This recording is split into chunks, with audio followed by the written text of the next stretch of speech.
There was a muffled sound, and the golden axe completely sank into the man's head. Blood and brains were splattered all over the woman's body, but she still said nothing and watched all of this blankly. Shuda shook the axe, but the man still didn't fall down. His whole head was stuck on the axe. As a result, Shuda pulled hard and pulled the man's body with him. "Hey, you're still hanging on, do you like my axe so much?" Looking at the corpse brought down by the axe, Shuda frowned speechlessly, then stepped on the man's face and pulled out the axe, turned around and left the tent to see the situation of the others. In another thatched house, Shwetu's performance was much better than that of Shuda. This guy was a killer who never hesitated. He rushed in and slapped the person inside with a stick. With just one stick, he beat the brains out of that person. Burst, just like the day he killed 2 people in a row. The whole process from rushing into the house to the death of the target did not take more than 3 seconds. The woman who was pinned down by the corpse didn't know what happened. She had already gone out without even seeing Shwetu's shadow. The woman only heard a bang, and then the man on her body stopped moving. Within half a minute, a strong smell of blood penetrated into the woman's nose. Only then did she realize that something was wrong. She touched the man on her body again. He has long since lost his breath. "Ah!" She screamed in fright, hurriedly pushed the body away, and ran out. As soon as she left the door of the thatched cottage, she saw a young man with tied hair on his head, holding a shiny spear in his hand. Through the tent covered with the animal skin was pierced with a spear. When the spear was taken back, half of the spear body was already covered in blood. The woman was dumbfounded. There were killings everywhere. The originally quiet residence was now filled with shouts of killing. As soon as a young man with tied hair got into the thatched hut, he saw the people in the house looking at him. He quickly stabbed him with a spear, but the man stepped aside and dodged. Instead, he grabbed his spear and dragged the young man away. He went over and pinned him down directly, squeezing the boy's neck with both hands. At this moment, the woman who was in the thatched house grabbed the short spear under the man and broke it with all her strength. "Ah!" A shrill scream sounded, and the man instantly released his hands from holding the young man's neck. At this time, the companion who was with the young man also ran over, and while the man was still rubbing his big baby, he pierced him with a spear. Chest. There was a pop and blood spattered on the spot. In the next room, Shwetu was also quickly searching for targets. His identification method was very simple. The person whose hair was tied was one of his own, and anyone who was not a woman was the enemy. The blood-slaying stick, the rat-sized axe, and the spears in the hands of the young men all played a blood-splattered symphony of death here. Some women were frightened and screamed when they saw foreigners entering the house to kill people. However, the man who came in killed the men in the house and went out directly, leaving the woman at a loss. There were also men from the Fire tribe who ran out with weapons after hearing the shouting, and fought with the Han tribe boy who just arrived at the door. Both sides suffered casualties. Fortunately, their companions who had already killed everyone came to support, and finally they worked together to kill him. Enemy. There were also teenagers who charged into the thatched hut with a spear, but were noticed early by the opponent. As a result, because the space in the thatched hut was small and the spear in the boy's hand was too long, he could not use it in the thatched hut. As a result, he was hit by the opponent with a stone axe and was directly seriously injured. Fall to the ground. Fortunately, Shuda heard the young man's cry for help and rushed over with an axe. He rushed into the thatched house and slashed at the Fire tribe man in pieces on the spot. The movement in the residence was quickly noticed by a few people guarding the cave on the hillside. "What's the sound down there? Hey, if there is any sound, it must be those women screaming. It doesn't sound like it to me. Maybe some wild beast broke into the residence. How about I go over and take a look?" "What the heck, I don't know you yet, I must want to escape again." Let me tell you, you have to stay here overnight. After the leader took the people away, you slept every night and never stayed in the cave for a day. Today, don't even think about running away. TCH, if you don't go, I won't go. Who said I wanted to run away? While several people were talking, Bestia also led 20 archers to the side of those people, only about 100 meters away. Bestia waved his hand, and 20 people quickly stood in a row, forming an arc formation. Bestia also took out his bow and arrows, opened his bow, and nocked an arrow. Feeling that everyone was almost ready, he immediately shouted, "Shoot!" Clang, clang, clang, clang, whoosh, whoosh, whoosh. The trembling sound of the bowstring being released, the sound of arrows rubbing against the air, 21 arrows flew out quickly, heading straight for the 5 people at the entrance of the cave. Beast Tooth and the others were hiding, but the 5 people were sitting next to the fire. The reflection of the fire exposed several people in the dark. 21 arrows roared from the side. 3 of the 5 people were instantly hit by multiple arrows. Die. One of the other 2 had an arrow in his arm, and the other was blocked by his companion's body, and he missed an arrow. The one who received an arrow in the arm immediately stood up and shouted, "It's an enemy, run quickly." As a result, as soon as he shouted the words, the second volley of arrows arrived. There was a dull popping sound, and the remaining 2 people were instantly stabbed into hedgehogs. Each of them was hit by at least 5 arrows. Bestia was worried and ordered all the archers to shoot 2 more rounds. Finally, the bodies of the 5 people were turned into hedgehogs. Bestia then led the people to rush up, but they encountered no resistance at all. Beast Tooth took over the defense at the entrance of the cave, pulled out a torch from the bonfire on the ground, and shook it vigorously down the hillside. The battle at the settlement at the foot of the hillside soon ended. Shuda saw the signal that the beast's teeth had succeeded, and loudly called on the tribesmen to drag out the corpses they had just killed and count them. At the last count, all 45 people from the fire tribe returned to the west. One of Shuda's side was dead, 1 was seriously injured, and 2 were slightly injured. The seriously injured one was hit by a stone axe.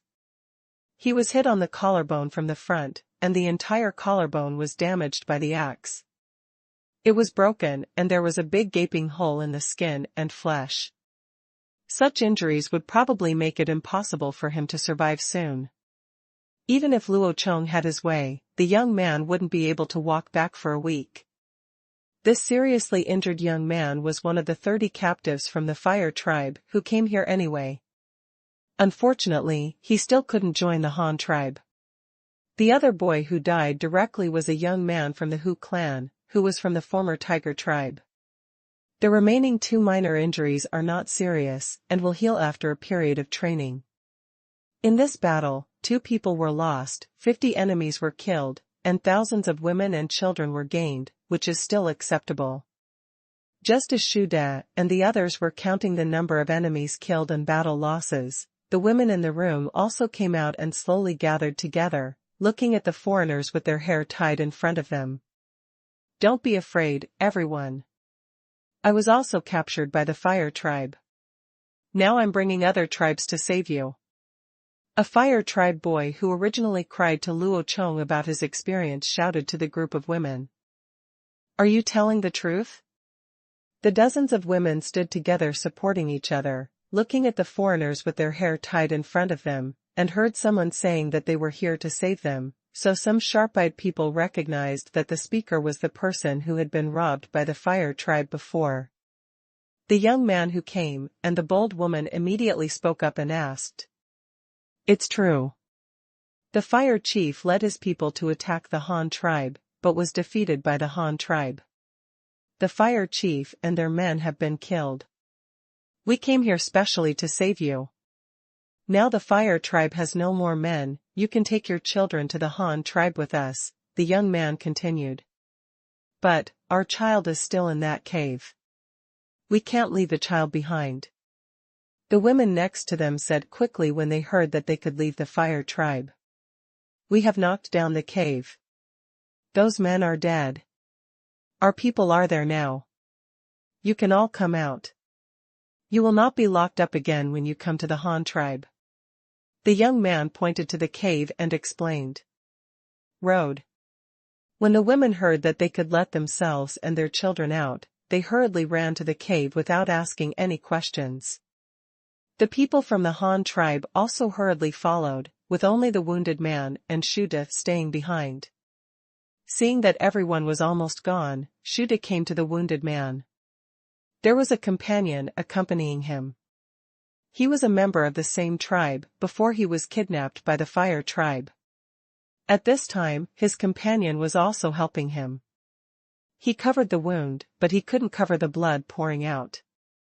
You go to the cave with them, I'll watch him here. Shuda said to his companions. The young man wiped the corners of his eyes, said nothing, nodded and left. As he walked, he turned back to take another look at the wounded man. He knew in his heart that he would definitely not survive such a serious injury. Is there anything else you want me to do for you? Shuda was kneeling on the ground and said in the wounded man's ear. Woo-woo, I don't want to die. Our tribe was defeated by the Fire tribe. We managed to survive. Now we have joined the Han tribe and have our own woman. I want to live a good life. I don't want to die. Woo-woo. The wounded man lay on the ground and whimpered weakly. Alas. Shuda sighed and patted his uninjured shoulder gently. Little brother, I will take care of your woman for you. Do you have anything else to say? Woo-woo, I don't want to die, The young man held his breath and spoke with difficulty, but before he could finish speaking, Shuda grabbed his neck and broke it. Since there is no hope of survival, then just leave and save yourself from suffering for a few more days. Shuda touched the young man's eyes that stared at him with his hand, then patted the corpse's shoulder, turned around and headed towards the cave. In the cave halfway up the mountain, some women who were awake quietly ran to the entrance of the cave to observe. As soon as they heard the words, "There are enemies, run quickly." The Fire tribe was attacked by the enemy. Could I take advantage of the chaos and sneak away? But as soon as the woman stuck her head out, she witnessed with her own eyes the men guarding the door being shot to death by random arrows. Seeing all 5 men fall to the ground, she wanted to run away quickly, but she didn't even take a step forward. Then, 2 more rounds of arrows flew over, covering the ground at the entrance of the cave. The woman shivered in fright and sat down on the ground. What's going on? What's going on? Let's run away while there's chaos. The companion with a big belly on the side urged. I didn't see anyone, but there were a lot of short spears flying over. I was afraid I would be stabbed to death as soon as I went out, said the woman, who was so frightened that she sat down on the ground. Run? Where can we run? With a baby in our belly and such a small child to raise, even if we run out and become savages, we probably won't even be able to support ourselves, said a woman with a slightly bulging belly and a little boy over 1 year old in her arms. The women who were clamoring to run away were all stunned when they heard this, and then squatted on the ground and sobbed. The woman just now was right, most of them had big bellies, and some were not only with their bellies bulging and 1 or 2 small children around them. How could they run away in such a situation? They needed a man. Women's bodies have inherent disadvantages. No matter how capable and powerful a woman is, she can even beat 2 men by herself. But when they become pregnant, they become lambs and cannot even protect their own safety. Such a situation next, even if they want to escape and become savages, they must have a man join them. Just as the women were whimpering, the archers who were shooting arrows from the bottom of the hillside also came up. The first to come to the entrance of the cave were the 10 women specially arranged by Luo Chong. The female archers walked to the cave, kicked a few dead people on the ground, then pulled out the arrows from the corpses, and collected them together. After a while, they found a place with water to wash them and reuse them. Those on the ground can be put directly into the arrow pot. Individual arrows that are damaged by hitting rocks cannot be discarded. They can be taken back to recast arrowheads. Bronze arrowheads can easily break when hitting rocks. The women sitting in the cave opened their eyes in disbelief when they saw the enemies coming up. It was actually women who attacked the fire tribe, and they even won, winky face. The women who were cleaning the battlefield at the entrance of the cave also smiled at them when they saw the people in the cave. Smiling can express kindness, at least the few pregnant women at the entrance of the cave felt it. Looking at these female warriors with strange weapons, even the woman who just poured cold water on them and said that there was no way to escape was no longer calm. Which tribe do you belong to? Can you take me away? I can twist ropes and peel animal skins. It's just that I have a baby in my belly now, so I can't pick fruits. But as long as I give birth to him, I can do anything. Sure, can you take me with you? The woman who poured cold water on her just now stood up awkwardly, holding on to the rock wall of the cave with one hand and holding her child in the other, and asked the female archer in a trembling voice. A tribe with female warriors can still defeat the fire tribe. This shows that the tribe of these female warriors is strong enough to withstand the attacks of many tribes, so that they can protect her. And there are female warriors in this tribe, which means that the status of women in this tribe is not too low. They can be warriors, and hunting is no problem. Both women and men can hunt and protect the tribe. How can the status of women be inferior to men? How many?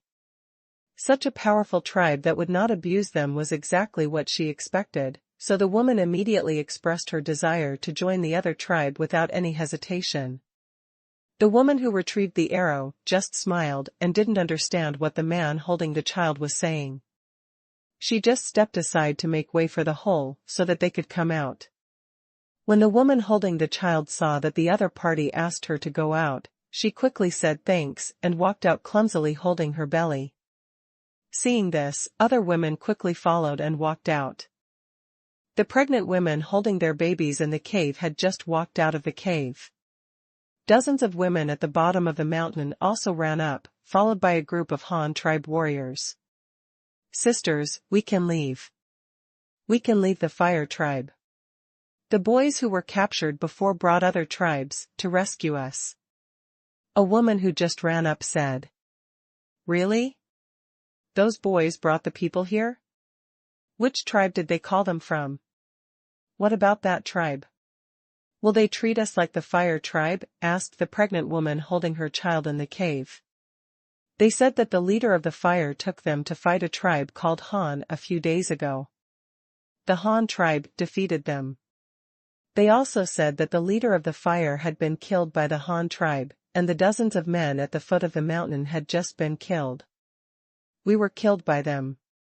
Now there are no men in the fire tribe. We don't have to stay in the cave anymore. We can join the Han tribe. The woman who just ran up continued. While the two were talking, Shuda also came up with the group of warriors holding spears, including dozens of teenagers from the fire tribe. Shuda said to the young man who begged Luo Chong to save his sister, "Tell these women that we can take them to our Han tribe. Our Han tribe will not lock them up, and there will be food for them. They can live with them. The women of our tribe still work to make a living, and we won't kill the children and let them follow us tomorrow." "Yes, Captain, I know, I will definitely let them follow us." The young man nodded and assured, and then began to call his sister in the crowd. Other teenagers also searched for their captured relatives in the crowd. When they found them, they cried to each other, and then the teenagers advertised in the crowd to let them join the Han tribe. The women also asked about the situation of the Han tribe, how many men there were, how much food there was, whether there was enough to feed so many people, what kind of work the Han tribe did every day, whether they bullied women, etc. When they learned from the young man, the Han tribe could make many containers to hold water, and there was endless white salt to eat. They could also breed animals, and even raise wild beasts to help with work. Women did not have to be locked up to give birth to children. Everyone had their own things to do, and they immediately agreed to join the Han tribe. Even though they knew that the Han tribe was 7 days away from here, they gritted their teeth and nodded in agreement. They would go no matter how far away. The women made up their minds. Seeing the women nodding and agreeing to go together, Beastja also walked to Shuda's side. "Captain, what are our plans next? It's not easy to take away so many people." Shuda looked at the pregnant women and more than 700 small children and felt troubled. How could they be taken away? I think we should clean up first and see if there is anything we can take away. Search the fire tribe for any other animal skins and food. Also, see if there are any baskets or other things that can hold things. If it doesn't work out, then we will carry a basket and help them take care of the children. Alas, it would be great if there were a few ox carts, but the ox carts still carry a lot of things. Shuda said worriedly. "Okay then, let's go search for things first." Beastja could only nod in response. He himself had no good solution. The warriors of the Han tribe, together with some women from the fire tribe who could still work, turned the residence upside down, collecting all the available animal skins, some dried meat, and even the few raised by the fire tribe. All the fire rats in the pond were burned to death and became dry food for them on the road. Early the next morning, Shuda and the others cremated the 2 teenagers who died in the battle in a demolished thatched hut, and then took more than 1,200 women and children home. Of the more than 1,200 people, more than 470 were adult women, of whom almost 300 were pregnant, and the rest were children. Many people wrapped their children in animal skins and tied them to their bodies with ropes and rattans. Some of them held the children directly. The soldiers of the Han tribe also helped carry some children on their backs. 1 or 2 for each person was about the same. After holding them, it is impossible to expect these 2 or 3-year-old children to walk for 7 days on their own. The large baskets they found were placed on the backs of the antlered deer. The dried meat and animal skins were all carried by the 10 antlered deer. Ratda and the others also walked with their children on their backs. With these antlered deer, their burden was somewhat relieved. A long team began to return to the Han tribe. The fire tribe's residents behind them had turned into a sea of fire, completely annihilated in the flames they admired. At the same time, for the Han tribe, just after dawn, Dashu took the 20 people arranged by Luo Chong and set off. 10 of them rowed the small wooden boat upstream, while Dashu took the remaining 10 people on horseback. The horned deer, leading the oxen, drove the ox cart directly across the bridge and took the overland route. The ox cart also contained tools for mining, empty pottery mills for road construction, and several wooden barrels for water. The 3-meter-wide bridge that had just been built was very strong. 2 cows pulling an ox cart and carrying so many things across it had no problem at all. The big tree will lead the team to find a relatively flat and wide enough road, and there will be markings along the road. Then every time they pass by, they will have the oxen pull the pottery roller and crush it several times. In the potholes, dig some stones and soil pads from the side, and then press them again next time. In fact, the best material for building roads is the slag left after smelting metal. Unfortunately, the metal output of the Han tribe is too low, and there is not that much slag to use for road building. We can only use this natural dirt road, but such dirt roads are difficult to maintain. Even if they are paved over several times, they will probably turn into mud after a heavy rain. Dashu and the others headed north along the east bank of the creek, and did not continue eastward to the Black Rat tribe's residence, which was completely abandoned. However, just because Dashu and the others didn't go, it didn't mean that others wouldn't go. The Li tribe, the former neighbors of the Black Rat tribe, wanted to go to the Black Rat tribe today. The Li tribe traded several clay pots with the Black Rat tribe last winter and learned how to cook and eat. They soon fell in love with this way of eating. It was much better than eating dry barbecue all day long, but before they only a few clay pots were replaced before and after. The total population of the Li tribe was over 200. How could these few clay pots be enough, so the Li tribe decided to replace some more. Just after dawn, the leader of the Li tribe, Mao Li, led his hunting team and several young girls to the Black Rat tribe's residence. They needed to walk for a whole day, and they expected to get there before sunset in the evening.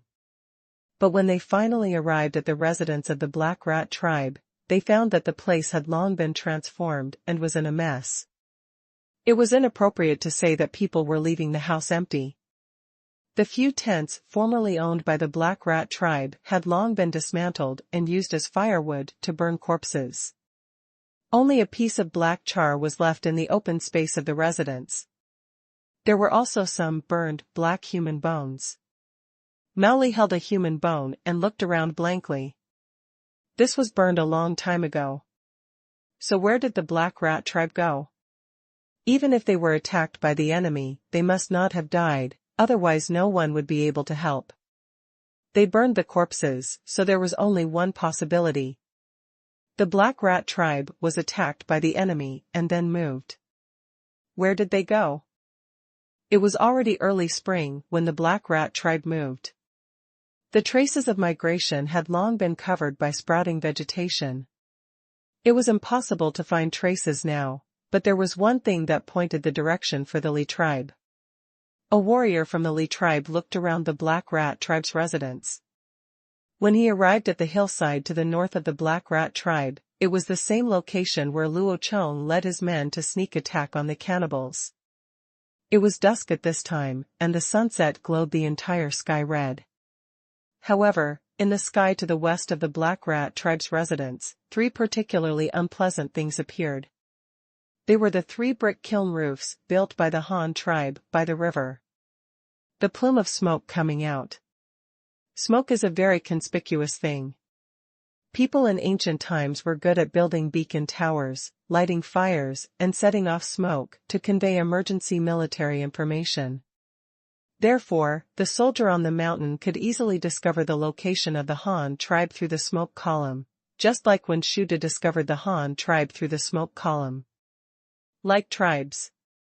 He immediately stood on the mountain excitedly and shouted, "Chief, Chief, look over there. There is smoke over there. The Black Rat tribe may have moved there." Mao Li was stunned after hearing this. He immediately looked in the direction of the soldier's finger, but he was standing a little low and his sight was blocked by trees. Then he ran to the hillside where the soldier was staying and immediately discovered it. 3 plumes of smoke. There is really smoke, so the 3 solitary smoke pillars are obviously man-made, which means there is someone over there. After thinking about it carefully, Mao Li said to the soldier, "I heard from the previous leader that there is a small river a day's walk from the Black Rat tribe in the direction where the sun sets.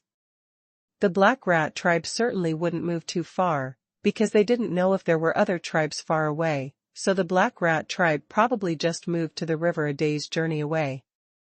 Let's rest here today. Tomorrow, you go back to the tribe alone and tell the witch that the Black Rat tribe has moved.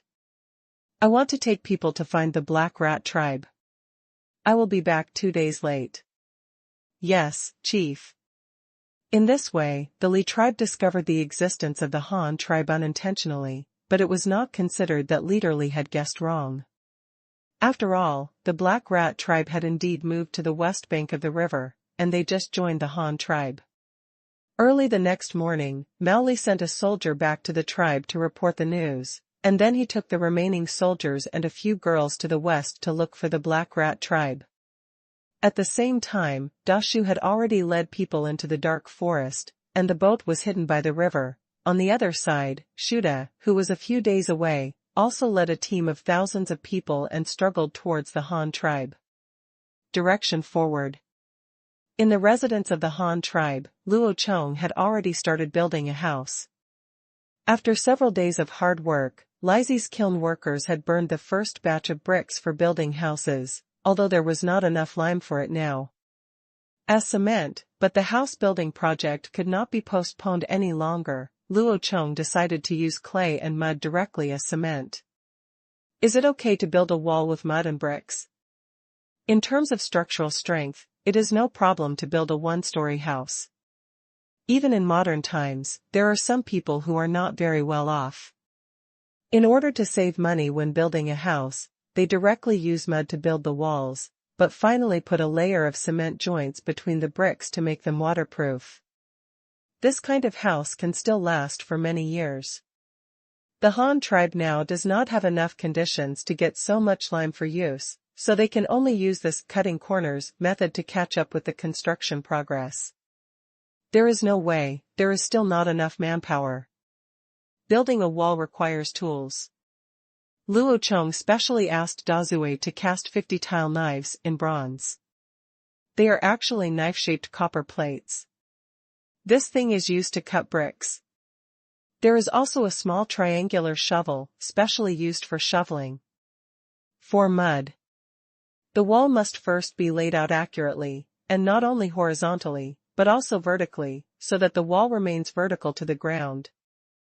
This is very simple, just tie a brick with a thin hemp rope and hang it below. Alright. The foundation in the foundation trench is divided into 50 walls, which are half-meter thick walls. They are mainly used for load-bearing. The arrangement method used is to first arrange two 24 cm bricks horizontally, and add the brick seam in the middle. Exactly 50 centimeters, and then take two standard bricks and arrange them, two vertically and one horizontally, so that they are also 50 centimeters. The rest is to arrange them alternately along the stretched twine, apply mud, and build a layer of bricks. This kind of 50-wall foundation only has 10 floors, and then 6 floors of sanchi walls are built, which is a T-shaped arrangement of one horizontal and one vertical. This kind of wall is also used for load-bearing, and the two load-bearing walls add up to it is only 1 meter high, and when placed in the foundation trough, it is only a dozen centimeters above the ground. Of the 20 people in the construction team, 2 were assigned by Luo Chong to dig wells. 4 of the remaining 18 were dedicated to fetching water, mixing mud, and delivering mud. The remaining 14 people followed Luo Chong and learned to build walls. This thing is not difficult at all. As long as you pull the rope in advance and remember the order of the bricks, basically any normal person can do it, as long as they are not mentally retarded or handicapped, but the speed may vary. Because the construction team was not yet skilled in erecting walls, it took 14 people nearly a day to complete the 1-meter-high foundation load-bearing walls of the 3 houses. Some people misremembered the order of the bricks, and were ordered by Luo Chong to tear them down and re-erect them. Speed. In the evening, 3 square boxes finally emerged from the ground in the foundation trough. Luo Chong asked them to review the arrangement of bricks on the fortification wall. A group of people stood next to them and placed the bricks around. It's like building blocks to simulate a wall. Luo Chong watched with interest, so he used this method of building blocks to teach them a new way to arrange the walls. The main wall that will be built tomorrow is the main wall exposed on the ground. The main wall does not need to be as thick as the load-bearing wall. Use 24A wall will do, that is, 2 bricks horizontally and 1 brick vertically, alternately arranged in a T-shape. The thickness of the wall is only the length of 1 brick, or the width of 2 bricks. Just when Luo Chong was teaching them how to build 2 or 4 walls, Mao Li, who had been trekking for a day, also led the team to the river. They went straight to the direction of the 3 smoke pillars. As soon as they arrived at the river, they saw the other side of the river. On one side, the Han tribe fishing team was finishing their work. Both sides were stunned for a moment, and then each had their own reaction. The woman from the fishing team immediately dropped the pole carrying the fish basket, picked up the bronze spear placed aside and blocked the bridge, while shouting that there were enemies and foreigners. As soon as the shout came out, the people who were digging the river not far from the river bank immediately put down their work and ran to the bridge head with their copper shovels. In less than 2 minutes, no less than 500 people armed with various weapons gathered at the bridge head. The grown men and women frightened Mowgli on the other side of the bridge so much that his eyes almost popped out. Damn it, why are there so many people? Mowgli turned around and wanted to run away with his tribe. Now was not the time to think about pottery anymore. It was more important to save his life. But just when Mowgli was about to escape, someone among the hundreds of people in the Han tribe recognized Mowgli. She was a woman from the Black Rat tribe. She was traded to the Black Rat tribe by the Li tribe last winter. Later, the boys and girls were then resold to the Han tribe. Chief, they are our former leaders. They are not enemies, they are the leaders of our former tribe. A young man who was sold to the Han tribe shouted to the tribesmen around him. After he shouted, some people who knew the Li tribe immediately recognized Mowgli, and shouted in the dialect of the Li tribe, "Chief, it's us, we are here, don't run away." Mowgli was stunned when he heard someone in the large crowd behind him calling him leader in the language of his tribe. When he turned around and scanned the crowd, he quickly saw the man who had been killed a few months ago. The person who traded himself to the Black Rat tribe. Is this the Black Rat tribe? There are so many people in the Black Rat tribe? For a moment, Mowgli froze on the spot full of confusion. The few boys and girls who turned out to be from the Li tribe quickly squeezed out of the crowd and ran across the wooden bridge to Mowgli's side. "Chief, you don't have to run. Our tribe never attacks others casually. You don't have to be afraid." A young man took Mowgli's arm and said, You guys, didn't you join the Black Rat tribe? How did you end up here? There are so many people in the Black Rat tribe? Mowgli asked, curiously. No, last winter you traded us to the Black Rat tribe to trade for the clay pot, but the Black Rat tribe traded us here again to trade for the clay pot. Later we found out that those pots were made by this tribe, and the ones the Black Rat tribe gave you in exchange for them were also taken from here, and then they took the pots to the Li tribe to exchange them. But in the spring of this year, the Black Rat tribe was attacked by the enemy, so they had no choice but to join our Han tribe. Now there is no Black Rat tribe, and we are all members of the Han tribe. The young man explained to Mowgli. What? Is that so? What you mean is that those pottery pots were made by the Han tribe. Do you still have pottery pots now? I just want to find the Black Rat tribe to exchange for 2 more pottery pots this time. Mowgli was quite surprised after hearing the young man's explanation, but the result was pretty much what he thought.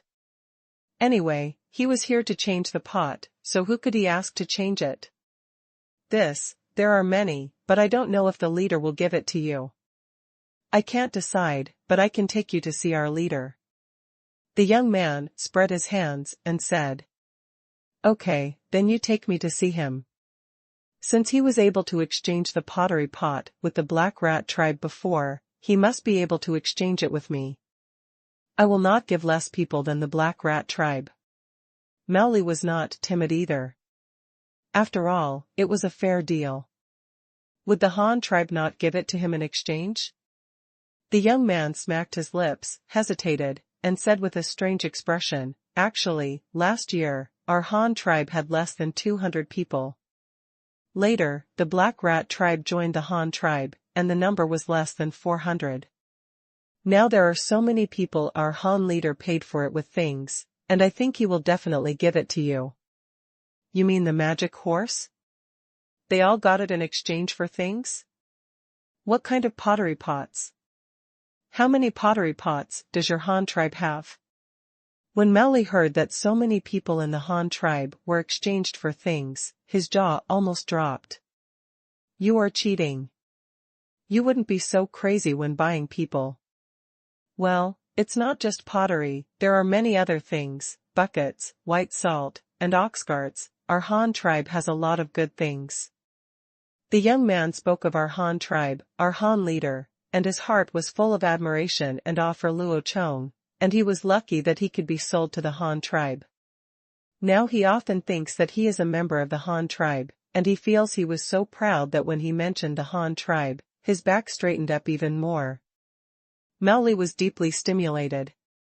Seeing that this boy who he had despised a few months ago and finally sold to other tribes now dared to be proud in front of him, he couldn't help but curse in his heart, "It's me, Mao Li. Li Ti can't move anymore, but you're the one who's drifting." The two of them did not continue reminiscing about old times. The young man led Mao Li to the wooden bridge and said to the tribesman blocking the bridge, "This is the leader of our former tribe. He is here to exchange pottery. I will take him to see the leader now." While the boy was talking, Mao Li was still looking down at the wooden bridge under his feet. "Is this made of tree?" "Ah? Yes, it's made by cutting down a tree." The boy was stunned for a moment and replied. Among the crowd under the bridge, Luo Chong also came over quickly. Just when he was teaching the construction team how to build a wall, a tribesman ran to him to report that there were foreigners. When Luo Chong looked this way again, people blocked the bridge and rushed this way. As soon as the crowd heard that the leader was coming, they automatically opened a path for Luo to rush past. When Luo Chong walked to the front and saw more than 20 people on the bridge, he waved his hands and let the tribesmen disperse. He did whatever he had to do.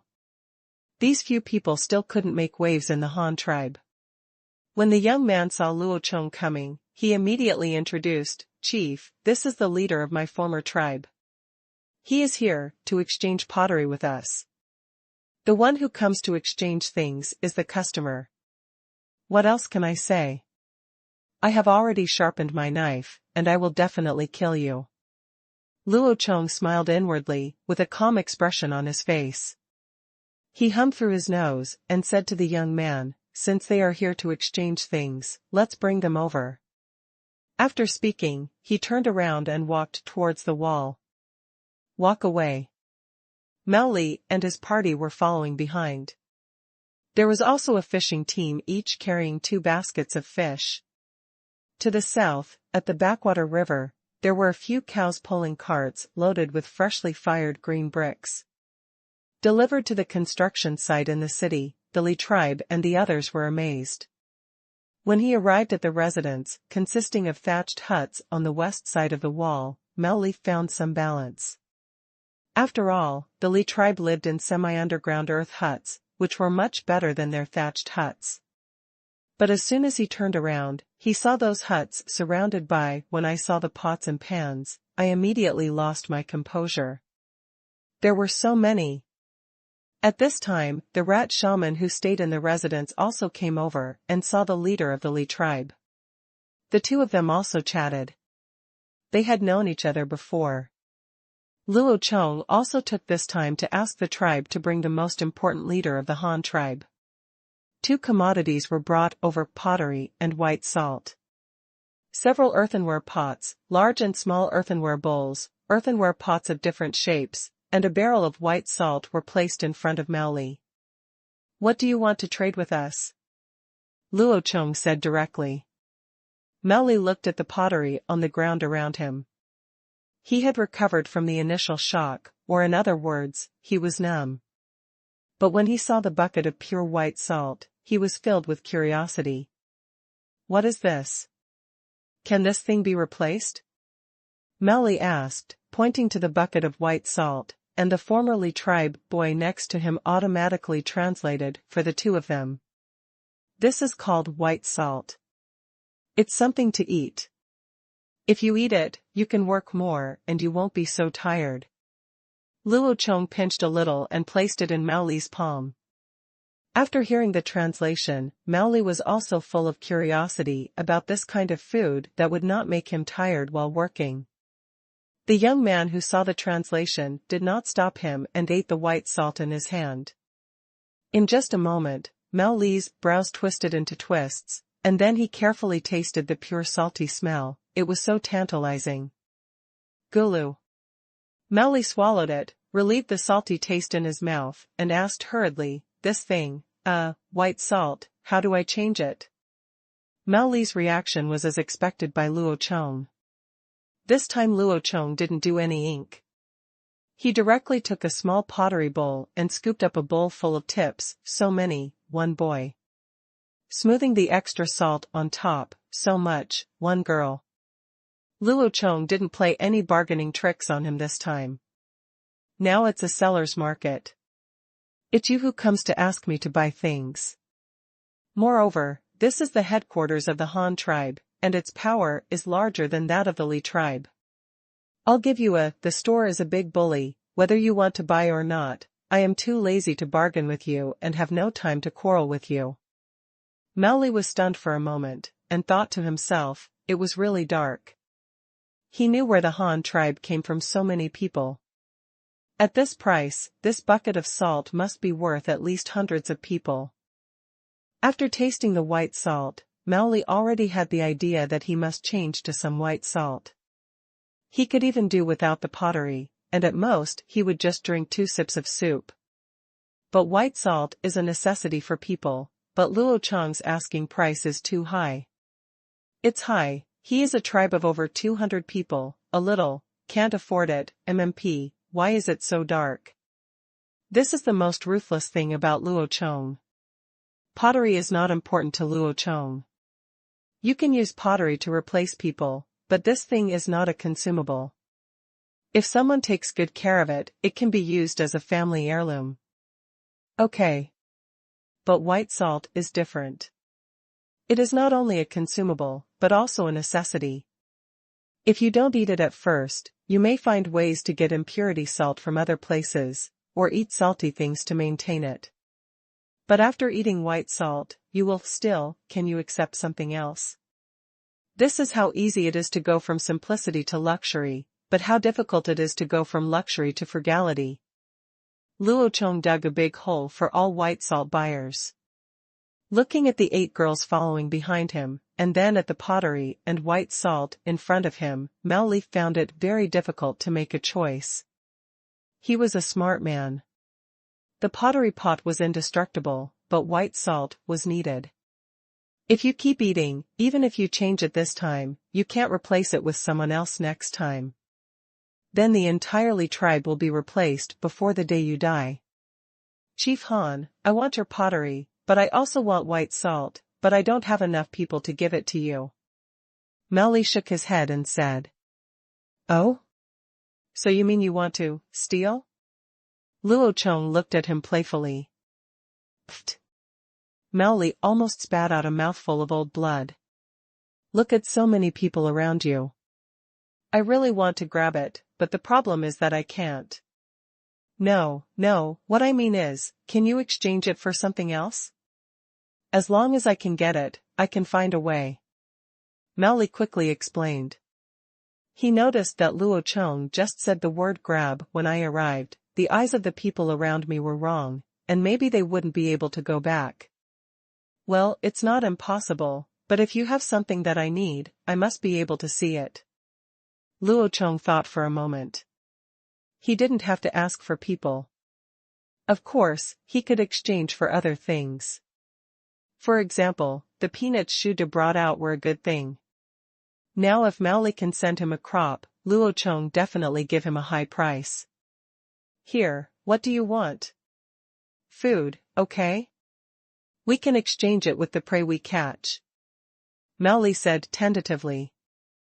Do you think I am in need of food? Luo Chong glanced at Mao Li speechlessly. Then what kind of thing do you need? You have to tell me what it is? Mao Li said helplessly. Well, prey is not impossible, but I want it alive, just like that cow over there, and it must be a grass-eating animal. If you catch a live one and send it to our tribe, I will give you a clay pot of white salt. Or do you have any delicious fruits, or edible plant roots, or things that can produce seeds? Bring them over, and I can exchange them for you, but how much you give depends on whether they are useful. Luo Chong thought for a while and gave Mao Li a few tips. All grass-eating animals can be farmed. Even if there are no crops, it would be fine to give him some vegetables, even radishes. Well, chestnuts don't count. That fruit is delicious and can be stored for a long time without going bad. Mao Li thought about what Luo Chong said. It was too difficult to capture live beasts, and it was more laborious than hunting them directly. If a few lives were lost because of capturing beasts, it would be better to trade people for salt. Luo Chong may not necessarily like wild vegetables that are edible plants, and he has not seen many kinds of plant roots. The only ones that he can get rid of, and they are delicious, seem to be chestnuts. Luo Chong glanced at him disappointedly. He didn't say anything himself, and the young man who translated for them took the initiative to speak for Luo Chong. Chief, our Han tribe also has chestnuts, and our leader can also make a sweet chestnut, which is more delicious than the roasted chestnuts I used to eat. Mao Li was also disappointed. Li Zi and the others also had it, so could they just use people to replace it? Luo Chong frowned and looked at the people of the Li tribe. They didn't bring any peanuts with them. Those warriors only had weapons with them, a spear made of stone. The stick was not very straight, each of them also had 2 short spears, so it was used for throwing spears. It was equipped with a bone spearhead, and the stick used for the spear body was also very straight. This attracted Luo Chong. What kind of wood is this? Is it naturally so straight? Can you let me see that? Luo Chong asked, pointing to the bone-throwing spear held by a warrior behind Mao Li. Okay, of course. Mao Li said and took a throwing spear and handed it to Luo Chong. He was not afraid that Luo Chong would kill him like this, because there was no need at all. The moment he took the short spear, Luo Chong felt that it was very light. Not only was this wood long and straight, but its density was also very small. The shaft of the spear felt very smooth, and its surface was tan, without bark. In addition, it is equipped with a relatively light bone spearhead. The first impression is that this is a weapon that pursues lightness and speed. However, something seems wrong. This spear shaft has no bark, but the wood inside is brown. Does ordinary wood naturally form a brown heart? And it's so light, could it be that? Luo Chong was shocked, then happy again, so he immediately asked Mao Li. Is there light-colored bark on it? After peeling off the bark, it is white, the color of clouds during the day, and then it turns to this color after being left for a day? After hearing Luo Chong's question, Mao Li's eyes widened instantly. How do you know? Hearing Mao Li's rhetorical question, Luo Chong felt confident. He continued to ask, does this tree grow a lot of green fruits? There are several round cores in the fruits, and the leaves are 3-pointed. Big leaves? Mao Li was even more surprised after hearing this. What Luo Chong said was correct, as if he had seen the tree. What you said is correct. This kind of tree will bear a lot of green fruits in autumn, but the fruits are inedible and will poison people. Some of our tribesmen died after eating those fruits. Hearing that Mao Li confirmed the characteristics of this plant and that the fruit of this tree was poisonous, Luo Chong was so happy. He grabbed the spear shaft with both hands, raised his leg and pushed it with his knee. With a snap, the spear shaft he broke off. The owner of the short spear, the soldier behind Mao Li, saw Luo Chong actually destroying his weapon. He almost got angry and wanted to rush forward. Didn't he just take a look? Why did he break it for me? Mao Li, on the side, quickly stretched out his arm to block the soldier. They couldn't fight here, otherwise none of them would be able to go back. When Luo Chong saw the broken cross-section of the spear shaft, he almost jumped for joy. This wooden stick is tan on the outside, but white on the inside, but this is not the key. The important thing is that the center of the wooden stick is empty, just like a pencil without pencil lead. It is a tubular wooden stick. Moreover, according to the characteristics confirmed by Luo Chong just now, the light-colored bark is white inside. After being left for a day, the surface will turn brown. That is the discoloration reaction of the mucus under the bark after it is oxidized by the air. A 3-pointed broad-leaved tree with light white smooth bark and green fruits with several round seeds inside. The fruits are also poisonous and have mucus under the bark. They change color when exposed to the air. They are extremely light in weight and contain some. If there is a hollow, it must be a tongue tree. I want this tree, one tree for a big bowl of white salt. After determining what this tree was, Luo Chong immediately offered a very high price. What? You want to exchange a big bowl of white salt for a tree like this? But what do you want this tree for? And is this tree poisonous? Mao Li asked in surprise. In his mind, the white salt of the Han tribe was very expensive, or it was of such high value that it had to be exchanged with people, but now Luo Chong obviously wants to exchange the white salt for such a poisonous tree. Doesn't that mean this tree is worth more than a person? But what is its value? The fruit is inedible, and the wood is not strong. It breaks when broken. It is just light in weight, so it can be used as a disposable spear. However, the Han tribe will use this tree as a weapon. He wouldn't believe it even if I beat him to death. Mao Li wanted to know what the function of this tree was, and if he could use it himself, would it make the Li tribe as rich as the Han tribe? How I use it is my business. You don't need to know this. Don't think that I don't know what you are thinking.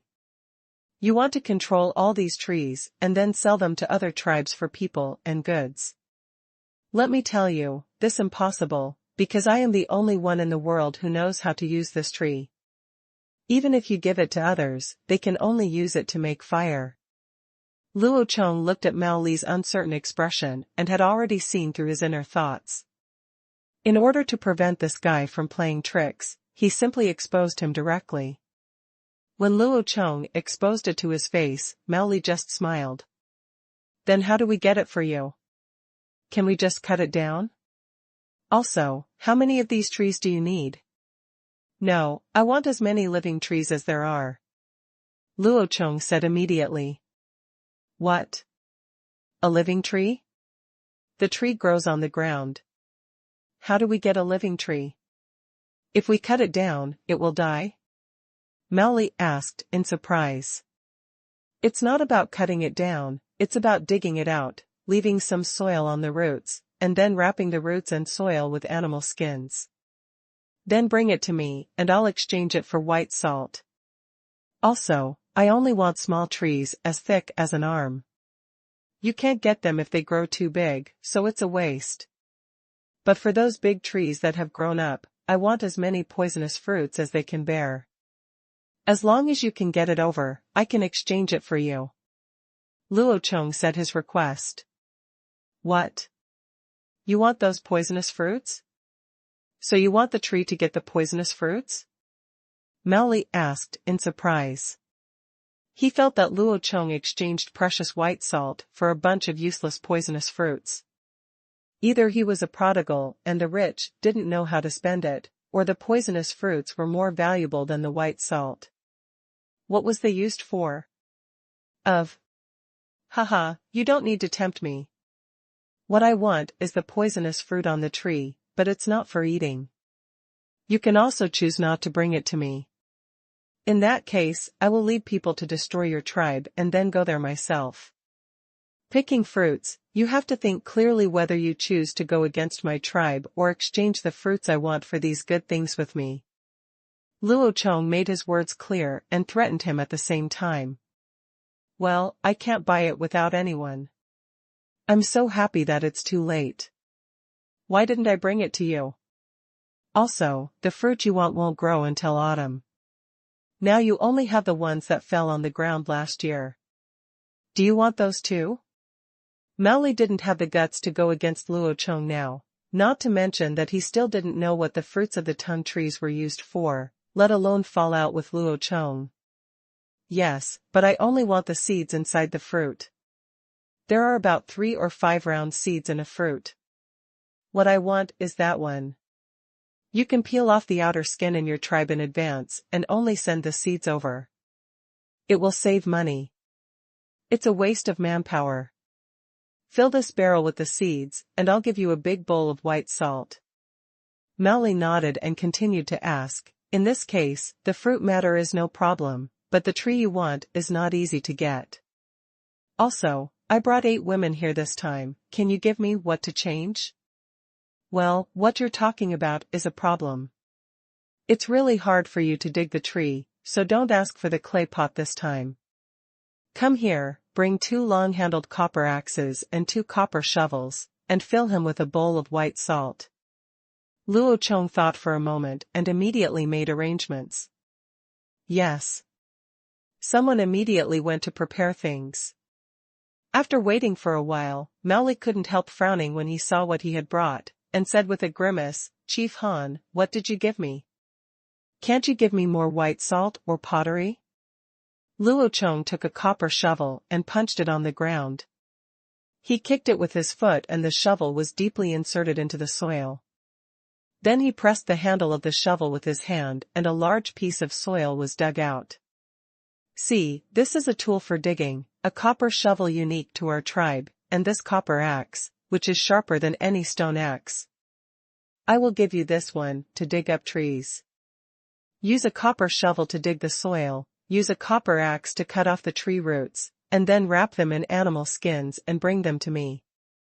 With these tools, are you still afraid of not having pottery and white salt? As long as you send the tree and tree seeds, I can give you anything you want in exchange. Seeing Luo Chong's demonstration using a copper shovel, Maoli was secretly surprised that the Han tribe made even one tool so advanced. Okay, I'll go back and dig a tree for you, but you must give me something in exchange. Maoli agreed. Luo Chong didn't speak, but nodded as an agreement. It was getting late, and Maoli left the 8 girls behind, carrying the copper shovels and axes with the warriors. The rat witch invited him to stay for the night, but Maoli kept pretending that there was something wrong with the tribe. In fact, he had nothing to do with anything. He was just afraid. It's just that there were too few of him around, so he couldn't sleep. After Maoli took the people away, Luo Chong, Xiao Dai, the elder, and the rat witch gathered around a pot to have dinner. The rat witch was the first to ask uncontrollably. "Chief, what do you want from that tree?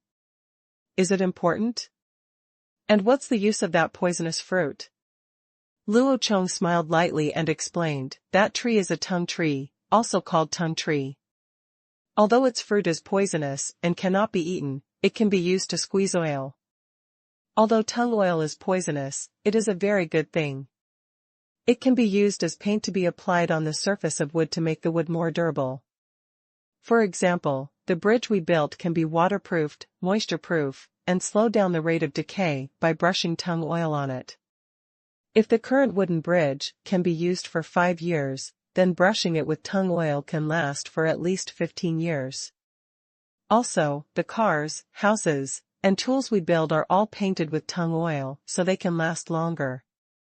And the tongue tree is a very beautiful tree, with smooth light gray bark, a straight tree body, large emerald green leaves, and long strings of bell-like flowers, and the fruits are so useful, so I plan to plant it in our city and plant it on both sides of the main road as a street tree."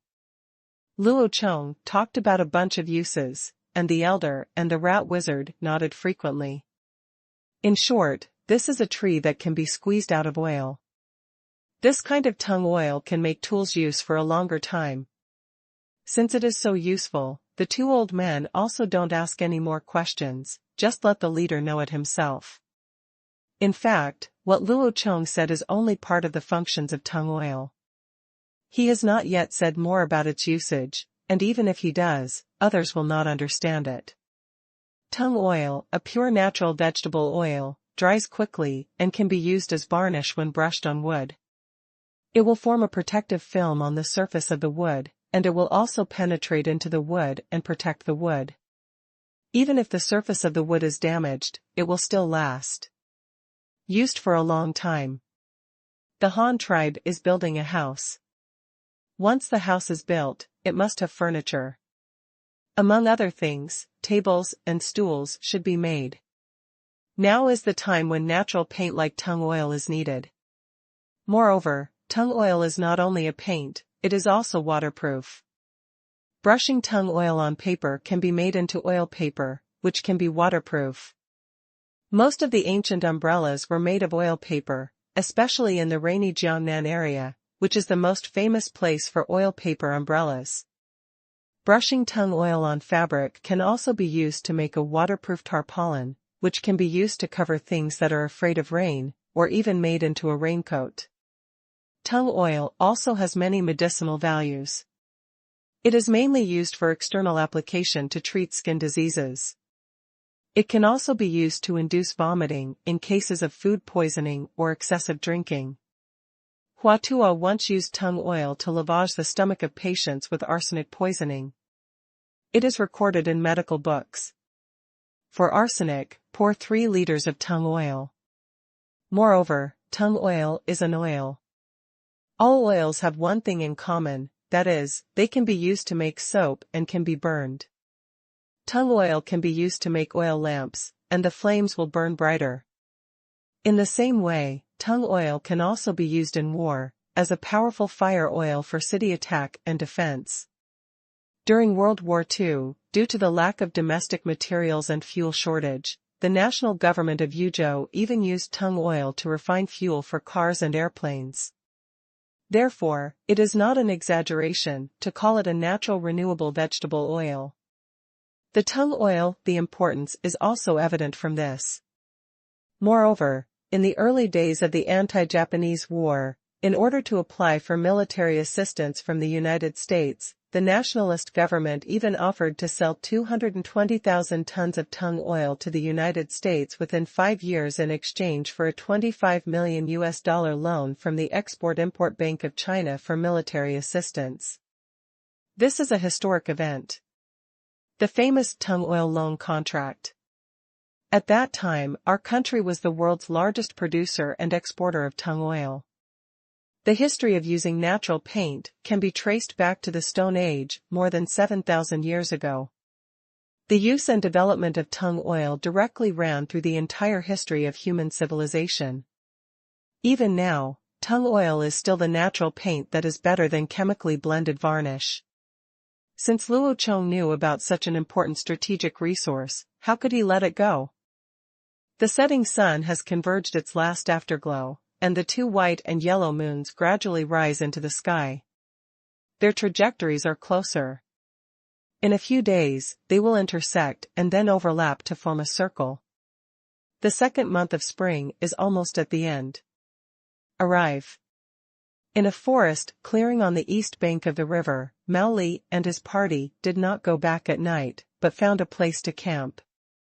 It was too dark to go back at night, and they had no torches that could burn for a long time.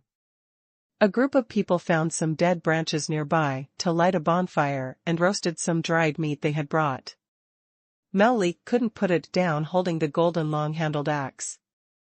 He held the axe in both hands and draped it vigorously on a small tree nearby. On the tree, the trunk, which was no thicker than an arm, was cut in half immediately. If it was done again, the tree would be broken. Their axes are so good, and that one, what's it called? Mao Li said with emotion as he touched the axe blade. Bronze shovel. Oh, yes, copper shovel, what do you think they are made of? The materials all look the same. Are they stones? They don't look alike. This axe is not big, but this copper shovel is big and flat. The most important thing is what's more, look at these 2 axes and these 2 copper shovels, they are like twins in a woman's belly. How were they made? Mao Li was still studying in the light of the campfire. With these 2 bronze vessels. Chief, do we really want to dig up that poisonous tree for that Han tribe? The soldier roasting food on the side carefully picked up a little white salt and sprinkled it on the food, then turned to Mao Li and asked. Is white salt delicious? Mao Li didn't answer, but asked instead. Tasty. That's all right. Since it's delicious, and we need white salt, and we don't have to trade people with them, why don't we dig it? Besides, you heard what the kid from our tribe said today. The Han tribe had about the same number of people as our tribe last year, but with these good things, they could get so many people. Although we don't know how to make those good things, we can exchange them for those trees and fruits that are useless in the first place. When we exchange more, we can also use the good things in exchange to find other tribes. Change people so that we can become as powerful as the Han tribe. The golden axe reflected the brilliance of the flames shining on Mao Li's eyes, making his pupils seem to be burning, which was the gradually expanding ambition. The surrounding soldiers did not speak, but nodded in unison, indicating that what the leader said made sense, but they did not know that Mao Li had one more sentence that he had not said, and that was: first, work for the Han tribe to earn some materials and accumulate population. When the Li tribe's strength can be on par with the Han tribe, or even surpass the Han tribe, he will lead his people to destroy the Han tribe. By then, the Han tribe will be able to produce all kinds of good things. The technology is all his, and his Li tribe will become stronger and stronger.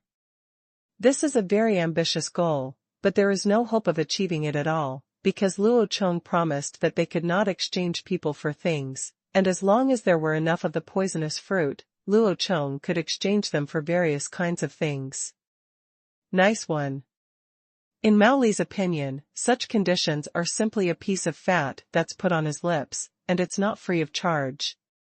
Early the next morning, Dashu's team started to move again. They were already very close to Babao Mountain. The Han tribe needed lime, so they had to go as fast as possible. The 4 people who were sent by Dashu to stay by the river to guard the wooden boats were also on the move. The wooden boats had to be hidden so that they did not need to be watched all the time. Their main task was to stay here to catch hares and raise rabbits for the Han tribe. Bringing in fresh blood and injecting new genes can expand the size of the rabbit herd. On the other side, the large army led by Shuda was also advancing with difficulty. The team of more than 1,000 people stopped and went, and now it has crossed the scope of Ermengshui Valley. It was really difficult for them. Those children under 5 years old would definitely not be able to walk for several days on their own, so they could only be carried on the backs of adults. As for the pregnant women in the team, they had been severely oppressed by the Fire tribe. Most of them didn't even have a pair of straw sandals, and were walking barefoot. Although they all have very thick calluses on their feet, which are not even much worse than the soles of their shoes, they still cannot bear to walk that far.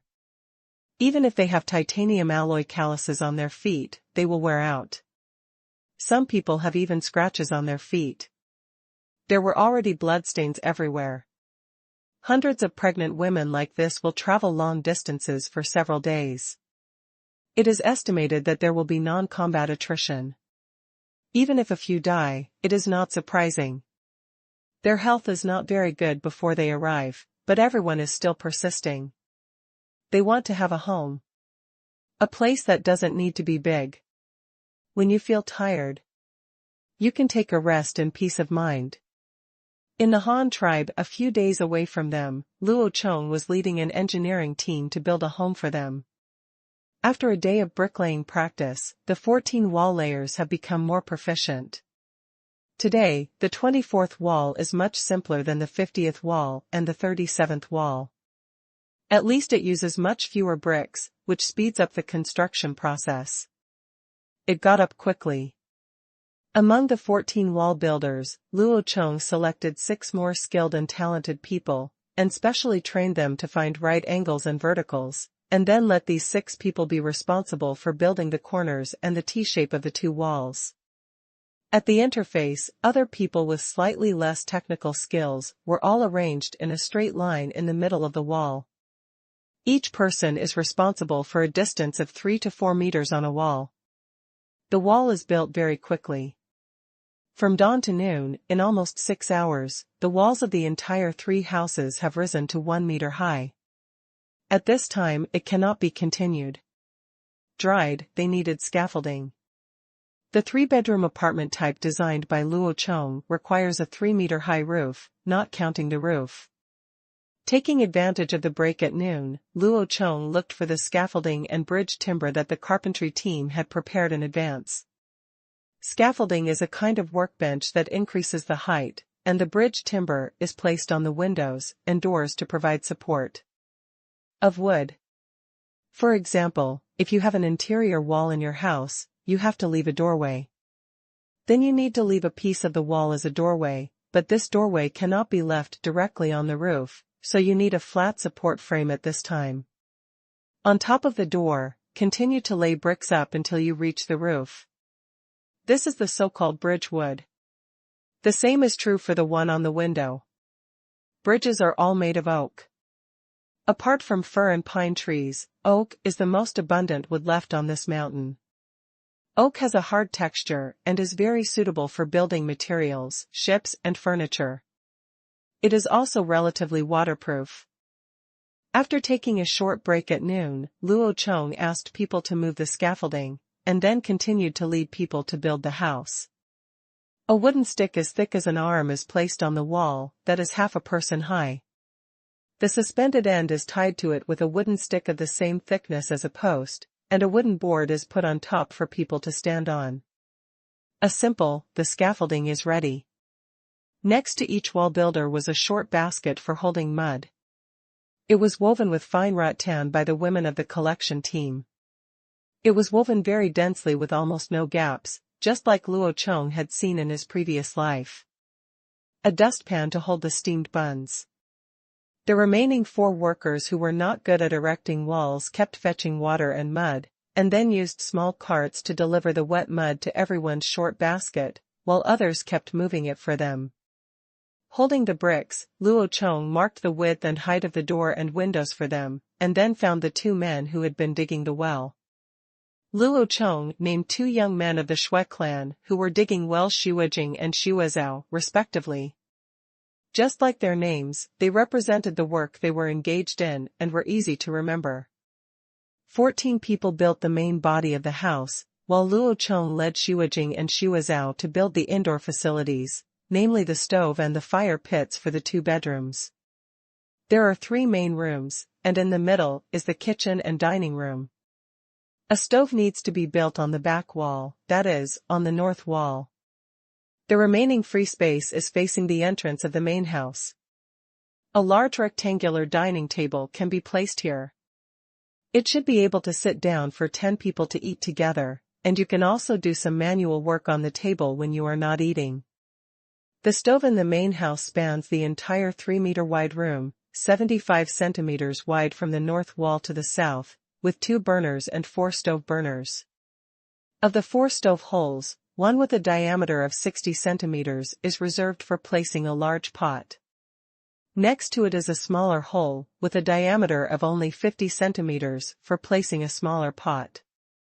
The other 2 are 25 centimeters in diameter. The small stove hole is specially used to place the kettle, which can be used to boil water all the time in winter. The remaining 1-meter wide space is used to place pots and pans, kitchen knives, and chopping boards.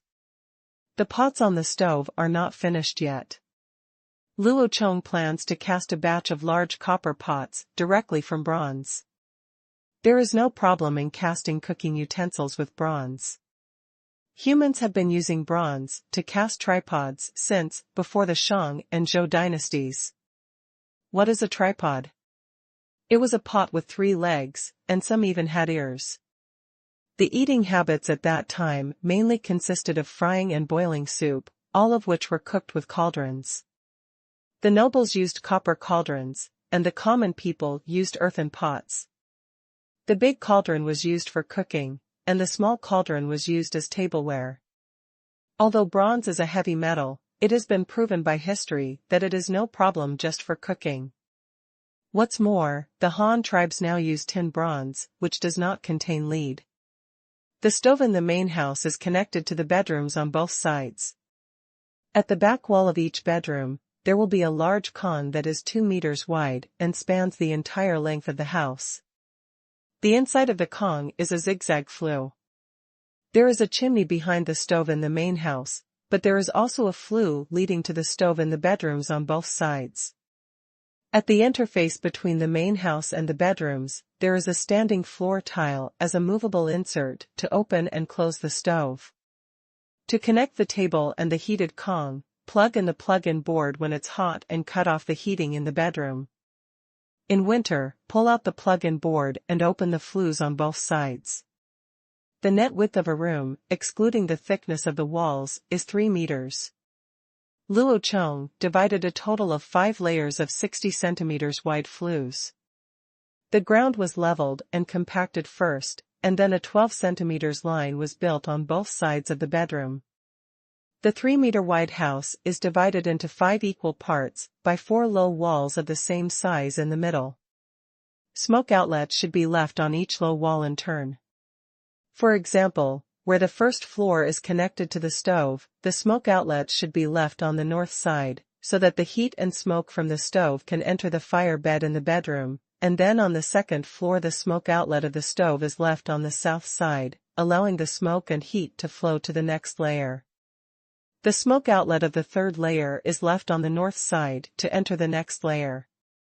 Alternating between north and south, the smoke and heat of the stove can flow to the entire fire Kong.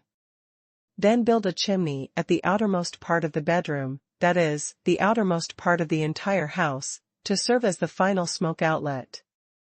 After the indoor fire pit is built with a flue, use large fired bricks, that is, 5 centimeters thick, 30 centimeters wide, and 60 centimeters long paving bricks, to directly cover the flue horizontally. You only need to line it up in 5 rows. The entire flue is covered, and the joints are carefully filled with clay. Finally, a layer of lime mortar can be applied for sealing to avoid smoke leakage in the house during later use. After the entire Kong is completed, it will be a 3-meter long, 2-meter wide, 70 centimeter high flat brick platform with a hollow interior, which occupies half of the entire room. If you lie down on it to sleep, at least 5 adults can lie down. If there are 1 man and 2 women in a family, when a child is born, he can sleep with the adult first. When the child is older, he can sleep in another bedroom by himself, or one of the women can sleep with the child in another bedroom. In short, these 2 adults, it's no problem for 10 people to live together in Kong. If you don't count the outdoor chimney, the construction speed of the 2 indoor kings is still not slow. On the contrary, the progress of the small stove in the main house is slow because the structure is relatively complicated. The most important thing is to build a round pot base. Luo Chong guided the 2 of them for half a day and only half of them were completed. However, the wall was being built outside at a very fast pace. The 14 wall builders had already built the wall to a height of 2.5 meters in 2 days. It was estimated that they would be able to build it in another day. The rafters were broken. Another day passed, and at midnight, Luo Chong was sleeping soundly in the thatched hut with Xiaodai in his arms, when suddenly a soldier on guard at night called him. "Chief, wake up quickly, someone is coming from outside." "Who is it? Who is coming in the middle of the night? Is it an enemy?" Luo Chong gently put Xiaodai aside and asked in surprise. "Probably not. It's a team of about 200 people, including men, women, and very young children. The leader is a man riding an antlered deer. I think the antlered deer and the saddle on it should have been taken from our tribe." "Oh? These are people from the Yu tribe. Take them to our city. They are sending people here for us." "Yes." The soldier on duty at night took the order and left. He was the one exchanged from the spring festival this time, and he didn't know that Gai Yufu before. When Xiaodai heard the movement, she rubbed her eyes and asked confusedly, "Luo Chong, what's the matter?" "Oh, it's okay. The Yu tribe sent someone to us. You can continue to sleep. I'll go over and take a look." "Oh, then be careful." "Yeah, I know." When Luo rushed out of the thatched hut, he yawned and stretched, cursing in his heart that this Yufu was nothing. He didn't come early, he didn't come late, and he came in the middle of the night. However, according to the time requested by Luo Chong, it was indeed time for him to arrive. From the first time he went to the spring meeting in early February, it took 12 days to go back and forth. Later, He waited for 5 days to fight against the fire tribe, and then sent Shuda to the fire tribe. The attack has been going on for 10 days. It's almost the end of the month, and it's time for this guy Yufu to come. The moon was high in the sky, and when Luo Chong walked alone to the empty city, there were already hundreds of torches lighting up there. Ruru and Huishan, 2 people who were not tied up, also joined in the fun and circled around Luo Chong. They are helping to dig the river these days, and Luo Chong is building a house again. They haven't played together for a long time.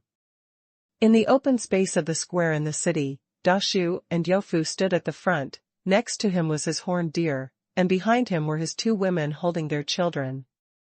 Behind them were a large group of people, over 200 years old, including about 50 of them.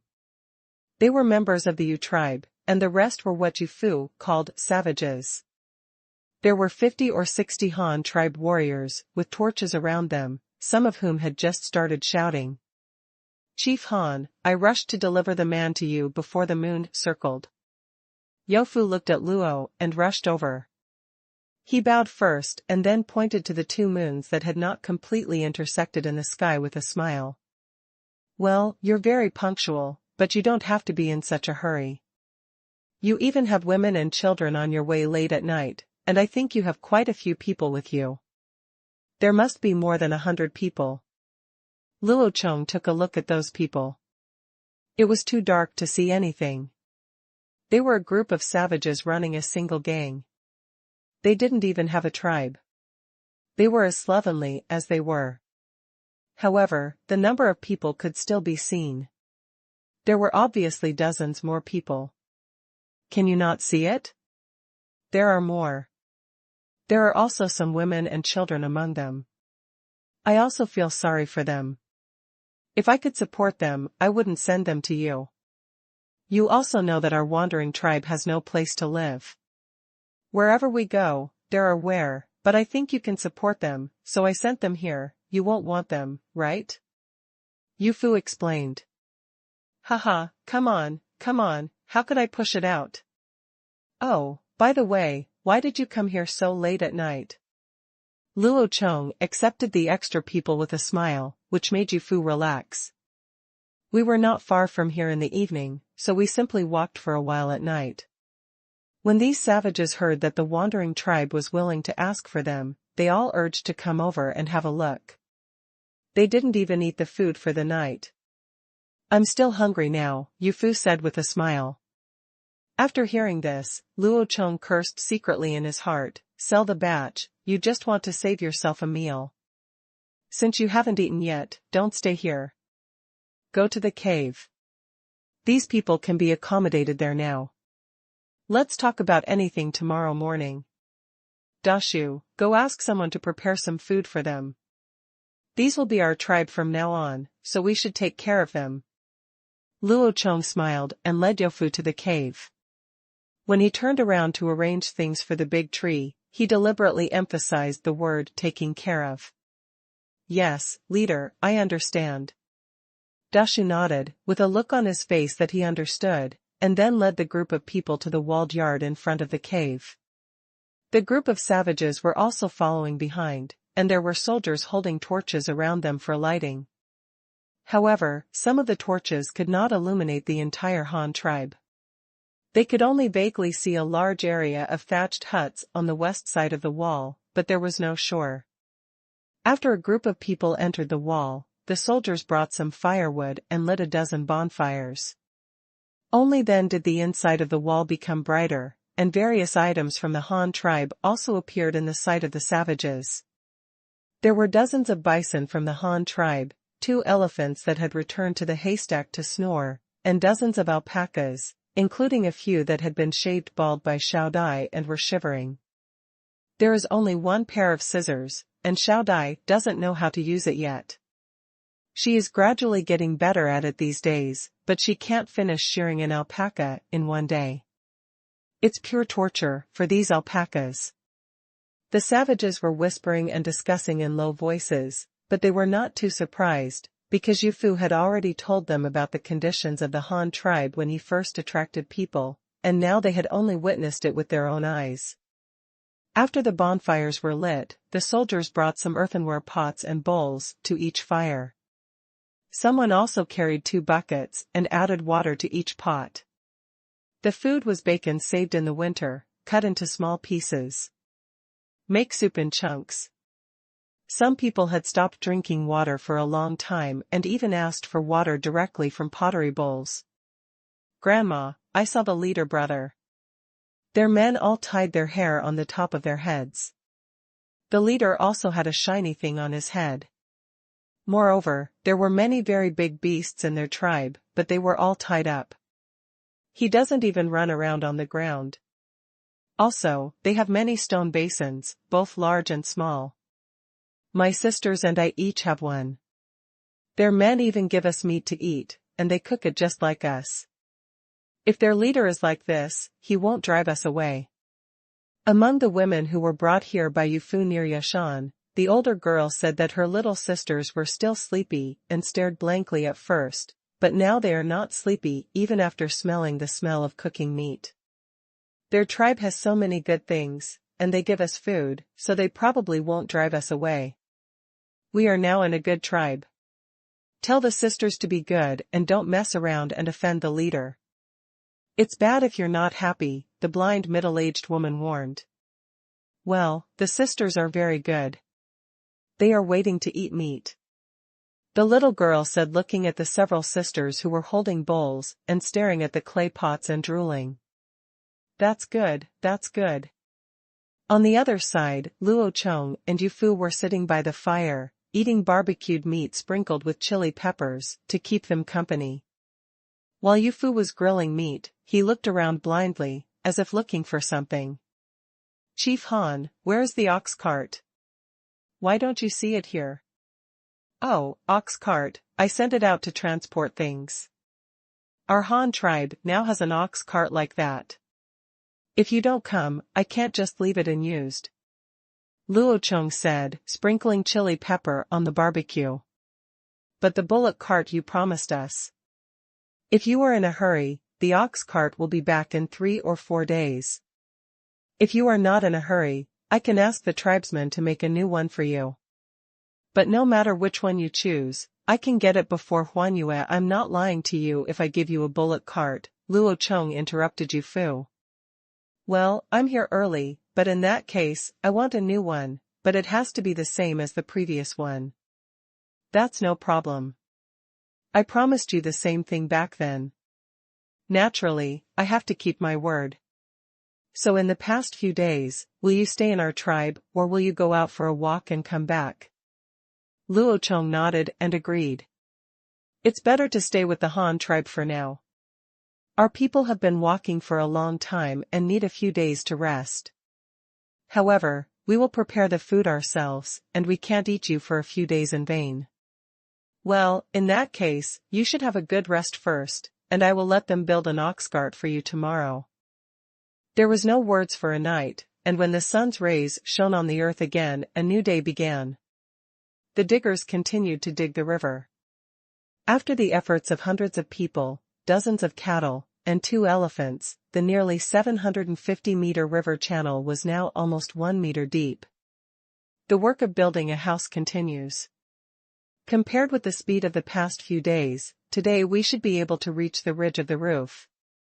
Then it is time to erect beams, pound grass, and then apply mud and pave tiles.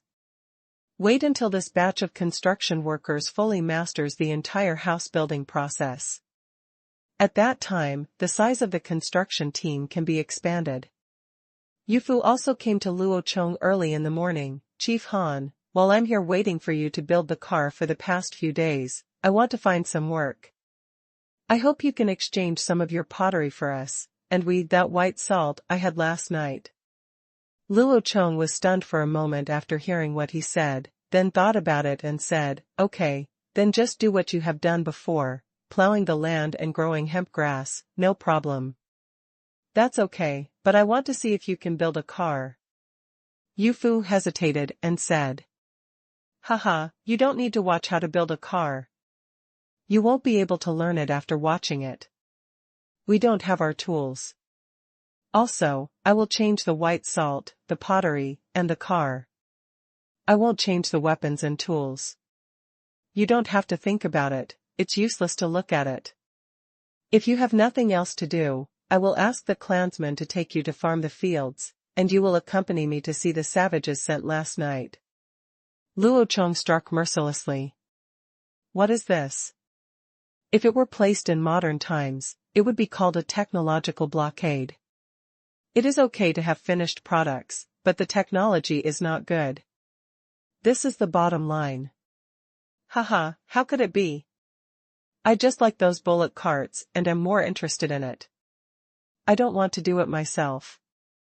Our tribe is running around and can't stop. Let's go and watch people together. Yu Fu saw that Luo Chong had exposed him directly and refused.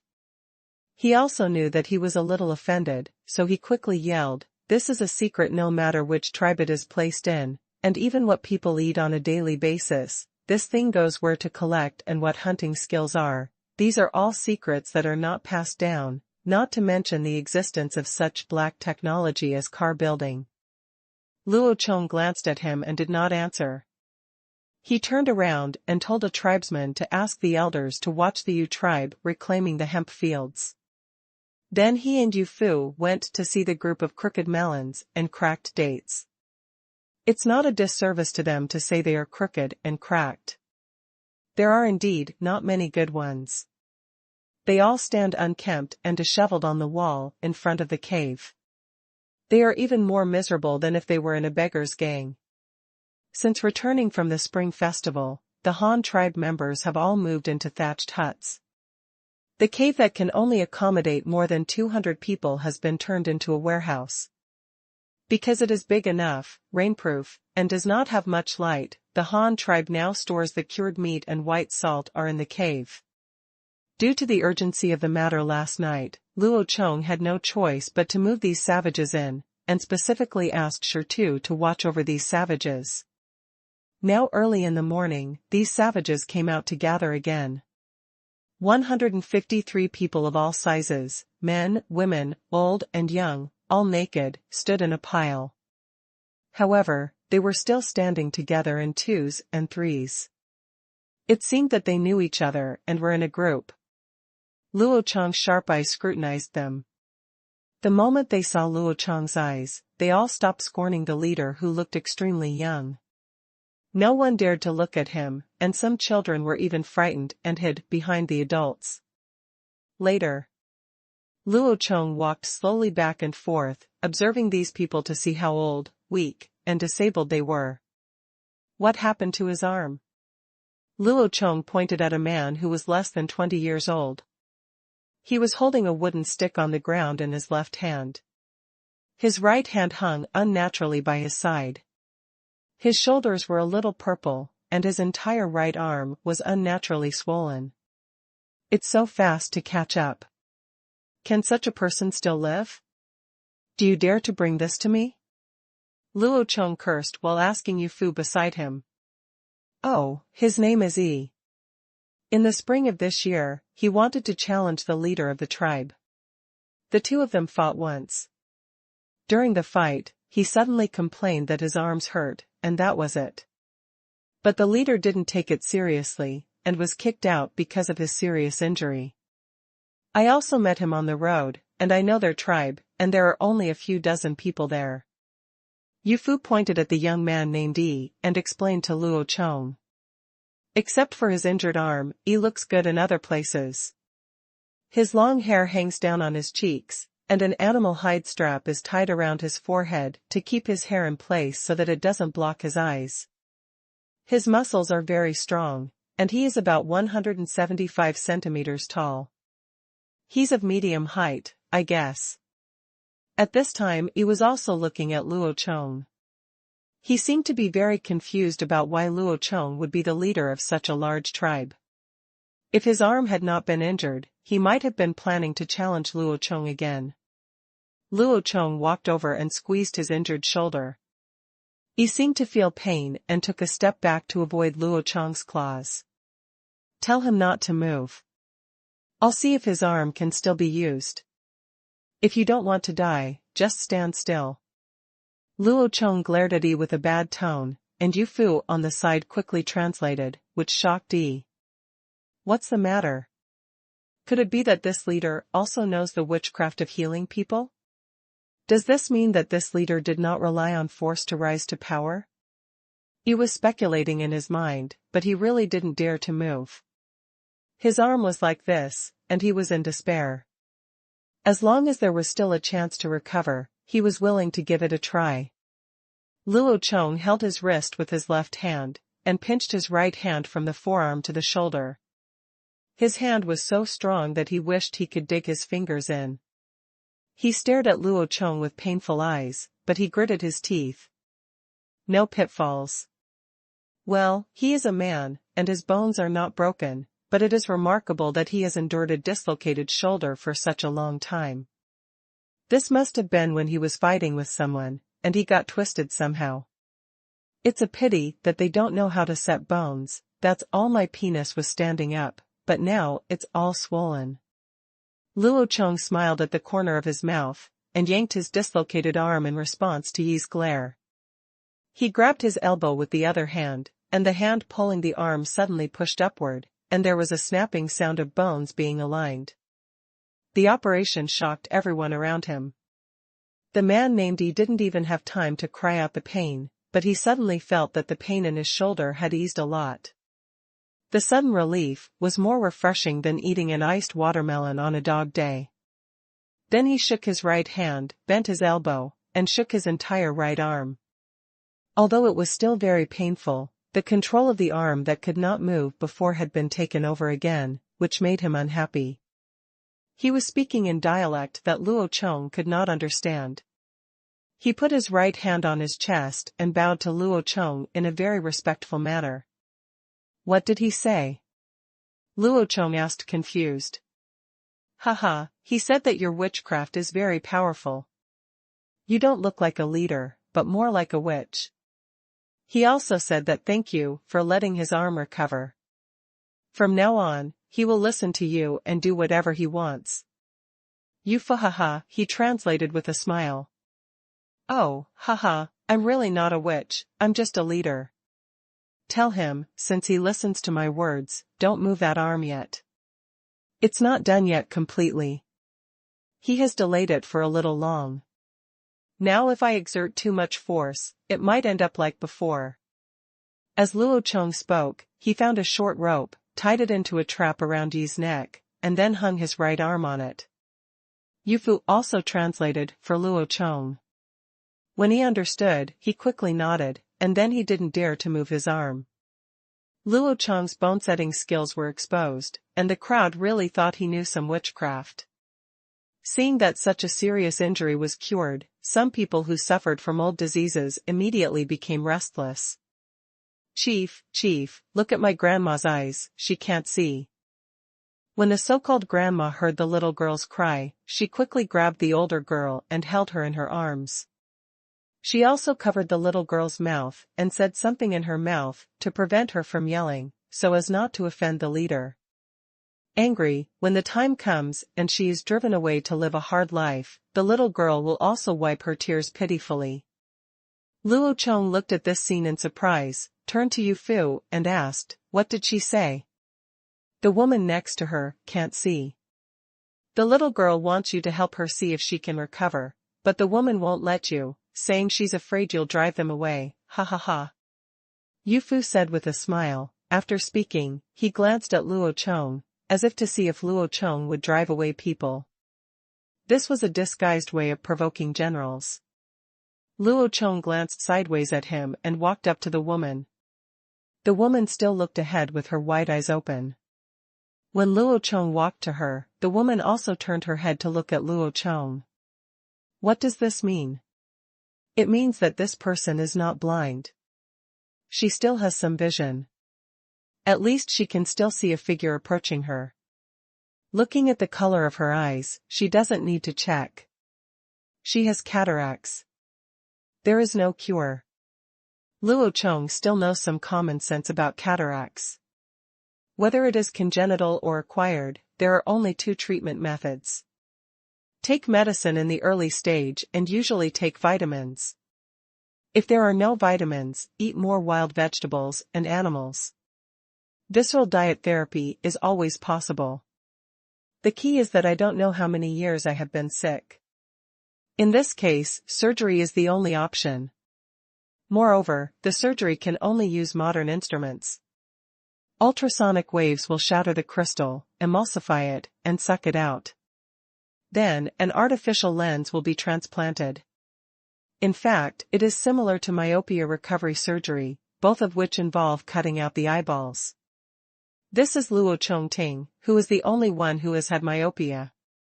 Said by a comrade in the restoration technique.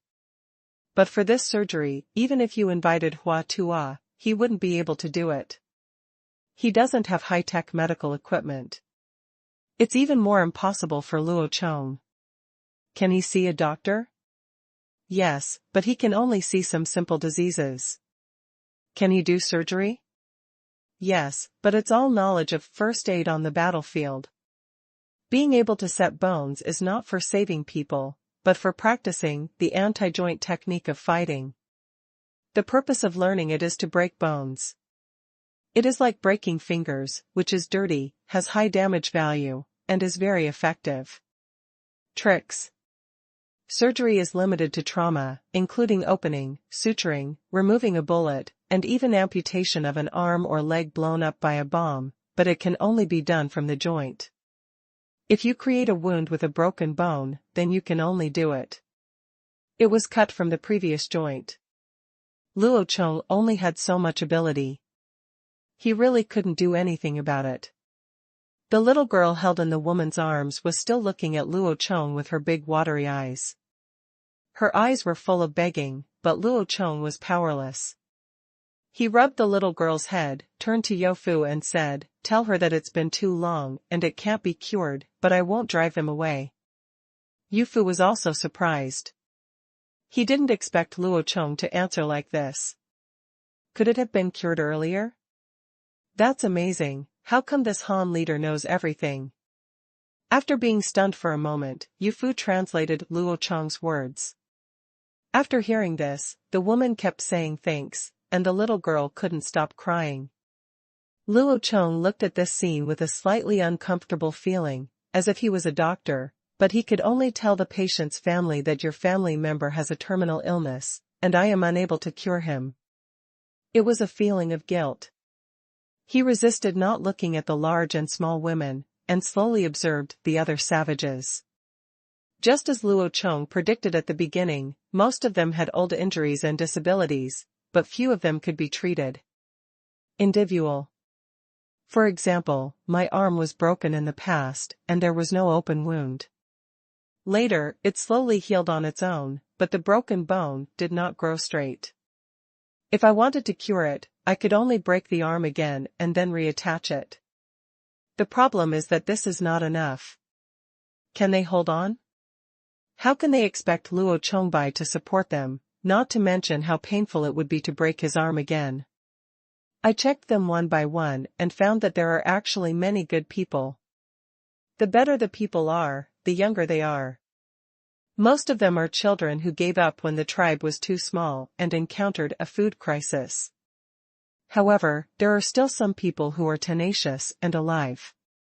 Come down and slowly grow up. Taking an overview of the 150 people, there are a total of more than 101 men. The rest are some older women who have lost their fertility and have been abandoned by the tribe, as well as some little girls. Among the men, about 100% have old injuries and disabilities. There were more than 70 people, and the others were all able-bodied young men. Luo Chong's resettlement method is also very simple. All the women will follow to expand the hemp fields, and the children will stay behind in the tribe. The disabled men who have inconvenient legs and feet will go to make bricks. The job of pressing brick molds is fixed, as long as their hands are not disabled. Capable. Those with disabled arms were used to drive bullock carts and transport bricks between brick kilns and urban areas. Those with no injuries or disabilities were used to expand the size of the construction team. Once assigned, they really found suitable jobs for everyone. Even the little girls took the initiative to collect grass to feed the rabbits, and the woman with cataracts went to help Xiaodai. While holding down the alpaca, he took care of the little girls near the corral. There are too many jobs in the Han tribe, and there is no shortage of jobs at all. There is always a place where you can use your talents and specialties. This is also the reason why foreigners can quickly integrate as soon as they join the Han tribe, because there is no barrier and everyone can find something you like to do, and if everyone works together, life will be better than before. After the savages were resettled, Yu Fu took a few men from the Yu tribe to go hunting. They would stay here for a few days. Although the Yu tribe also had some food reserves, they couldn't just sit back and rest, but they couldn't go hunting with the Han tribe either. Hunting in the area, this counts as robbing prey, okay? Having no other choice, Yu Fu came to Luo Chong again, and Luo Chong was currently arranging for the carpentry team to build the four-wheeled ox cart again according to the last specifications. Chief Han, I want to take people hunting, but your hunting grounds are all around here. Do you think this? Luo Chong looked at him speechlessly. There was so much going on, but when he looked east, an idea suddenly occurred to him. We built a bridge a few days ago. You can walk to the other side of the river. That side is not the hunting range of our tribe. You can take your people to have a look. You may gain something. Luo Chong pointed to the east. Xiao Qiao said. Bridge? Can you cross the river? We haven't been to the other side of that river very often. It would be great if we could cross here. Maybe our Yu tribe can know more tribes. Yu Fu said with some excitement. This is the reason why Luo Chong asked him to go. In Luo Chong's eyes, this wandering tribe is like an explorer, rushing to any strange place. If the Han tribe didn't have so many things to manage, even Luo Chong, everyone wanted to go out and have fun with them, but unfortunately they couldn't. Haha, of course I can go there. You should go to the bridge today, to have a look. If you are interested there, maybe I have a mission to cooperate with you. The mission is about the bridge. Luo Chong said. Really? Then I must go and see it today. In this way, Yu Fu led 10 men across the bridge and left. The other women and children of the Yu tribe stayed with the Han tribe to help cultivate the hemp fields and exchanged their labor for white salt. However, he did not see Luo Chong turn around at all. The smirk of that moment. Yu Fu led people to the east bank of the river. The Han tribe members were also performing their duties. Luo Chong came to the house building site again. Today is the last day of building the wall, which is the critical moment for the ridge of the house. In architecture, all buildings with sloped roofs have a rigid target. The minimum slope of the roof cannot be less than 15 degrees. Otherwise, even if you have a good waterproof structure, it will not be conducive to roof drainage. According to the known conditions, the span of the house is 4 meters, with the roof ridge in the middle. If the slope is at least 15 degrees, based on the interior angle of the triangle and 180 degrees, the angle between the roof ridge is 150. Of course, this is the minimum. Calculating using the formula, the height of the roof ridge is almost 60 centimeters, but Luo Chong directly set it at 80 centimeters, and the finished product is almost 20 degrees, which is safer. It took half a morning to build all the walls to a height of 3 meters. At this time, you can raise the ridges. Find the midpoint of the 4 walls from east to west, and then start laying bricks. The number of bricks on each layer will increase. It decreases in the middle and gradually converges toward the middle, forming an isosceles obtuse triangle. In fact, the bricks on the roof ridge are only 60 centimeters high. After all, the height of the beams must be left. The wood for the beams has long been prepared by the logging team. They are all small pine trees with a thickness of 20 centimeters. The bark is peeled off and dried. Dry. The beech and ash trees in the forest were not suitable. The beech trees were not straight enough and the ash trees were reluctant to cut them down. They also kept them for collecting insect wax. The oak trees were kept for making furniture. The fir trees were kept for shipbuilding and weapon building. Only the long and straight ones were left. The pine wood is suitable. Luo Chong guided everyone to complete the construction of the 4 small ridges. It was already noon. When the roof ridges were just completed, the beams could not be installed. They had to wait for them to dry, so Luo Chong split up the original 20-person construction team. Divide into 4 groups, each group plus the 7 savages who just joined, for a group of 12 people, and start building 4 houses at the same time. Let's start with building the foundation first. The old people will lead the newcomers. The remaining few who have no arrangements will continue to dig the foundation trenches of the foundation. The lines are all drawn, so just learn to dig. After arranging them, Luo Chong summoned a dozen women from the collection team and 2 carpentry apprentices to prepare for the beam.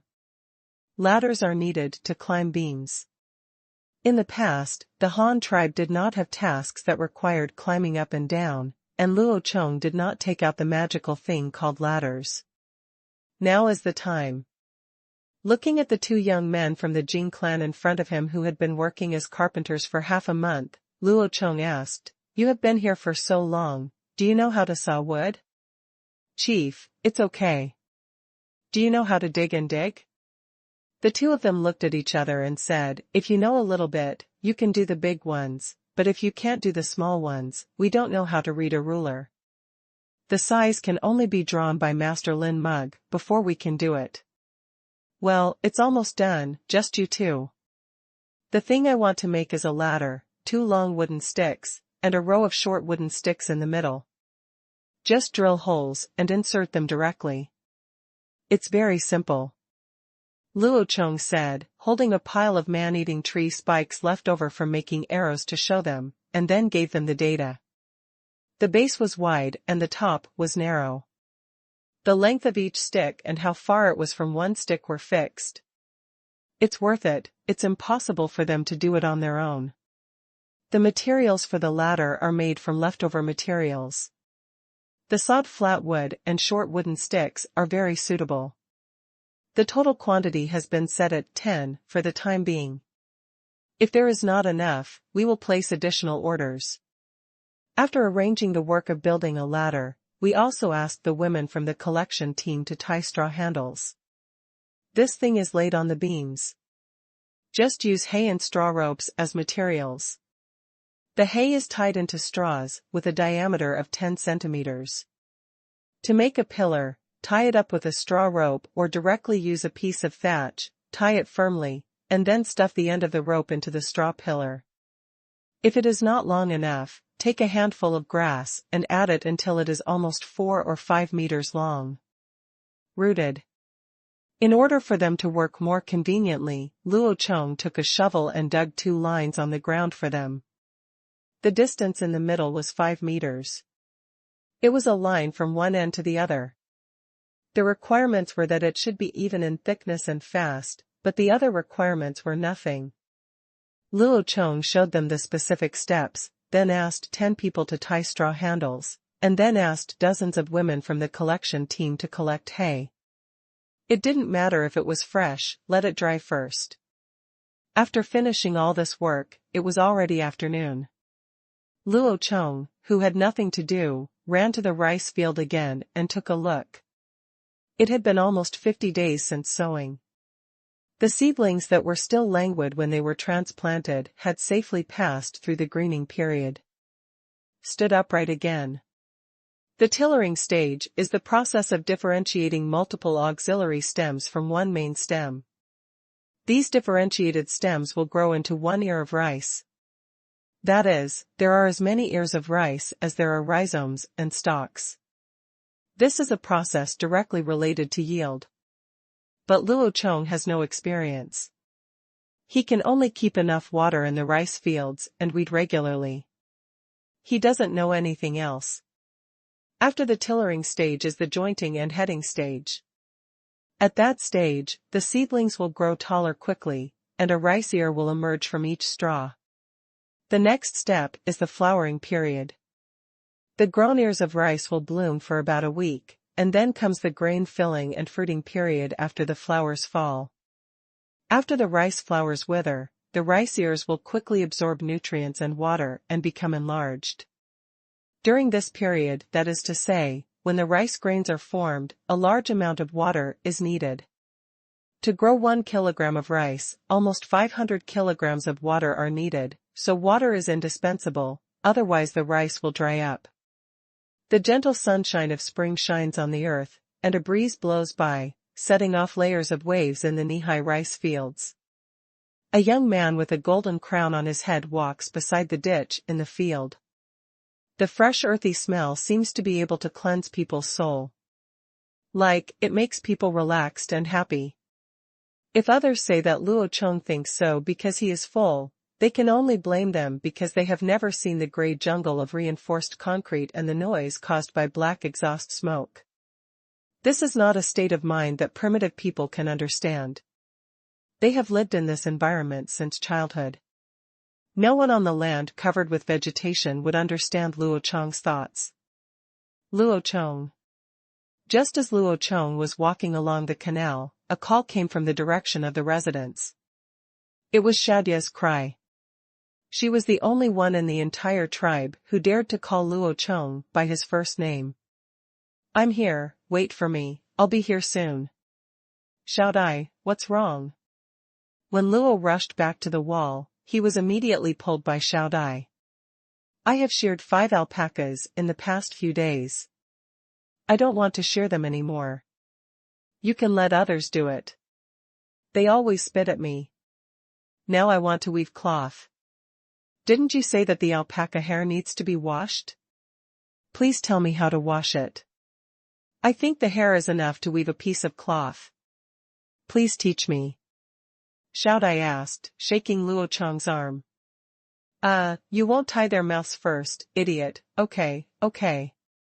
I'll tell you how to wash them. But are you still going to weave like before?" Luo Chong said calmly. Xiaodai asked back. "Then how do you weave? By the way, you haven't told me how you weave yet." "I weave, I'm much better at weaving than you. I can weave very long cloth, and the cloth I weave is wider than you can weave. And I don't twist the thread by hand, so it's faster than you. More." Luo Chong smiled and boasted to Xiaodai, and couldn't help but recall the scene when he went to the weaving tribe as a guest for the first time. At that time, Luo Chong saw with his own eyes how the women of the weaving tribe were weaving linen under the thatched shed. Yeah, tisk, that's called primitive, and the primitive ones are all gone. The women who knitted the tribe tied fixed lengths of hemp thread to 2 wooden sticks, then nailed the wooden sticks directly to the ground to tighten them as warp threads, and then used a bone needle ground to thread the weft threads, and the women squatted on the ground. Use a bone needle to pick up the warp threads one by one.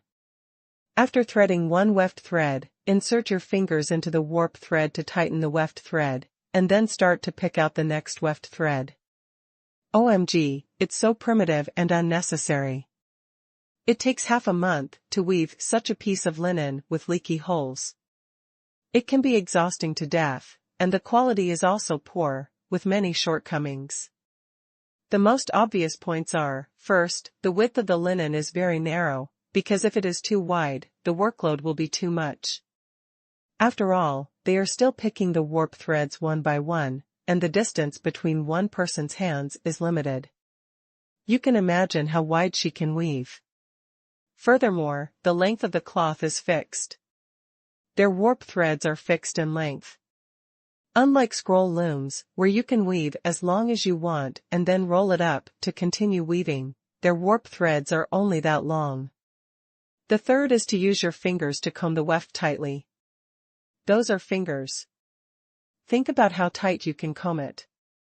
You will know by looking at the finished product. It is just like a sieve, full of big holes and small eyes.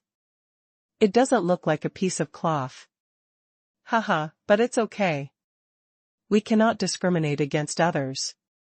After all, this is considered the ancestor of the textile industry. I'm lying. Eminem taught me to twist thread with my hands. What else can I use if I don't rub it with my hands? Will it turn into thread on its own? Xiaodai beat Luo Chong in disbelief.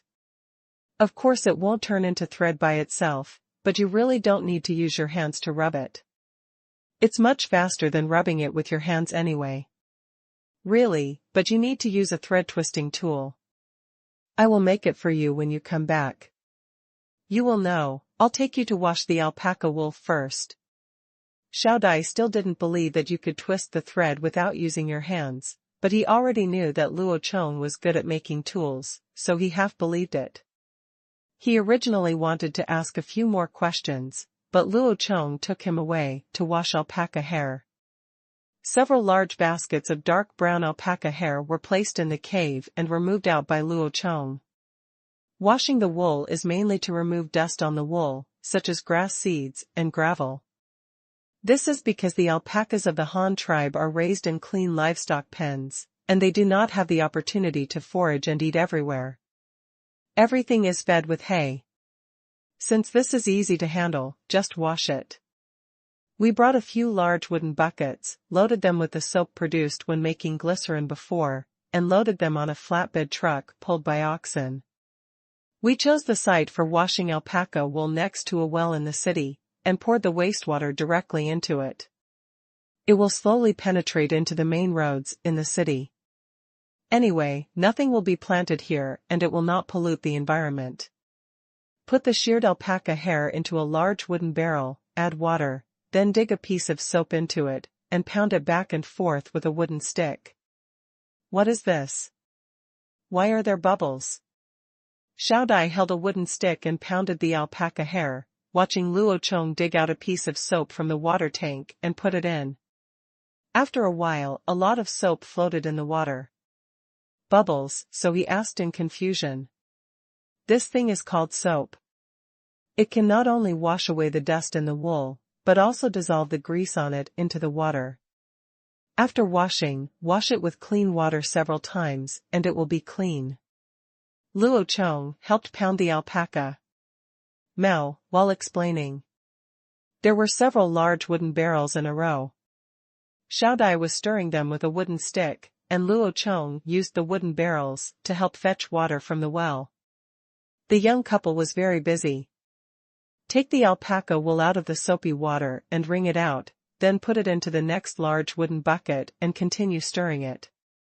After washing it 4 times, the remaining water will be very clean. Wring it out directly and put it in the water. A clean big bucket waiting to find a place to dry.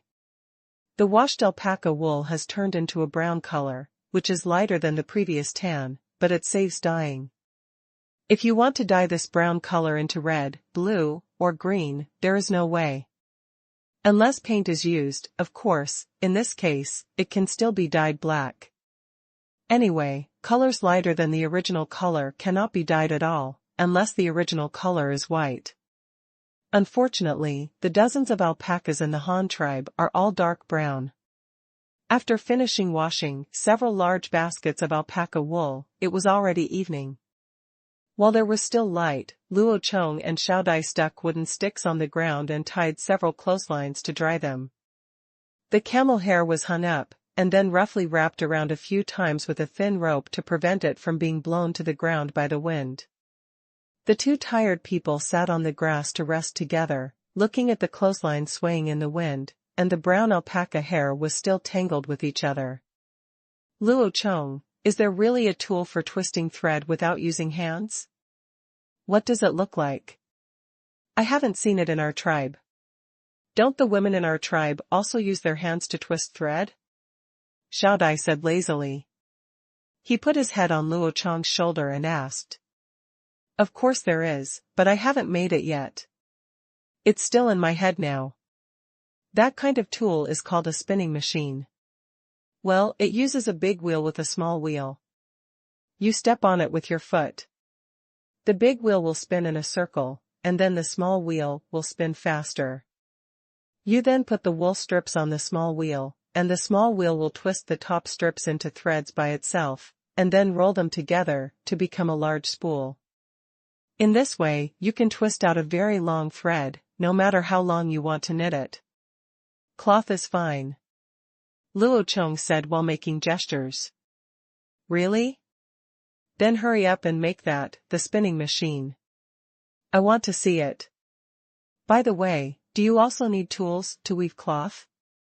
We weave tribal cloth while squatting on the ground. How did you knit it? Yeah, I do have a tool. It's a loom. You can tie very long threads on it, and the cloth can be woven very long. And I don't have to pick the bones one by one like you do. My weaving machine, when the cloth machine is stepped on, the vertical warp threads will automatically separate into 2 layers. While stroking Xiaodia's long hair, Luo Chong looked at the clothesline not far away in trance, recalling in his mind the loom in the history textbook he had seen in his previous life. The earliest thing in the world that can be called a machine, apart from the crossbow machine, the most sophisticated and complex machine left, is the textile machine. From the Xia and Shang dynasties, which were tied to the waist and used for weaving with feet, to the diagonal scroll frame looms of the Han dynasty, which were used to weave cloth while sitting down, the weaving industry for the next thousands of years was basically determined from then on. Cloth machine mode. Later, in the Song dynasty, the clever ancestors of the Han nationality invented a 2-story CNC-coated loom that was operated by several people at the same time. It was specially used to weave silk and Sichuan brocade. It was the tallest human being in ancient times. The crystallization of wisdom can be used to weave preset patterns directly on cloth through codes composed of drilled wood chips. It can be called a world-leading black technology. It is so awesome. Later, in the era of the Industrial Revolution, the spinning jenny and the flying shuttle loom truly became existences that changed the destiny of the world, and the textile industry became the first industry in the world to use steam power. The two of them were talking, and soon it was getting dark, and piles of bonfires were lit in the tribe, and the aroma of food came out of pottery pots. Yofu, who went out hunting, also came back with his people. They also brought back a musk deer, which is a cervid with 2 tusks in its mouth. It is also known as a vampire deer, but it does not suck blood. Because the 2 teeth were too scary, and the body was not very big, less than 20 kilograms of meat, but it was enough for their tribe to eat for one night. Chief Han, that bridge you built is really great. I hope I can often cross the river here in the future. Do you think it will work? Yufu came to Luo Chong and sat down happily. Of course. You can go to the east bank of the river more in the future. If you encounter a strange tribe and can get some good things in exchange, you can use them to exchange with me when you come back. Luo Chong said with a smile. Really, that's great. When the ox cart is ready, we will go to the east bank. We haven't been there much yet. By the way, Chief Han, can your bridge pass the ox cart? Can it? It will collapse. Ha ha ha. How is that possible? We built that bridge just to let the ox cart pass. The ox cart you saw before has already passed by. Don't worry, it won't collapse. Luo Chong said with a smile. Okay, that's no problem. You eat slowly, and I'll plan with the tribe how to get to the east coast. Yufu got the answer he wanted, and happily stood up and said goodbye to Luo Chong. Luo Chong also smiled and nodded, and had dinner with Xiaodai again. The night is getting dark, and many tribesmen have fallen asleep. Occasionally, they can still hear the patrolling footsteps of soldiers guarding the night post. In a thatched hut by the wall, Luo Chong hugged Xiaodai, played with her long hair, and was thinking about how to spin wool. There is a difference between wool spinning and cotton spinning. Cotton fiber is easier to spin than wool fiber. Luo Chong has seen cotton spinning machines. After all, this is the mainstream with the most information. The textbooks are all about that stuff. Just take a cotton ball. After spinning, the spinning machine automatically extracts cotton fibers from the cotton ball and winds them into cotton thread, which is cotton yarn. But wool fiber cannot. Although wool spinning is similar to cotton spinning in theory, wool fiber must undergo a pre-treatment process, which is combed roving. To put it bluntly, it is easy to understand. It is just like combing hair. First, comb a large ball of alpaca hair.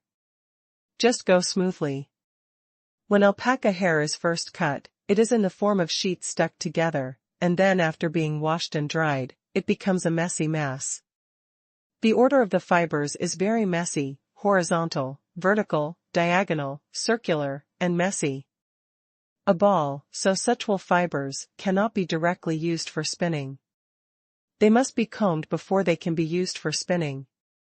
That is, use a comb to comb all the wool fibers into one direction.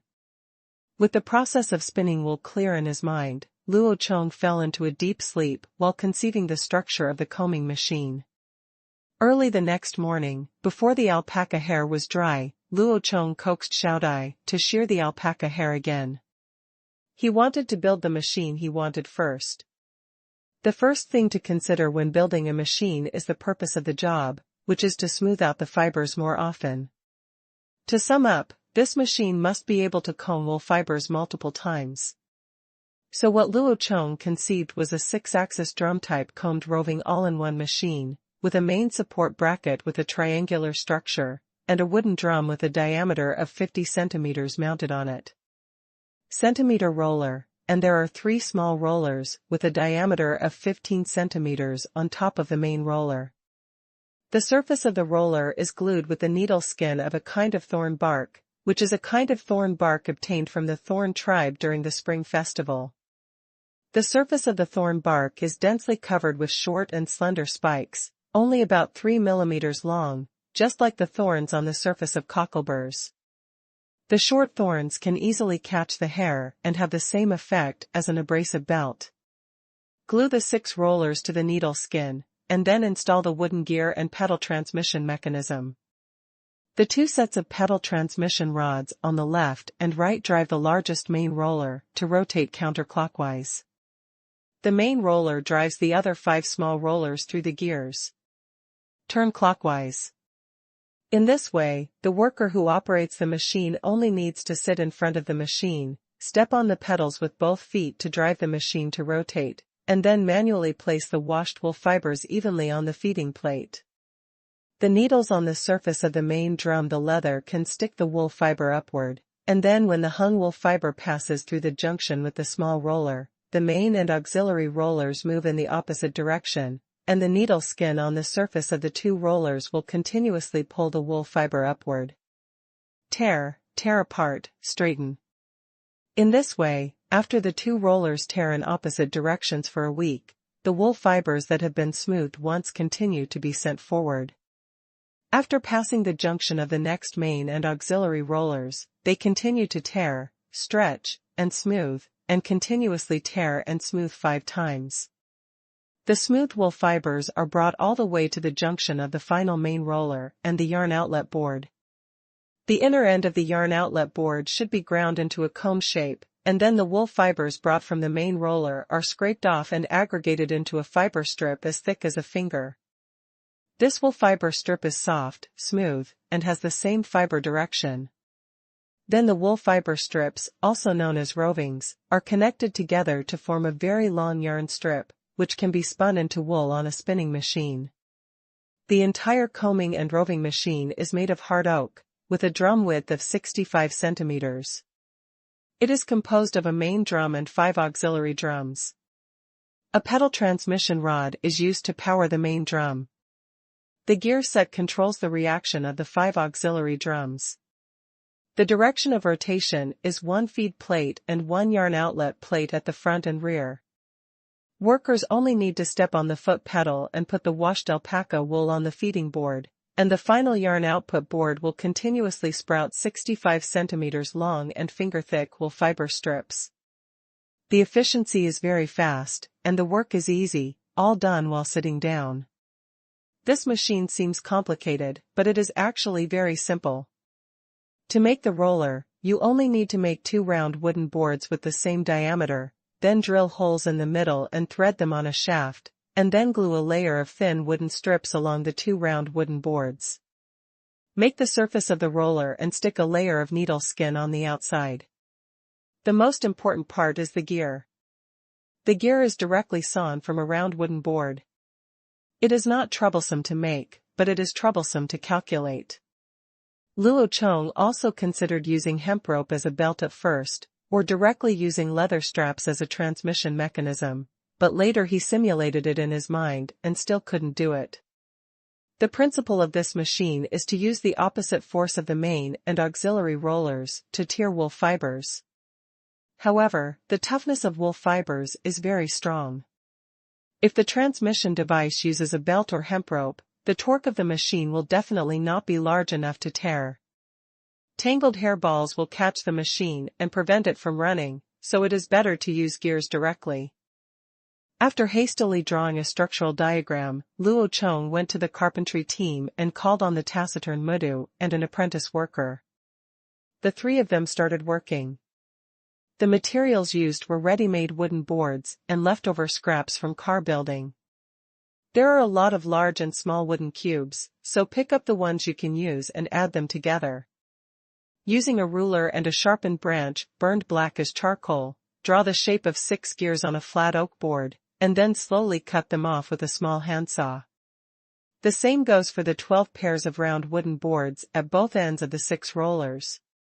Then cut out a square groove in the middle, insert a square wooden stick into it as a barrel axis, and cut only the exposed parts at both ends into a round shape. There is also a square hole in the middle, which can be firmly fixed on the barrel axis by applying glue. The surface of the drum is cut from a 1 cm thick, narrow board into 65 cm. In order to facilitate installation and increase production speed, holes are directly drilled at both ends with a hand drill, and then nailed on with thin wooden nails dipped in glue. The excess part is cut off with a saw. Then use a shaving knife to flatten the surface of the drum, then apply a layer of fish bladder glue, and then wrap the needle skin diagonally on it to dry firmly. The gear set was installed on the right side of the machine, and then the pedal transmission rods were connected to both sides. 2 wooden boards were installed on the bottom bracket as pedals. Luo Chong also found a rattan basket that was turned upside down and used as a stool.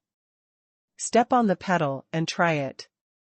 As the 2 transmission rods on the left and the right pulled each other, the main drum placed in the middle began to rotate rapidly, which shocked the carpenters on the side. Although they had also made wheels and ox carts, this kind of rolling wheel with feet, they have never seen anything that can be turned by stepping on it. This is the charm of transmission machinery. Chief, what is this for? Is it also a car? Can you walk with your feet? You don't even need an ox? Even Mudu, who usually doesn't like to talk, couldn't hold back his words when he saw this magical scene. Yes, there are several questions in one mouth. Haha, this is not a car, it is a machine used for work. It is used for combing wool or twine. It is a tool for twisting rope. It can only be kept in place and will not run away. But you can also make a car that can move by itself, but it's more troublesome. I'll teach you how to do it later. Luo Chong said with a smile. Really, Chief? Is there really a car that can move on its own? Bucket next to him asked in surprise. Luo Chong watched with a smile on his face as the carpenters around him all looked at him in disbelief, waiting for his affirmative answer, so he said, of course, but that kind of car is best driven on flat ground. Don't be anxious. When our city is built, I will teach you how to make your own carriage. Wow, the leader is so powerful. A car that can drive by itself is not a divine thing. It can only be used by gods. No, I want to learn rulers and arithmetic. I will also help the leader build a car in the future. I really want to see a car that I can drive on. Isn't that right? The leader is stepping on it. Isn't that a tool? It's not a car either. You look stupid at first glance. Look, if you turn that machine upside down and put the rollers on the ground, wouldn't you be able to leave? Hey, it seems to be true. The carpenters whispered excitedly, their admiration for the leader growing infinitely. However, Luo Chong, who was admired by them, was thinking of the tricycle he saw a little kid riding in his previous life. It had no chain, and was directly connected to the axle of the front wheel. It is a tricycle that can be pedaled directly with two pedals attached. That kind of car is probably the one with the least technical content. It doesn't have chains, gears, or shit. It just rides on the wheels. Well, I'll use that to fool them later. The three of them were busy all morning. Since this was their first time doing it, the speed was not very fast. All the data could only be obtained by fumbling. It was not until noon that the main frame was completed, and there were 6 large and small ones. Roller, but now only one main roller is installed, and the remaining 5 auxiliary rollers need to be installed together after the gears are ready. I took a short break at noon, but there was no lunch. Due to the sudden increase in the population of the Han tribe, 3 meals were reduced to 2. It is estimated that we will have to wait until the second season of autumn rice matures before things will get better, but we can finally plant it in the second season. The amount of rice depends on the progress of paddy field transformation. The river digging team of hundreds of people worked continuously for more than a week. The river channel was already 2.5 meters deep, and the speed was very fast. When the diversion river was dug, the Han tribe only had dozens of laborers, using small carts. Plant human tools, and Ruru and Huishan helped turn over the soil. Now the same project requires hundreds of people. Although the main force of turning over the soil is still Ruru and Huishan, dozens of bison have been added to help. The means of transportation for transporting clay have also been replaced by animal-drawn carts. It's not because there are too many brick models this time, it's probably that the river has already been dug. After a short rest, we continued assembly in the afternoon. The 3 people worked together to make the gears. In order to maintain good transmission capabilities, each tooth must be carefully crafted to ensure that the gears can fully engage. Another half of the afternoon passed, and just as Luo Chong was finally debugging the gear set, suddenly a member of the kiln workers group came to report. "Chief, our wooden boat is back. There are 4 people operating the boat, hauling a boatload of limestone, and a dozen rabbits. How do you arrange it?" "Oh, I'm back. Take me to see the rabbit. Let someone put the rabbit in the rabbit pen first, and then pull the wooden boat to the channel of the diversion river." Luo Chong patted the ashes on his hands, stood up and walked towards the river. While walking, I was arranging things. "Yes, I'll find someone to do it right now." The tribesman immediately followed the order and ran away. 2 minutes later, Luo Chong met the wooden boat on the bank of the Jianshui River. The boat was loaded with a bucket full of white limestone. The 4 young men who came back from the boat were all old people from the Han tribe. When they saw Luo Chong, they came over and immediately hop ashore and say hello. "Chief, we are back." "Well, you did a good job. You were not in danger there." Luo Chong patted their shoulders to express his condolences. "No, we hid the boat very well. We caught rabbits nearby during the day and hid in the trees to sleep at night. We didn't even dare to light a bonfire at night for fear of attracting the enemy. Thank you so much for your hard work.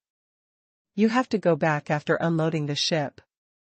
You are not lacking anything. It must be very cold if you don't light a bonfire at night. Go to the elders and get you some more animal skins. If you want to eat, you can eat it yourself. Go get it and let you rest for a while. You won't have to unload the ship," Luo Chong said with concern. "Yes, thank you, Chief, let's go get the things now." "Well, go ahead."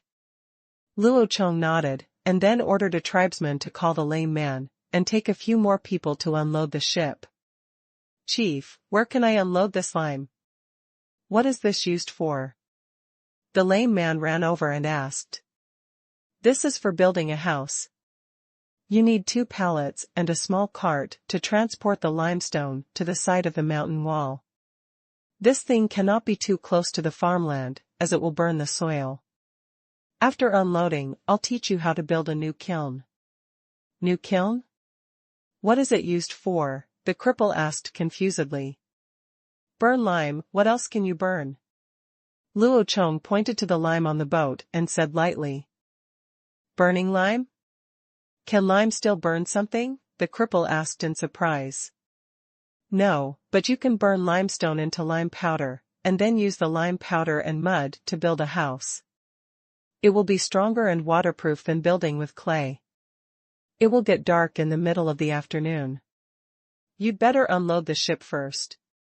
I'll tell you how to do it tomorrow. Luo Chong explained. Yes, Chief. The lame man took the order and left, and the tribesmen became busy again. A boatload of limestone was shoveled into a rattan basket, and then transported to the location designated by Luo Chong on a cart. Luo Chong himself also returned to the carpentry group to do the final assembly work of the combing machine. The most critical part of this purely wooden machine is not the wooden gears or the high-end looking transmission rods, but the distance between the surfaces of each roller. It must ensure that the short thorns on the needle skin feel at a distance, so that it is neither. It will wear the short thorns on each other and maximize the efficiency of tearing wool fibers. After all the rollers and transmission mechanisms were assembled, Luo Chong sat there and stepped on the pedals to try again. As the continuous reciprocating motion of the transmission rod was converted into axial motion, the 6 large and small rollers rotated rapidly. When I got up, the gear set also made a rattling sound. Mudu, go to the elder and ask for a jar of grease. Lard or butter will do. Bring it quickly. Luo Chong continued to step on the pedal and said. Yes, Chief, I'll get it right away.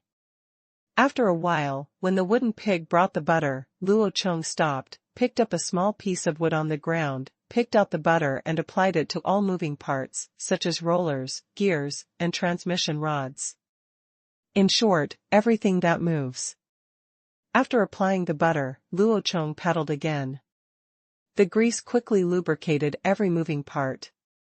The machine's speed was also much faster, its stability was improved a lot, and it didn't feel as vibrating as it did at first.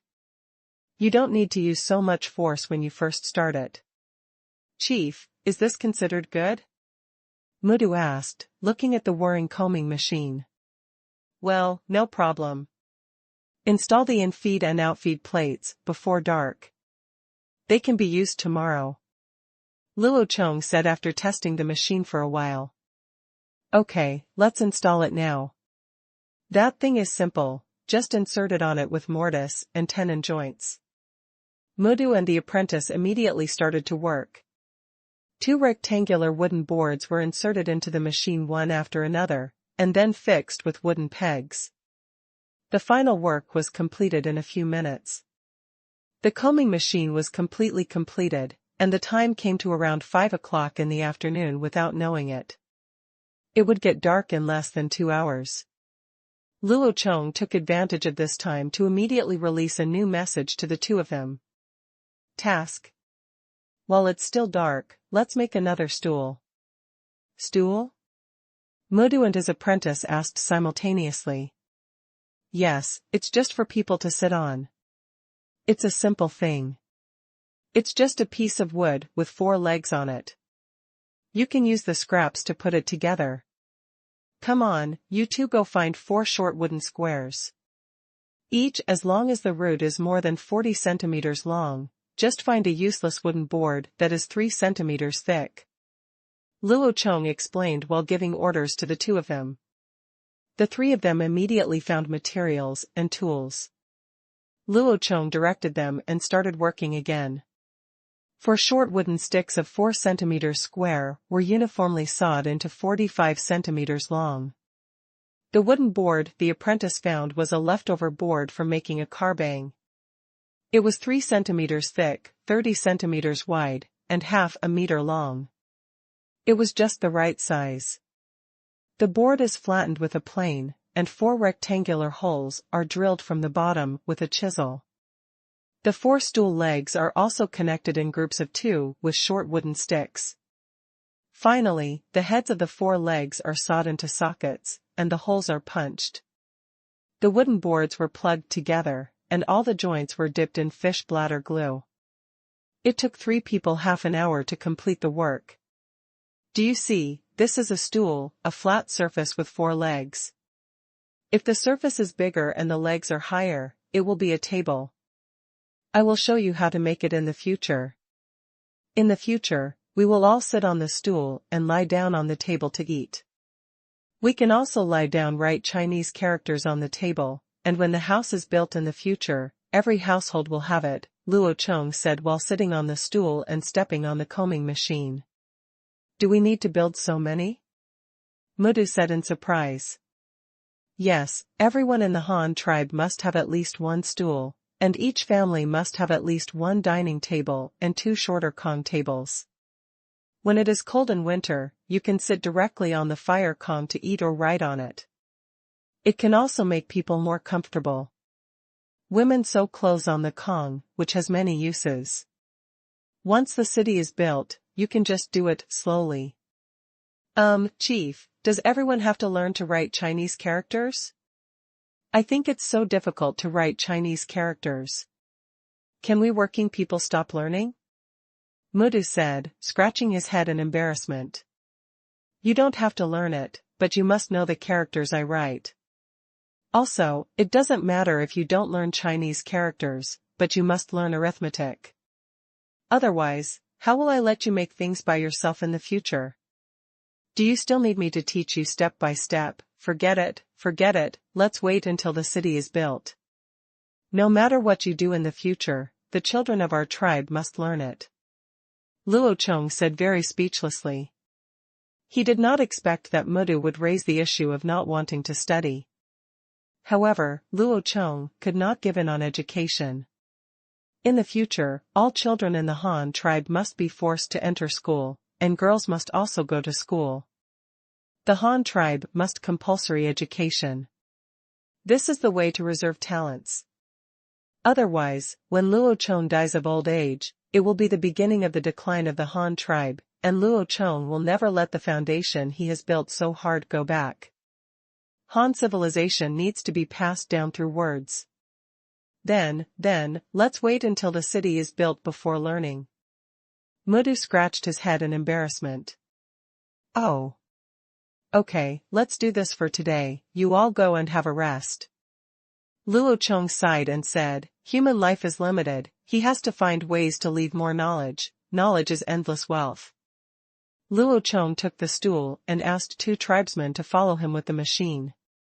He didn't stop until he came to the door of his and Xiaodia's thatched cottage. The machine was placed there in the open air.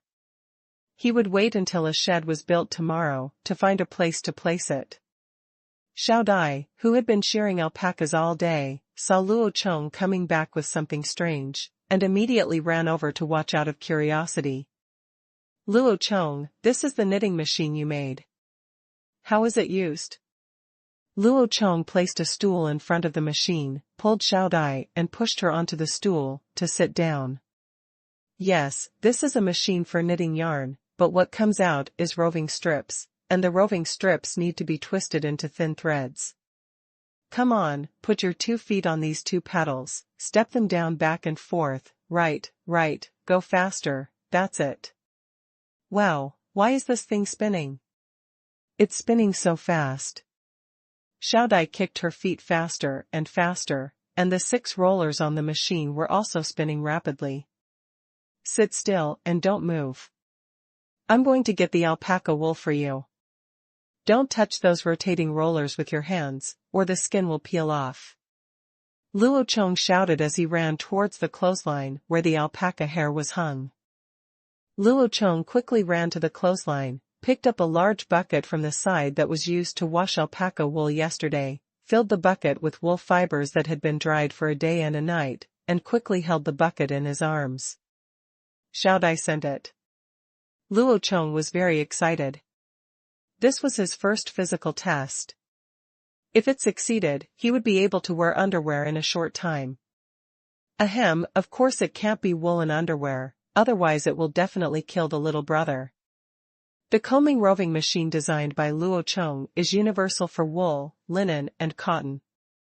Theoretically speaking, as long as it can comb wool fiber, there is nothing wrong with cotton and linen fibers, so you can quickly wear linen boxers. Luo Chong, please teach me how to use this machine. Xiao Dai was still stepping on the two pedals, looking very excited. Don't worry, come on, I'll tell you how to make it. First bring a piece of hair ball, then tear it into small balls with your hands and put them on the feeding board. Get a little more, form a row and push it to the front. It will be sent to the roller by itself, don't stop, keep pedaling. Luo Chong was behind Xiao Dai, holding her two hands to follow him, teaching Xiao Dai step by step how to use the combing machine.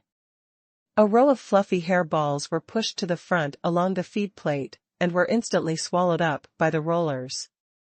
As the 6 rollers pulled each other, the originally messy hair balls were directly torn into strands of wool fibers, and then it turns into a thin layer at the last roller, which quickly gathers like a layer of translucent brown smoke, and then gathers at the edge of the discharge plate into a fluffy top with a thickness of a finger, that is, roving.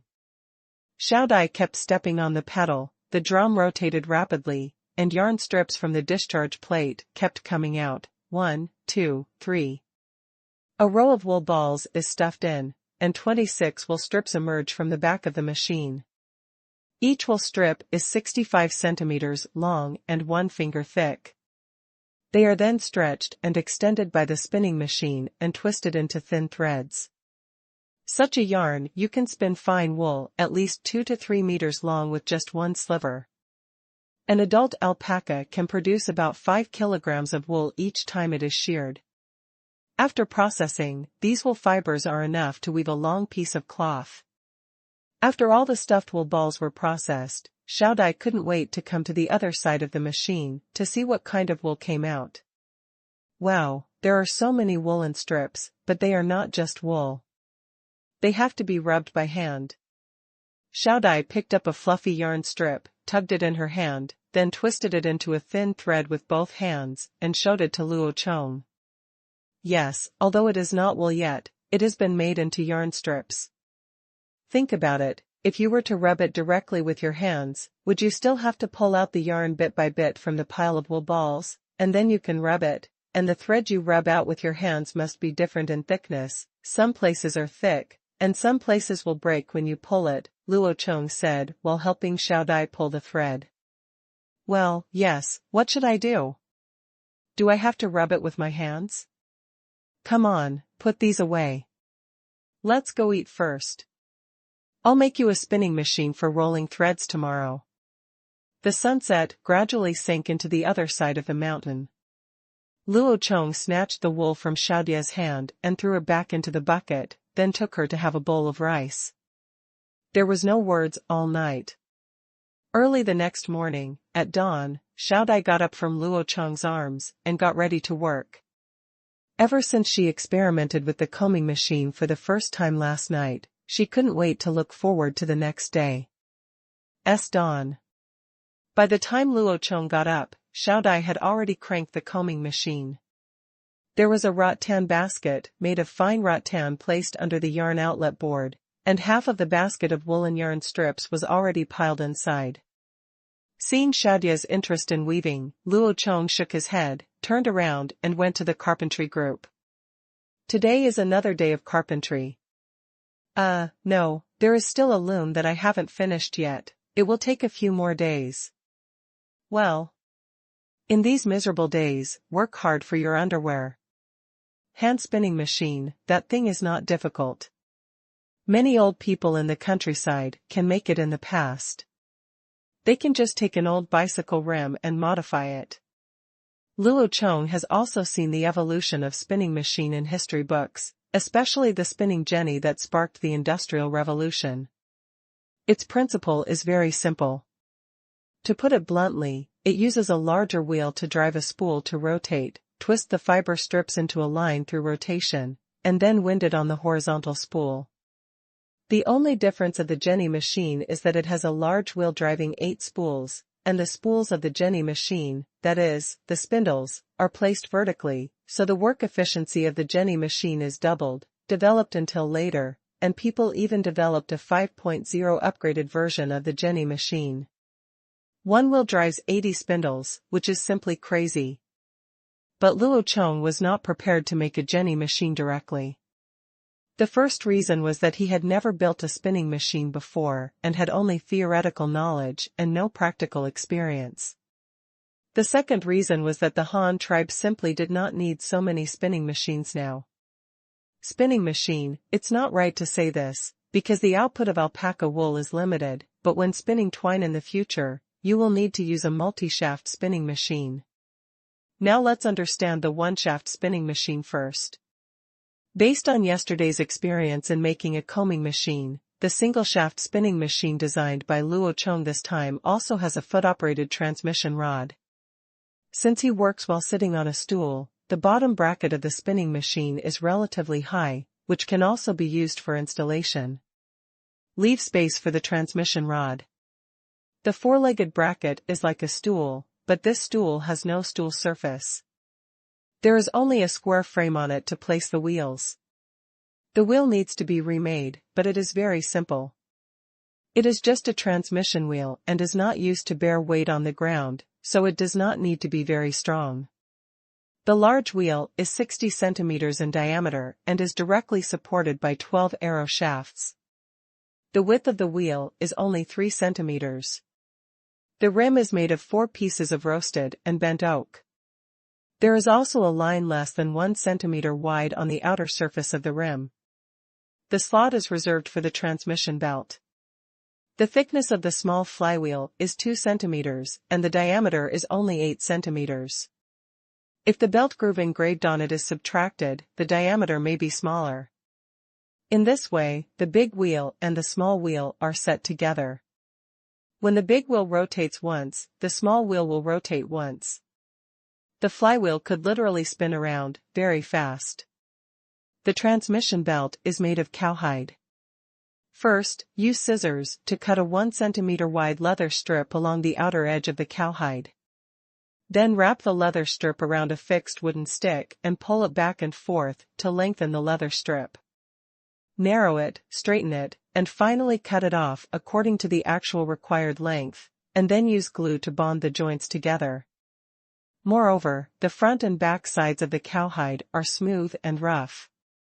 Putting the rough side on the wheel can increase the friction between the two, allowing the transmission to achieve better results and making it less likely to slip.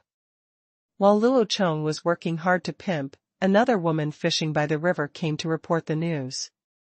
"Chief, the chestnut tribe is here again." They carried 2 trees and a group of women carrying baskets. They are waiting on the bridge now. Do you want them to come over? Oh? They came quite quickly. Let them come over. Call a team of soldiers and take them directly to the city. Luo Chong put up a pergola and looked in the direction of the wooden bridge. Yes, leader. The woman from the fishing team immediately took the order and left. Mao Li and his party of nearly 30 people were brought to the city. 10 of the men carried 2 trees together. They tied 2 wooden sticks to the trees and hung them with ropes, carrying them like sedans. The remaining 20 women everyone carried a bag of tung seeds in a rattan basket or animal skin. Luo Chong also put down his work and turned around to go to the city. He had to do the transaction himself.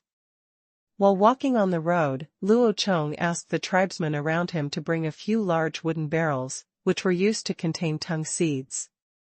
The price agreed with the Li tribe before was to fill a barrel with tung seeds. That's 100 liters of volume, which can be replaced by a large bowl of white salt. Chief Han, we are here to give you a tree, as well as the poisonous fruit you asked for. I hope you can give us some pottery and white salt as agreed. Mao waited in the city for a while and saw Luo rushing over. After that, he immediately stepped forward to mention the transaction to Luo Chong. Of course, I never tell lies. As long as what you send me is what I want, I will definitely exchange it for you. As Luo Chong spoke, he came to the people of the Li tribe and inspected the things they had sent. The 2 small trees were as thick as arms, about 4 or 5 meters tall. The roots were indeed wrapped in animal skins according to Luo Chong's requirements. The roots and soil were almost as big as a backpack. The straight trunk is covered with a layer of gray-white smooth bark, and the oval crown has not been repaired at all. The branches above are covered with 3 large pointed leaves, and there are also flower buds that have just emerged, but they are just covered. After cutting off the roots of the tree and traveling for 2 consecutive days, the leaves and flower buds have wilted, but you can still identify it as a tung tree at a glance. The baskets that the women put on the ground were filled with black tung seeds, one of which was about the size of 2 soybeans. Luo Chong had never seen what this thing looked like, but he had a way. Confirm. Pull out 2 bricks from the ox cart that transports bricks on the road, place one of them on the ground, put a tung seed on it, crush it with another brick, and the crushed tung seed will be released immediately. It smells like paint. It is the unique smell of tung oil, but it is not as pungent as paint. Moreover, the smell of tung oil is non-toxic. Even if the newly painted furniture is placed in the house, it will not harm your health. However, some people do not like the smell of tung oil. Luo Chong was very happy when he smelled the unpleasant smell. He guessed correctly, and the Li tribe did not fool him. These were the tung seeds he wanted. Everything is correct. Now we can trade. First, pour all your tung seeds into the wooden barrel. Let's see how many there are first. Luo Chong took the lead in inspecting the goods, and then began to ask them to count. Okay, no problem, you go and pour all those poisonous fruits into that big wooden barrel. After hearing Luo Chong's words, Mao Li immediately ordered his tribe to work. Their baskets were not small. Basically, it only took 3 baskets of tung seeds to fill a 100-liter barrel.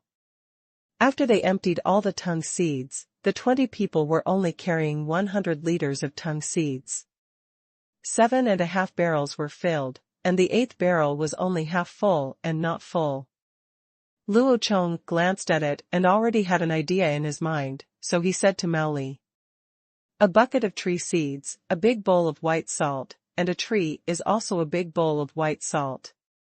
You brought 2 trees, and less than 8 buckets of tree seeds can be exchanged for 9.5 bowls of white salt. You have to exchange them all. To turn it into white salt, it is better to replace some pottery. If you want to change the pottery, this bucket of tree seeds can be exchanged for a pottery pot or 2 pottery bowls, it depends on what you want."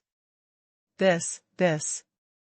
Mao Li clapped his fingers and calculated addition and subtraction within 10, frowning and mumbling something, as if he was considering how many things should be replaced. We want 4 bowls of white salt, 5 pottery pots, and 2 smaller pottery bowls. Can we exchange them for this?" Mao Li said, taking off a long snakeskin bag from his waist. He handed it to Luo Chong, obviously prepared. "Of course, it's no problem. Come here, fill them with salt and let him watch it. Then bring 5 pottery pots and 2 small bowls to them." Luo Chong handed the snakeskin bag to the soldier next to him and arranged for them to go there. Get something. After a while, several people from the Han tribe brought the needed things, and 2 others brought half a bucket of salt and filled 4 large bowls for him in front of Mao Li. Mao Li pinched it without worry. Even if you try a little bit, the tribesmen don't care. You can eat as much as you want. Chief Han, do you want these tree seeds and trees next time? Mao Li waited to pack the white salt. 4 large bowls weighing almost 20 kilograms were all carried by himself, and then asked Luo Chong. Of course, whether it's tree seeds or trees, we all need as much as we have. You don't have to worry about whether I can use it up. As long as you can send it, I will definitely have something to replace it for you, and I won't let you suffer a loss and run away in vain. Yes. Luo Chong replied affirmatively, the more of this thing, the better. That's good, that's good. I'll send you another batch in a few days. Let's go now and see you next time. After the transaction, Mao Li immediately wanted to go home. So many people have been out for 2 days, and it still takes 2 days to travel back. He's a little worried because it takes too long. Wait a moment. Chief Han, is there anything else? Oh, I'm telling you, next time I send you a tree, you can cut off the branches and leave only a few trunks. You don't have to bring so many leaves. This will make it easier for you to walk. Luo Chong pointed to the crown positions of the 2 small trees and explained to them. Oh, that's it. That's great. You can cut down so many and save a lot of effort on the road. In this way, only 2 men can move 1 tree, and we can replace a few more next time. Clay pot, thank you, the Han tribe and our Li tribe will be the best friends. After listening to Luo Chong's instructions, Mao Li happily saluted Luo Chong and said goodbye. Luo Chong nodded lightly. In fact, he asked Mao Li to cut down the crown, just because he was afraid that the leaves would consume more water on the road. Anyway, they can grow back after transplanting, so what does it matter? The Li tribe's team crossed the river and went home again. Luo Chong immediately found 2 locations where trees could be planted on the planned main roads in the city, and had people dig holes to bury the trees, and then used a few wooden sticks as make supports to straighten the trees, hoping that these trees will not be blown down by the wind due to unstable roots. 2 tung trees were planted, and 7 or 8 barrels of tung seeds were temporarily sealed. Luo Chong didn't have time to press the oil yet, so it would be better to get out the half-finished spinning machine first. But when Luo Chong just returned to the carpentry group, another tribesman came behind him to report the news. Leader. What happened again? The team led by Captain Rat to attack the Fire tribe is back. It's still half a day's journey from here. They sent a warrior riding a deer back in advance to report the news. What? We're here so soon. Bring that soldier over and let me take a look. After a while, the soldier who came to report the news was brought to Luo Chong. He was the original member of the Black Rat tribe. He often followed Shushan beside Shuda. In the past, every time the Black Rat tribe came into contact with the Han tribe, Shuda takes him with him, and is one of the few confidants of Shuda. Leader. Shushan knelt down on one knee, clasped his fists with both hands, and made a general salute. Well, get up and talk. Yes. What did Shuda tell you to say, and how was the battle going? Luo Chong asked directly. Back to the leader, when we arrived at the Fire tribe, there were 45 adult men among them. It happened to be night, so the captain led us to directly attack the Fire tribe camp at night. 2 of us died in the battle, and a few others were slightly injured. All the adult men of the Fire tribe were killed, and a total of more than 1,200 women and children of the Fire tribe were brought back by us. However, 40 or 50 of those women and children died on the road. Shushan reported, his voice was a little low when he said the last part, as if he was afraid that Luo Chong would blame them. So many people died? They've all caught up with a small tribe. How did those dozens of people die? Luo Chong asked calmly, with no hint of happiness or anger in his tone. Most of the women in the Fire tribe were pregnant with babies. The women who died were 27 pregnant women. Some died of bleeding from the lower body, some died of fever all over, and some died of exhaustion from walking. The rest were some of the children died of high fever, and some died of vomiting and diarrhea. The captain asked us to bury those who died along the way. Shushan hurriedly knelt on the ground and replied. Oh. Okay, you get up and go get a horned deer. Now go back and tell the rat, don't rush in too much. Just get to the tribe before sunset today. Don't let those people get too tired. We will be there in the tribe. Make arrangements for accommodation and food. Luo Chong sighed deeply. He did not blame Xu De, but he felt a little emotional about the fate of these people and the difficulty of survival in this broken world. A fever can kill people. This is probably the most unwilling way to die. Yes, Chief. Xu Shan accepted the order and resigned, turned around and replaced himself with a horned deer, and went back to report the news to Xu De without rest. After Mouse Shan left, Luo Chong called the elders and Mouse Witch and asked them to gather a collection team to build thatched huts. The location was set around the previous group of thatched huts. According to 10 people per thatched hut, another 120 people needed to be built. However, it is easy to build a thatched roof house. With hundreds of people working together, it should be able to be built before dark.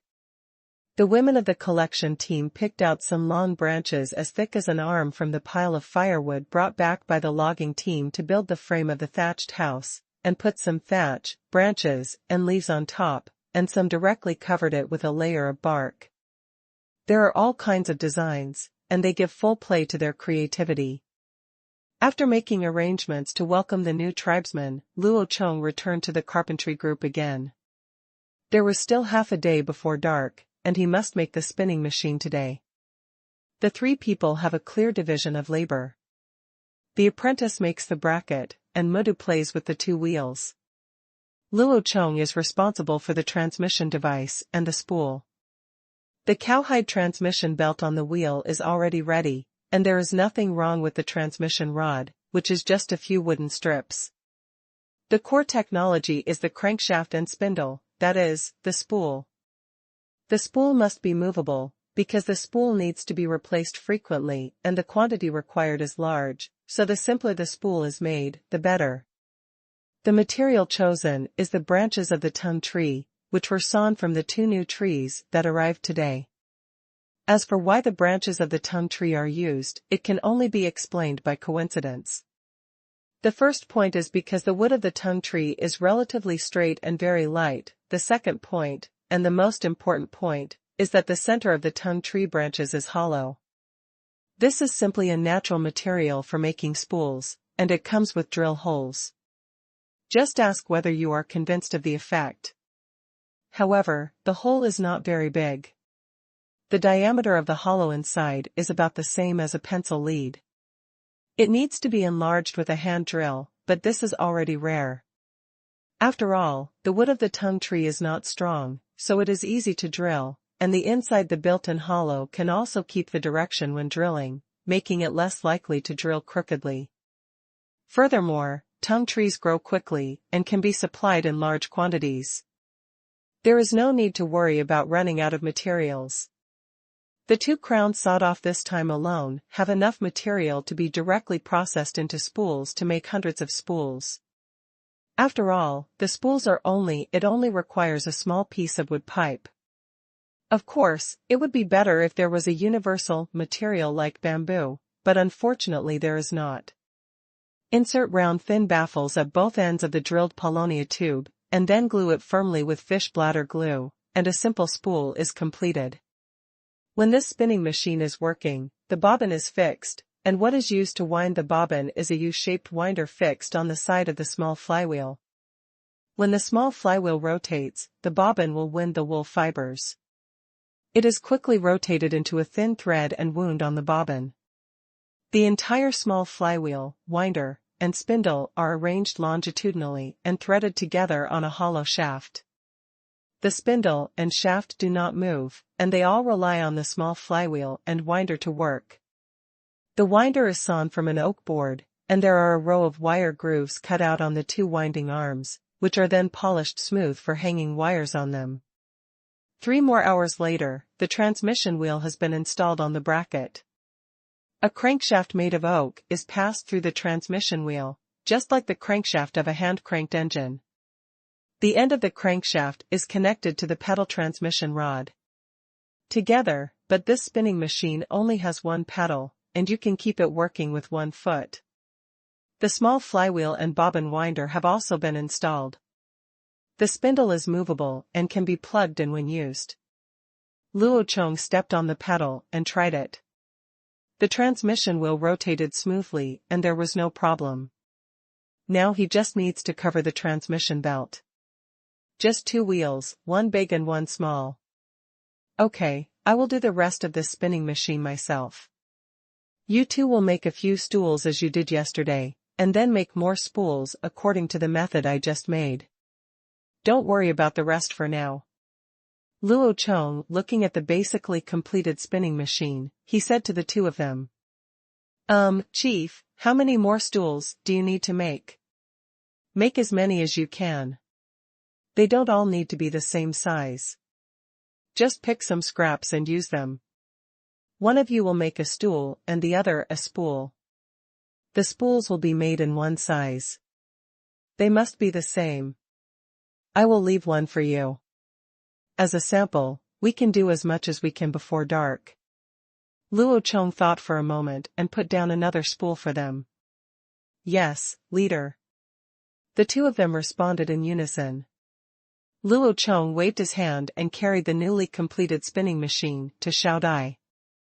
This cut corners machine only had a frame and a big wheel. The whole machine weighed less than 2 solid wood stools. One person can carry it. When Luo Chong came to Xiao Dai, the silly girl was still stepping on the pedal of the combing machine. She was wearing a bamboo hat bought at the Spring Festival on her head, tearing the hair balls into the machine with her 2 little hands. Damn, there are already 5 or 6 baskets of roving strips processed nearby, which can be called a model worker. Seeing Luo Chong bringing in a new machine, Xiao Dai finally stopped, stood up and stretched. Luo Chong, is this the kind of spinning machine you mentioned that can twist threads? How do you use it? I've been making woolen strips for a whole day, and I haven't twisted any thread at all. I'm just waiting for your machine. Please let me know. I'll try. Xiao Dai complained to Luo Chong, but her enthusiasm for testing the machine was not low at all. As soon as Luo Chong put down the spinning machine, Xiao Dai moved the small bench to the spinning machine and saw that there was a pedal below, so he stepped on it without any instruction, and the transmission wheel on the right side of the machine also rotated rapidly. Got up. Luo Chong, how do you use this? Can you knead yarn just with this wheel? Why are you in a hurry? I haven't put the belt on yet. Just stay still and wait for me for a while. I'll get the butter. Luo Chong put down the machine, went to get butter and a belt, and oiled the machine under Xiaodia's watch. Then he put the glued belt loops on the 2 wheels, and inserted them behind the small flywheel. One spool and preparation is complete. You step on it first, lubricate the machine, and I'll bring you the wool strips. Luo Chong asked Xiao Dai to step on the pedal first, and he immediately brought over 2 baskets of roving strips. This spinning machine looks so simple. It is much smaller than the top combing machine. It has only 2 wheels. Xiao Dai stepped on the pedal while observing the new machine. Come on, let's twist a piece of wool first. This machine needs a primer. Luo Chong greeted Xiao Dai while holding a piece of wool. Introduction? Yes, it is used for wiring. There must be a thread on it to connect the wool yarn strips. But this is a new machine, and it doesn't have it on it yet. Come on, I'll pull it while you rub it. Oh. Xiao Dai skillfully rubbed the gauze strip. The finger-thick gauze strip quickly became longer and thinner between her palms, and soon became more than 1 meter long. Okay, that's enough. Just a little bit will do. Let me thread the thread. You have to remember. You will thread the thread yourself from now on. Humph, I'll let you wear it for me. Xiao Dai turned her head away, pretending to be unhappy, but she still looked at Luo Chong with the corner of her eye. Okay, turn your head around. Don't your eyes hurt if you squint? Luo Chong picked up Xiaodia's chin and turned her face around. Watch it. While he was talking, Luo Chong's hands did not stop. He passed the piece of wool he had just twisted through the hollow shaft of the small flywheel, then pulled the thread to the winder and stuck it in a slot in the middle. And finally tie the thread end to the spool. Okay, you pull the remaining section, and then start stepping on the pedal. Once the wheel starts spinning, you can spin the thread. Luo Chong finished threading the thread and came behind Xiaodai to start directing. Gada, gada, with the ups and downs of the foot pedal, the transmission wheel also whirred. The small flywheel was driven by the belt ring and rotated at a speed dozens of times that of the transmission wheel. The small flywheel drove the winding. The device rotates rapidly around the spool. Since the thread end is tied to the spool and cannot move, the passively rotating wool can only be wound around the spool. The half of the wool yarn in Xiaodia's hand is instantly straightened and tightened, and the wool yarn strip is continuously pulled out from Xiaodia's fingers. It becomes thinner and thinner, longer and longer, and then continues to rotate, and finally it is rolled onto the spool. Wow, you can really twist the thread by yourself. It's so fast. I've twisted one thread with my hands, and this spinning machine can twist many threads. Xiaodai looked at the continuously forming wool and shouted excitedly. No, it's not several strands, it's one, very long strand. Hurry, quickly connect another yarn strip, this one will be used up. Luo Chong reminded from behind. Ah? How do I pick it up? Do I have to twist out a strip and tie it? What should I do? Xiaodai saw that the gauze strip in her hand was gone and hurriedly asked for help. Don't be anxious, don't be anxious. Slow down a little first and don't step so fast. I'll teach you. Luo Chong took out another yarn strip from the big basket next to him, pulled out some of the wool fibers at one end, and then approached Xiaodai and pulled the thread in his hand. The fine wool fibers like silk were quickly entangled by the rotating thread. Then the two merge into one and become a piece of wool that continues to be swallowed up by the winder. Wow, that works too, oh. You don't even need to tie the connection.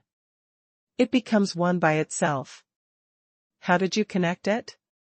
Xiaodai looked at the seamlessly connected yarn in surprise, dumbfounded. Look like. Haha, it rolled up on its own. Don't you feel the thread in your hand is spinning?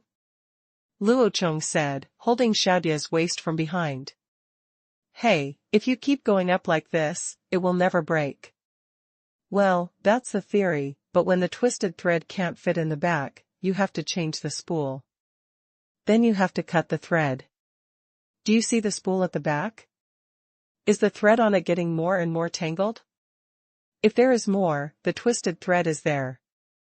When the spool is full, the thread will be cut and the spool will be replaced, Luo Chong said, pointing to the winder at the back.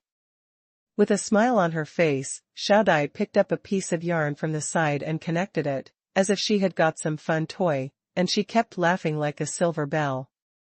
Luo Chong, you are so awesome, moo.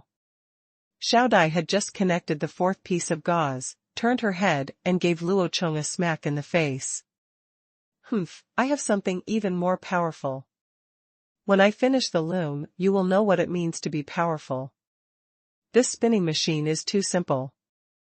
Luo Chong put his chin on Xiaodia's shoulder and blew proudly. Awesome.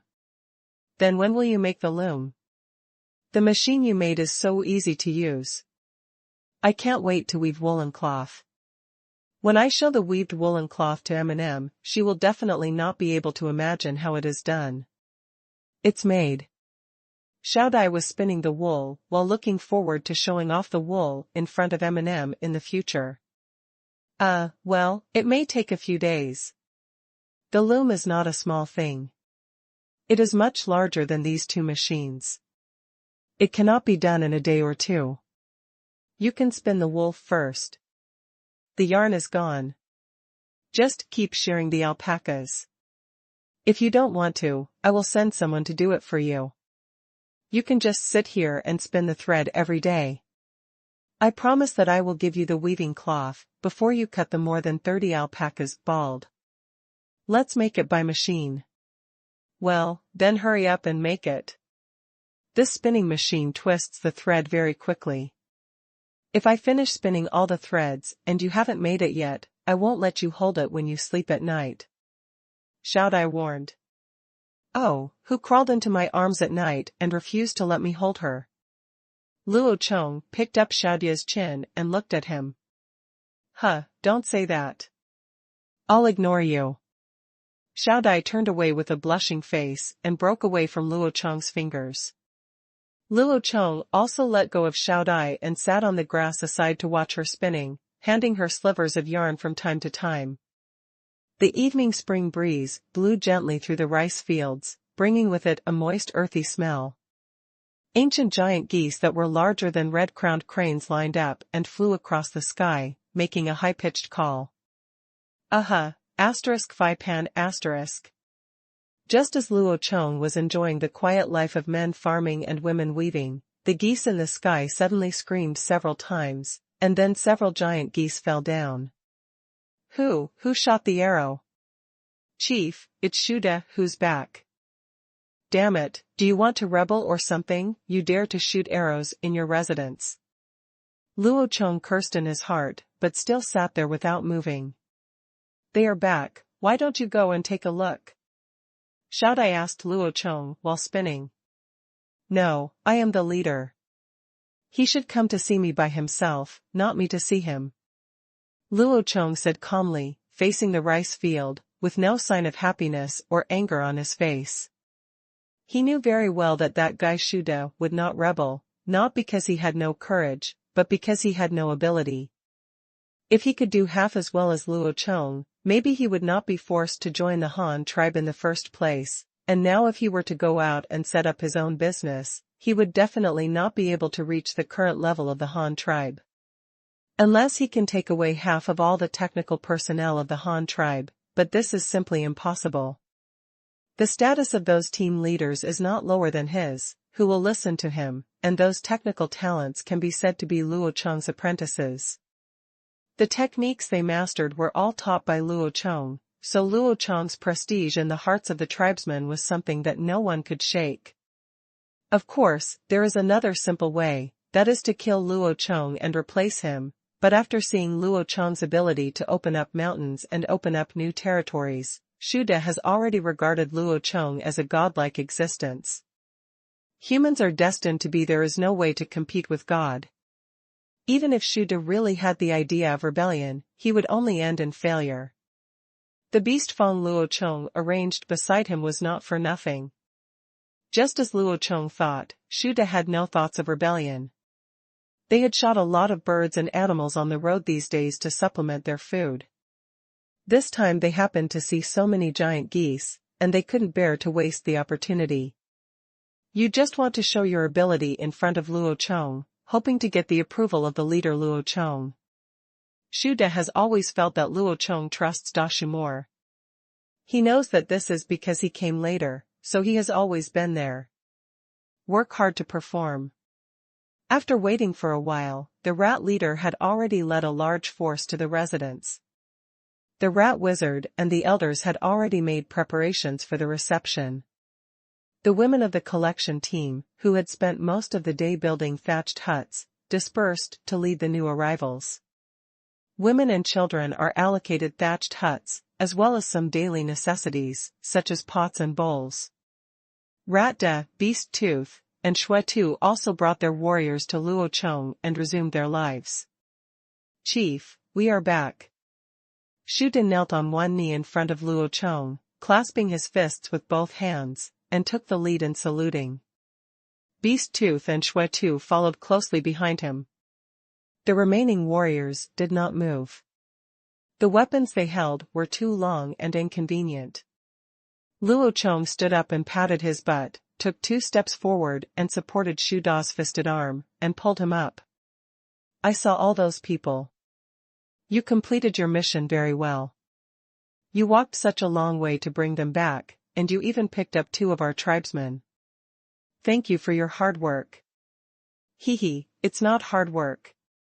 As long as the leader has the order, no matter how difficult it is, even if I die, I will complete the task first before dying. Hearing Luo Chong's praise and affirmation, the rat immediately expressed his loyalty. Haha, you are so capable, how could I let you die? Let the soldiers rest first. You must be tired after walking such a long way. There are no tasks today. Let's go back to eat and sleep. I will all arrange things for you to do, Luo Chong said, patting Shuda on the shoulder. Yes, leader, who is that? Shu Shan, bring the giant goose you just shot to the leader. Shuda responded quickly, and then offered Luo Chong the giant goose he just shot. No, just kill it and give it to the soldiers. You must have not eaten well along the way. Let's go make some soup today. Just send those feathers to the carpentry team and keep them for them to make arrows. Luo Chong said. He waved his hand and refused. Yes, thank you, Chief. It soon became dark, and bonfires were lit everywhere in the Han tribe's residence. The new tribesmen and the old people had dinner together.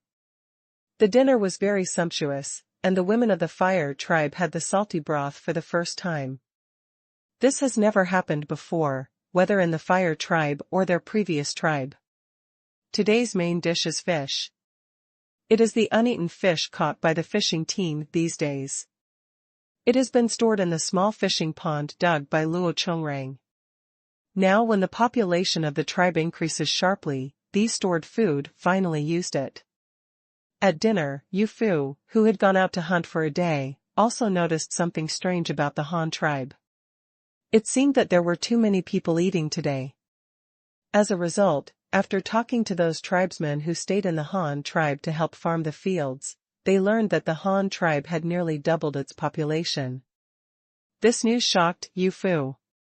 The Han leader must have expanded too fast. Don't be so crazy. Yu Fu immediately took the bowl and went to Luo Chong to ask about the specific situation.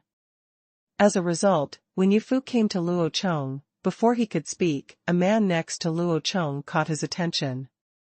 Shui Tu. Why are you here? Aren't you coming? Do you know the Han leader? Yu Fu asked a series of questions in surprise. Haha, I am now a member of the Han tribe. I didn't want to join the tribe you mentioned before, but I followed the fire tribe team and found it here. The Han leader promised to help me take revenge, so I joined the Han tribe. I didn't expect that the tribe you were talking about was the Han tribe at first, but the Han tribe has many more people than the 300 people you mentioned. Shiwatu took a sip of the broth and wiped his mouth. After hearing Shiwatu's explanation, Yu Fu was even more shocked. You mean the Han leader promised to help you take revenge? So you went to attack the fire tribe? And you won? Then those new women and children who came today. Yes, we defeated the fire tribe. We have killed all their men. Those women and children were brought back from the fire tribe. Shiwatu said carelessly. Well, congratulations to you. This time you finally took revenge, and the population of the Han tribe has increased so much. Yu Fu was shocked at first, and then immediately congratulated with a smile on his face. Got up. Shiwatu chuckled a few times, and continued to eat the food. Luo Chong waved to Yu Fu, let's sit down and have something to eat. No need, Chief Han, your tribe is growing so fast. I also want to take the tribe out for a look early. In the past few days, I have found a road on the east side of the river that can pass the ox cart.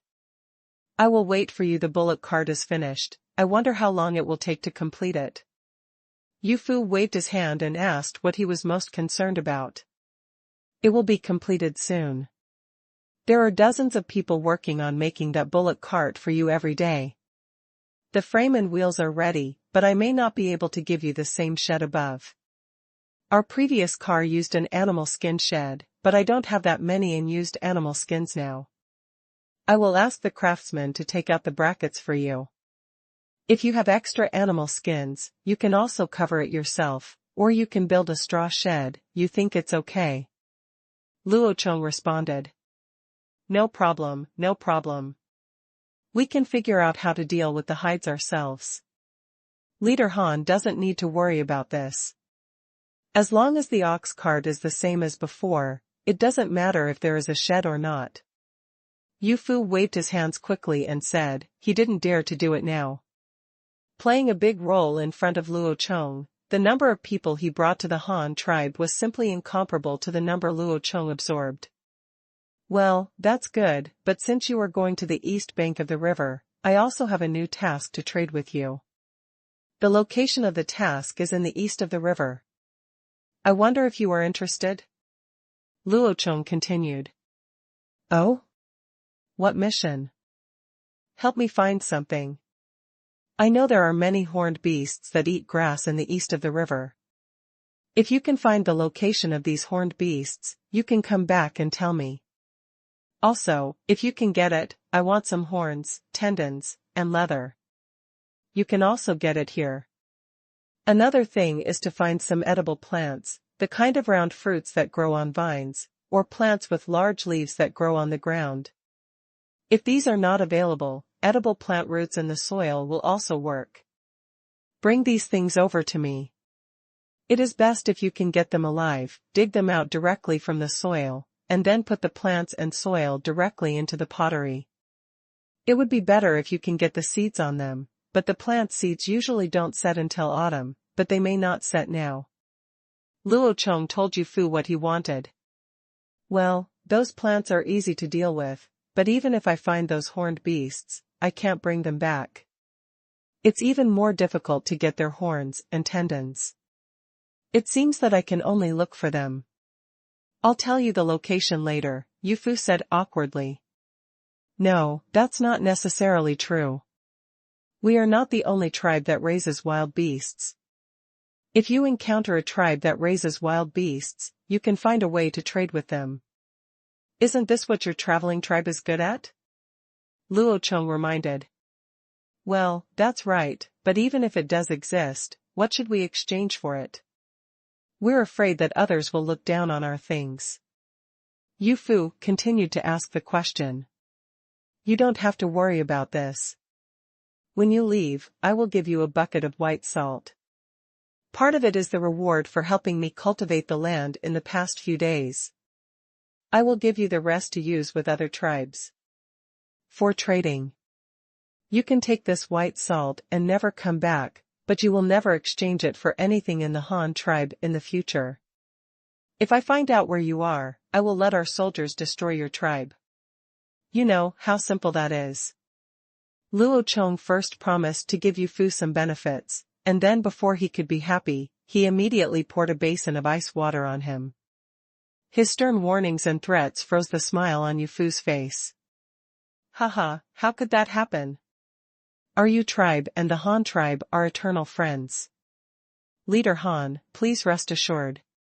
As long as you have these white salts, if I see something good, I will definitely exchange them for you. Well, you still have. Do you want to explain anything else? Yu Fu immediately forced a smile on his face and said calmly. Oh, by the way, if you see a green, round and smooth tree with a trunk that is segmented and hollow inside, tell me the location of that tree and bring it to me. When one comes back, I will give you a reward. Furthermore, if you encounter a tribe that raises wild beasts, and if you see animals with long hair on their bodies, such as the alpacas in our tribe, you can bring some live ones to me, both male and female, and small ones. A little bit, the kind that hasn't grown up yet. Luo Chong suddenly thought of bamboo and wool fiber again, so he explained a few more words. Okay, if I can meet him, I will definitely get it for you. Then I will leave first. We will set off when the ox cart is ready. Yu Fu sure saw Luo Chong finished his explanation, stood up with a bowl and said goodbye. Yeah. Luo Chong nodded and responded. Early the next morning, Yu Fu took people to the east bank of the river for hunting, while Luo Chong went to the carpentry team to see the progress of the bullock cart construction. The main body of the body has been built, and it still uses a structure of 4 wheels and a steering wheel. Now Mu Tong is leading people to build the parts for the body, which can be assembled in another day. Luo Chong praised a few words, and then let them continue working. Mu Do and the apprentice on the side are still waiting for Luo Chong to teach them how to make new machines. However, there are many things to do today, and Luo Chong has no intention of working as a carpenter for another day.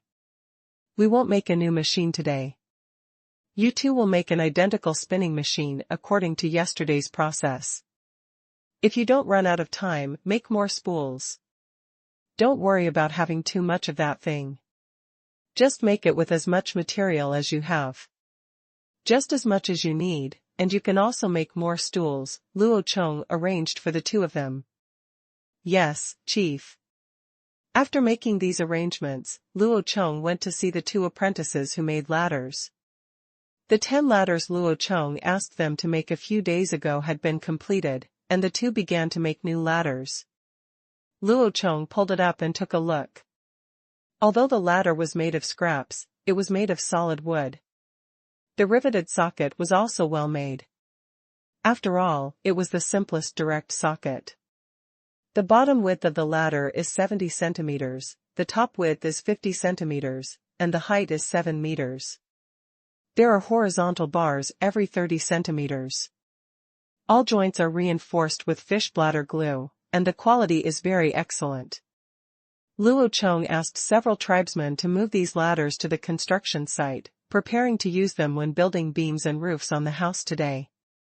Then he went to the thatched hut area of the residence alone, to see the new women who arrived yesterday. And children. There were about 500 women, about 300 pregnant women, and more than 700 little boys. Luo Chong checked them one by one. Those with external injuries washed their wounds with warm water first, and then used the trauma medicine exchanged by the snake tribe to treat their injuries. Some of them were worn out by walking too much on the feet, and some were minor injuries such as abrasions. There are also women and children with diarrhea and fever who need to be treated in isolation. Each person is given a few animal skins, covered with sweat, and drinks plenty of salt water. There is no other good solution for the time being. Pregnant women, those who are too old to move around, can stay at the residence to look after the children. Those who can weave straw sandals and rattan baskets can stay at the residence to work, and those who are too stupid can help with rubbing ropes or something. Those who are too young can help. Those who are a little bit can also move around. One is to take care of the children, and the other is to help with food processing, drying animal skins, and helping with simple tasks such as cooking. Some of the women who were not pregnant were assigned to the collection team, some went to the fishing team, some helped fetch water at the construction site, and there were even a few young girls who helped Xiaodai cut alpaca hair, started washing wool. The wild girls who usually help feed the rabbits often gather around Xiaodai and watch her spin thread with her magical machine. After the women were arranged, Luo Chong turned to arrange the soldiers who had just returned yesterday. The soldiers all had smiles on their faces. They had been out for half a month and had become sociable for half a month. They were all newly married young people. When they came back last night, they couldn't help but make out with their women. Today everyone looked in high spirits. Since he was so happy, Luo Chong was not polite and directly arranged for them to do hard work. All 90 adult men were dragged to the center of the city by Luo Chong. Each person was given a tool, a shovel, a rake, a pottery mill, and a few more. You guys, go build the square. The city site chosen by Luo Chong was originally an open space in front of a cave. Although it was between mountains and forests, the terrain was very flat. It was not difficult to build a square. Basically, there was no need to level it. All you had to do was clean up the debris on it and grind it with pottery. Just compact it.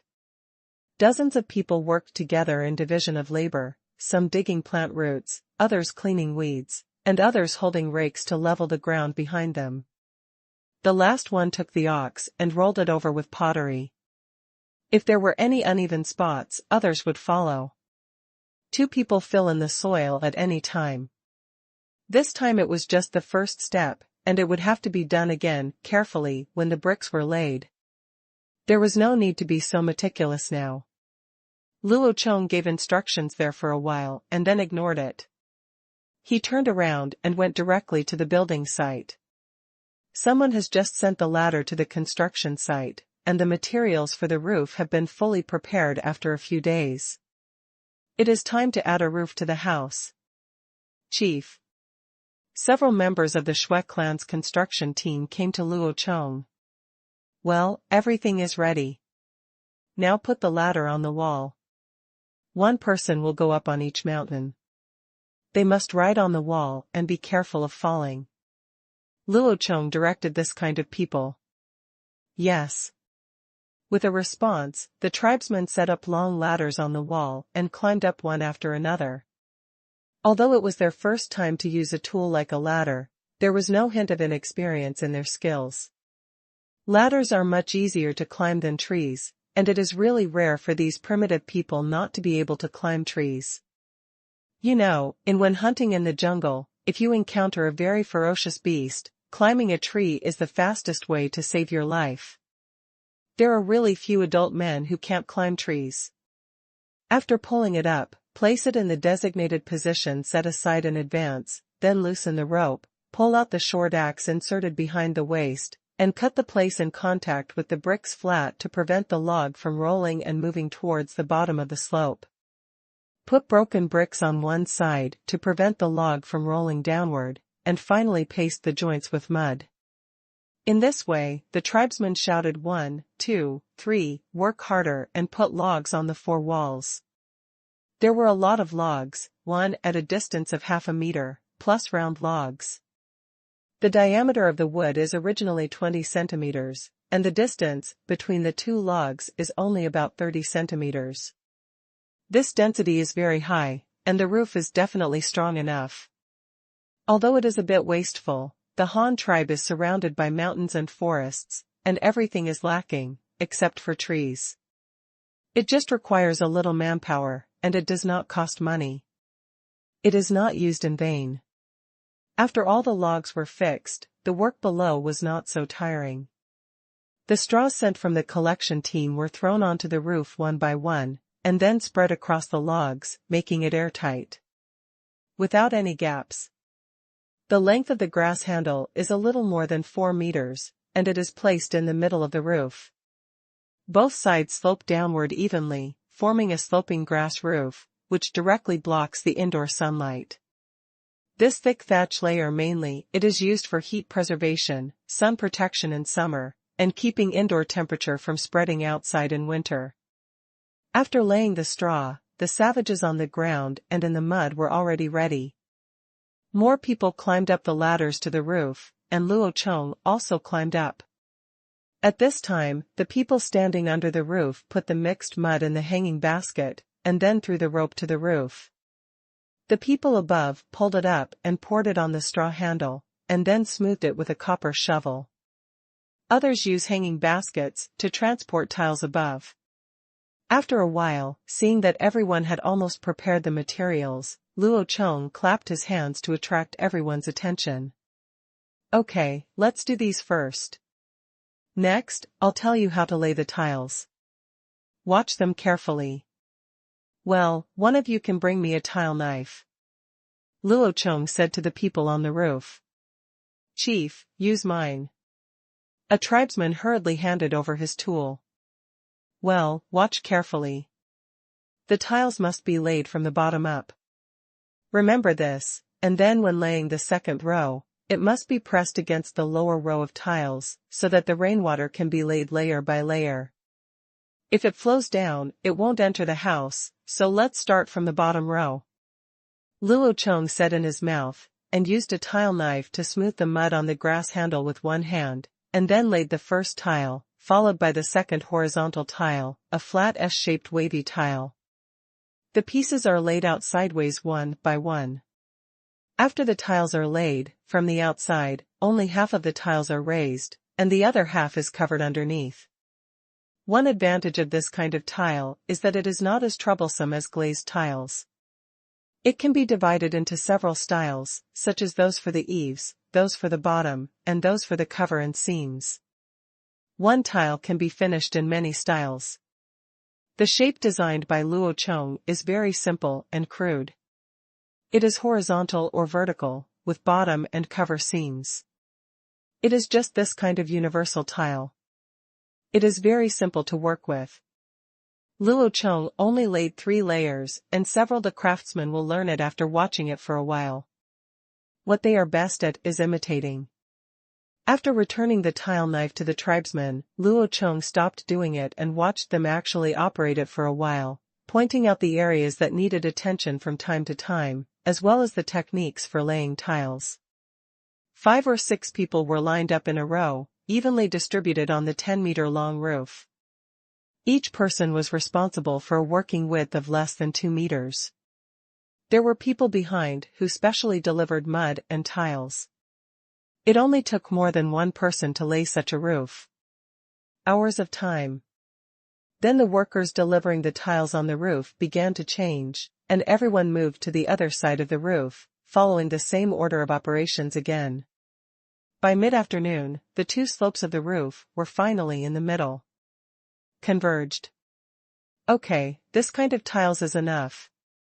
Don't move any more up. Just move up some more long semi-cylinder tiles. While Luo Chong was directing, he also taught them how to cap the roof. This time he did not do it again. Everyone already had some experience after laying 2 roofs. Now smear thick mud on the joints, and then cover it with a long tile, and then press the next tile on the previous one, and just run a straight line to the end. This kind of long tile is only used for a 10-meter-long house. Just 20 or 30 pieces. At this point, the capping work of the house was finally completed successfully. Luo Chong also climbed down with a dozen craftsmen, but he did not expect that this guy Yu Fu and Shui Tu had been watching below for a long time. Chief Han, your house is really beautiful, regular, and strong. If you put such pottery pieces on it, it will definitely not leak. This is a great idea, but only your Han tribe has such a house. If you can make it, others won't be able to get so many pottery pieces, Yu Fu complimented with a smile on his face. Luo Chong rolled his eyes secretly and did not follow his lead. He asked calmly, "You have been waiting for a long time, is there anything wrong?" I just heard from the tribe that the bullock cart is ready. I would like to ask you to pick 2 cows for me." "It's ready so quickly?" Luo Chong muttered to himself, then nodded and took Yu Fu to pick up the oxen that pulled the cart. Picking cows is easy. For someone as good as young Luo Chong, he will definitely pick 2 mature, steady, and obedient bulls for Yu Fu.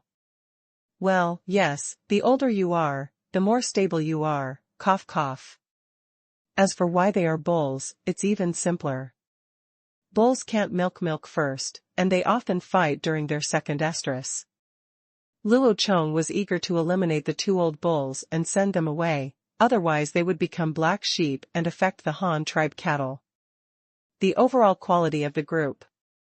The 3 of them stood for a while between the backwater river and the city, watching the ox carts, carrying bricks and tiles. Luo Chong picked out 2 old cows with looser skin, left the 2 cows, and dragged them. Press your lips to see how worn your teeth are. Well, I checked with Yaku, and it turns out it's the cow I don't want. It's just you 2. Ahem. Well, Yo Fu, look at the 2 cows I picked for you, how big they are, and they are both bulls. Let me tell you, the strength of this bull is greater than that of a cow, and bulls cannot conceive calves. If you get 2 cows with calves, they will not be able to pull your cart. If you look at their teeth, it's obvious that they have eaten everything. Do you know what this means? It means that they are easy to feed and can eat anything. If this applies to us people, it means that we have survival experience, are willing to eat anything, are not likely to starve to death, and are not picky eaters like those children.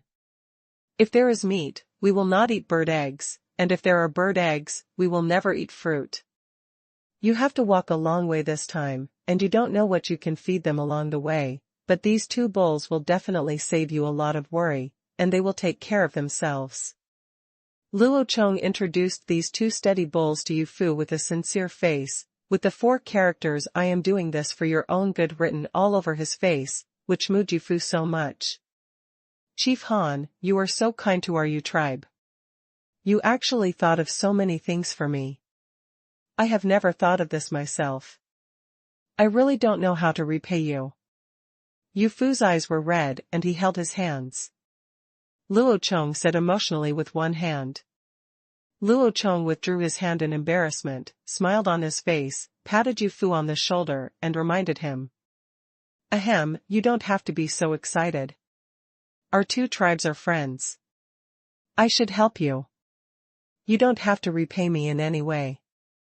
As long as you can bring me more useful things this time. Leader Han, don't worry. As long as I can see the things you want this time, I will definitely find various ways to get them for you.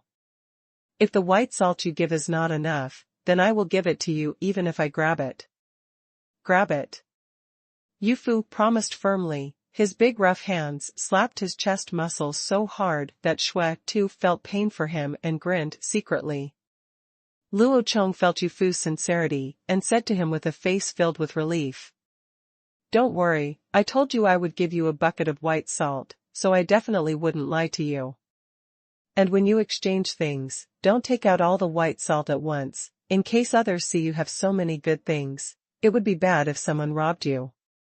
Come on, while there is still time in the afternoon, I will ask the tribesmen to teach you how to harness the oxen to the ox cart and how to drive the ox cart. By the way, our bulls are all wild, and they were caught from outside by our Han tribe. Bulls like to show off their tempers. If they are disobedient and stay put, you can hold the ring in the middle of their nostrils and pull them. Just pull it away, but don't use too much force, otherwise it will break the cow's nose." Luo Chong walked while introducing the precautions for using the bullock cart to Yu Fu. "Chief Han, thank you so much." "I won't say thank you very much. Today I have learned how to hitch an ox cart and drive the oxen. I will lead the tribe out early tomorrow morning to help you find the things you want and give them to you as soon as possible. Bring them to the Han tribe," Yu Fu promised again. Luo Chong, "Well, there's no need to be so polite between us. Let's go. I'll help you prepare what you need to bring." Yu Fu, "Chief Han, thank you." Luo Chong and Shua too. After a while, the 3 of them returned to their residence. Shuatu followed him with 2 cows, while Luo Chong started asking people to prepare things for Yu Fu. There was a large bucket full of pure white salt, weighing several hundred kilograms. They also brought some clay pots and jars of various sizes, and gave them 2 small water tanks to transplant any plants they might encounter. When the time comes, the roots and soil will be put into jars or water tanks. As long as there is no shortage of water on the road, they can basically be sent to the Han tribe alive. Yu Fu thanked Luo Chong with tears in his eyes. He knew how valuable the things Luo Chong gave him were. He didn't expect Luo Chong to be so generous and give out so many good things without the slightest hesitation. He thought this is Luo Chong's trust in him, and he has a bold personality and generous actions. But Luo Chong's real situation was different from what he thought. The things Luo Chong gave him were a gamble in his own eyes. If you bring something back, then I win the bet. If you never come back, then I have nothing to lose. After all, things like pottery and white salt are nothing to Luo Chong. As long as he wants these things, he can produce them himself at any time. The 2 of them exchanged a few words, and Shuatu took the bull and led Yu Fu to the carpenters group to learn from the tribesmen how to rope cattle and how to drive carts. Luo Chong himself went to see the progress of Pudu and his apprentices in making spinning machines. Due to their experience yesterday, the 2 completed the work very quickly. In most of the day, a new spinning machine had been assembled, but it had not yet been oiled and put on a cowhide. After the 2 finished making the machine, they started making spools and stools.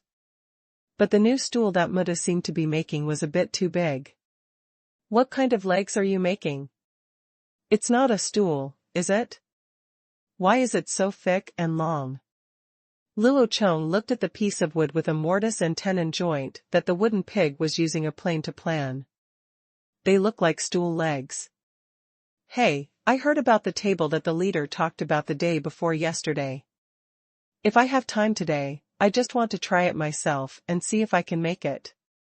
Mudu smiled innocently and scratched the back of his head in embarrassment. Well, that's right. It's a good thing to dare to try. How is your table doing? How big and tall do you plan to make it? Have you prepared the tabletop? Luo Chong encouraged him and then asked about the specific situation. I've made the tabletop. It's the rectangular shape the leader mentioned. It's made of oak board. It's 4 centimeters thick, 1 meter wide, 1.5 meters long, and 1 meter high. The board is right there. Mudu pointed to a flat piece. The thick plank placed on the ground said. Luo Chong walked over and took a look. It was a wide panel made of several wooden boards, but the splicing gaps on it were barely visible. The entire panel was almost seamless. Luo Chong was shocked at that time. Hey, you have something on the tabletop. How did you make it? Hee, I actually learned it from the leader. When you taught us how to build a ship, you used several things to make clay to seal the gaps between the wooden boards. I did the same thing when making the table this time. First drill holes on the sides of the boards with a hand drill, then insert them together with wooden pegs.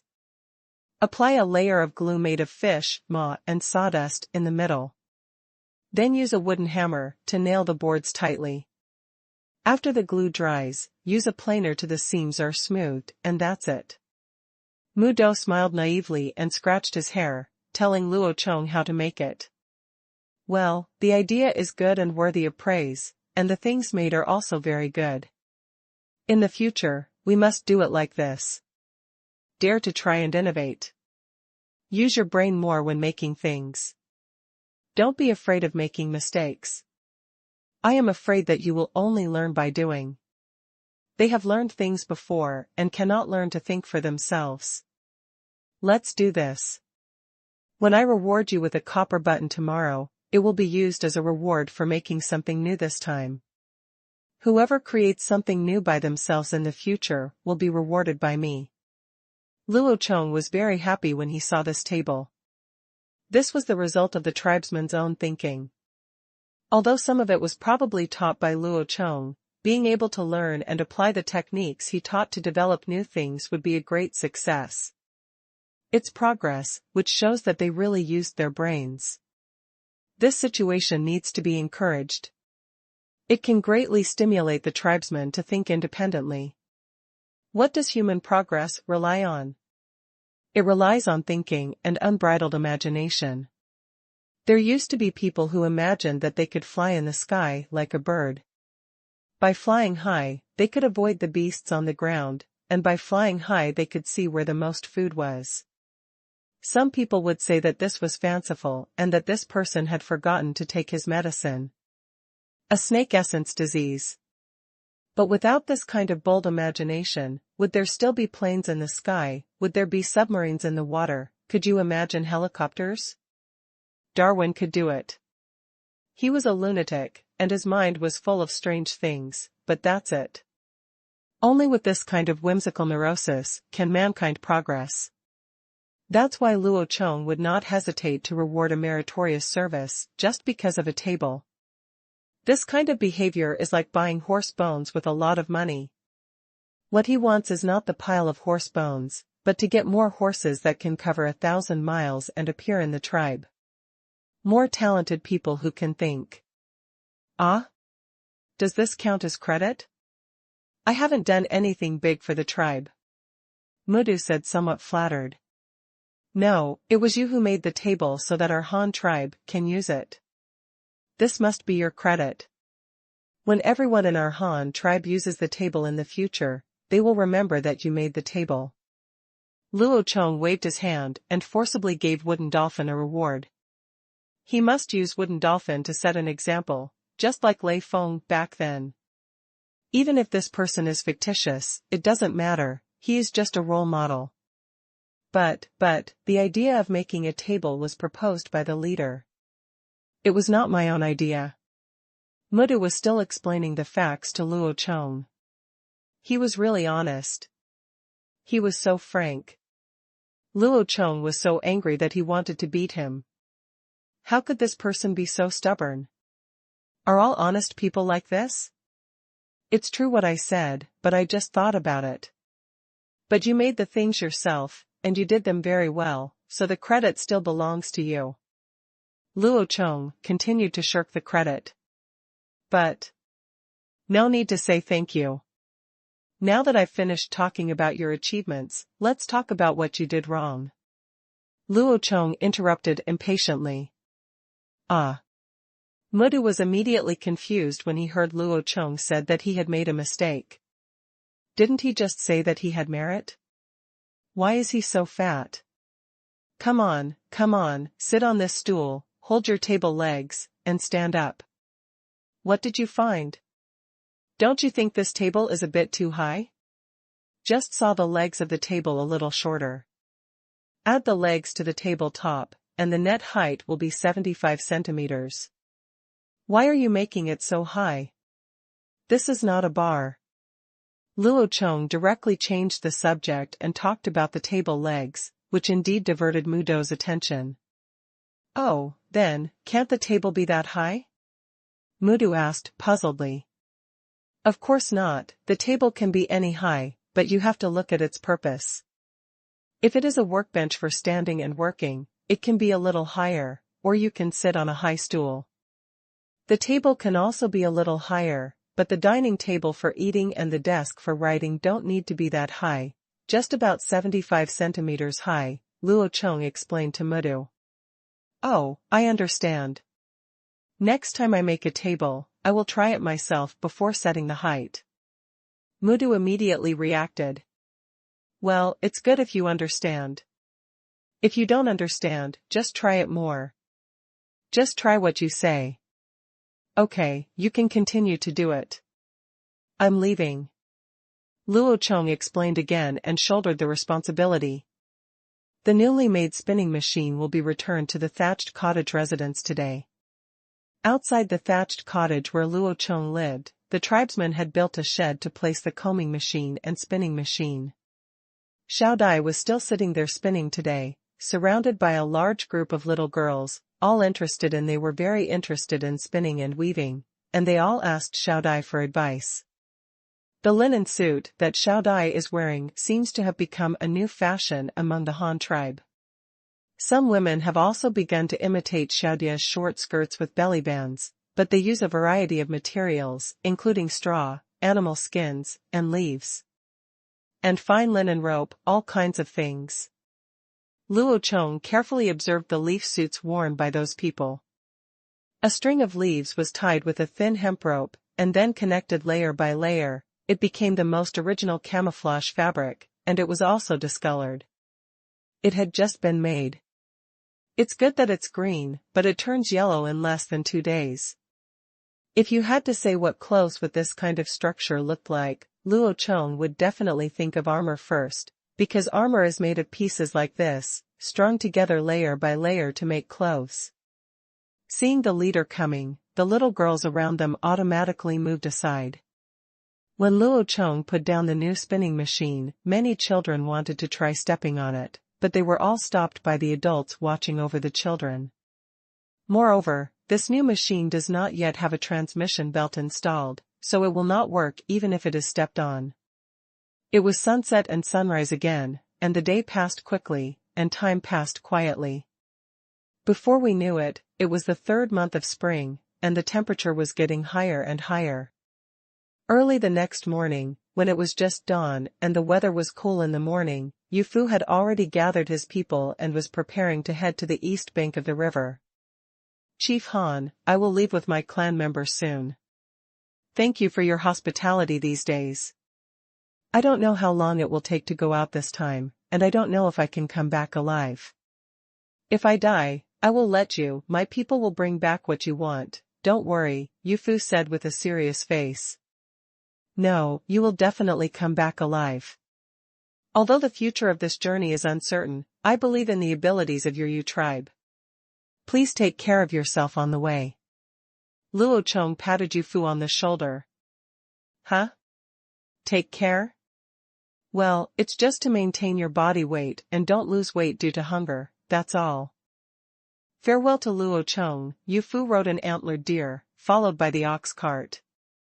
The ox cart contained several pots and bowls, and 2 large wooden barrels. One was full of white salt, and the other was used to hold water. All the children of the Yu tribe were sitting in the carriage, and the adults were following around, like an escort about to go out. It seems that mercenaries are no different from ancient escort agencies. They all take on armed escort jobs. In the morning, the blazing sun shone on the earth, and it was another sunny day. The water in the rice fields was quickly evaporated. The elders and route wizards who had been watching over the rice fields immediately called several tribesmen to dig canals to release water to the rice fields. It took a month and a half. At this time, the rice has reached the tillering and jointing stage. The height of the rice seedlings is growing like crazy. They look new almost every day. Now they have grown from the original 1 foot to the height of Luo Chong's thigh. It is estimated that in 2 or 3 weeks it will grow taller than a human being. After all, the original species of this wild rice is about 2 meters long. Xiao Dai sat under the pavilion again and started a new day of spinning work. In the middle of the morning, Luo Chong made another pimp, put the new spinning machine on the transmission belt, and applied lubricating oil. There are also a few more people in this work booth, specially used for spinning. 2 pregnant women brought back from the fire tribe were taken under Xiao Dai's command, and they learned to spin with her. The 3 machines started working at the same time, and the 3 machines in the corral more than a dozen alpacas also turned bald one after another, replaced by rolls of fine brown wool. Luo Chong was also sitting under the pavilion, holding a piece of young grass in his mouth and drawing blindly on the ground with a branch in his hand. Luo Chong, why don't you make a loom for me? Now the 3 of us are spinning together. You have to make a loom quickly, otherwise we will finish spinning the wool very quickly. Xiao Dai saw Luo Chong sitting on the ground not doing any work, holding a piece of grass in his mouth, looking extremely comfortable, and couldn't help but urge Luo Chong. I'm thinking about what to do. Don't rush me. Wait until I figure it out. Why don't you start doing it soon? Just do your job and don't make trouble. Luo Chong waved his hand without looking back and continued. There were random drawings on the ground. Xiao Dai curled her lips, snorted and stopped talking, while Luo Chong was still trying to recall the information and principles of some looms he had seen in his previous life. There are many styles and structures of looms, but generally speaking, they are basically frame type. This is similar in all countries in the world. It is impossible to verify where the looms began to spread. However, the weaving of the Han people cloth machines have been around since very early times. From the early waist looms to the oblique warp frame looms of the Han dynasty, they were all created by the ancestors of the Han nation themselves. This is the pride of the Han nation. Luo Chong had seen pictures of looms in books before and knew its principles. He had also seen people manipulating real objects for work in museums, but those looms all had one thing in common, that it's just too big. The first thing you need to know when doing research and development is the purpose. To meet market demand, the needs of the Han tribe are sufficient materials and the ability to produce. We strive to have a loom for every woman in the family, or lower the conditions a little, so that several families can as a group. There are those who spin threads, those who weave cloth, and those who operate combing machines. Combing machines and spinning machines are very small and do not take up much space in the house, but there is no doubt about the size of the loom. In the standard houses of the Han tribe, every room except the one that occupies a large area, the remaining free area of the fire Kong is only 2 meters by 3 meters. It is obviously unrealistic to place a large loom. Therefore, the loom that will be promoted by the Han tribe must occupy a small area. If the length is not enough, a few more shafts can be installed on the facade and retrieved from a high place. Hence, this loom designed by Luo Chong a tall loom. The principle of the frame loom is very simple. A rectangular main support frame, a shaft for rolling warp threads, and a shaft for rolling finished fabrics. Through these two shafts, the warp threads are floated and stretched straight, and then a set of vertical lifters is used to layer the warps. Everyone knows this principle. Weaving, also called weaving, is actually a woven fabric made of weft and warp threads alternately interspersed back and forth. The grouping of warp threads is also very unique. If you are weaving plain weave fabric, they should be arranged from left to right, ababab, that is, A is a group, B is a group, and so on. In terms of numbers, we assign a number to each warp from left to right, then all the odd numbers are one group, and all the even numbers are another group. Two different sets of warp threads are neatly divided into 2 layers by pulling up and down the lifting rod. Then, a wooden shuttle shaped like a boat is used to install a roll of weft thread in the boat-shaped cabin, and then the shuttle is opened from top to bottom, passing through the 2 layers of warp. Then use the beading knife to tighten the weft and warp threads, and then the 2 sets of warp threads change their up and down positions again, and start the next pick and pull. By repeating this action, the fabric is gradually completed. The loom painted by Luo Chong looks rather strange. Its warp beam is on top of the frame. The warp threads are hung vertically, and then pulled to the middle of the machine through a horizontal axis to tighten them, so that the warp threads are stretched horizontally. The opening height can adapt to the working height when a person is sitting, which is equivalent to turning the longitude 90 degrees in disguise. The cloth rolling shaft of this loom is placed under the operating table, that is, when a person sits in front of the machine and works, the position of the rolled finished cloth is in front of the knees. In this way, if you first go down vertically from the top, then pull it horizontally in the middle, and finally roll the track from the bottom to the front, you can effectively reduce the space occupied and turn the horizontal length into 2 turns. Extend lengthwise. The design width of the entire machine is 1 meter 2, the height is 2 meters 2, and the thickness is only 1 meter. The maximum weaving width is 1 meter. If it is wider, it will not be able to work, because the distance between the 2 hands of a person is limited. With a distance of 1 meter wide, it is very difficult to throw the shuttle back and forth from both sides. It takes practice to improve the speed and accuracy. But this machine is really good at saving floor space. With a floor space of 1 meter and 2 meters long and 1 meter wide, it can save a lot of space in the bedroom. The 2 sets of warp lifting rods are controlled by 2 foot pedals, and both hands and feet are required to work together. Therefore, weaving is a tiring and boring job. Moreover, this first-generation loom has the biggest disadvantage, that is, it cannot weave very wide cloth.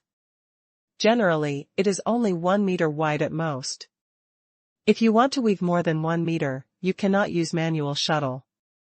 We can only use a semi-automatic shuttle device, such as the shuttle on a flying shuttle loom, but that part requires a spring, but the Han tribe does not yet have the materials that can be used to make springs.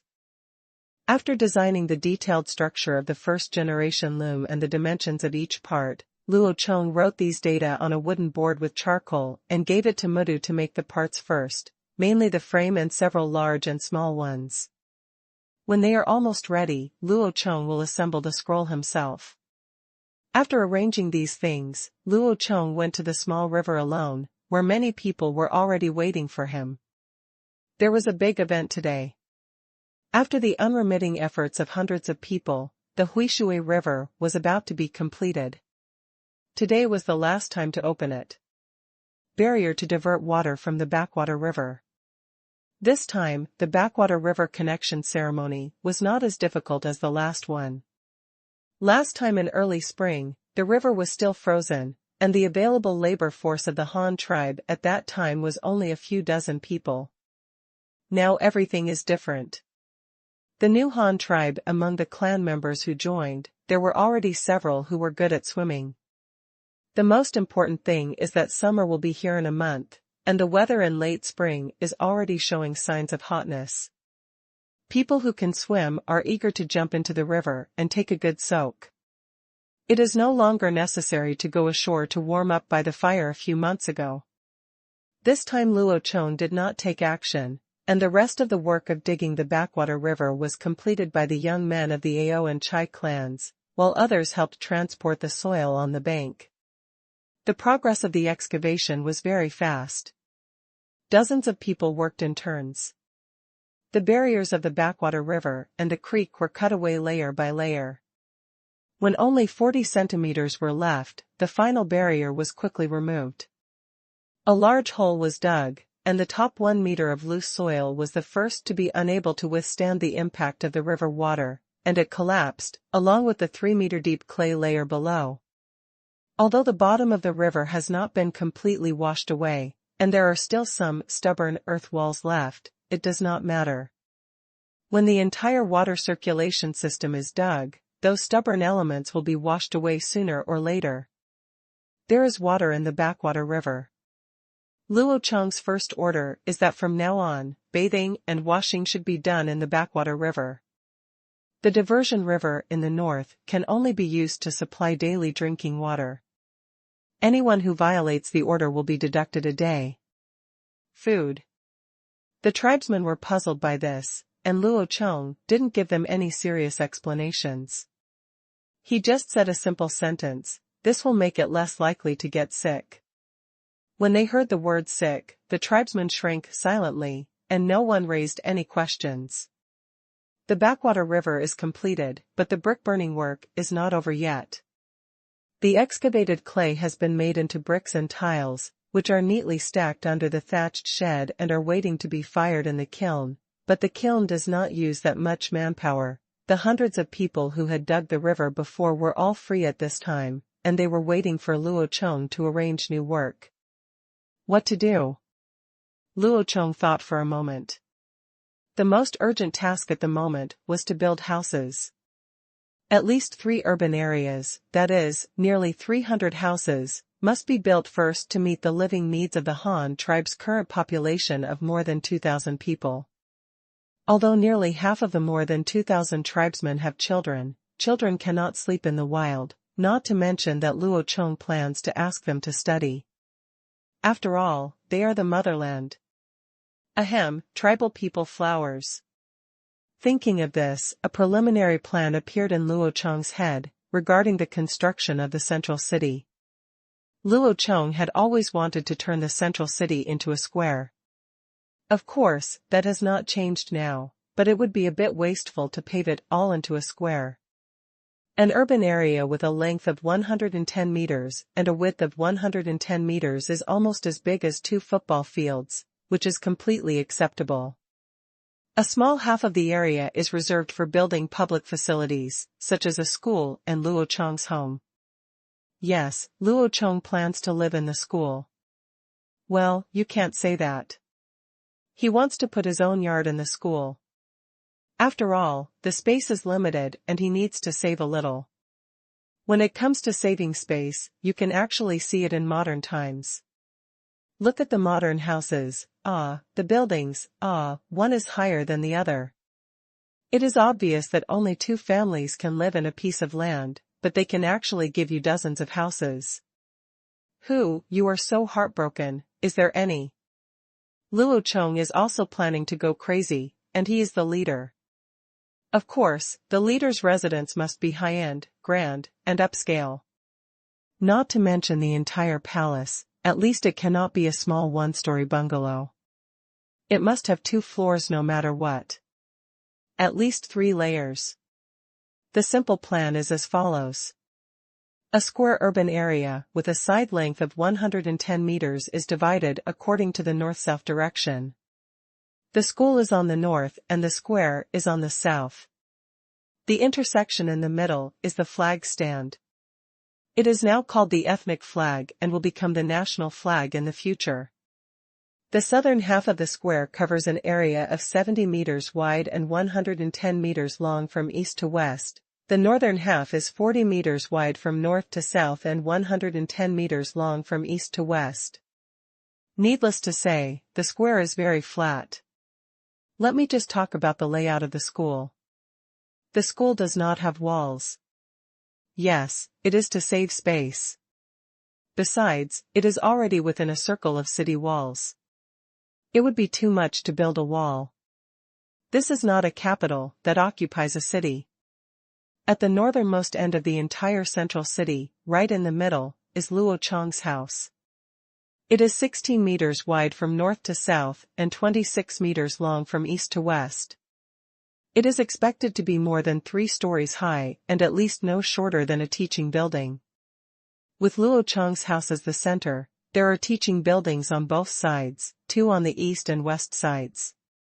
Each building is 16 meters wide from north to south and 35 meters long from east to west. Each floor can be divided into at least 6 classrooms and stairs. The teaching building must have at least 3 floors.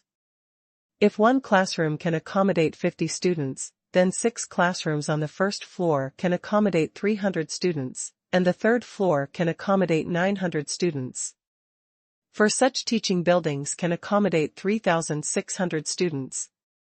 The entire city, the residential limit is only about 5,000 people. These 4 buildings can fully support all children going to school at the same time. And in the foreseeable future, these 4 buildings may not be full of students, and some floors can even be used as libraries or something to preserve the knowledge Luo Chong left them. After planning these, Luo Chong began to arrange new jobs for the tribesmen who had just finished digging the river, and all of them were incorporated into the construction team to build houses. The original 20 construction teams that Luo Chong personally taught at the beginning had been divided into 4 groups, with 5 people in each group, and some savages sent by Yofu were added. Each group had more than a dozen people. Or so, for homes can now be built simultaneously at a time. Now these 4 groups of people have been split again and directly divided into 20 groups. The original members of the construction team have been directly upgraded to group leaders. The main members of each group are group leaders.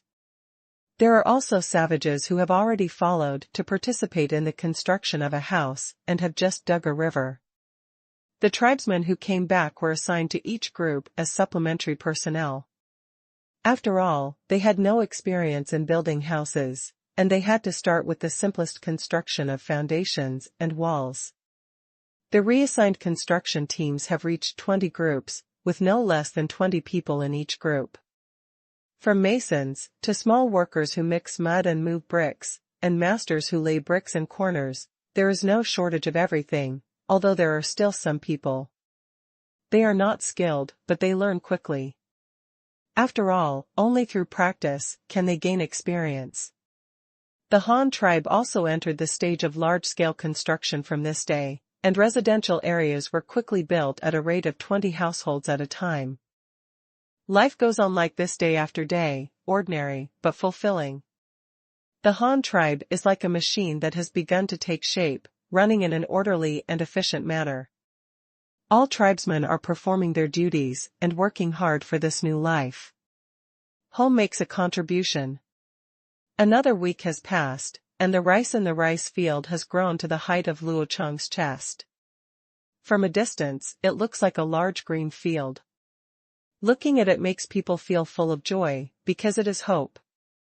The peanuts and peppers not far away are also growing very fast. Luo Chong doesn't know what the peanuts are like underground. Anyway, the parts above the ground are growing very vigorously, and the peppers are no exception. They are already covered with a layer of white flowers. Little flowers, when these blooming flowers wither, it will be time for the peppers to bear fruit. During this week, the big tree as far away as Babao Mountain transported 2 more cargoes of limestone minerals to the Han tribe, as well as dozens of rabbits of all sizes, all brought over from nest to nest, including many more. The little guy is still in the lactation period. It seems that wild rabbits are also breeding crazily. The construction of the new lime kiln has also been completed. The first batch of calcined limestone was produced 2 days ago. After the limestone is calcined, it becomes quicklime. If water is added to react, it becomes hydrated lime. The lime and mud are then given to the construction team to smear the brick joints of the house to waterproof the mud at the brick joints. From the outside, the blue bricks and tiles with white brick joints have a unique charm. Luo Chong even thought that when the amount of lime becomes large, it can also be used to decorate the interior of the house, such as painting the interior walls white, which can improve the brightness of the interior. The Li tribe on the east bank of the river has traded tung trees and tung seeds with the Han tribe twice in the past few days. Since Luo Chong asked them to cut down the crowns of the trees last time, the tung saplings they brought these 2 times were also smaller than the ones they brought. There were more before, about 4 or 5 each time, but this time they did not exchange more white salt, but chose more pottery, pots and bowls, and even water jars. Li, the leader of the Li tribe, also experienced the convenience and efficiency brought by bronze tools. He proposed to Luo Chong the idea of exchanging bronze tools again, but Luo Chong did not agree. It is impossible to give tools, especially carpentry tools. It is no exaggeration to say that as long as you have these carpentry tools, you basically have everything, because you can use these tools to make more tools, and this is a means for the Han tribe to maintain its leading position among many similar tribes. Tung oil has not been processed yet because it is too troublesome to extract oil. Basically, all vegetable oils must be fried first and then physically pressed or even multi-stage pressed to produce vegetable oil. Whether it is peanuts or tung seeds, if you want to use them to extract oil, you need to fry them first, which means to decompose the oil in the fruits through high temperature. However, the Han tribe does not have such a big pot to use, so they can only wait. After a while, it was time to cast a batch of copper pots. And Luo Chong doesn't have time to work on those things now. He has been studying the first-generation loom this week. Luo Chong, Mudu, and the apprentice worker, the 3-person R&D team has already, it lasted a week. It's not that the loom is complicated, it's mainly that the processing method is too difficult. For example, processing a cylindrical scroll needs to be polished very smooth and flat, and it must be in a rounded shape. Without a lathe, it is undoubtedly very difficult to make it purely by hand. Fortunately, the sky is the limit. Finally, Luo Chong came up with a way to solve the problem using polygons. First saw a rectangular piece of wood into an octagonal prism, and then use a plane to smooth out the extra prisms. Cut the octagonal prism into 16 prisms, and then cut the 16 prisms into 32 prisms. In this way, a cuboid of wood gradually approaches the shape of a cylinder. There are more and more prisms on the surface. Use these tiny line segments to form a circle. After all, the arc becomes a line segment after being enlarged enough. This is the stupidest and most primitive method, but of course the effect is also very good. At least Luo Chong is very satisfied with the finished product. The frame structure of the entire first-generation loom has been almost assembled, and the remaining details have entered the final debugging stage.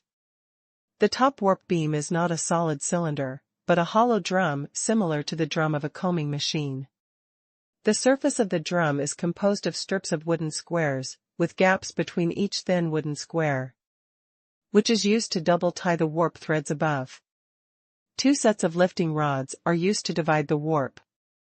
They use 2 long thin wooden strips and a set of fine twine. There are 2 traction ropes on the top of the lifting rod. They go around the top beam of the machine from above, and then go straight down.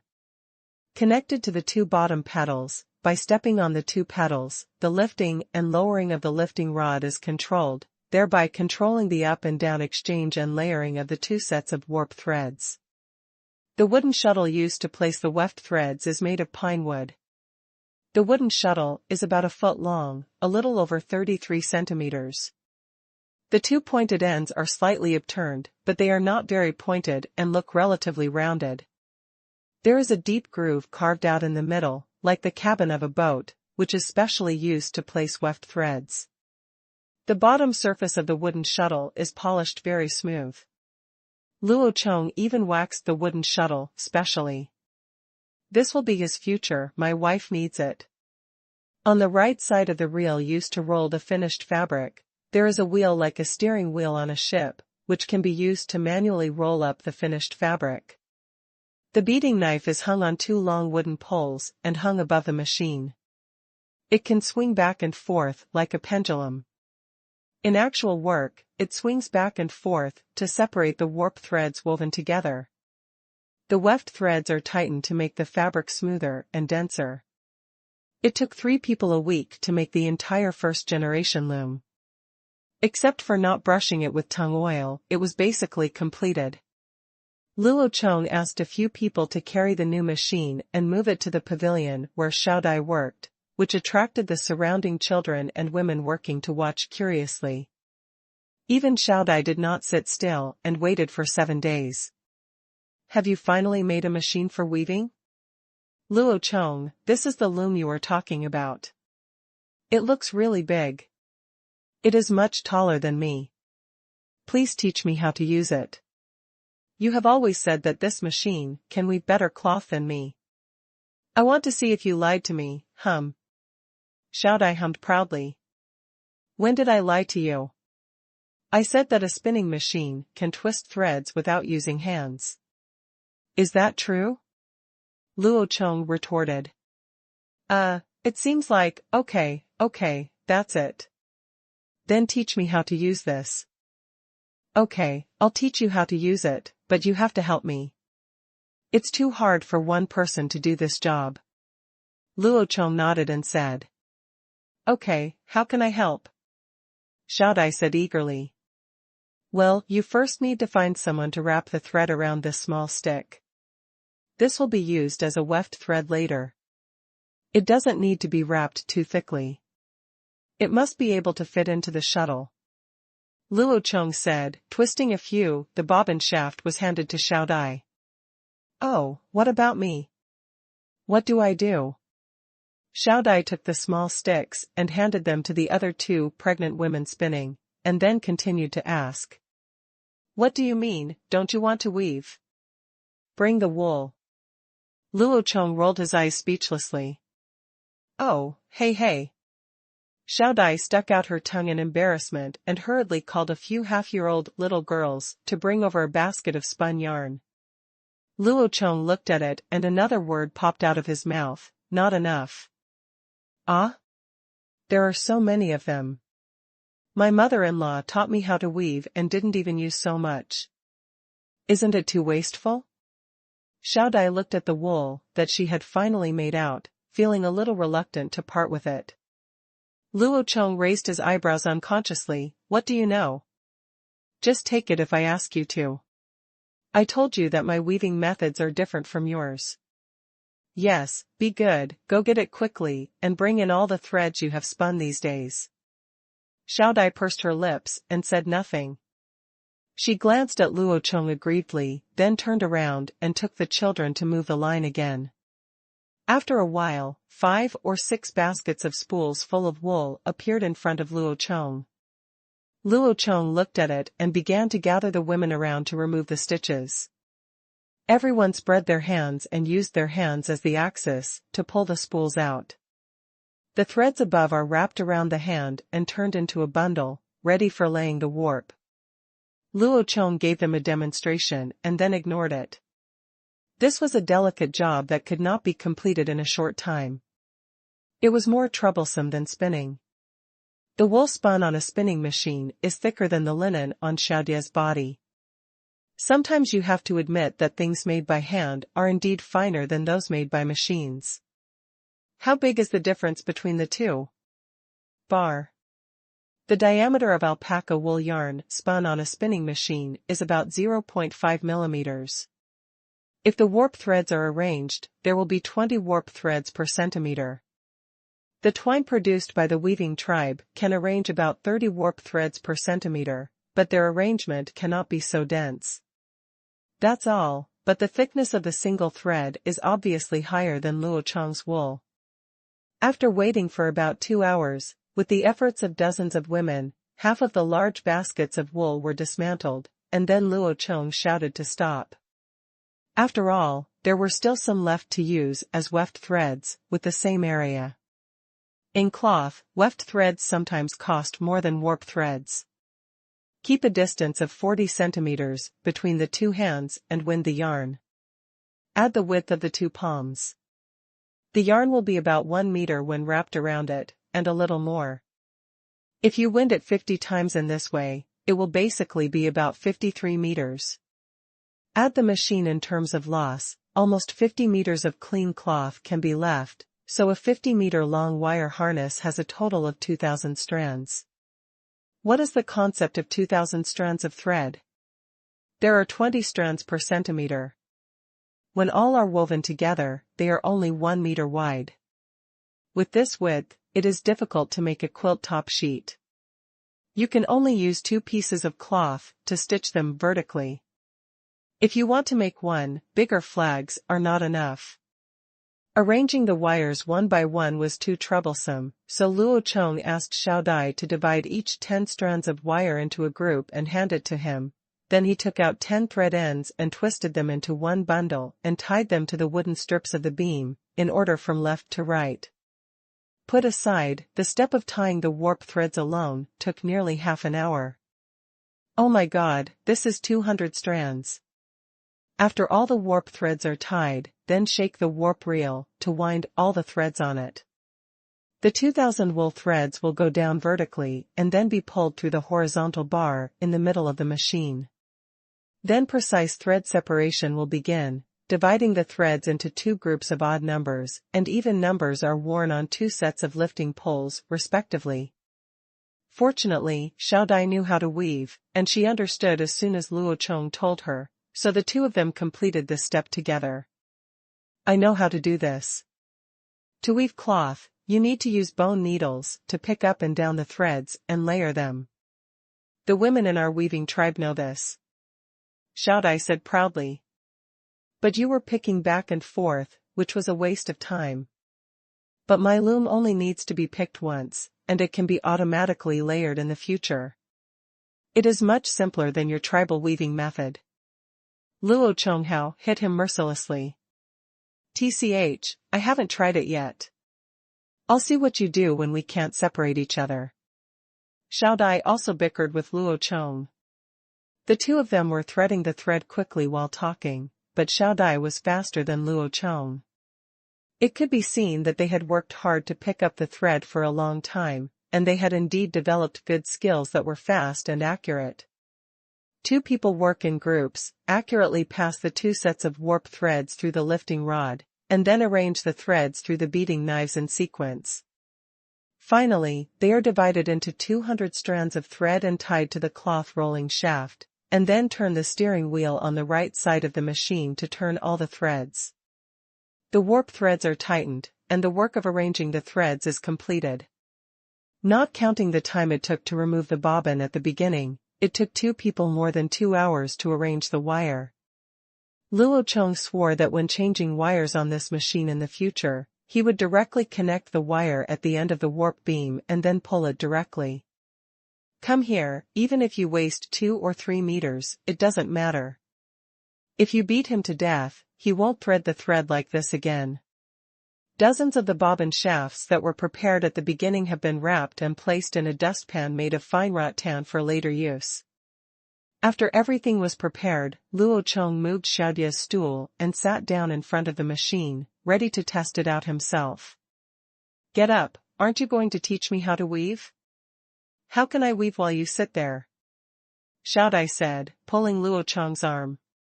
Shouldn't I give it a try first? I haven't tried this machine myself yet.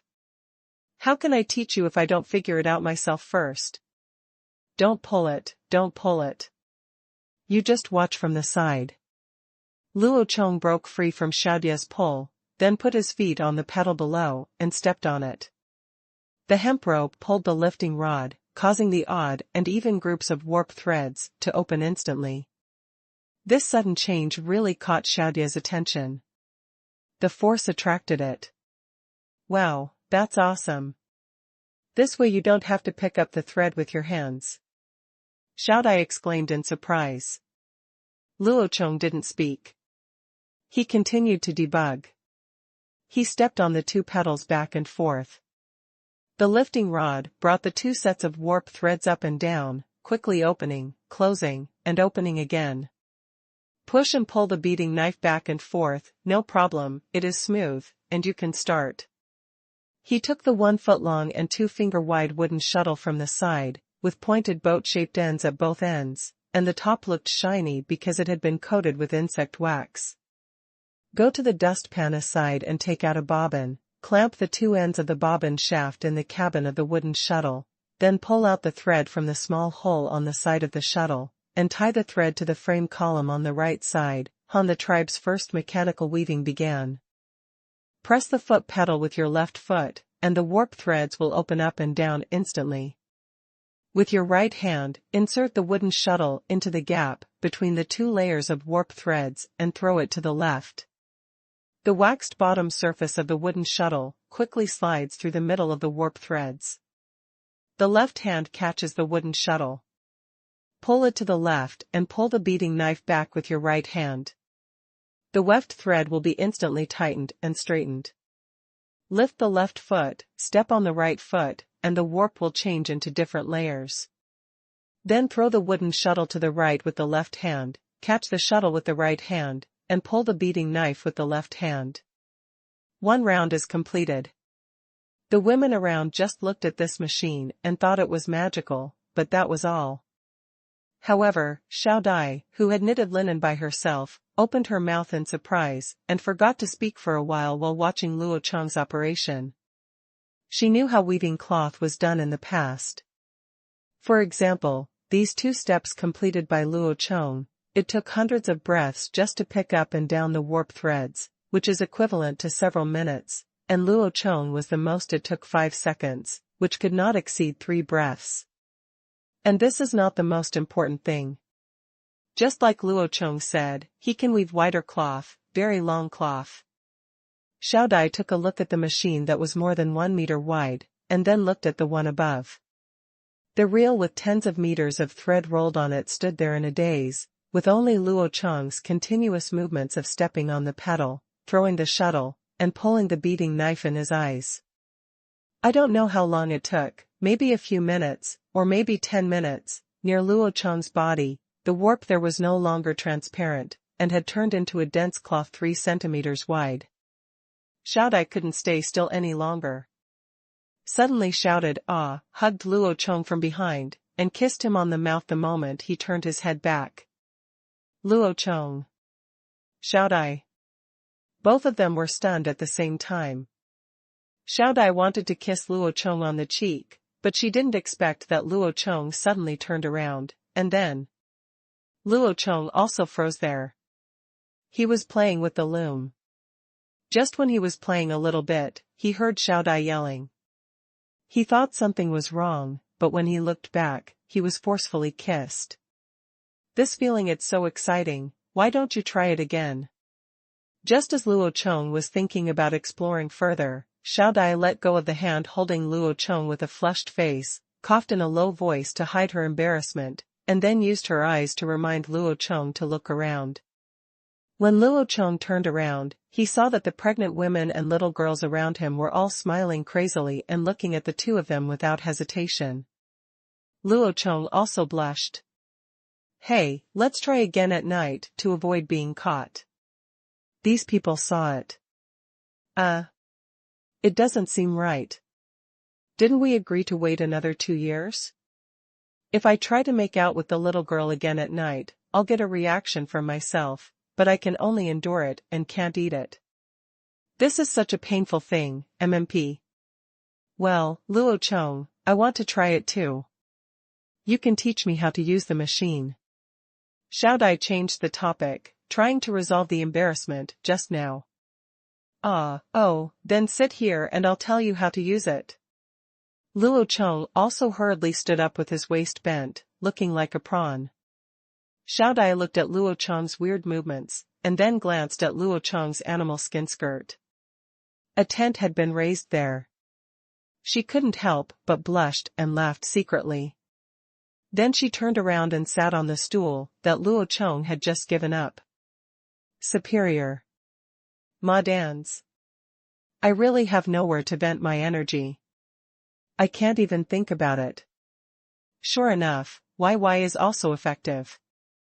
Luo Chong just bent over and stood behind Xiao Dai, giving her instructions on the operation steps and forcibly diverting his attention. There are 2 pedals below. Place your left and right feet on them respectively.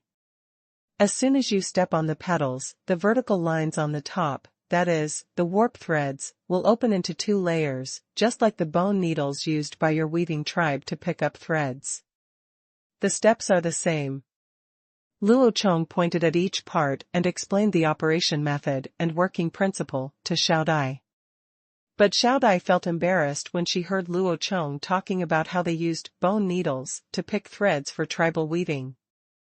Xiao Dai, who was proud of her tribe's weaving method before, now saw Luo Chong's loom and heard him say this again. She said that she thought Luo Chong was laughing at her, so Xiao Dai started mumbling and acting coquettishly. Humph, don't say that. He hummed and pushed back with his elbow, and then heard a scream. My little brother. Poof, a large area fell over. Xiao Dai turned back blankly and looked at Luo Chong, who had transformed into a Wudong hero. Then he reviewed the positions of the 2 of them just now, shook his elbows, and couldn't help but twitching the corners of his mouth. Luo Chong, are you okay? I didn't mean it. How about I show you? No, I'm fine. Luo Chong covered his crotch with one hand and rubbed his little brother, and he was secretly glad in his heart. Fortunately, he was just acting coquettishly, and the force he used was not very strong. His reaction just now has not subsided, otherwise it would not be like this. If Xiao Dai had just used the more powerful I am, my big man will change his dynasty, MMP. After Luo calmed down for a while, he confirmed that the big man still had the ability to inherit, and then continued to teach Xiao Dai how to weave. Stepping on the pedal, picking up the shuttle, and beating the weft were just 3 steps. Xiao Dai, who had experience in weaving, quickly became proficient. While operating the loom, she praised Luo Chong for being so awesome. Standing behind Xiao Dai, 1 step away. After a while, the weft thread in the shuttle ran out, and Luo Chong taught Xiao Dai how to change the thread. First, pull out the bobbin shaft, then pull the remaining thread to one side of the fabric, tie the extra weft thread on the edge of the warp, then replace it with a new bobbin and continue weaving. In this way, the joint will not be left on the surface of the cloth, but at the very edge. Just cut off the excess thread when the time comes. After changing the bobbin several times, Xiaodia's speed gradually increased, and her movements gradually became more coherent. It didn't take long for her to weave a foot-long piece of fabric. The wool cloth woven from brown alpaca hair has a smooth feel, a firm surface, and a moderate thickness. Although it is just a plain weave with no patterns or stripes, it is the best piece of cloth in the world. Luo Chong, Xiao Dai and the surrounding tribesmen all liked it, and they highly praised the machine that could turn alpaca wool into cloth, and the leader who built the machine. Luo Chong. After I finish weaving the woolen cloth, can you take me back to the weaving tribe to see AMU? Okay, let me know when you want to go back. Then, can I bring a piece of woolen cloth to give to Eminem? Okay, what's the big deal? Besides, you knitted this in the first place, and our alpaca will still grow hair. We can just cut it and knit it again when the time comes. Really? You're so kind. Then, can we give Eminem one of our machines? Just the spinning machine for thread rolling. We have two now, Xiao Dai said in a voice. The sound gets quieter toward the back. Luo Chong looked at Xiao Dai and said nothing, but he still kept a smile on his face, but there was a feeling of a successful conspiracy in his eyes. If it doesn't work, forget it, Xiao Dai said nonchalantly, as if she knew that giving such an important machine to the tribe was just a luxury. Of course you can't give it away. Our Han tribe doesn't even have enough for ourselves, but I have a way to make all your tribes use machines like ours, Luo Chong said with certainty. Xiao Dai's lost eyes suddenly burst into light. What can I do? This method is very simple. Can't we just let them come here to use it? The Han tribe will not give it to them, but they can come here to use it. Luo Chong induced Xiao Dai and said. Okay, but it takes a whole day for AMU to get here, a whole day to use the loom in the Han tribe, and then another whole day to go back. Isn't that too far? Xiao Dai was still making simple calculations. Time and distance. Then you can invite Eminem to stay. Our place is so big, it's okay for more people to live here. Luo Chong continued to induce Little Red Riding Hood like a wolf grandmother. Unfortunately, that Little Red Riding Hood was too innocent, so innocent that it made people speechless. But, my Eminem is the leader of the tribe, and she can't leave the tribe often. Xiao Dai continued to think about the reason why Eminem couldn't come here. Forget it, you should leave first. I will take you back to see Eminem later. Luo Chong slapped himself on the forehead, deeply defeated by his wife's innocence. Oh. Xiao Dai agreed with some disappointment, and then continued to weave. However, thinking that these fabrics could be given to Eminem in the future, the young girl became energetic again. Her hands and feet moved together, and her running in with the machine also improved. Getting higher and higher. The sun is gradually setting in the west, and it is another sunset. Today there is no sunset. Instead, there is strong wind, with a hint of moisture, which makes people feel a little cold and a little inexplicable.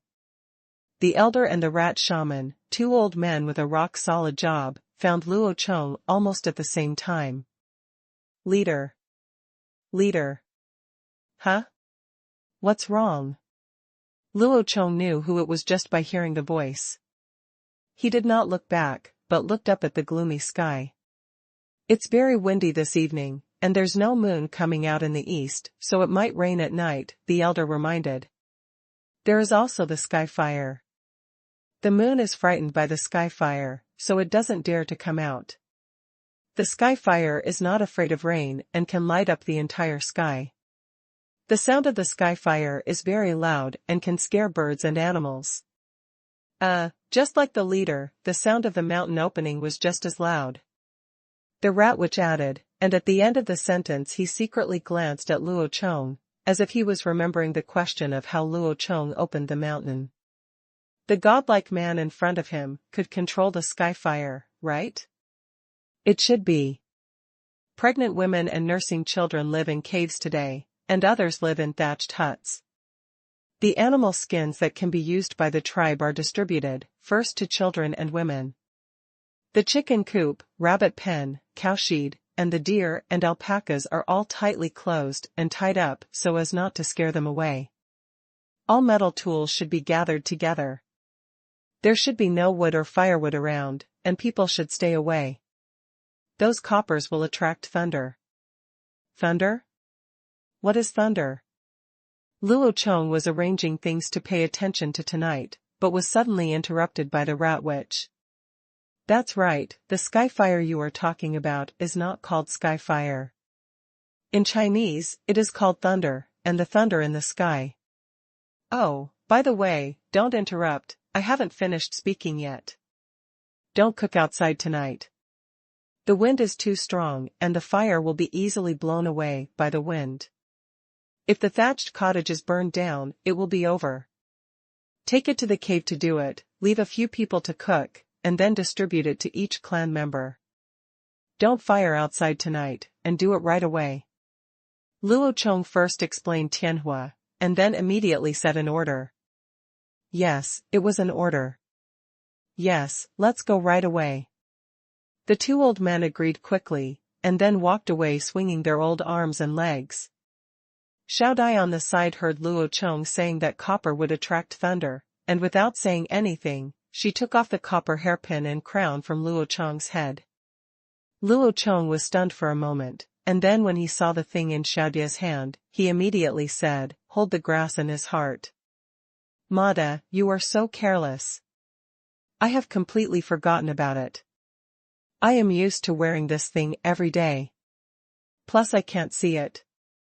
I really didn't think about it for a while." If the thunder had been lower, Luo Chong happened to be standing on an open land in the mountains again, tut. Thinking of this, Luo Chong couldn't help but worry about the big tree far away in Babao Mountain. He was a little better here, but as for the big tree, a group of them were on a copper mountain. I hope they knew to stay away. I hope it's okay, it's too late to contact me now. No, I'll send someone over tomorrow to take a look, otherwise I'm still worried. Luo Chong stood there thinking about whether there was anything else, and continued to look up at the sky. Xiao Dai stood next to Luo Chong, and also raised her little face to look in the direction Luo Chong was looking. Luo Chong's bronze crown had been covered by her hidden in a secret corner of the thatched cottage. The clansmen in the tribe who were washing pots and fetching water for dinner also received notifications from the elders and the rat witches, and got busy. Some went to the corral and drove all the animals into the shed and tied them tightly with hemp ropes, others drove the black-feathered chickens into the chicken coop, blocked it with wooden boards, and blocked it with a big blue brick outside. Lock it up. There are also tribesmen who are gathering copper weapons and tools and placing them all in the open space around the wall. There are also women who are distributing animal skins to the tribesmen to keep out the cold. In the cave, pregnant women who are relatively young are baking food, trying to distribute it to the tribesmen before it rains. It soon became dark. It was not that the sun sank into the valley, but that dark clouds blocked the sky. The wind became stronger, about level 7 or 8. I hope the thatched cottage will not be blown away. Luo Chong can only do this at this time. Praying. It's obviously not summer yet, so even the spring thunder and spring rain shouldn't be that big, but judging from the beginning, it doesn't seem to be too small. The clouds in the sky are brewing the first thunder of this year, and the rumbling thunder roars low in the distant sky, like the roar of a beast from its throat. The first batch of food was ready. Several men carried large dustpans made of thin rattan and distributed food to each thatched cottage one by one. They turned back and prepared to deliver the second batch, but in the end it was too late. Tick, tick, sparse raindrops hit the ground, splashing up clouds of dust and smoke, but before the smoke dispersed, it was hit to the ground again by increasingly dense raindrops. Rumble, click. Wow, woo woo woo. Rolling thunder resounded across the sky, followed by a bright bolt of lightning that cut through the entire sky. In a residential area, composed of hundreds of thatched huts, some young children were frightened to tears, and even some adults used animal weapons to covering their heads with skin. They hid in the corner of the thatched hut and shivered. They were afraid of the power of nature. The rain was getting heavier and heavier. Although it was not pouring, it was not light at all. The big raindrops fell on the ground, splashing water splashes without stopping, as if the earth was boiling. Luo Chong sat at the door of the thatched house, looking at the heavy rain outside, while Xiao Dai huddled in Luo Chong's arms and hugged him tightly. Neither of them got any food. Just now, Luo Chong asked the tribesmen to give it to the children first. They are. Luo Chong. Aren't you afraid of thunder? Xiao Dai sat sideways in Luo Chong's arms, hugged Luo Chong's waist tightly with her arms, raised her little face, and asked with bright eyes. Why should I be afraid? A simple but affirmative question. I heard from my tribe that you can control thunder from the sky, split mountains apart, and scare away countless birds and beasts. Is it true? Ha ha, ha ha ha. That's not a sky thunder, it's a landmine at most. Landmines? Will there be thunder on the ground? Xiao Dai heard this statement for the first time and asked, curiously. Well, landmines are not mines. Landmines are things that can be seen and touched. They are mines that people can control. And I can make landmines. Luo Chong said after pondering. Is it true that humans can control thunder? Who taught you how to do that? I know this innately. Luo Chong gave the same old reason. But Xiao Dai seemed to have missed the point. Born? Are you born? I was also born to my parents, but I forgot who it was. When I say born, I mean I knew it from the moment I was born, just like those things were originally mine. Luo Chong said shamelessly. What about Chinese characters too? Yes, there are many, many Chinese characters, and I know them innately. By the way, let me teach you how to write Chinese characters. Yeah, okay. Well, today I will teach you how to write the word thunder. Thunder, one horizontal line is the sky, one cover is the clouds, for our clock is the rain, below is our rice field, and then a thunder falls from the sky, splits the dark clouds, and penetrates heavy rain reaches the rice fields. Click. As if to match Luo Chong's explanation, another bright bolt of lightning struck straight down from the dark clouds, penetrated the clouds, split the rain curtain, fell straight down, and finally disappeared invisible. Xiao Dai was stunned, looking at the word thunder written by Luo Chong on his palm, and the lightning that followed Luo Chong's vertical strike, as if the thunder came from Luo Chong's fingertips. Same as issued. Xiao Dai has seen Chinese characters in the cave, but she has never experienced the meaning of Chinese characters so personally. It turns out that Chinese characters are so magical and powerful. This is the advantage of ideograms. You can understand them at a glance, even if you don't know what they are called. What? This word thunder left such a deep impression on Xiao Dai that Luo Chong only taught her once, and Xiao Dai remembered it deeply. Of course, this is also related to Luo Chong's teaching mode, teaching words with things, like this, the sensory experience is so profound. Luo Chong had also heard in his previous life that it was rumored that every word written by a true calligrapher was full of charm. Every word thunder could create an immersive feeling. Even hanging such a word in the house could ward off evil spirits, suppress demons, monsters, and spies. It is said that the ancient Taoist spell technique also evolved from this, so practice your calligraphy well. Chinese characters are so awesome. The night gradually deepened, and the rain continued to fall. Xiao Dai huddled in Luo Chong's arms and breathed evenly. Another thunder sounded, and her arms around Luo Chong became tighter, and she whispered something in her sleep. Luo Chong put his ears close to listen, and seemed to be calling Eminem. The child was homesick, or recalling a thunderstorm day and years ago, when she was huddled in Eminem's arms like she is now. That was a feeling of dependence, and now, Luo Chong is her dependence. That night, the rain kept falling, accompanied by bursts of thunder and thunderous stomachs. Many tribesmen who had not received food yesterday were hungry, but the rain continued to fall and did not stop until dawn. No, this is the consequence of not having brick houses. Otherwise, the tribesmen would have eaten in their own kitchens, but thatched houses just don't work. It would be okay if there were only a few people. Everyone can still live in caves, which are warm in winter and cool in summer. It doesn't need to be exposed to wind or sun, and it can light a fire in the cave, but what to do now? No, we need to speed up the construction progress. Otherwise, how will we survive in the rainy summer? The sky was overcast, and the ink-colored dark clouds gradually became lighter, as if the moisture inside was about to be wrung out. Sure enough, in the middle of the morning, the clouds turned white and were gradually dispersed by the sun. On the distant horizon, there were still hanging a colorful rainbow.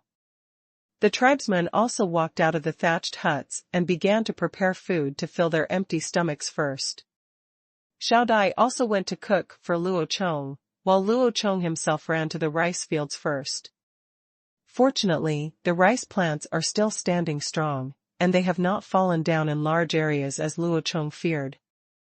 Although the thunder was rolling and the wind was strong yesterday, it was only at level 7 or 8, so it was not destroyed.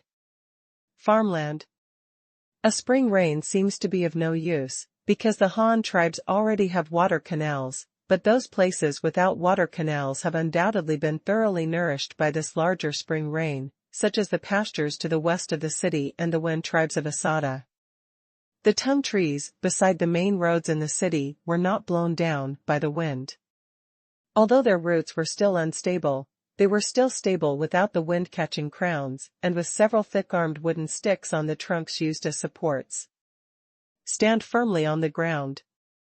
After a night of heavy rain, the water level of the river did not rise, but the flow speed increased significantly.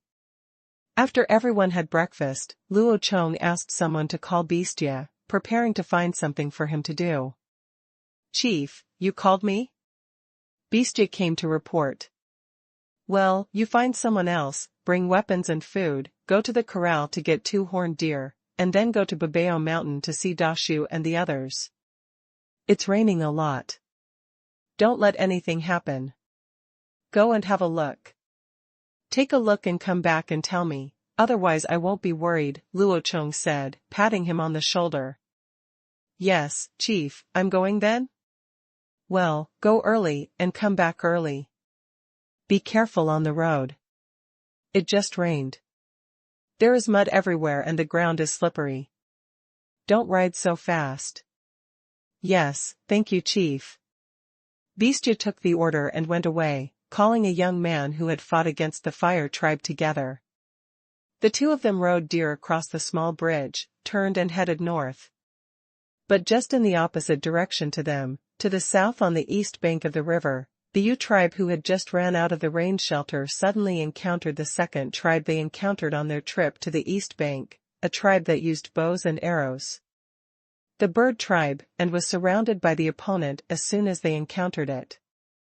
More than a dozen bows and arrows were pointed at the people of the Yu tribe. The men leading them were about the same age as Yu Fu, both young men under 20 years old. They were holding very rough bows and arrows. The bow is made directly from a whole twig. It is slightly thicker than a finger, and the bark is peeled off. The whole bow is almost 1.5 meters long. I don't know what the bowstring is. It is black, maybe hair. Or it could be something else. Their arrows are also very rough, not even very straight, and have no tail feathers, but they have arrowheads, which look like they are made of spikes on some plant. Most importantly, they don't have many arrows. It has been more than a week since they crossed the bridge. The Yu tribe has been heading southeast. They have not been to the original residence of the Black Rat tribe, nor have they encountered the Li tribe. They just passed by the east of the Li tribe's activity range. However, not discovered by the Li tribe. On about the 4th day of the Yu tribe's journey, they finally encountered the first tribe they discovered on this trip. It was a tribe with a population of less than 80 people and only a dozen adult men. But even so, it was smaller than the Yu tribe. There are many people. Yu Fu did not directly break into the other party's residence, but the two sides encountered each other in the jungle when the other party was hunting. The name of that tribe was the Ginkgo tribe. There are not many places in the jungle where bullock carts can pass. The wider areas are naturally used by animals and people. It is a road trodden by the Ginkgo tribe, and it is there that the Yu tribe met them unexpectedly. The leader of the Ginkgo tribe is a woman. Their tribe mainly collects ginkgo fruits, supplemented by hunting. Their main food is a very sweet white fruit, but that fruit is not naturally white, but orange-red. That kind of fruit grows on a tree that is not very tall. The leaves are oval, very thick, and very green. The fruit blooms in summer and matures in autumn. Moreover, this kind of fruit can be stored for a long time if dried. It belongs to the ginkgo tribe. Staple food. When autumn comes, the ginkgo tribe will collect a lot of hay and spread it under the trees. Then the women will climb up the trees and use long wooden poles to knock down the fruits. Then the women will hang the fruits to dry. When it is almost dry, you can then dig a hole in a piece of land, cover it with bark and hay, cover it with bark, and bury it with soil. After a period of fermentation, the original orange-red fruit will grow into a hole. The layer of frosting makes it sweeter and more delicious. If Luo Chong could see it, he would definitely recognize it as a persimmon cake. Persimmons need to be dried first and then sealed and fermented. This is a production method that most people don't know, but it happened to be accidentally learned by the ancestors of the ginkgo tribe. There are many persimmon trees near the Baigwa tribe, and the fruits they bear each year are enough for the entire tribe to eat for more than half a year, but how to preserve them is a problem. They initially tried leaving them on the trees to dry, but many birds came to snatch the persimmons, so they had no choice but to pick the persimmons first, hang them together, and send someone to guard them, but they did not store them in winter. There were so many persimmons, so I had to find a place to dig a hole and bury them. Unexpectedly, when the buried persimmons were dug out, they would all turn white and flat. At first, the people of the ginkgo tribe did not dare to eat it, but when they were unbearably hungry, someone finally tried it. After eating it, it became sweeter, but they did not die, so more tribesmen who were unbearably hungry began to try it. Since then, there has been a ginkgo tribe that specializes in making persimmon cakes. They no longer rely on hunting. They can only eat the leftover persimmon cakes for a long time every year. Of course, it would be better if the men can bring back animal meat one day.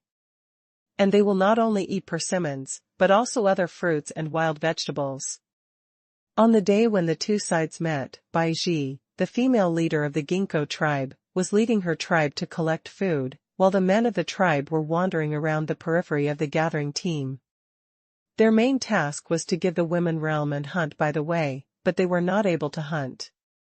As they were fighting, they saw two huge bulls pulling a strange thing towards them, and there were many children on it. The hunting man immediately stopped the bullock cart, and then shouted to the leader Bai Ji and the men around him. Bai Ji arrived soon. Because there were more people than the Yu tribe people, they were not too afraid. The main reason was that Yu Fu had a strong ability to communicate with people. He could always make strangers relax their vigilance in small details, and make others feel I have no ill intentions. What tribe are you from? Why are you here with us? What are those behind your two four-cornered beasts? Bai Ji asked Yu Fu with gestures while being protected by the men from her own tribe. We, the traveling tribe, go to faraway places and pass by you. This thing is called a car, which can pull people and things. Yu Fu also gestured in reply, and as they communicated, he spread the Mandarin of the Han tribe. Go out. Car? It was the first time Bai Ji heard this noun from Chinese. It was very strange, but she still remembered it because she saw the magical car for the first time, and then looked at the children on the car and the things on it. So she pointed to the stone basin above and asked. This, a stone basin? This thing is called pottery, it can cook meat. Yu Fu continued to explain. Pottery, cooking meat. Bai Ji imitated Yu Fu's pronunciation, indirectly learning two more Chinese words. You guys have a lot of pottery, and our tribe wants to change it, is it possible? Bai Ji looked at the many large pottery pots on the ox cart. She didn't expect to use them for cooking, but simply wanted to use them to hold water. Okay, what can we exchange for? We want food, but also other things we haven't seen before, and things we don't have. Yu Fu also thought about the things Luo Chong asked him to collect, and he did not miss any possible opportunity, so he answered like this. Anyway, Luo Chong would reimburse him, so Yu Fu didn't feel too distressed. For food, we have ginkgo nuts and animal skins. Is that feasible? Have you brought it? Can you let me see it? It's not on you, it's in our tribe. Now the sun is setting, you can go to our tribe. Well, okay, let's go together. Yu Fu nodded. So just like that, a group of 2 tribes went to the residence of the Ginkgo tribe together. The residence of the Ginkgo tribe is located in a small mountain kernel. The col is surrounded by highlands on 3 sides. The only free side is blocked by a stream more than 2 meters wide. There are many stones in the stream, and the houses used by the Ginkgo tribe to live in is also made of stones, using local materials, which is a human strength. There are more than a dozen low stone houses in the residence, which are made of cylindrical stones and mud from the stream, with roofs made of branches and thatch. The large and small stone houses have no order and stand in disorder. In the mountain call, everyone had their own dinner, but the Ginkgo tribe also took out some stored persimmons to entertain guests, but not many. Moreover, the persimmons had been hanging out since they were dug out in the spring. Now that summer is approaching, the persimmons have already become extremely dry and hard. But it's still very sweet, and the sugar inside has been compressed to the extreme. Yu Fu tasted one and felt his cheeks were a little sore. Damn, it was too hard to chew. You can imagine the texture of persimmons that have been stored for half a year. Yu Fu's 2, 3, and 4-year-old sons also clamored to eat, but unfortunately each of them took one, but couldn't bite it. In the end, they looked at their father with a sad face. Then, Yu Fu threw the persimmons into the pot. Put the persimmons into the pot, add water, and cook over high heat until it boils. After a while, a sweet smell wafts out of the pot. The dry persimmons have become saturated with water again, coupled with the effect of high temperature. It's soft and delicious, and it doesn't have that astringent taste. But the people of the Baigwa tribe on the other side could only drink cold water, gnaw on dry and hard persimmons, and watch eagerly as Yu Fu and the others cooked soup. Of course, they also had meat. They caught 2 snakes today, but they were not big.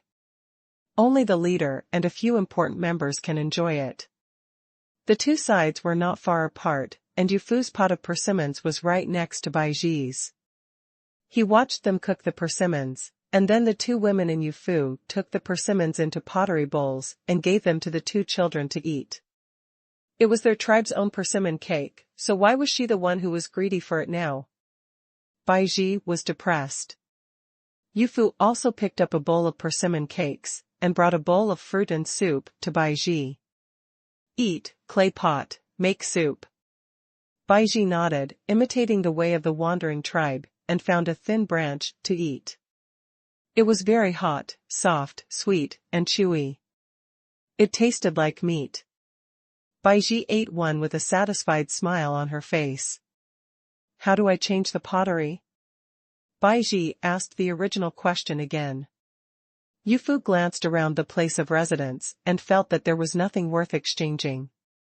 None of the things Luo Chong wanted were found here. Even Yu Fu himself, after living in the Han tribe for a few days, no longer looked down upon their things. This is very difficult.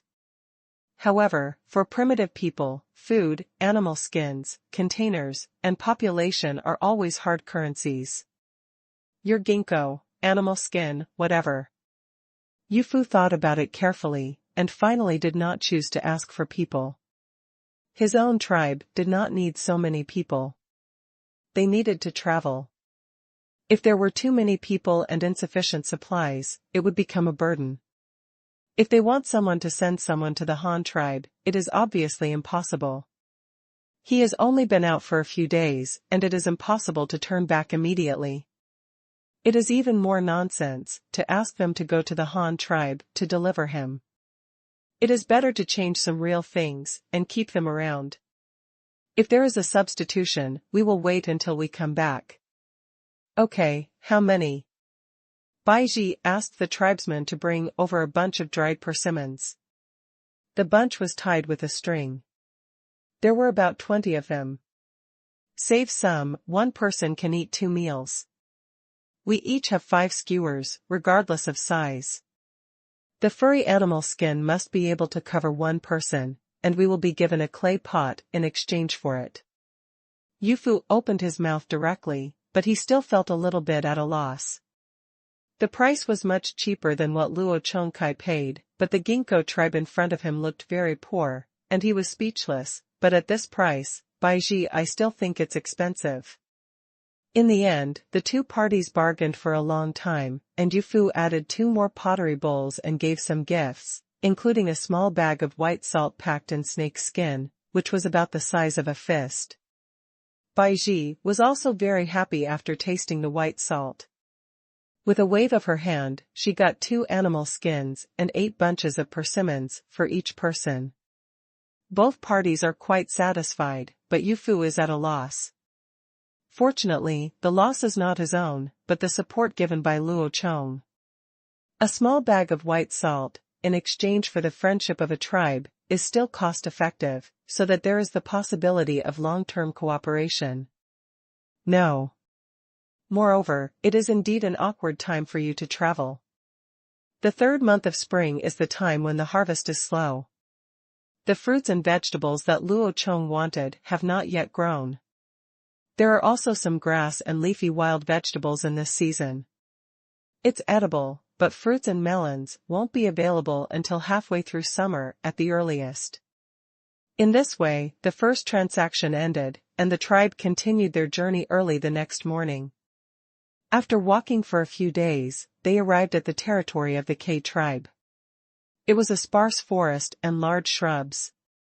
Among them were birds. Lots of them, especially pheasants, that don't fly very high. So Yofu ordered the tribe to stop and prepare to rest here for 2 days, and hunt more pheasants for food supplies. They shot a lot of pheasants that day, but they didn't expect to encounter thunderstorms at night. Fortunately, the traveling tribes often camped, so they had ways to avoid the rain. They parked the ox cart under a dead short tree and covered the tree crown. I bought some animal skins, grass and leaves to make a big umbrella that could keep out the rain. The shed of the bullock cart was also covered with animal skins, and straw curtains were hung on both sides, forming a small house to protect against wind and rain. The children of the traveling tribe were placed in the cart, and the adults took shelter under the trees. What they didn't expect was that today they were seen hunting pheasants in the K tribe's territory, and that person's tribe was the K tribe. They were waiting for the thunderstorm to end before looking for trouble with Yofu. The people of the K tribe had already observed that there were not as many people as they did in the U tribe. When the men swarmed up, they would be able to scare this uninvited guest who came to snatch the prey. However, they did not expect that the thunderstorm would last so long. This actually made the bird leader happy and a little irritable. It wasn't until the morning of the next day that the thunderstorm finally stopped. Yofu asked the tribesmen to take out the dry firewood they had stored in advance and light a fire. They waited for the tribesmen to finish their breakfast before going hunting. They would rest for the day today and wait for tomorrow or the day after tomorrow. The ground should be dry before walking. If we continue now, the ground will be muddy and the ox cart will definitely be in trouble. Just when they had just finished breakfast and Yufu was about to take people hunting again, the hunting team of the K tribe had quietly touched the surroundings and came out with their crudely made bows and arrows. There were a lot of people, about 40 people, all adult men. Everyone had a bow and arrow in their hand. The bow was made of willow branches and was round from top to bottom. The black bow strings were made of human hair and tree bark mixture, and also made from animal sinews. This is what they don't understand. The elastic output of bows and arrows depends entirely on the bow arms, and because they don't have woodworking tools, they can only find wood that is naturally more elastic, such as small willow saplings. Their arrows were made from straightened bush branches, and the surface was polished with sandstone to make it smoother. An arrow was tied to the front end. They didn't even have glue. The members of the Yu tribe were a little confused when they saw the K tribe suddenly surrounding them. All the tribesmen were stunned for a moment. Fortunately, Yufu was calmer. Since this group of people were just surrounding and didn't come up to shout and kill, then they should still return the favor. Some talk. Yufu bowed to the leader of the birds and beat his chest in salute without directly raising his weapon. Then he looked at the leader of the birds. He was waiting for the other party to speak. Hand over the birds you caught yesterday and get out of this place. This is our territory. Those birds are our prey. You should not rob them. If you don't give them to you, I will kill you. The bird leader said. He gestured, shouted directly, then drew his bow and shot an arrow in front of Yufu's feet. There was a soft pop sound, and the arrow hit the ground. No, don't do anything. This is all a misunderstanding. We are willing to deal with it. In line with the attitude of a good man not taking any immediate losses, Yufu happily took out all the pheasants he had shot yesterday. Of course, it was impossible to return the ones that had already been eaten. You must know that there are about 40 adult men in front of you. Yufu can't afford to offend him. Moreover, they all have bows and arrows. Although they are crudely made, they are still bows and arrows. What's more, the distance between the two sides is only about 10 meters. If the other party fires a volley, tsk, I can't imagine it. Seeing the Yu tribe handing over the prey so happily, even the leader of the K tribe didn't expect it. He was stunned for a moment, but he quickly reacted and asked his soldiers to take over the prey, and then began to drive away the people, but after failing to drive away, the accident happened again. Dear leader, we can leave, but we need this food very much. We won't rob it. We can exchange it with things, okay? Yufu started to try to make a deal again. Change, for what? The bird leader asked curiously. This, white salt, is also for eating. Yufu said, and took out a small snakeskin bag from his waist, then opened it to show the bird leader, and pinched a little to indicate to him to eat. The bird leader did not dare to taste it, but it was the first time for him to see such a pure and white thing, and he was obviously very interested. In the end, Yufu tasted a little first, indicating that the thing was not poisonous, and the bird leader frowned and started to taste it. Naturally, there were no exceptions. The white salt produced by the Han tribe was of high quality. After the bird leader tasted it, he immediately agreed to exchange some with Yufu. It's a pity that Yufu only got some food in exchange, and there was no special product that Luo Chong needed, nor was there a tree with each section and a hollow center. However, because Yufu is a good-hearted guy, he never conflicts with other tribes easily. On the contrary, he made friends with many tribesmen, and they agreed that they could trade for such good things in the future. After bidding farewell to the K tribe, the Yu tribe continued to drive southeast. They traveled along the east bank of the river for about a day, so that they would have a high probability of encountering more tribes and try to find them before losing all their money this time. Luo Chong will be able to explain what he needs when the time comes. In the Han tribe, after a thunderstorm, it was sunny for several consecutive days. The sun was like fire, the temperature was getting higher and higher, and all kinds of vegetation were growing like crazy. The rice in the rice fields has gone through the entire growth stage of the jointing stage and has now grown to a height of 2 meters, which is taller than a person.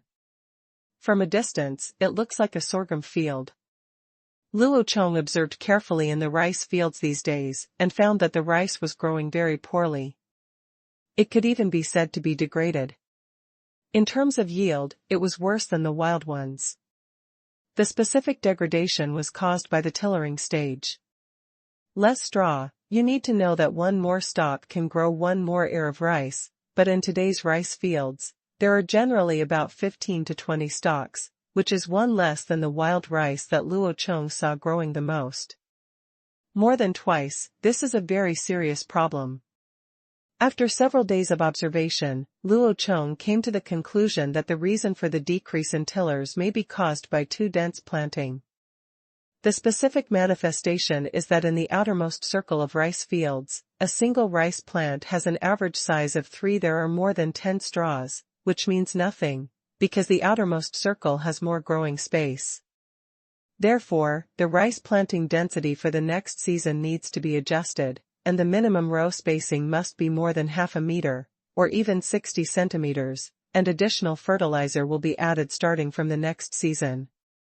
If among these crops, rice disappoints Luo Chong, then the one that grows best is rami. Rami has also grown very tall. The most important thing is that the planting area has been expanded through continuous reclamation of wasteland and expansion of planting. Rami has already grown, of course, compared with the thousands of acres of hemp fields managed by the Bian tribe for generations. The hemp fields of the Han tribe are still too small. In the vegetable field near the river, the pepper flowers have faded and have produced many tiny peppers. When they reach their maximum size, these peppers can grow to the length of a finger and are about the same thickness, but they are no less spicy than Chow Tian peppers. Although the peppers of this variety are hanging and long. In addition to these edible things, useful things also grow very quickly, especially the man-eating trees planted along the river. These were all fresh spikes collected by Luo Chongrang tribesmen at the beginning of spring, and they were watered with fish blood, fish scales, and fish viscera every day. Since there was a stable supply of blood and viscera every day, these food the sharp thorns of the human tree grew rapidly, and in less than 3 months, in a short period of time, it has grown from more than 1 meter tall to more than 3 meters long, and its diameter is almost 2.5 centimeters. It is still a little short of making weapons and tools. At least it must be more than 3 centimeters in diameter before it can be easily held in the hand. Let's raise it like this first. Let's go. I guess it can be harvested at about the same time as rice. On the 4th day after the heavy rain, Beastu brought back news about Dashu from Babao Mountain. They were fine that day. Since it was close to the dark forest, Dashu was quite familiar with it and had been there twice before. And they have so many copper tools and weapons, building a house is not a problem. They have cut down some trees and built a house in the lee of the mountain. In terms of weapons, they also have bows and arrows. To the east of Babao Mountain is the wetland grassland, beaver, otters, fish, giant geese, ancient cranes, wild ducks, and even horned beasts. There is no shortage of food. Hearing this, Luo Chong was puzzled. Didn't he go mining? He still had time to build a house and go hunting and fishing? Then Luo Chong heard another news brought back by Beastia. Dashu asked him to relay it to Luo Chong. The specific meaning was that with more than a dozen of them mining, they could dig out 2 or 3 cartloads a day, but in Luo Chong it takes 2 days at the fastest for a car to be delivered. It's not that they don't work, it's that transportation is not available, so they have free time to improve their living standards. In addition, Dashu gave Luo Chong some advice, saying that if Luo Chong felt that the limestone transported back was too little, he should ask the carpentry team to build a few more ox carts. Their mining operations would definitely be fine and they would definitely be able to supply it. Superior.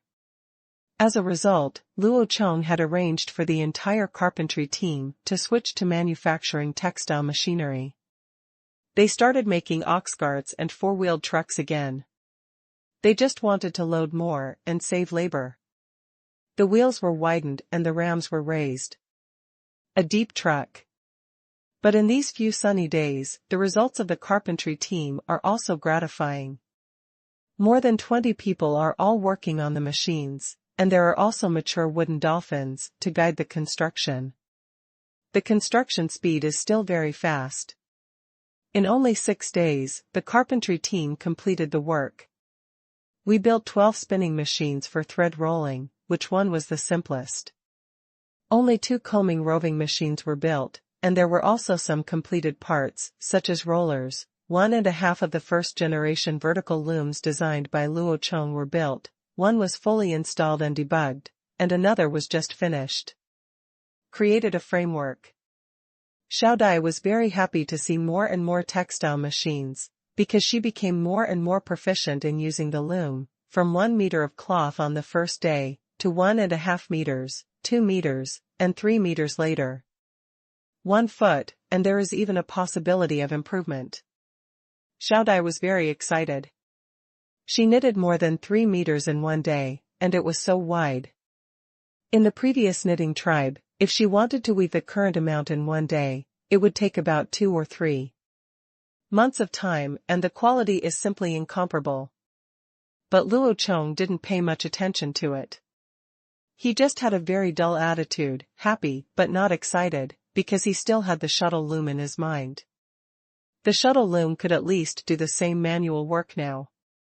The weaving speed of the weaving machine is increased by 3 times, because there is no need to use both hands to pick and pass the shuttle back and forth. Spring is installed on both sides of the shuttle. Just pull it with a rope to complete the action of picking the shuttle and pulling the weft. What a shame, where the hell are you going to get springs? Another week has passed, and the time has entered the second half of the 3rd month of spring. The rice ears have begun to sprout. The rice ears are fluttering in the wind, and the roots stand upright. From a distance, they look like reed flowers. Very beautiful, very gratifying. When the flowers bloom and fade, they will enter the grain-filling period, the grains will expand rapidly, and the ears of rice will fall down. It will not be long before the harvest. The construction of residential housing in urban areas is also very fast. 20 housing construction groups are building 20 housing units every 5 days. Of course, this is not a finished product, but a rough house. There are no windows, no doors, and no floors in the house. The walls are just put up and the roof is covered. It will probably take some time to renovate later, so let's build it first. The square in the central city was built by 90 people. It took nearly half a month to finally lay the floor tiles. It looks very spectacular. In primitive times, where could one find such a clean and flat ground? Just as Luo Chong planned, only more than half of the square was paved, and the remaining space was reserved for the future construction of schools and Luo Chong's residence. After the 90 people finished paving the square, Luo Chong organized them into the house-building team. He selected key members from the original 20 groups, added the 90 people, and expanded them into 5 groups. In this way, 25 houses could be built at one time. The men worked hard to build, and all the tribe's food sources were handed over to the women. The gathering team collects wild vegetables and plant roots, the fishing team by the river, and the hunting patrol team composed of more than a dozen people check the traps set in the forest every day to see if there are any harvests. They will also take the initiative to attack wild animals when they encounter them. Most of the time, you can also get prey every day, but not too much, so you can't count it as the main source of food. Although the harvest rate of various traps is low, you can't stop the density of traps. In the mountain forest, with a radius of more than 10 miles, there are always a few unlucky ones. Sometimes you can encounter 2 or 3 large, one-toothed pigs. Providing food for the tribe for a day depends entirely on luck. If the hunter's luck is good, the prey's luck is bad. It is very unstable. After more than 10 days of work at Xiao Dai, at the rate of 10 meters of cloth every 3 days, the first roll of 50 meters of cloth has been woven. Unfortunately, it can't be worn now. It will be summer soon, and the pure alpaca wool fabric is too heat can only be stored first. The more than 30 alpacas in the Han tribe's corral have been cleanly sheared, and the sheared wool balls have been washed, combed and spun, and now there is a large pile of wool. The woven wool fiber fabric weighs only about 2 to 3 meters per kilogram. The hair of an adult alpaca can almost weave a piece of hair that is 20 or 30 meters long. If it is more than 30 meters, it can be weaved for several hundred meters. But after weaving these weavings, what? The Han tribe now has 3 first-generation looms. At its fastest, it can weave 10 meters a day. It won't be long before the wool is used up. What will happen if there is no more wool? The hemp fields of the Han tribe cannot be harvested yet. They are just growing. The young branches that came out were pinched and transplanted to continuously expand the hemp field. The most important thing was that the woolen cloth could not be worn now. This was a problem. Luo Chong could not let the loom idle and had to find raw materials for the loom. Go. At night, Xiao Dai and Luo Chong lay together again, covered with a quilt made of spliced felt. That's not right, it was actually just a single layer of felt, but in late spring and early summer, it's just right to cover it with a single layer of cloth at night, it's neither cold nor hot. Luo Chong, are you asleep? Xiao Dai asked in a weak voice. Huh? No, what's the matter? I want to go back to the tribe to see Eminem tomorrow. Do you have time tomorrow? Can you take me there? Well, it doesn't seem to be anything important. I have time and I can take you there tomorrow. Luo Chong thought for a moment and said. Really? That's great. Can I bring a piece of woolen cloth to Eminem? Just 2 meters. Xiao Dai turned over and lay on Luo Chong's body to ask. Of course. Didn't I promise you before? When the time comes to see Eminem, I'll bring her a piece of it. Don't take 2 meters, just give her 20 meters. I think your Eminem likes to wear robes. When the time comes, we can make 2 more robes to wear, and the rest can be made into a sheet like ours to cover when we sleep at night, Luo Chong said, stroking Xiaodia's smooth back. 20 meters. Is it true, you didn't lie to me? Xiao Dai asked in surprise, still a little unbelievable. Why did I lie to you? Really, my words don't count anymore. If you don't believe it, then I have to change my words. 20 meters are gone. Just give me 2, Luo Chong was stunned. He was originally teasing Xiao Dai, but before he could say the rest of his words, Xiao Dai blocked him with his lips. Later, the sound of 2 people breathing heavily was heard in the thatched hut. Luo Chong, you are so kind to me. I will definitely give you 2 more children in 2 years. Xiao Dai said emotionally as she rested her face on Luo Chong's chest. Luo Chong also stroked Xiaodia's long hair and continued to tease her, really, let's have a few babies. Well, 3, no, 8. When the time comes, you, the father, will go hunting to get food, and I, the mother, will weave and make clothes for them. By the way, we grow rice, so we don't have to hunt, then you teach our children to make things, you are so powerful, you can do anything. Xiao Dai looked forward to the future, her 2 big eyes sparkling with dazzling light. There are so many children. If all the members of our tribe have so many children, we need to plant more rice, otherwise we won't be able to feed so many people. Luo Chong said worriedly, if this continues, the population will definitely double. Well, then dig more rivers and grow more rice. By the way, Luo Chong, is the rice you mentioned delicious? What does it look like? I have never seen it. I just heard from tribesmen who have eaten it that it is delicious. Fragrant and sweet. Yes, it's fragrant, sweet, soft, and easy to store. Once it's dried and put in a warehouse, it can be stored for several years without going bad. We can store what we can't finish and eat it later. It will be almost ready in a month, and I will let you eat rice and drink rice porridge every day. Grrrr. Hey, you said I'm hungry, I really want to eat. Xiao Dai embarrassedly explained the sound just now. Okay, go to bed now. We only have food tomorrow. Get up early tomorrow morning and I'll prepare something delicious for you. After breakfast, we'll go make a tribe to see your mother. Just like that, early the next morning, Luo Chong and Xiao Dai pulled 20 meters of brown wool, rolled it into a roll, and put it on Huishan's back. If they were to ride this big guy today, Ruru would follow. Both the cows and the antlered deer still had work to do. After the backwater river was dug, these two were left to play every day. Luo Chong called the elders, Shu Wu and Shu Da, and told the three of them that he would take Xiao Dai to organize a tribe. It might take 2 or 3 days. During these few days, the three of them would temporarily manage the tribe and carry out various tasks. No change, just prevent the enemy from invading.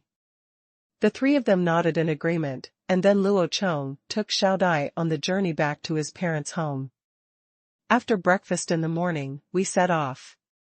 The two of them rode on the back of Huishan together, with Ruru himself following beside him. These two guys were huge and they didn't run very fast. At least they weren't as fast as a big antlered deer. Fortunately, Luo Chong was not in a hurry and just moved forward leisurely. He even saw birds and pheasants on the road and couldn't help but shoot a few, but he didn't see a single person. The number of humans was still too small. They jogged like this all morning. At about 1 or 2 o'clock in the afternoon, the two of them climbed over a low hillside and finally saw the hemp field where the tribe was being made in the distance. The women who were weaving the tribe were also in the hemp field. After working there, they listened to Luo Chong's suggestion and began to pick the first batch of rami this year. Each woman held a bone knife or stone sickle in her hand, harvesting rami one by one. Just when the two of them appeared not far from the field, on the top of the slope where Xiao Dai peeked at Luo Chong, suddenly there was a sharp whistle of beep, beep. The sound of the whistle spread far away, and the women in the tribe heard it, and they all looked towards the top of the slope. There was a 5 or 6-year-old girl there, wearing a sack suit. Well, it was almost a sack suit, with 2 pieces of rectangular mesh. The linen cloth is sewn together, leaving 3 openings on the top for extending the arms and head, and the lower edge reaches the knee, so it can barely be considered a dress. The girl was jumping up and down, pointing in the direction of Luo Chong with one hand, holding a whistle in her other hand and blowing it constantly to warn the women in the fields on the hillside. The women looked at the 2 giant beasts standing in the distance and were stunned for a moment. Some people saw the 2 people sitting on the giant beasts, who seemed familiar. Looking back at Luo Chong on the back of the gray mountain, he was also stunned. What was that just now? Sentinel? No, this is not important. What is important is the sound of beep. The tribe actually has a whistle? What's going on? People on both sides were in a daze for a moment. Fortunately, Xiao Dai knew what she was here for and shouted AMU in the direction of Asada. The leader of the editor, Chong, heard the shouting. She immediately recognized the voice of Xiao Dai, and she seemed very excited. This was the first woman in the editor tribe to marry outside, and she was her own daughter. Chong immediately left her with the work in hand. He ran over here, shouting as he ran, Xiao Dai? Is that you? Why are you back? Xiao Dai was also very excited. She turned over and wanted to jump down, but Luo Chong took her hand and gently put her down, and then she ran to find her mother. Half a minute later, the two met. The mother and daughter hugged each other tightly, with tears in their eyes. Although they had only been separated for more than 2 months, it was still the longest time they had been apart. Luo Chong watched from a distance, not coming up. Excuse me. AMU, it's me. I'm back to see you. Woohoo, I miss you so much. Be good, don't cry. You are an adult who is about to have a baby, and you still act like a child. Why did you come back suddenly? The Han tribe doesn't want you? Or is the Han leader treating you badly? What if they don't want you? Just come back, Eminem misses you too. Shang held Xiao Dai in her arms and patted her back gently to comfort her, just like she used to do to coddle her daughter who had been away from home for several months. No, it was me who missed you, and then I wanted to come back to see you. It was Luo Chong who brought me back. he didn't want me. Luo Chong was very kind to me. But, he said he would wait for another 2 years, before letting me go. I gave birth to his child, but he said that we are still too young. Xiao Dai broke out of Shang's arms and explained, wiping the tears on her face. Huh? Too young? Don't women all give birth to children at such an old age? Eminem also gave birth to children at such an old age. How could it be small? He still doesn't like you, or, there's something wrong with him? Chong asked doubtfully. No, he is normal. If I kiss him, he will do the same thing, like that. Xiao Dai was very embarrassed when she heard her mother ask such a question. Explain quietly. Ah? Then, why could it be? Amu, we're fine. Don't ask this question. I came back this time to give you something special. It's a piece of cloth I knitted by myself. Seeing that Eminem wanted to continue asking, Xiao Dai hurriedly changed the subject. Boo? Why did you give me that thing? It's not like our tribe doesn't have any. Really, will you make that Han leader unhappy? No, he promised me, and I only wanted a small piece, but Luo Chong directly gave me 20 meters. He was very generous. Eminem, just wait, I will get it for you. 20 meters? What is rice? Chong asked in confusion. Meter is a unit used by the Han tribe to measure length. Xiao Dai ran towards Luo Chong and turned around to explain the meaning of rice to Shang. Luo Chong had already jumped off the elephant's back, and was still looking at the little girl, blowing the whistle on the top of the slope. What was she holding? I'm so curious, tsk. Luo Chong. Huh? That curly wool cloth, are you? Oh, I'll get it for you. Luo Chong calmed down his curious eyes and came back to his senses. He untied the roll of woolen cloth from Huishan's back and handed it to Xiao Dai. Then he followed Xiao Dai over. The 2 elephants behind him followed closely and turned around to look around, but they didn't run around. This was a strange place, and they were afraid that Luo Chong would leave them behind again. The 2 men and the 2 elephants came in front of Chong again, and he was startled. Last time, he rode a deer with horns. This time, he changed to 2 bigger ones. There seemed to be many kinds of beasts raised by the Han tribe. Luo Chong put his right hand on his chest and leaned slightly to salute Chong. He imitated Xiaodia's accent and called Amu. Although Luo Chong's Han tribe was relatively powerful, Chong was an elder after all, so this courtesy was still indispensable. Chong also quickly saluted Luo Chong as a sign of respect for the Han tribe. The 2 said hello and listened to Xiao Dai excitedly introducing Maobu to Chong. Look, Eminem, this is the cloth I knitted. It's not knitted with linen. It's knitted with long hair from a 4-legged animal called an alpaca. It's twisted into wool first and then woven into cloth.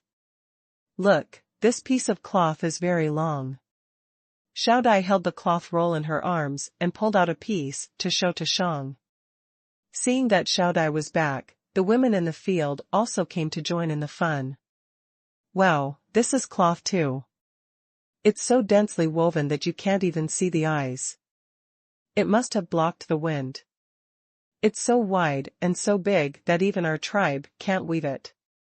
The women were talking in low voices, and Changyi was surprised and took the piece of cloth and looked at it in his hand. The fabric woven from alpaca wool is soft, smooth and flat. It is not as broad or as hard as linen. Moreover, the fabric is very densely woven and has a faint sheen unique to wool fibers when exposed to the sun. The most important thing is still. Amu, hold that end and don't let go. I'll open it for you to see how long this piece of cloth is. Xiao Dai said as she moved, holding the roll of cloth and ran away, putting the cloth in her arms out as she ran. In just a dozen breaths, the 20-meter-long cloth was completely unfolded and presented to everyone. Before. Wow! The women all exclaimed, even Chong was no exception. Chong grabbed one end of the cloth, and Xiao Dai grabbed the other end. The other women quickly gathered around, and everyone stood in front of the cloth to study it carefully. This cloth is so long, it can't be connected together. There are no joints. This is a whole piece of cloth. Oh my God, how is it woven? How can the cloth be woven so densely and so long? And this cloth is made of wool, twisted into threads. Can wool also be used to weave cloth? Does that mean hair can also be used to weave cloth? What are you thinking about? Who can weave cloth with hair? The hair is so thin, few, and easy to break. While the women in the tribe were chattering away, Xiao Dai proudly revealed another piece of news. Amu, look at this piece of cloth. It only took me 6 days to weave it to such a long length. I must be awesome. Xiao Dai shouted in a show-off manner. Wow. The women were shocked again. Are you kidding? It only takes 6 days to weave such a long piece of cloth. Do you think you are a fairy weaving clouds in the sky? It only takes 6 days. Why don't you go to heaven yourself? Seeing how her tribe didn't believe her, Xiao Dai felt very proud, and a little aggrieved at the same time. Let the tribesmen hold the piece of wool, and Xiao Dai ran to Shang's side. Amu, it really only took me 6 days to weave this piece of cloth. In fact, this piece of cloth was originally longer, and this is just a small half of it. I can weave more than 3 meters long every day, you have to believe me. Xiao Dai explained to Shang aggrievedly. The tribesmen below heard that this was only a small half of it, and the questioning voices started again, but Shang himself was a little convinced, because this piece of cloth came from the Han tribe, which was a magical tribe. Then can you tell me how to weave this? If I teach you the weaving method, you will definitely not be able to weave such good cloth. Chong asked, curiously. Xiao Dai did not answer immediately, but turned to look at Luo Chong. After confirming their eyes, the two of them had the same mind. Luo Chong knew what she wanted to do, and this was exactly what he wanted to do, so he nodded to Xiao Dai. With Luo Chong's permission, Xiao Dai told everyone how to weave cloth. This woolen cloth is not woven on the ground like we do. It is weaved with a loom that I learned from the Han tribe. The Han tribe has a combing machine. When you step on it, the machine will spin in circles, and then the wool balls can be woven. Become wool. The Han tribe also has a spinning machine. You step on a small wooden board with your feet, and the wheel on it will spin in circles. Then the machine can twist the top into wool by itself, without the need for human hands to twist it. Moreover, the spinning machine can twist the thread very quickly. There is also a loom used for weaving. The machine is taller than a person and is made of wood. Long threads can be rolled on it. There are also 2 small wooden boards under the loom. You can step on it with your feet to start weaving. The vertical lines used can be divided into 2 layers by themselves, so we don't have to pick them one by one like we do. There is no need for a bone needle to thread the horizontal thread. Instead, a shuttle made of wood is used. You can put the thread directly in the shuttle.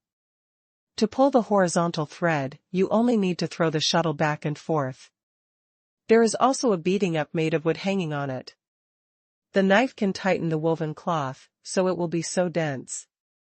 The Han tribe weaves all by machine, and they can work while sitting down. They are not as tired as we are, and the weaving speed is very fast, and the cloth is even better than ours. Xiao Dai talked a lot, and while she was talking, she demonstrated various actions to everyone, for fear that everyone would not believe her. After listening to Xiao Dai's description, the tribesmen couldn't help but fall into fantasy. What does the spinning machine look like? What does the loom look like? It is so easy to use and so advanced. This is something that can only be used by fairies in the sky. That Han tribe actually has such good tools. That's right, they don't have anything: white salt, pottery, ox carts, giant beasts, horned deer, and those kinds of bows and arrows. The Han tribe is like a tribe of gods, so it is normal for them to have such advanced weaving tools, but it seems that we will have one or two of them. The tribesmen thought to themselves. Good boy, Amu believes in you. My daughter must be very powerful, and the machines of the Han tribe are also powerful. Amu accepted this piece of cloth. Thank you, Han tribe. Will you go back today? If not, stay in the tribe. I'll find you a room to stay in for one night. Shang was the first to accept Xiaodia's statement. There was no reason not to believe it. After all, such a long piece of cloth was there. Anyway, it would definitely not be possible to make it with the weaving technology of the weaving tribe. If nothing else, let's talk about this time first. Give them 2 months, they can't weave such cloth. Xiaodai heard her mother's plea to stay, and cast a pleading look at Luo Chong. Luo Chong, can we stay here for one night? Of course. If you like, you can stay here for one more day. We can go back the day after tomorrow. Luo Chong nodded and said. Really, great, Eminem. Luo Chong said we can stay here for 2 days, you won't drive me away. Xiaodai smiled excitedly. Silly boy, how could I drive you away? Just stay here and wait until you want to leave. I'll go and arrange a place for you to live first. Shang smiled and rubbed the top of Xiaodia's head. I don't want it, I want to help Eminem work here. Okay, it's all up to you, let's go, let's work together, but what about your man, Chief Han? No one will pay attention to him if we continue to work. It's okay, don't worry about him. Anyway, he doesn't have much to do every day. He just goes around here and there. So, just like that, the women of the tribe carefully collected the wool and cloth, and then a group of people returned to the hemp field to continue harvesting hemp grass. Xiaodai also took the initiative to run to help, chatting with Shang while working. The lonely Luo Chong took his object and slowly climbed to the top of the slope above the Madian, where the little girl on guard was staying. At this time, the little girl was still there. He looked at Luo Chong sitting where he had just stood, occupying her territory, and was a little unhappy, but on the grass behind Luo Chong, there were 2 big living monsters lying on his back. The little girl didn't dare to get close, so she could only take out her whistle and blow it again, trying to drive away Luo Chong and the 2 monsters with the whistle. Observing this closely, Luo Chong finally saw clearly the whistle in the girl's hand. It was a ceramic whistle with a hollow center and only one blowing hole on it, but no air outlet. It's made of clay, but it doesn't have any regular shape. It's just made with your eyes closed. The actual situation was exactly what Luo Chong guessed. The little girl just made a ball of mud when she was playing with the boy once, and then threw it into the fire while eating. Unexpectedly, this piece of mud turned out to be burned hard and could still make a sound. It was really magical. So the little girl used this pottery whistle as a toy every day. She liked to blow it a few times when she had nothing to do. In fact, the process of human learning and creation is that simple. Perhaps it is just an accidental discovery by children during unconscious play. After adults' thinking, exploration, and constant attempts, pottery was born. The tribe has already made this accidental discovery. As for whether their adults have tried it, Luo Chong doesn't know yet. But even if it is not made now, with the pottery of the Han tribe as a reference, I believe it will take less than a year at most to make the tribe. You can make your own pottery, but this is no longer important. With the Han tribe as a neighbor, forming a tribe is destined to have no future. Luo Chong smiled at the little girl and waved to her to come over. The little girl was unmoved and even hid the Tao whistle behind her and took 2 steps back. Is there no way around this? How is it possible? Luo Chong did not speak, but held his hands together to make a hollow sun shape, and blew into it as hard as he could. Woo! Suddenly, a louder whistle came from Luo Chong's palm, which startled the little girl, but also made her very curious. This foreigner also had a whistle? His whistle is so loud. What does his whistle look like? As if he knew what she was thinking, Luo Chong deliberately stretched out his palm to show her, but there was nothing inside. Then he folded his hands again and blew another whistle.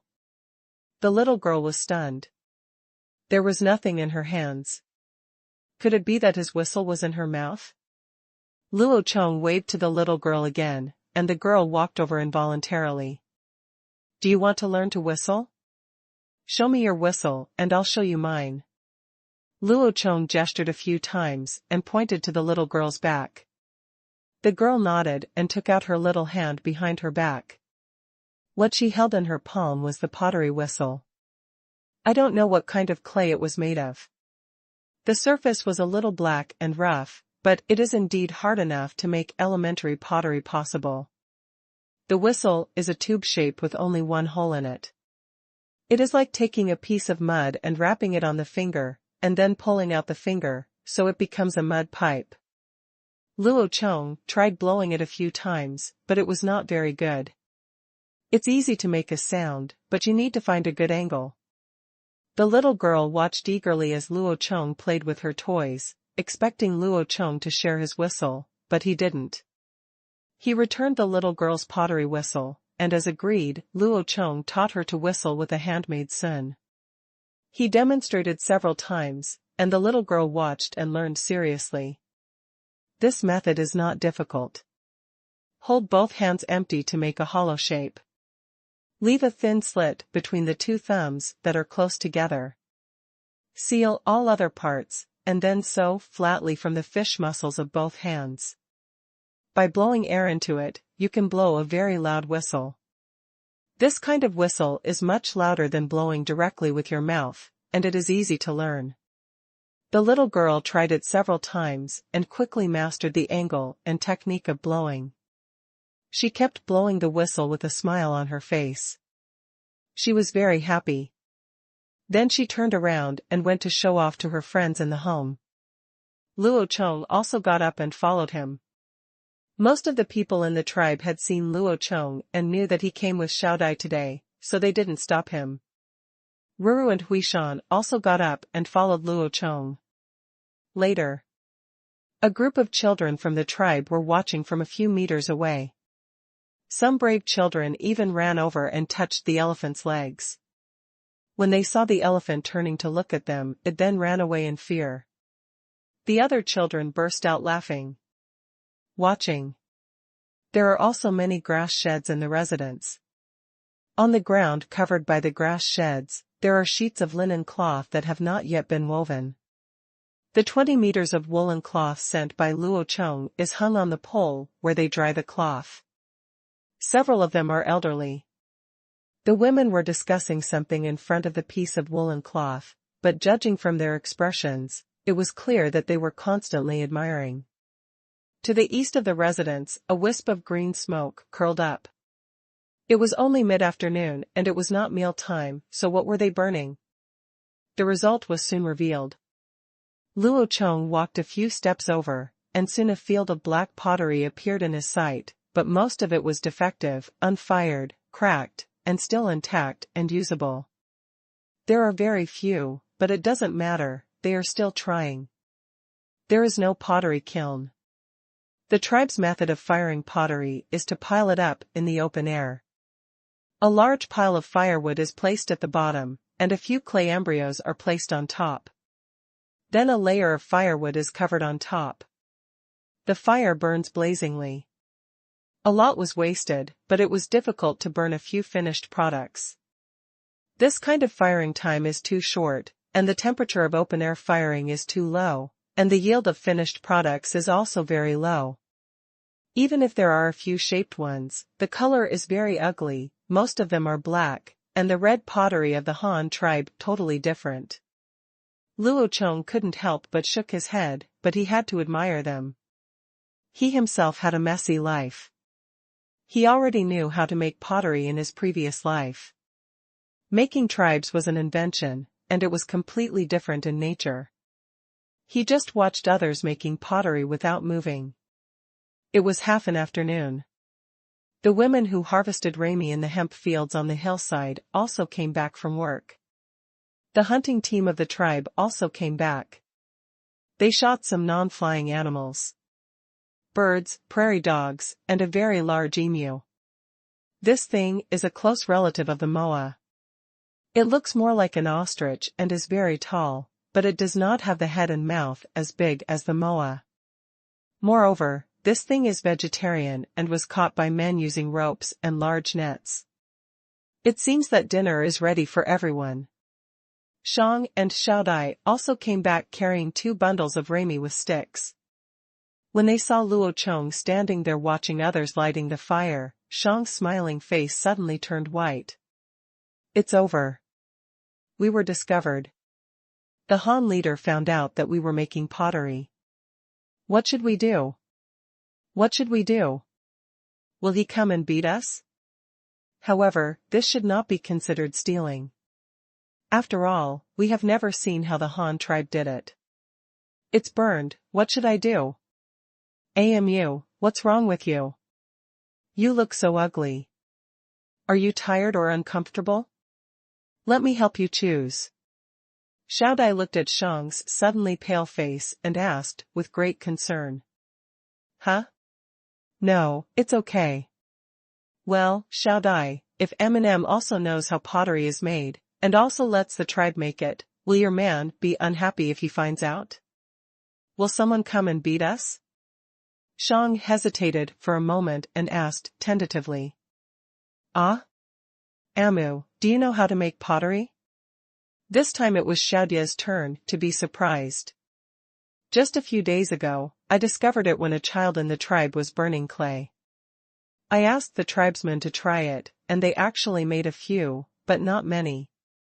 It is difficult to make pottery. Chong reluctantly confessed to Xiaodai. That's true. The pottery of the Han tribe was made by firing, and many other things were also made by firing, but I have never done it. I have been twisting threads and weaving in the Han tribe, and growing hemp grass with others. However, the Han tribe can make so many things, and Amu only makes pottery. Luo Chong shouldn't be angry, otherwise I will go ask him with Amu. What if he really comes to beat us? If he gets angry later, you have to stop him. Chong said worriedly. Well, okay, I will definitely hold him back. Luo Chong is very kind to me. While the two were talking, they put down the hemp they were carrying and walked towards Luo Chong together. As a result, Luo Chong in front turned around when he heard the footsteps. The moment he saw the two of them, his face immediately changed into a look of confusion. Smiley face. You are back. How about I cook you roast chicken tonight? I brought some chili peppers.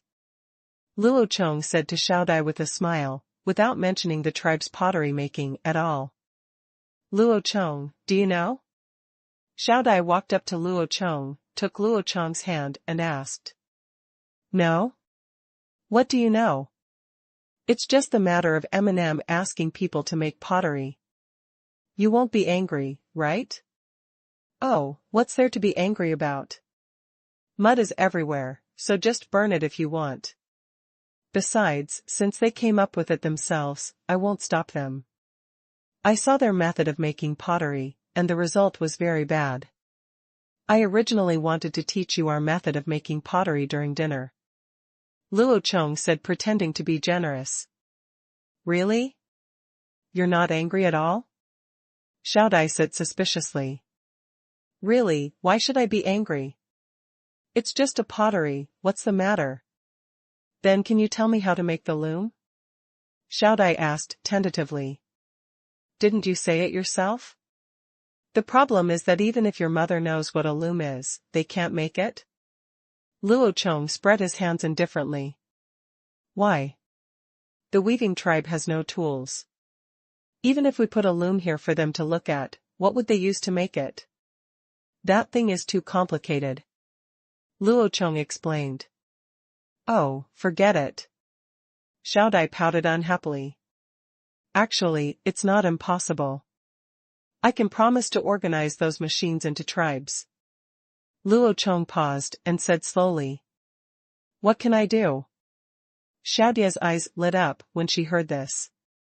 Don't be so impatient. We'll talk about it later during the meal. Just like that, dinner started. Around a bonfire in the middle of the residence, there were Xiao Dai, Shang, Luo Chong, the male leader of the tribal hunting team, and an elder of the tribe, an elderly woman. A circle of people were cooking. Shang and Xiao Dai were making soup in a clay pot. Luo Chong was roasting the pheasant he had brought today, while adding condiments and talking to Shang and Xiao Dai. I can teach the Wen tribe to make better pottery, and I can also provide the weaving tribe with weaving machines, and even provide unlimited white salt, but the Wen tribe must join the Han tribe. How about that? Luo Chong said, flipping the roasted chicken. Ah?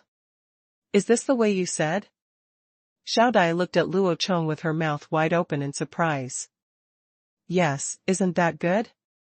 Don't you miss M&M? Then let the whole tribe join the Han tribe. Then we will all live together and you won't have to separate. Moreover, the tribes can have the same good things as the Han tribes, including sturdy houses, convenient tools, sharp weapons, and delicious rice.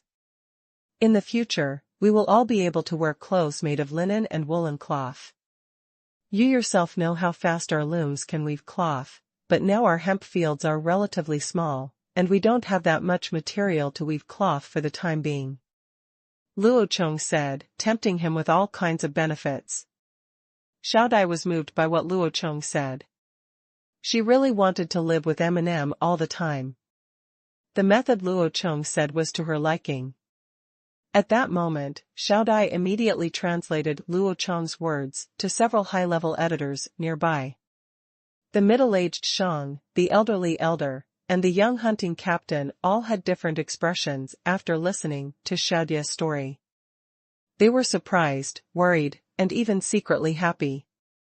What made the young hunting captain secretly happy was that he had seen the cavalry of the Han tribe and had seen the bows and arrows and bronze spears of the Han tribe. Those were the things he particularly wanted. If he joined the Han tribe, he could get all of these things. What surprised and worried was the female elder and leader Shang of the Bian tribe. They did not expect that Luo Chong would actually propose such an invitation. On the surface, joining the Han tribe would indeed bring many benefits, but this also meant that the Bian tribe, the tribe is about to disappear. Moreover, it is not easy for a tribe to join the Han tribe. The Han tribe is a patriarchal tribe, and women are all dependent on men. However, for a tribe, women are the leader, and they have different ideas and concepts, so it is not easy to integrate. However, it is not particularly difficult. Although the Han tribe is patriarchal, it does not discriminate against women, nor does it devalue the status of women. In the Han tribe, women and men have similar statuses. Both men and women can fight as warriors and farm land together. Farming, building houses together, and even popularizing education in the future. Luo Chong has no plans to introduce any regulations that prohibit girls from studying. There was a moment of silence, leaving only the crackling sound of firewood, the gurgling sound of hot soup boiling in the clay pot, and Xiao Dai's persuasion to Shang and the elders. After all, this matter still had to be decided by Chang and the editor. The matter of joining the Han tribe was too big for them to make a decision at the moment.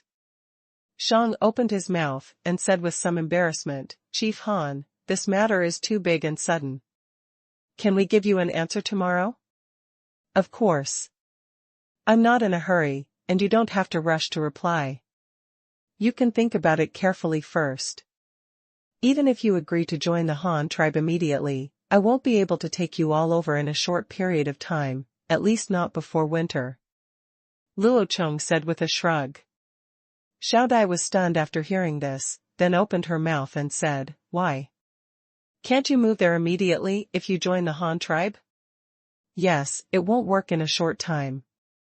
We have no place to settle down. Most of the labor force of the whole clan is building houses now. Even if we move there, we can only live in thatched huts under the current situation. Of course, living in thatched huts is okay. In the end, the point is we don't have that much food. Now the main source of food for the tribe is fishing, hunting, and the wild vegetables collected are basically not food, and they are not enough to satisfy us. However, in the small river in front of our tribe, the number of fish that can be caught every day is limited. How many prey the hunting team can catch in the hunting ground all depends on luck. We are now equipped with bows and arrows and copper spears. Basically, as long as we encounter prey, we can definitely hunt it back. In the long run, there will be fewer and fewer animals in the hunting ground. At that time, it was difficult for us to eat animal meat. There is no production yet in terms of breeding. Alpacas are used for shearing.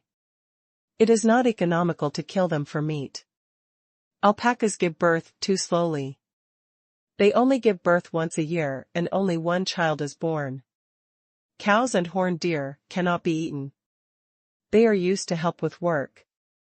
As long as there is still a bite to eat, don't take advantage of them. The rest are rabbits. They have been bred for several generations now, but the total number is just over 1,000. It is not time to slaughter them yet. If we kill all the rabbits now, it will be enough for us to eat for a few days. Only the rice we planted has had a good harvest. We will expand the planting area next season. If there is another good harvest in autumn, our area will be able to feed so many people. In fact, our biggest food source is those rice, but it is not mature yet. What's more, there are more than 2,000 acres of hemp fields of the weaving tribe here. We can't just abandon them. So much hemp fiber is enough for us to weave many cloths.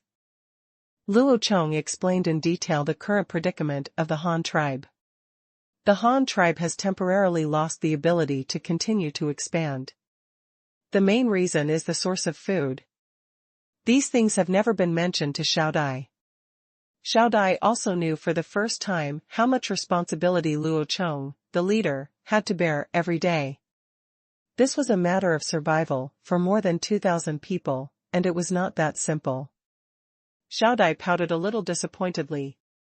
She originally thought that if she could persuade Tong Shan to lead the tribe to join the Han tribe, they could live together immediately, but she didn't expect that even if she joined, she would have to wait until the end of autumn at the earliest. It's sad to be sad, but after all there is still hope. At least Luo Chong gave a deadline that is not too far away, just a few months. After thinking about this, Xiao Dai briefly told Luo Chong's words to the 3 senior officials of the tribe. Said it again. AMU, Luo Chong said that even if you agree to join the Han tribe now, you don't need to move there for the time being. You can wait until winter before moving.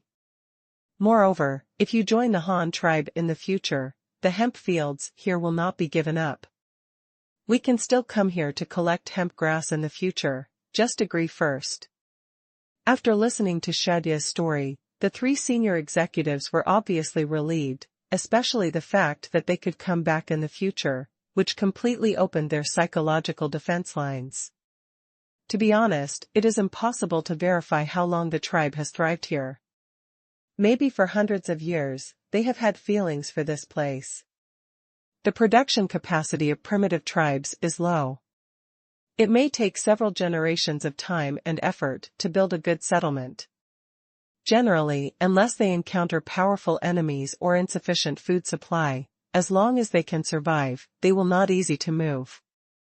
The 3 senior executives whispered for a while, and finally Shan made the summary. To be honest, I don't want to join the Han tribe, but in order to make the tribe members live a better life, we can give it a try.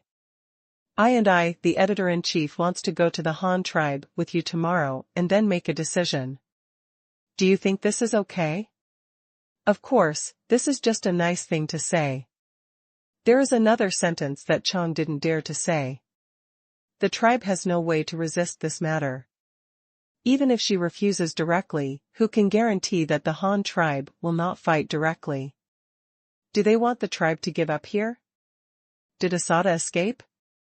This is obviously unrealistic. After Shadia's translation and narration, Luo Chong nodded and expressed that he welcomed Shang's visit and could leave early tomorrow morning. After the discussion, the two parties had almost eaten dinner. Luo Chong lived alone in the thatched house arranged by Chong. The two elephants were lying at the door of Luo Chong, while Xiaodai lived with her mother-in-law and whispered. This night is destined to be sleepless for the senior leaders of the Bian tribe. The Han tribe is very powerful, and all kinds of technologies are very developed and advanced. If they can obtain these technologies, they will be very happy, but obtaining these means losing their sovereignty.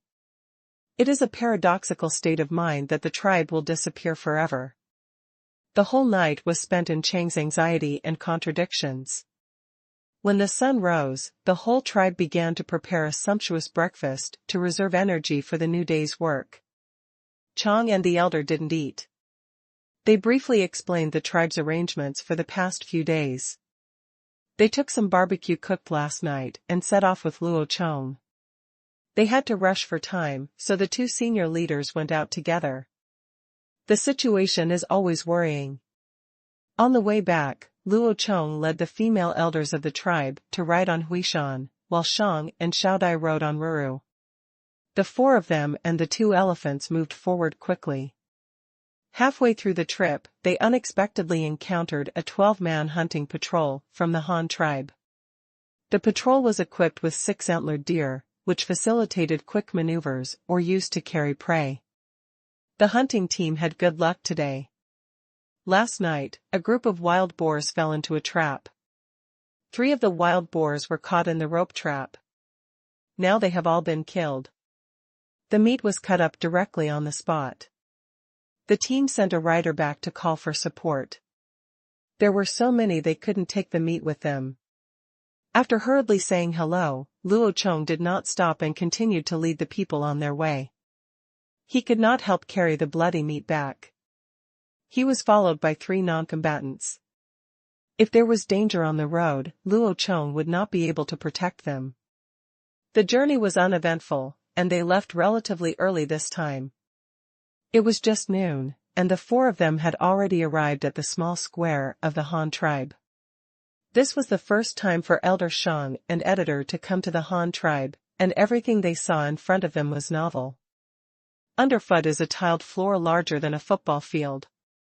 It is flat, clean and tidy. The huge floor tiles are lined up in rows, giving these primitive people a strong visual impact. Is this a miracle? How could humans create such a flat ground? How many people would it take to build it? As if seeing the exclamation and confusion of the two people, Luo Chong took the initiative to introduce them to them.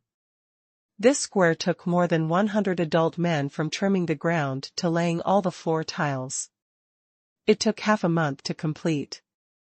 It is mainly used for drying food, gatherings of tribesmen, and sacrifices, which only includes the time and manpower to dig the earth and bake the bricks. Xiaodai also translated at the same time. More than 100 adult men, my God, the total population of the tribe is only more than 200. How can we get so many men? But the Han tribe has them, and there are more. Chong and the elder had some understanding, but they were thinking of different things. What Chong thought was that he seemed to have heard some important news. It turned out that bricks were also made from clay, but the elder asked a very practical question. So many men do this every day, so what do they eat? There are special hunting teams responsible for hunting. The team we saw on the way here is the one we saw. There are also gathering teams and fishing teams composed of women, collecting food in different places. Luo Chong explained. Elder Shang, he nodded in understanding, and then looked towards the crowded construction site not far away, where there was a huge building complex under construction. What are so many people over there doing? Don't they need to collect food? Chong asked, curiously. They are building brick houses for the tribesmen. The brick houses are very strong, can keep out wind and rain, and are not afraid of fire. You can cook in the house and light a fire in the house in winter. Even if it snows heavily outside, the house will be very warm. It will be warm so that the tribesmen will not freeze to death in the winter. I can take you there to see it. If you agree to join the Han tribe, you can live in such a house in the future. As Luo Chong spoke, he led a few people towards the construction site. From time to time, some bullock carts pulling bricks passed by on the road. The carts were driven by elderly or physically disabled people who could not engage in high-intensity labor. They specially drove cars back and forth to transport building materials, so as to use their remaining heat for the Han tribe. The four of them came to the outskirts of the city under construction. Some tribesmen were fetching water from the well with buckets, and then transporting it to the construction site to mix with mud in small carts. Buckets of clean water were pulled out of the well, as if they would never be used up. Similarly, Chong and the editor were greatly surprised when they saw it. Was the water in this pit poured in advance? How come there is so much water, or is it exposed when it rains? The editor asked in confusion. No, this kind of deep pit is called a well. The water in it comes out of the ground. It's not far from the river. If you dig a little deeper, you can dig out the water. Even if you finish fishing out the water, it will be very long. Clear water will emerge soon. The water in the well is cleaner than the river water, warm in winter and cool in summer, and does not freeze in winter. From then on, the tribesmen lived in brick houses and usually used well water as their water source. There is a well at both ends of each row of houses here. Luo Chong continued to introduce. Elder Shang and editor were shocked. This was the first time they knew that water could still be dug out of the soil, and it would keep rising.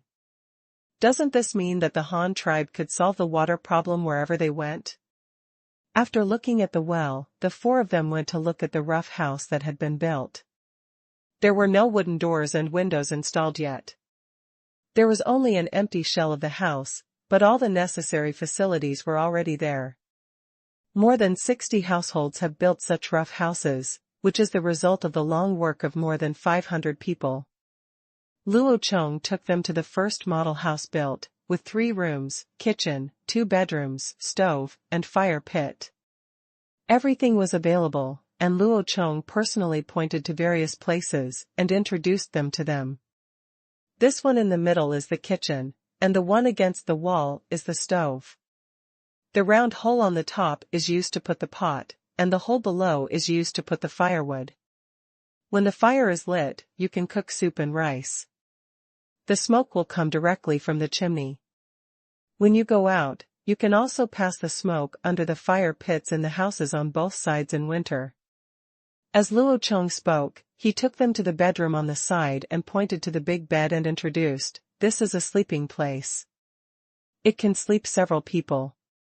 It is empty below, and the smoke and heat from burning wood can pass here. Below, the heated Kong will be very hot. Straw mats and animal skins can be spread on top. Lying on it will be very warm in winter. The houses on both sides have such heated kangs. This house can accommodate 10 people, 2 or 3 adults, plus several children." Elder Shang and the editor tried to climb onto the Kong, which was very strong. They patted the green bricks covering it, and there was a hollow sound from below. Then they both imagined the scene described by Luo Chong in their minds. There was heavy snow outside in the winter, so I could eat hot meals without leaving the house. After eating, I could sit on the warm Kong and work, sewing clothes, kneading twine, etc. But there seemed to be nothing I could do about weaving. The floor of this house is also covered with large blue bricks. On such a hard floor, there is no way to insert sticks for weaving. Luo Chong watched the 2 people sitting on the Kong, staring at the empty half of the floor in the room thoughtfully, so he said, "You can put a loom in the free space, and you can also sit in the warm place in winter." If you join the Han tribe, you can use the loom and no longer have to squat on the ground to weave. Xiao Dai relayed Luo Chong's words on the side. When it came to that kind of high-end loom, the two of them became more curious. Chief Han, can we take a look at your kind of loom? Asked the editor. Of course. As long as you agree to join the Han tribe, I can also have someone send you a few machines. Come on, I will take you to see them. Those machines are not here now. They are all placed in our temporary residence. After visiting the house, the group arrived at a temporary residence, consisting of a large, thatched house. There were pots and pots of pottery at the door of each house. The number was staggering. Groups of children were playing among the thatched huts, and there were also older children helping the adults with the work. The four of them soon arrived at Luo Chong's thatched hut. There was a huge thatched shed where all the textile machinery of the Han tribe was currently equipped. Here it is. Under the straw shed, a pregnant woman who is not very old for several months is operating a machine to work, surrounded by a large circle of little girls who are following her to learn. This is called a combing machine. It is used to comb hairballs. Just sit and step on it. It can tear the hairballs apart, smooth them out, and then crush them into rovings. This machine can not only comb hairballs, but also burlap. It can also be used. This is a spinning machine used to twist threads. It is also pedal-operated, so you don't need to use your hands to twist the threads. The spinning speed is very fast. You will know it just by looking at it. The biggest one next to it is the loom. You can ask Xiao Dai to introduce it to you, and she will know how to use these machines. You can also try it yourself and get a feel for it. Luo Chong said, pointing to those types of machines. Hearing what Luo Chong said, Xiao Dai was extremely excited. She could finally show her face in front of Eminem in person. It was a rare opportunity. Xiao Dai quickly replaced one of the pregnant women and sat in front of the loom that she had used personally for more than half a month. Amu, look, this is the loom made by Luo Chong. There are 2 wooden boards underneath. You can separate the vertical thread into 2 layers by stepping on it. You no longer need to use bone needles to pick up the thread like we do. As Xiao Dai said that, she stepped on the pedal below. The 2 sets of warp threads on the machine alternated rapidly up and down. The 2 people looked at it and exclaimed that it was amazing. This technology alone saved them much time in weaving tribal cloth. To thread the weft thread once, you have to pick the warp thread sideways. This process alone takes several minutes, but the Han tribe's loom only requires 1 step. This piece of wood with 2 pointed ends, like a boat, is called a shuttle. The bobbin inside is used to pull the horizontal thread. The Han tribe called this weft thread. There is also the beading knife hanging on it. It is this thing that makes the weaving work. The fabric has become so dense. In order to make them understand clearly, Xiao Dai explained and performed some practical operations. As the foot pedal drove the warp threads to open and close, the wooden shuttle continued to deliver left and right, and the beading knife swung back and forth again and again, 1 minute at a time. Minutes, inches of tight wool cloth were quickly formed, leaving Shang and the editor stunned. Such a complex, fast and efficient loom was something they could never imagine in their dreams. They were all shocked for a moment. It was as if this thing really shouldn't exist in the world. Such black technology should be a tool of God. That's right. After being surprised, the 2 tried to operate the loom again under Xiao Dai's guidance. One was old and the other was middle-aged. Both women had long-term weaving experience, and they got used to the loom very quickly because it has the same principle as weaving tribal weaving. Shang tried on the clothes for a while, and then the weaver, the old woman, seemed to be crazy. She sat in front of the loom and couldn't bear to leave, and kept operating the machine. After a while, before Luo Chong could introduce anything else to them, the weaver in front of the loom immediately expressed his opinion. I agree to join the Han tribe, but we must be given looms like this one. After the editor-in-chief expressed his opinions and attitude, he lay down on the loom and cried loudly, shouting that his life was too unfair and not worth it. If only he had weaved like this when he was young. Machine, how much more cloth could she weave in her lifetime, but her whole life was wasted like this. The old lady was crying so hard that she felt so heartbroken that she wished she could be reborn and use a loom to weave cloth for the rest of her life. The editor-in-chief had spoken, and it was hard for Chong to object, but she still had some questions that she didn't understand. Chief Han, I can also agree to join the Han tribe, but I don't quite understand yet. Most of the tribes have a small number of people. Even if the population reaches hundreds, they have to be scattered in several living areas, otherwise there will not be enough people. Hunting grounds provide food. But there are so many people in the Han tribe. If we organize tribes and join in, can this settlement support so many people? You asked a very good question about food. In this case, I'd better show you other things first. As Luo Chong spoke, he led a few people to the corral in the wall. He was going to let the two people need to see it with their own eyes, instead of giving empty-handed explanations. The spacious cowshed is empty. It is daytime and the cows are working. However, the alpacas in the nearby shed are still there, as are the thousands of rabbits in the rabbit pen, but now more than half of them are there. They are all little rabbits under the full moon. This four-legged animal is called an alpaca. It is very obedient and easy to tame. They are all grass-eating animals. In winter, they will have a lot of long hair on their bodies, but now they are all bald.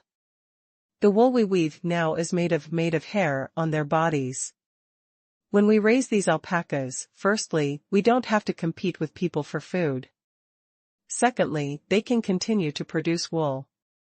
Thirdly, they can also give birth to baby alpacas, and when they get old, we can kill the alpacas. Eating meat, of course, is not the main food source. The rabbits raised here are all rabbits. You should know them and must have eaten them. These are the animals that the Han tribe mainly uses to supply meat. They grow fast and give birth quickly. A pair of rabbits can last for 2 months. It can give birth to 5 or 6 rabbits, and the little rabbits can grow up and breed offspring in 4 months. The Han tribe only caught a few dozen of them last winter, but now they have given birth to thousands, and they only eat some grass every day. With a group of half-grown children, you can collect enough grass to feed them, which is far safer than hunting. Stable and efficient, you can understand it.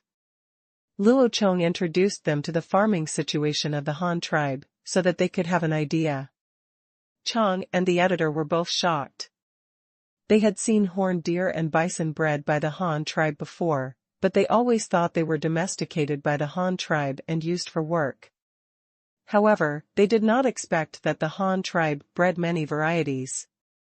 There are actually animals specially used to eat meat and produce wool and weave cloth, and Luo Chong's food supply plan of replacing hunting with breeding has really subverted their traditional hunting thinking. So, Chief Han, can you tame any animal and breed it? The editor asked, curiously. No, we can only breed grass-eating animals, and they must be relatively docile and not actively attack humans. They must also be useful animals to us, able to work for us, eat meat, or produce fur. Okay, we can't raise meat-eating animals, we don't have enough to eat ourselves, and meat-eating animals are very ferocious and can bite people, Luo Chong explained to her. Then, where did the 2 elephants we saw come from, and what can they be used for? The editor asked again in a strange way. Well, they came here on their own, not captured. Now they are mainly used to help us dig rivers, and can also be used for riding. Moreover, they are very smart and can fight very well. We are the ones who the guardian beast of the tribe. Luo Chong started to talk nonsense. Elder Shang, he nodded understandingly, guardian beast, it sounds very awesome. Ahem, let's go and see the rice fields we planted, just east of the wall. That's also a very important thing. Luo Chong said, changing the subject. Paddy? Yes, it's rice, and it's also something to eat. Luo Chong explained, and took them out of the fence. When the two heard that the Han tribe still had something to eat, they couldn't help but be a little surprised. The Han tribe had so many food sources, so they hurriedly followed them. To the east of the wall are two sparkling artificial rivers. On both sides of the river are hemp fields and rice fields. You must know the hemp fields over there. We planted them newly this year. The first time I went to your tribe was actually to plant hemp fields. Luo Chong said, pointing to the hemp fields on the north bank of the Diversion River.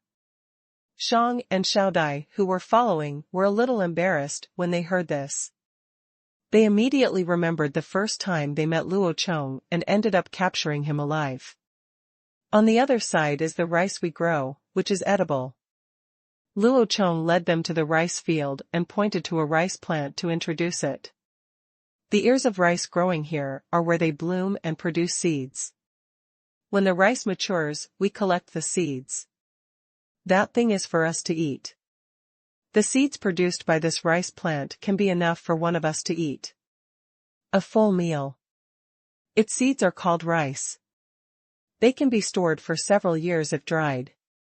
However, rice is very hard and needs to be boiled with water to eat. If there is too much water, it can be cooked into porridge. If there is too little water, it will be dry rice. Humans can live on eating only rice, which is our staple food. Chong and the editor were stunned when they heard this. This was the first time they knew that food for food could be grown. In addition, Luo Chong said that this rice plant can provide an adult with a meal. Isn't this better than hunting needs to be safe? Chief Han, if rice is so good, why don't we grow more rice and raise those animals? Isn't this a waste of manpower? Shang asked the question, but he unknowingly changed it to us. Rice is very good, but we can't just eat rice. Moreover, these rice can not only be eaten by us, but also by the animals raised. What we eat is the seeds, and those animals can eat the straw below. If it is burned, it would be too wasteful. Moreover, the feces and urine of animals can also be turned into fertilizer and sprinkled on the fields again, so that rice seeds can produce more seeds and grow better. Then there are the various problems you mentioned. This is difficult. Rice cannot be grown anywhere. It can only be planted in paddy fields. The fields where rice is grown must be covered with water all the time. These paddy fields now are still our whole family worked together to dig out rivers and renovate them. We dug out the 2 rivers here and there, and the dug soil was used to burn bricks to build houses. Elder Shang and his jaw almost dropped in shock. Can people dig rivers? If Luo Chong hadn't told them, they would have thought that the 2 rivers were natural. No wonder they felt strange when they saw such straight rivers at first. The river over there was just dug a few days ago. I plan to continue to expand the rice planting area next month. Luo Chong said, pointing to the newly dug backwater river. Can we still grow rice this year? How long does it take for this thing to grow to produce seeds? Asked the editor. It takes more than 3 months from burying the seeds in the soil to them blooming and setting seeds. You can plant them once when the ice and snow melt in the spring, and harvest them in the first month of summer, then plant them a second time. If the speed is fast enough, there will be another harvest in late summer. Theoretically, we can plant it once in autumn, but I don't know if we can catch up with the harvest before winter comes. It will be a bit difficult to plant 3 crops of rice this year. If we are familiar with the solar terms and temperature changes, we will have to plant again every time we harvest. If it's fast enough, we can theoretically grow 3 crops of rice. This was the first time that Elder Shang came into contact with a plant called rice. After listening to Luo Chong's introduction, he silently calculated in his mind. There are 14 months a year here, 4 months of which are cold winters, and the remaining 10 months can be used to grow rice. If one rice plant serves 1 meal, a person would need more than 800 rice plants each year. This is calculated based on 2 meals a day. 3 meals would require about 1,300 rice plants. They should be planted in 3 seasons, with 400 to 500 rice plants each time. 1 strain is enough. This food source seems to be very considerable. No wonder it is regarded as a staple food.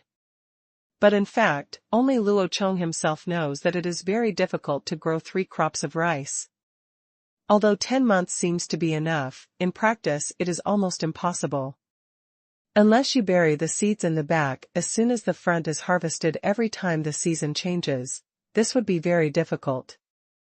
Harvesting takes time, and recultivation and fertilization also takes time. Just 1 season change may take about 10 days, which is still fast. 2 season changes may waste nearly a month. The 3rd season of rice, you can plant it, but it will definitely not ripen before winter, which is quite unfortunate. But it all depends on people. If you study it carefully, it may be possible to improve farming efficiency and reduce the time of changing seasons. At this point, the visit of the 2 senior officials of the Bian tribe has come to an end, and they have a clearer understanding of the situation of the Han tribe. The 2 parties have also finalized the matter of the entire Bian tribe joining the Han tribe. The Bian tribe will not move in with the Han tribe for the time being, but from now on, the Bian tribe will be regarded as members of the Han tribe. Luo Chong will allocate them the same production and living utensils as the Han tribe, and the Bian tribe will also provide all the Han tribes. Produced hemp fiber. The initial supply plan was for Luo Chong to send 5 ox carts to the tribe. They were simple flat carts pulled by 1 ox, which are currently used by Han tribes to pull bricks. These 5 ox carts will carry some pottery, white salt, buckets, copper axes, copper shovels, copper spears and other production and living utensils, as well as 10 spinning machines, 2 combing machines and one of the only combing machines of the Han tribe. On the loom, all the wool balls have been combed, and there is no work to do in a short period of time, so they are all transported to the weaving tribe for carding hemp fiber. Later, new models of looms will be supplied, which are special models specially used to weave sacks. The rice is about to mature, and the Han tribe needs a lot of sacks to store rice. This is also the first production given to them by Luo Chong. Task. After returning this time, the weaving tribe will have to modify all the sacks. The specific size parameters, production processes, and machines will be sent over by Luo Chong later. Now they just need to spin the hemp thread desperately. This is also a one-time allocation from Luo Chong. The reason why we have 10 spinning machines. The yarn for textile sacks should not be too thin. The thread twisted out of a spinning machine needs to be made into 3 strands into one. This can also be done with existing spinning machines. The diameter of the produced hemp thread is about 1.5 millimeters, it is very thick, but not too thin. The sack made in this way is strong enough and wear-resistant, and it can also improve the weaving efficiency. After all, the thicker the thread, the faster the weaving. After reading this, it was almost evening. Accompanied by Xiao Dai, the 2 of them visited the carpentry group and the kiln group, which really opened their eyes. The Han tribe is too developed compared to them, but they are also members of the Han tribe now, and they will be able to enjoy these things in the future. When they think of this, they feel an inexplicable sense of pride in their hearts, which is for the Han tribe. A sense of belonging, a sense of pride. In the evening, Shang and the editor enjoyed a delicious meal with plenty of salt and chili. When they were forming the tribe, they always saved the white salt. We dare not let go of the precious things we exchanged for human beings and eat them. Everyone can only put a little in their mouths and sprinkle them on their food? Sorry, that's too extravagant. After a night of silence, Luo Chong began to make arrangements the next day, asking his tribe to prepare supplies for the tribe. Shang and Elder Bian were also learning to use the combing machine and spinning machine, as well as the 3-strand thread that Luo Chong mentioned. The production method. This is the first task assigned by Luo Chong, and they must complete it well. After preparing supplies for a day, Chong and Elder Bien also learned how to use various things for a day. On the morning of the third day, the two set off on their way home. Following on the road were 8 ox carts and 10 tribesmen, 8 of whom were drivers, and the other 2 were 2 women sent by Luo Chong. They were the earliest tribesmen of the Han tribe. They were responsible for teaching the tribe how to use it. Various supplies, and also responsible for teaching Chinese. At the same time, it was also put there as a reminder to the tribe, don't forget to promise the Han tribe, and don't run away with Luo Chong's supplies, as that is impossible to succeed. Also going with them was the hunting team riding antlered deer. They were responsible for delivering the convoy safely to the tribe. When they came back, they had to bring back 3 ox carts. They also stopped by the hunting ground to see if there were any harvests. If there were any prey, it would be useful. The bullock carts were brought back, and the province sent people over for reinforcements. After the convoy set off, Luo Chong began to look for Mudu to research a new miniaturized loom. The structure of the new miniaturized burlap loom should be as simple as possible to facilitate assembly and disassembly. The parts should be easy to manufacture on a large scale. The simpler, the better. Parts such as rollers are best replaced directly with gun rods, which saves the time and effort of polishing a round log. The new burlap loom is designed to have a weaving width of only 45 centimeters. The raw material uses burlap yarn with a diameter of 1.5 millimeters. The width only requires 300 warp threads. This structure can produce 2,000 warp threads, compared to the previous 1 meter width. Comparing the quantities, the structure has been simplified too much. Just the 2 most delicate parts, the vertical lifter and the beating knife, have to be simplified a lot. Since the yarn used is relatively thick, the volume of the wooden shuttle used to place the weft threads has accordingly become much larger, and the length has been extended to 40 centimeters, which is almost the same as the width of the cloth. In addition, because the wooden shuttle has become longer and thicker, the stretching distance of the vertical lifter has also been adjusted, which can make the opening of the 2 groups of warp yarns larger when they are layered, making it easier to pick the shuttle from left to right. The entire machine structure has also been changed from the original vertical loom to a horizontal loom. The maximum width of the new machine is not as thick as the original machine, so there is no need to consider saving floor space. Luo Chong was working on the research and development of new machines. In the afternoon, the Li tribe on the east bank of the river sent another 6 tung tree saplings and more than a dozen baskets of tung seeds, and exchanged another batch with the Han tribe. Pottery and white salt, these matters are arranged by the elders.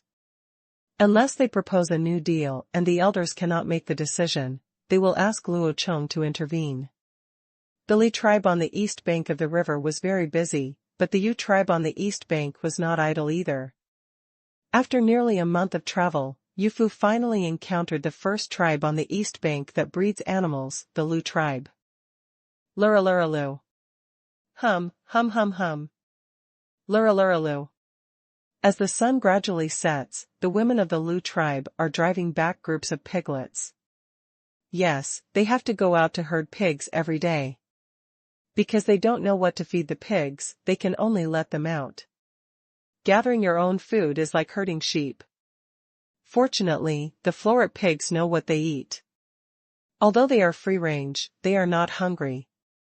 There is a wild spherical plant around the Lu tribe, which is a cabbage composed of many large leaves wrapped together. The Lu tribes, the tribesmen will not eat that food, it is specially reserved for the pigs to eat. In addition to cabbage, there are many vines and tuber plants nearby, which are the favorites of the pigs. The area where pigs are herded is not far from the tribe's residence. An area of several miles has been cleared by the men of the Lu tribe. They will hunt down the surrounding beasts in groups and then arrange some animals around. The defensive trap prevents wild beasts from entering easily. Even if there are individual beasts that can break through the obstacles, they will eventually become food for the Luo tribe. Therefore, the women of the Luo tribe can herd pigs safely around the tribe. This arrangement is equivalent to a large wild boar farm. Each woman has to take care of several pigs, large and small, ranging from 5 or 6 to as many as 11 or 12, scattered in different areas for the pigs to feed themselves. The colors of the pigs they raise are very mixed, including pure black, black and white flowers, and dark brown. The main colors are black, brown, and flower. They have very fine short hair on their bodies, and their limbs are short but very strong. He doesn't run very fast, his belly is very big, and there are several folds on both sides of his waist. He looks a bit like a Shar-Pei. The pig has a big nose and long ears, which hang down and cannot stand up. When drooped, the ears can cover both sides of the face, the head, neck, shoulders, and buttocks are relatively high, and the back is concave. When viewed from the side, it's like a rocking chair, upturned at both ends and low in the middle. Yu Fu had never seen this kind of pig before, not even him, not even Luo Chong. It should be a unique breed of the Luo tribe that had been domesticated and bred for many generations. The 4 major pig species in ancient times are the ancient giant pig, the toothed pig, the fear-jawed pig, and the black pig. Except for the black pig, the other 3 are monsters with the size of a buffalo. Their staple food is plants, and sometimes they will eat carrion. The more ferocious ones will also hunt their own food. It depends on the target. Those who can beat them are generally they were all killed directly, and the black pig was the smallest among them, similar to domestic pigs. Most modern domestic pigs are descendants of the black pig lineage. However, after thousands of years of domestication and deliberate human control, many modern pigs are white. This is considered a genetic mutation. No one knows how long the pig-raising history of the Luo tribe is. They seem to have passed it down from generation to generation. Judging from the pigs they raise, they are also descendants of black pigs, and they have been domesticated and are much larger than the original species. It's different because the pigs they raise have changed color, especially the black and white ones, which are very similar to the native pigs in modern rural areas. The pigs were driven into a pig pen made of stones. The pig pens were divided into several. There were breeding boars living in single rooms, sows expecting to give birth, and other half-grown piglets. The pigs are distributed in several large pens, and the total number of pigs is no less than 800, which is more than the average tribal population. From this, we can also see how powerful the Luo tribe is. This tribe, which relies entirely on its own reproduction and never invades, has a population of over 700. Their food is sufficient, and they are basically as rich as 1 pig per capita. This is the benefit of breeding. It is stable, safe and less risky than hunting. Therefore, men have a high survival rate. This is also the reason why they have a large population. Only with sufficient and stable food sources can the number of humans grow rapidly. This is an eternal law. Just this morning, the Yu tribe's team entered the defensive range of the Luo tribe. Yu Yi, who was sent by Yu Fu to explore the way ahead, his brother, accidentally fell into the trap dug by the Luo tribe. There was no barb in the trap, so Yu Yi was still alive. So he started shouting for help. After a while, the Yu tribe behind him found Yu in the trap, but at the same time, his cry for help also attracted the hunting warriors of the Luo tribe. There are many warriors in the Luo tribe. Adult males alone can easily assemble more than 100 of them. They not only have to defend against wild beasts and protect the safety of the territory, but also prevent attacks from other tribes, because in the history of the Luo tribe, something happened. Other tribes came to snatch pigs. This time they heard human shouts in the direction of the trap. They thought it was another tribe coming to snatch pigs, so they immediately gathered a large number of soldiers to surround the place. What they didn't expect was that this tribe didn't seem to be here to rob.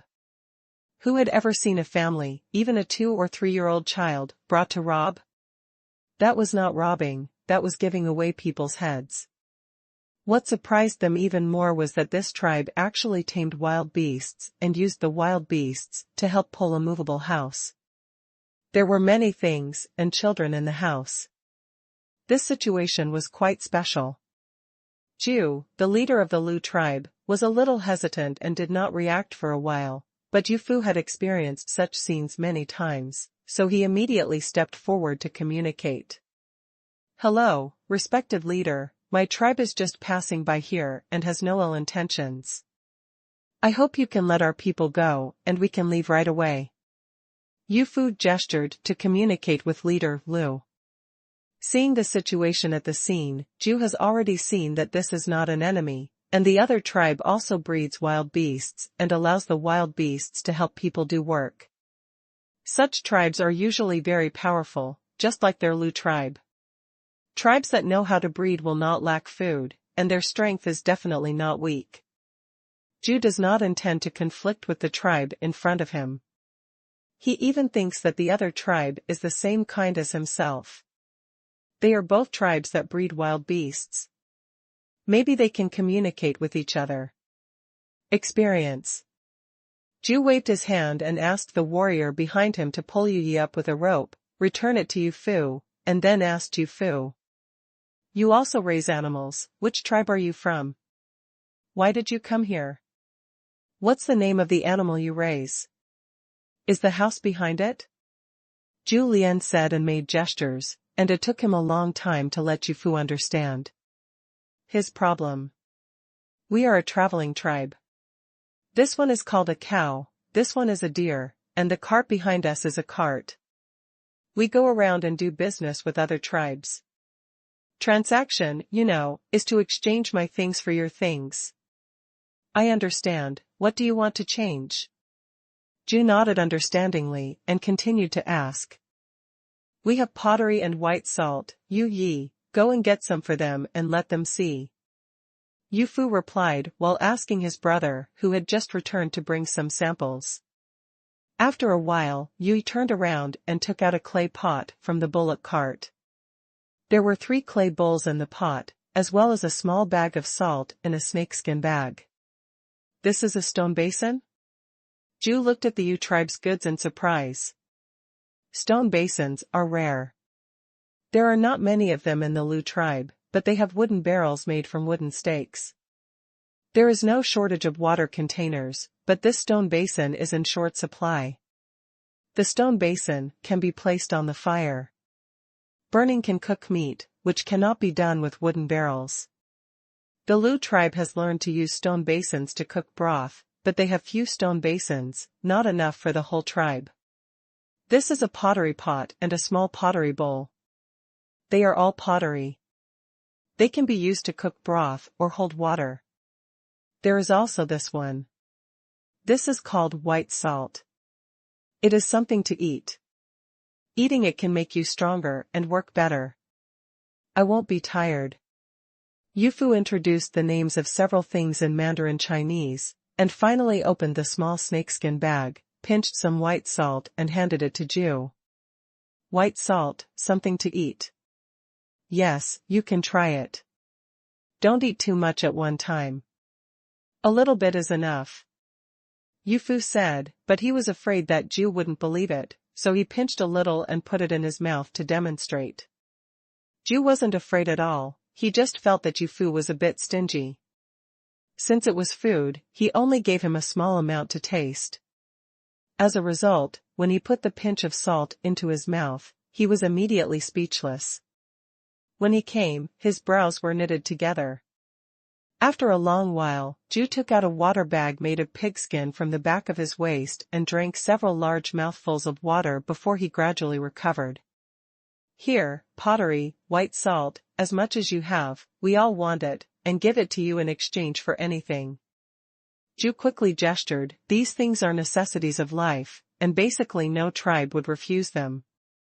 "Animal skins, or things we don't have, as long as I like them, it's fine." Yufu put forward his conditions. "We don't have many animal skins. Our animal skins have short fur and other things. Do you want animals? We have live animals. Unlike your cattle, our flower animals cannot work. But it's edible. Ju thought for a while, and it seemed that apart from pigs, his Luo tribe had nothing that the other party could take notice of. They had no shortage of stone basins, but they had enough to sell them, and they also had ox carts. That thing, their own tribe didn't even have any, and they even sold such an important thing as white salt, so it seemed like only pigs could be exchanged for it. Flower beast? What is a flower beast? Yofu asked doubtfully, and at the same time he was a little surprised. After walking so far, he finally encountered a tribe that raised animals. The leader of the other party just said that there are beasts. Alive. It's just a flower-eating beast. There are none here. You can come to our tribe to see it. You are welcome to be a guest in our tribe. Ju directly extended an invitation to this tribe that also raised animals. It's okay to go to your tribe, but we don't have much food now. Can we exchange some things with you when we eat? Yufu looked back at the food reserves on the ox cart, and felt a little uncomfortable. There are so many people nearby.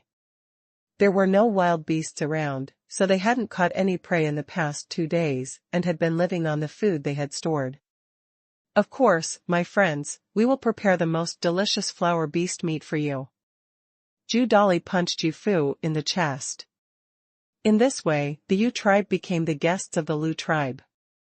Ju led the way for the Yu tribe, taking the places without traps towards the settlement in the mountain kernel.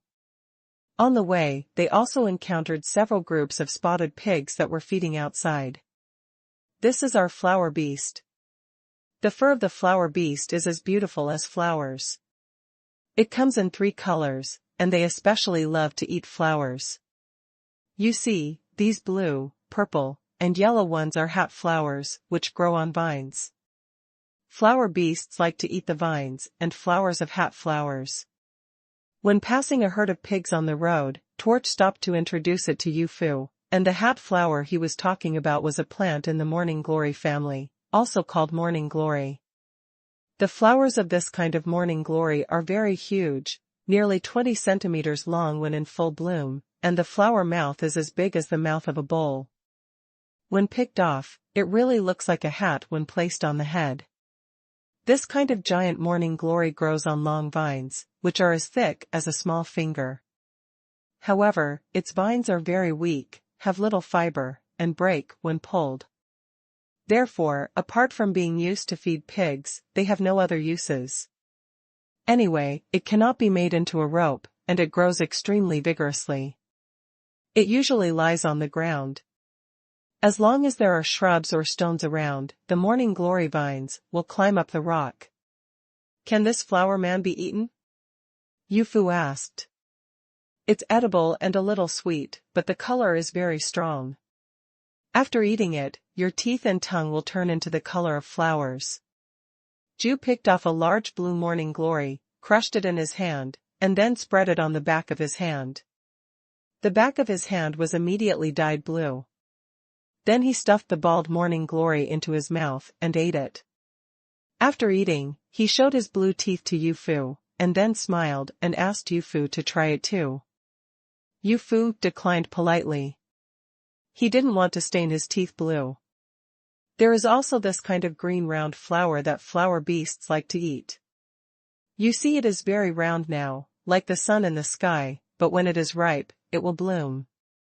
These large leaves are its petals, which will open one by one, and then a flower stem will grow from the middle. There will be small white flowers on the stem, and then seeds will grow. Ju said, pointing to a cabbage on the ground. Can people eat this? Yufu asked again. Of course, it does, but it doesn't taste very good. It has a strange smell, and it doesn't make you full after eating it. We generally don't eat it. Sometimes, even if we do, we wrap the roasted fat in the leaves. Eat, we can pick some and let you taste it during dinner. Don't worry, this won't stain, Ju, the leader of the Luo tribe, said jokingly. Haha, thank you so much. You just said that this kind of flower can be eaten by humans and will produce seeds. Can we grow it ourselves? Yu Fu asked again. Plant? Oh, you should be talking about sowing seeds. We will sow some seeds in the mountains every spring, and these round flowers will indeed grow. Do you want the seeds of this round flower? Yes, we want the flower beasts from your tribe, but we don't have anything for them to eat, so I was wondering if I could bring some seeds back and plant them myself. And that hat flower, can I plant that one? Of course you can. I can give you the seeds of the round flower. They are not worth the white salt. They are everywhere in our place. As for the hat flower, that thing is not planted, but planted. Just pull out a piece of vine and insert it. New ones will grow in the soil, and you can pick them as you please, Ju said generously. Yu Yi, who was following him, almost laughed out loud. Brother, it seems that the mission assigned to us by the Han leader is about to be completed. Edible plants with large leaves and live animals are all here. We can go back. Ju led Yu Fu and his party into the Lu tribe's residence. The residence was in a small mountain kernel. There were clusters of stone houses inside, all made of stones and mud. The pig pen was further inside the mountain call. Ju told the tribe to prepare several stone houses to entertain guests, and then discussed the specific price of the transaction with Yu Fu. How much white salt and pottery do you have? Our tribe wants them. As you can see, there are many people in our tribe. The little things you brought are not enough for us. Please tell us how to exchange them.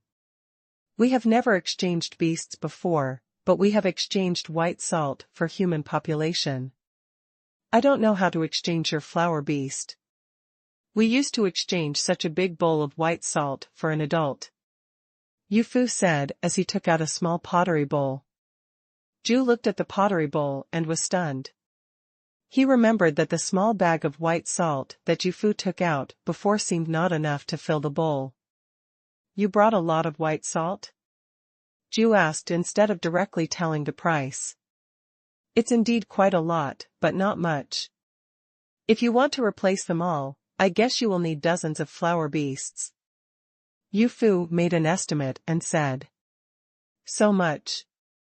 Ju murmured in a low voice, feeling a little achy in his heart.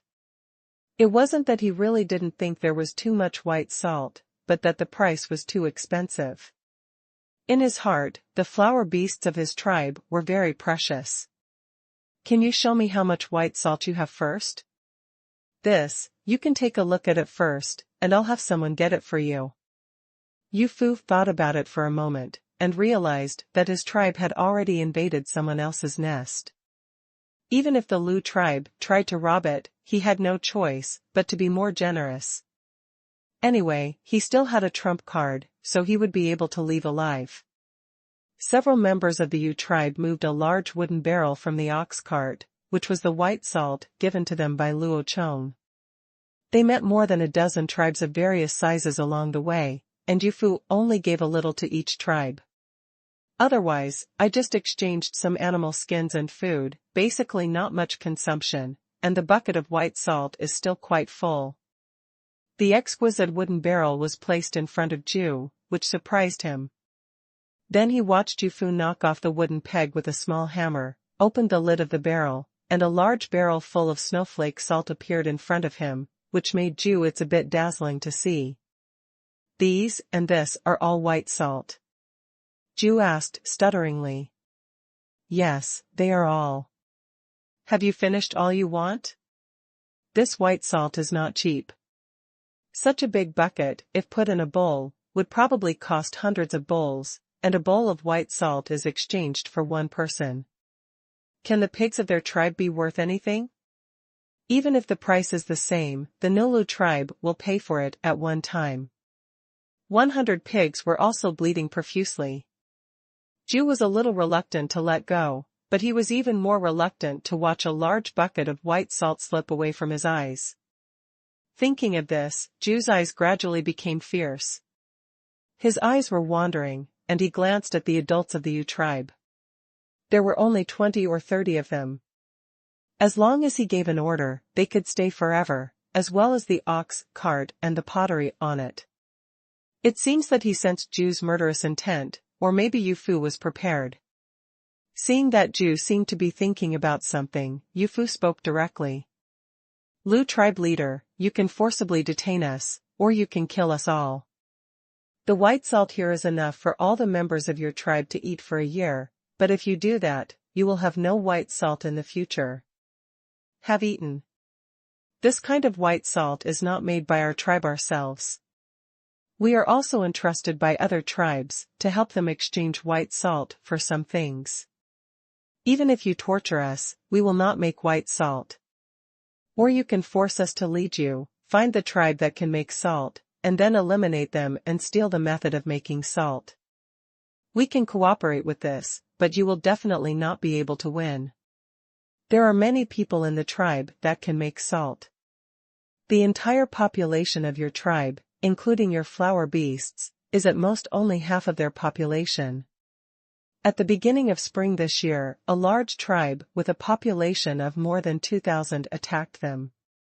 In the end, the tribe was exterminated, so you'd better think clearly.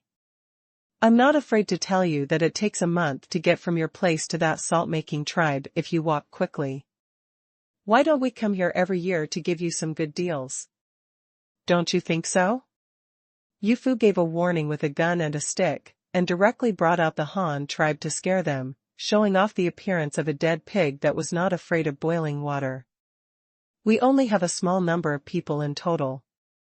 We will definitely not be able to defeat you. If you want to kill, you have to do as you please. But as long as you attack us, you will never want to eat white salt again in the future. This is a fool's errand. Soft threats. He, why would I think that? In fact, I was just thinking about how much I should change, and I definitely had no intention of keeping you. Zhu immediately denied with a smile on his face. A gust of breeze blew by. Standing under the scorching sun, Zhu felt a chill on his back. He broke out in a cold sweat. What Yu Fu said just now were exactly the methods he had in mind, but Yu Fu guessed them all. If he had really ordered to capture them just now, and torture them like Yu Fu said, the most he could do was to let them go. Lead the way to the huge salt-making tribe. The Lu tribe may really be in trouble by then. As for doubting the authenticity of Yu Fu's words, Zhu had never thought about it that way. If this tribe can create white salt and exchange population with white salt, you can imagine how many warriors their tribe can have. If the salt is real, that tribe must be real too. That's the best. Why do we have to be enemies? We can be friends, right? Of course, we must be friends. Since we are friends, can you give us a cheaper price? Anyway, you are changing it for others. Otherwise, can we trade a small beast for a bowl of white salt? Zhu Kai said. Set your own price. Yu Fu did not object. It would be better to leave alive now. As Zhu said, the white salt is not his own anyway, so there is no need to worry about it. As long as he can bring the living flower beast back, no matter how big it is. What are you doing? So he just asked, casually. The little beast, how small it is, it can't be just born. That's not possible. They are the ones that have just been weaned. I guarantee you can bring them back alive. They are all in this pen. You can pick whatever you want. Zhu pointed at a pig pen full of piglets and said. Regarding this point, the Lu tribe is quite scientific.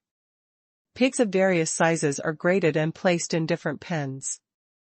This is also their experience in raising spotted pigs for generations. The piglets in this pen are the kind that have just been weaned. It is only about half a meter long and weighs about 10 kilograms, which is about the same size as an adult rabbit raised by Han tribes. Well, one small beast and one bowl of white salt is fine. But you have to give it to the big ones. Otherwise, it won't be easy for me to explain. Anyway, I won't let you suffer. You can give the big ones a few more bowls. By yen, this is fine. Yu Fu also said his bottom line. Well, okay, I can give you a few.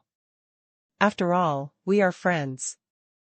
Ju also agreed happily, although he was still very heartbroken. Those big pigs had just passed the estrus period, and the sows were all pregnant with piglets. If they were brought back, they could give birth to piglets, and they could give birth to several piglets in one litter, and every year even if they can give birth to cubs, it is not as cost-effective as selling piglets. But luckily Yu Fu promised a beast to give him more white salt, otherwise he wouldn't change it at all. After some discussions, the two parties agreed on the price and quantity. The Luo tribe was willing to provide 4 adult sows and 2 adult breeding boars. The price of the sows was a pot full of white salt, and the price of the boars was half. This price is a bit exaggerated, but Chief Luo insisted on this price and refused to let go. The reason is that these pigs are pregnant with piglets, and they can give birth to piglets every year, so they cannot be calculated based on the price of one pig. He also said that even if it was just one pot, he would still be at a loss. In the end, the bucket of white salt provided by Luo Chong was replaced by 2 boars, 4 pregnant sows, and 50 piglets. The remaining white salt was left for the tribe to eat. Both parties were very satisfied with the price. Quite satisfied with the quantity. This means that Luo Chong doesn't know. If he knew, with half of this amount, he would be able to laugh for a week. In the afternoon, Ju generously slaughtered an old boar to entertain the Yu tribe, and Yu Fu also took out the clay pot on the car to prepare the stew. Chief, the animal blood is also edible. I once saw the Han tribe making animal blood into something called blood tofu. It is delicious when cooked with meat. Yu Fu stood aside and mentioned his knowledge. Oh? Han tribe? Blood tofu? Well, the Han tribe is the salt-making tribe I mentioned. They pour salt water into the animal blood, and it won't take long for the animal blood to turn into a large piece of soft blood tofu. Can white salt still be used like this? It was the first time that Ju heard about this novel way of eating, but after thinking about it, he felt relieved. Since people can make salt, they must have played with salt. It is normal to know some novel ways of eating it. Of course, you'll know if you try it. It doesn't use much white salt anyway, so it's better than just wasting the blood. Well, you are right, then you can teach my people how to do it. No problem. So, just like this, after the Luo tribe's pig herding team came back in the evening, all the tribesmen ate pork stewed with salted blood tofu, and cabbage as accessories. Some ingenious Luo tribe people also threw cabbage into the pot and stewed it together. The result was unexpectedly delicious. The cabbage absorbed enough fat and no longer had the strange taste of eating it raw. It was also very palatable to chew. The stew also tastes less fatty because of the cabbage. One person does this, and after everyone tastes it, they immediately follow suit. One meal in the evening, a new dish, cabbage stew, quickly became popular among the Luo tribe. In the past, the people of the tribe didn't pay much attention to cabbage. They didn't take it seriously. It didn't make you feel full when you eat it. It also had a special taste. I didn't expect it to be so delicious as a side dish. In the future, the Luo tribe will definitely increase the number of cabbages. Of cultivated area. During the meal, Ju, the leader of the Yofu and Luo tribes, discussed the borrowed pottery again. Yes, borrow it. Now these potteries are not considered to be from the Luo tribe. Ju only exchanged them for white salt for 50, he really couldn't bear to part with the many pigs, and exchanged some for pottery. Captain Tor, let's be friends. Of course, otherwise can we have dinner together? Since we are friends, I won't treat you badly. Do you think this will work? I won't take away these pottery. Except for those used by my own people, I will leave the rest to you. I will use these pottery to exchange for some people with you. how about it? Yu Fu said, putting down the pottery bowl in his hand. Substitute? No, our Luo tribe can afford to support our own people, so we won't replace them. Ju refused a little angrily. Don't be anxious yet. Listen to me.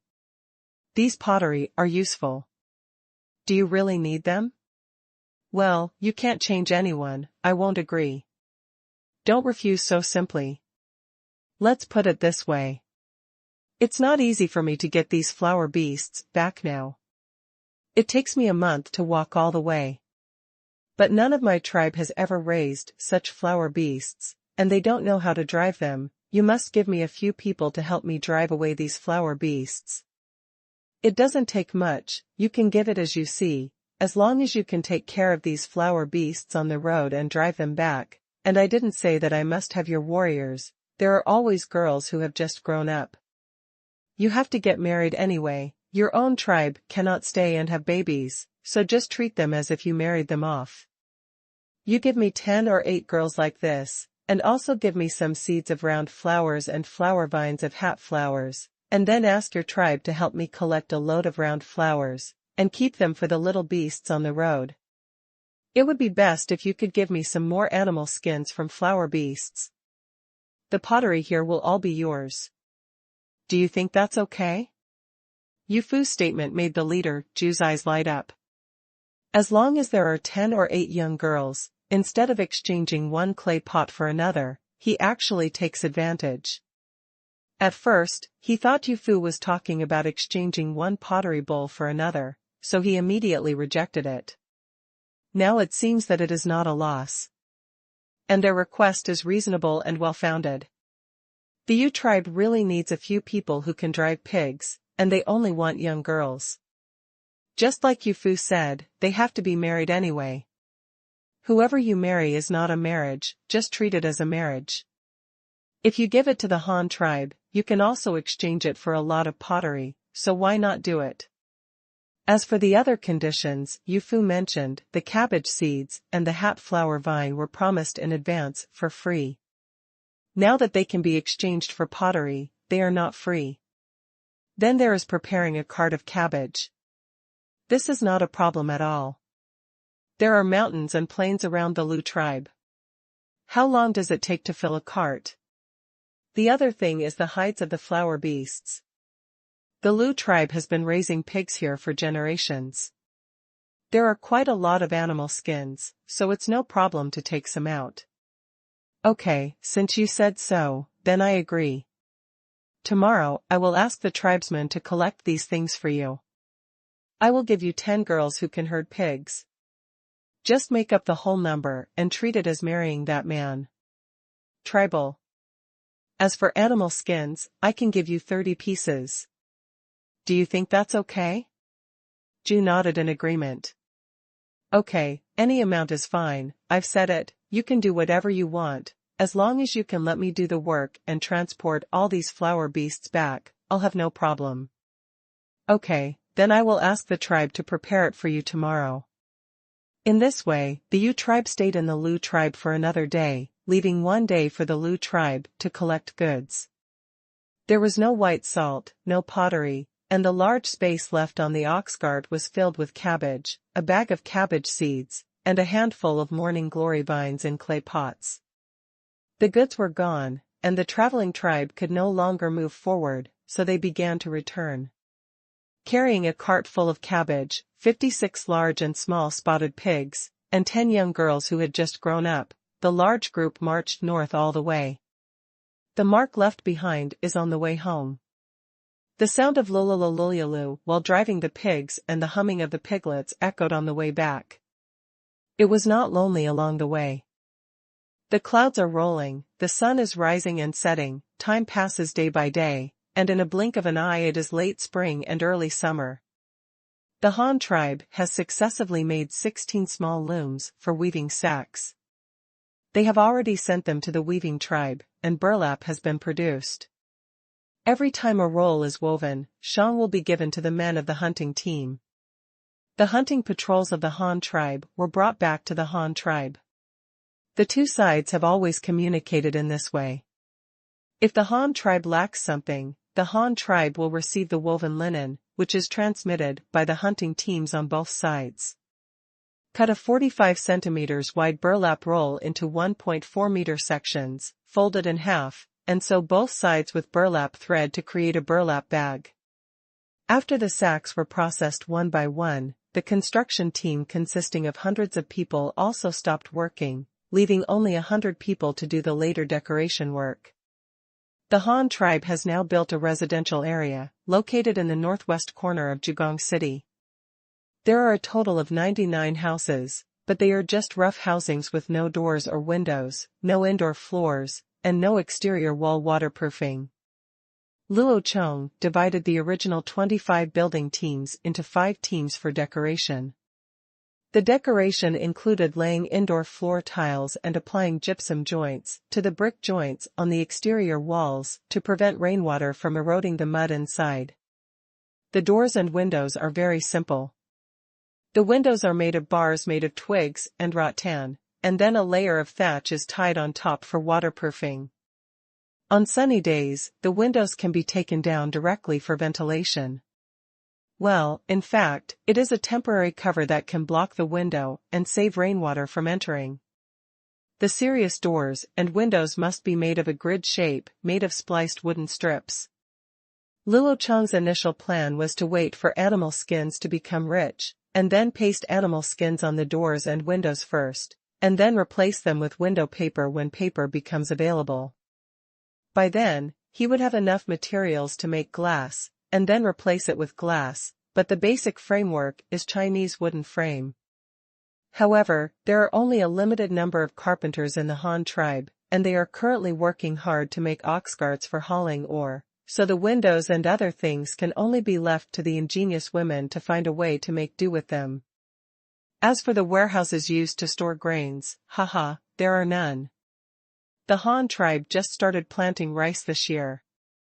The output of the first season, excluding the ones used as seeds for the next season, is not enough for the tribesmen to eat. How can they store grains? Put it in the warehouse, and the family's share will be gone. There is no need to waste manpower and time to build the warehouse now. It will not be too late to build that thing next year. Therefore, several hundred people from the remaining 20 teams of the original construction team were sent by Luo Chong to cultivate new paddy fields to expand the planting area for the second season of rice. The current situation of the residential area is that the urban area is more than 700 meters away from the river. There is an artificial river on both sides. The north side of the diversion river is full of hemp fields. The middle of the artificial river is 400 meters wide, and a main road from the East City Gate to the wooden bridge should be left. The road is 10 meters wide, and the remaining area has been converted into paddy fields, covering almost 400 acres. Then there is the south of the artificial river. The area between the backwater river and the jungle can also be converted into about 500 acres of paddy fields. Then the rice planting area for the next season will be nearly 1,000 acres. The rice currently planted by the Han tribe, it's only about 60 acres, which has increased more than 10 times. Hundreds of people are cultivating these fields, some specializing in digging canals, and some pulling oxen to plow the fields. When there are not enough oxen, they use bronze hoes and shovels to dig directly, working from dawn to the moon rises. Han Dynasty, the tribe is racing for time. It's already the beginning of summer. In fact, the rice is considered mature now. The filling period has ended. The ears of rice with full grains have lowered their heads, making the green rice fields covered with a layer of gold. The stalks are green and the ears of rice are golden. Distinct colors. But it is not the time to harvest yet. The fields are full of mud and there is no way to go to the fields. Luo Chong has ordered the tribesmen to stop the water supply to the rice fields and drain the water in them. They will let them dry for at least a week until all the mud is gone. After it dries, it's time to harvest, just enough to let the rice grow for a few more days. The metallurgical team also received new orders from Luo Chong and began to build a tool that Luo Chong called a sickle, which was said to be used to harvest rice. The weaving tribe, one day's journey southwest of the Han tribe, was weaving linen cloth. The traveling tribe on the east bank of the river was also driving piglets towards the Han tribe. The Babaishan mine increased the output of various minerals and transported ore. The number of ox carts increased from 1 to 4, and they were first transported to the river, and then loaded onto ships and transported back to the tribe by water. Basically, it was guaranteed that a boatload of ore would be transported back to the tribe every day. But it was this frequent transportation that posed a huge threat to the Han tribe. On the first weekend of summer, the mud in the rice fields that had been without water for a week has dried. If it doesn't rain in the next 2 days, Luo Chong is ready to let his tribe start harvesting rice. But in the evening, an unexpected thing happened. When the women in the collection team returned home from work, they brought back more than 20 strangers and actively asked to join the Han tribe. This is a bit weird. The aunt, who was cured of illness, has been working in the collection team. She was the one who brought these strangers back today. She brought a group of more than 20 strangers to Luo Chong. You picked this back? Looking at the 23 adults, both male and female, in front of him, Luo Chong couldn't help but twitch the corners of his mouth. Their faces were very haggard, with fright, sadness, anger, restlessness, and anxiety on their faces. There were scars on their bodies.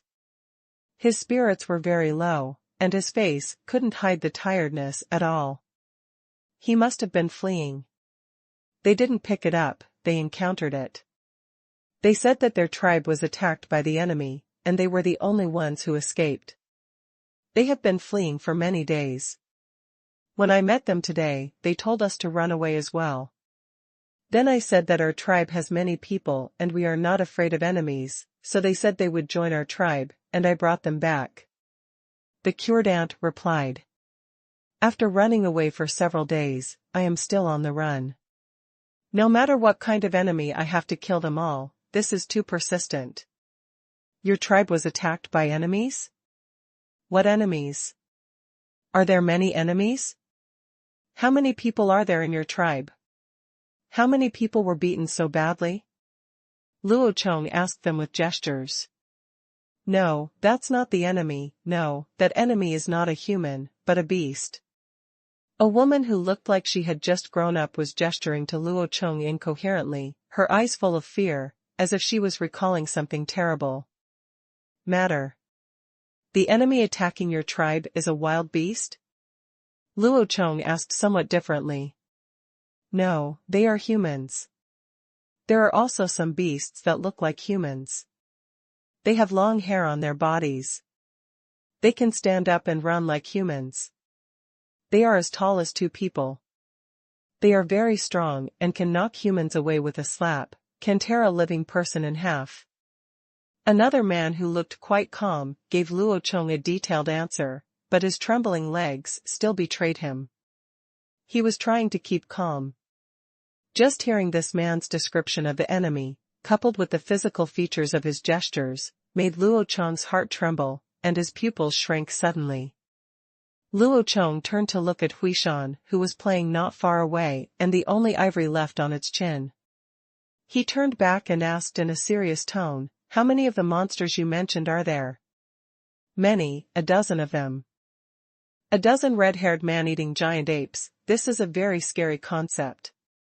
I remember the first time Luo Chong encountered that monster, there were more than a dozen people on his side, and there were 2 terror elephants raiding the formation, while the opponent only had one. The man-eating ape finally won at a heavy price. In that battle, 2 people of the Han tribe were killed and many others were seriously injured. Even one of Huishan's ivory tusks was broken off. What a terrifying fighting force this was. But this time, there were more than a dozen. How many people are there in your tribe? Where are they? Are they on this side of the river or that side? How far are they from here? How many enemies do you see? How many monsters do they have? How many people are there? How are they? Can you tell me more about the people who attacked your tribe? Luo Chong asked with a heavy expression. The fact that these people can escape to the vicinity of the Han tribe means that the monsters are not far away. Luo Chong cannot help but take it seriously. This is a matter of life and death for the Han tribe. There are more than 80 people in our tribe. It is 7 days' journey from here, and we have been running here. If we walk, it should be 8 or 9 days' journey. Then have you crossed the river? Luo Chong asked. No, our tribe is also on this side of the river, so there is no need to cross the river. Then tell me how many enemies there are and how they defeated your tribe. There were about 15 or 6 of the monsters I just mentioned. It was very chaotic at the time. We were just running away and didn't see how many there were. The other male warriors all had white totems painted on their bodies. There were more than 200 of them. Well, I can't count. They attacked our settlement during the day, when our hunting and gathering teams were outside, that is, us people. The first ones to come over were those kind of monsters. They were very powerful and no one could defeat them. The elders asked us to run away and stop saving them, so we had to run away first. Then when we escaped, the soldiers with totems painted on their bodies came to chase us, so we kept running and fought back several times. We used throwing spears and stone axes to hit them, but they were blocked by them. Their warriors held a large board in their hands, which was made of rattan. The weapons we threw were blocked by that thing, and then they also used those weapons to hit us, but we had nothing to block us. A dozen people died on the way to escape, and we were the only ones who survived. Cannibal, vine shield? Could it be that the vine shield he had dropped when he was fighting gorillas with the cannibals in the jungle with the tree tribe for the first time, was then taken back by those fish that slipped through the net, and because they ate the shieldless ones that time? Fortunately, they also realized the defensive role of shields in battle, so they imitated and made them themselves? This statement is the most reasonable and the most reasonable explanation, otherwise why would the cannibals suddenly equip their warriors with vine shields? As for imitation manufacturing, that thing is actually not difficult. A smart person can do it after a quick glance, and mass production is not difficult either. From the analysis of this situation, it can be concluded that this group of enemies should belong to the same force as the cannibals that the Han tribe has encountered several times. The first time was the team of 40 people encountered by the tree tribe, but they slipped through the net and returned with the broken vine shield abandoned by Luo Chong. Then they launched a retaliatory action, and then they must have sent people to the dark forest to look for traces of Luo Chong and his group, but Luo Chong had already taken the tree tribe home and did not go to the dark forest again for a long time. So they have never been found. But they never gave up and were still moving in the dark forest, searching for traces of Luo Chong. Then came the encounter in the early spring when the Han tribe was mining for the second time, or it couldn't be called an encounter. It should be that the other party had been preparing to take revenge. Otherwise, how could their team have increased in number and sent out a super combat force comes to suppress the formation? This is specifically looking for a place. What they didn't expect was that even their super combat power died there. This situation finally attracted their attention.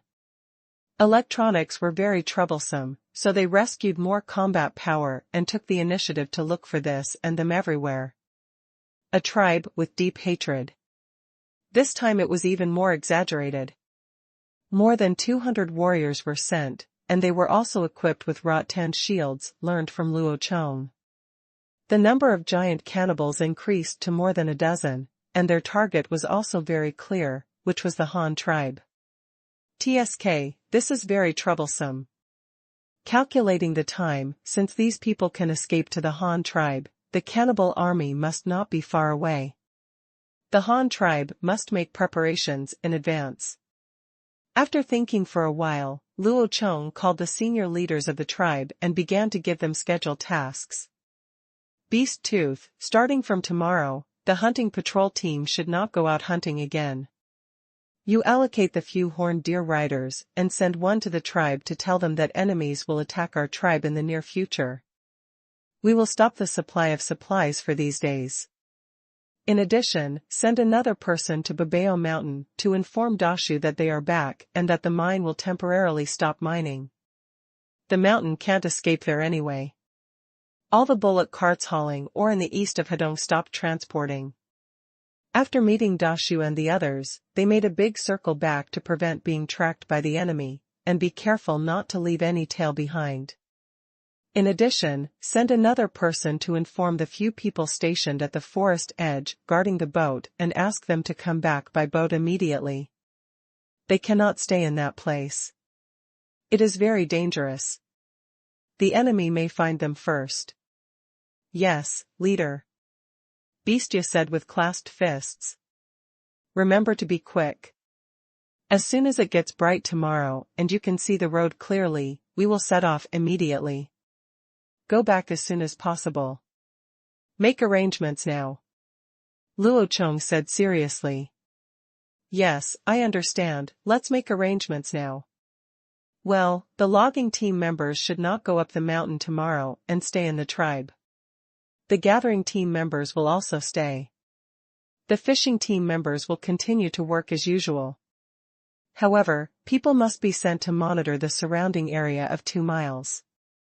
If there is any situation, they will be thrown away immediately.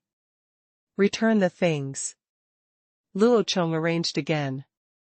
The leader of the logging team and the leader of the collection team also took orders.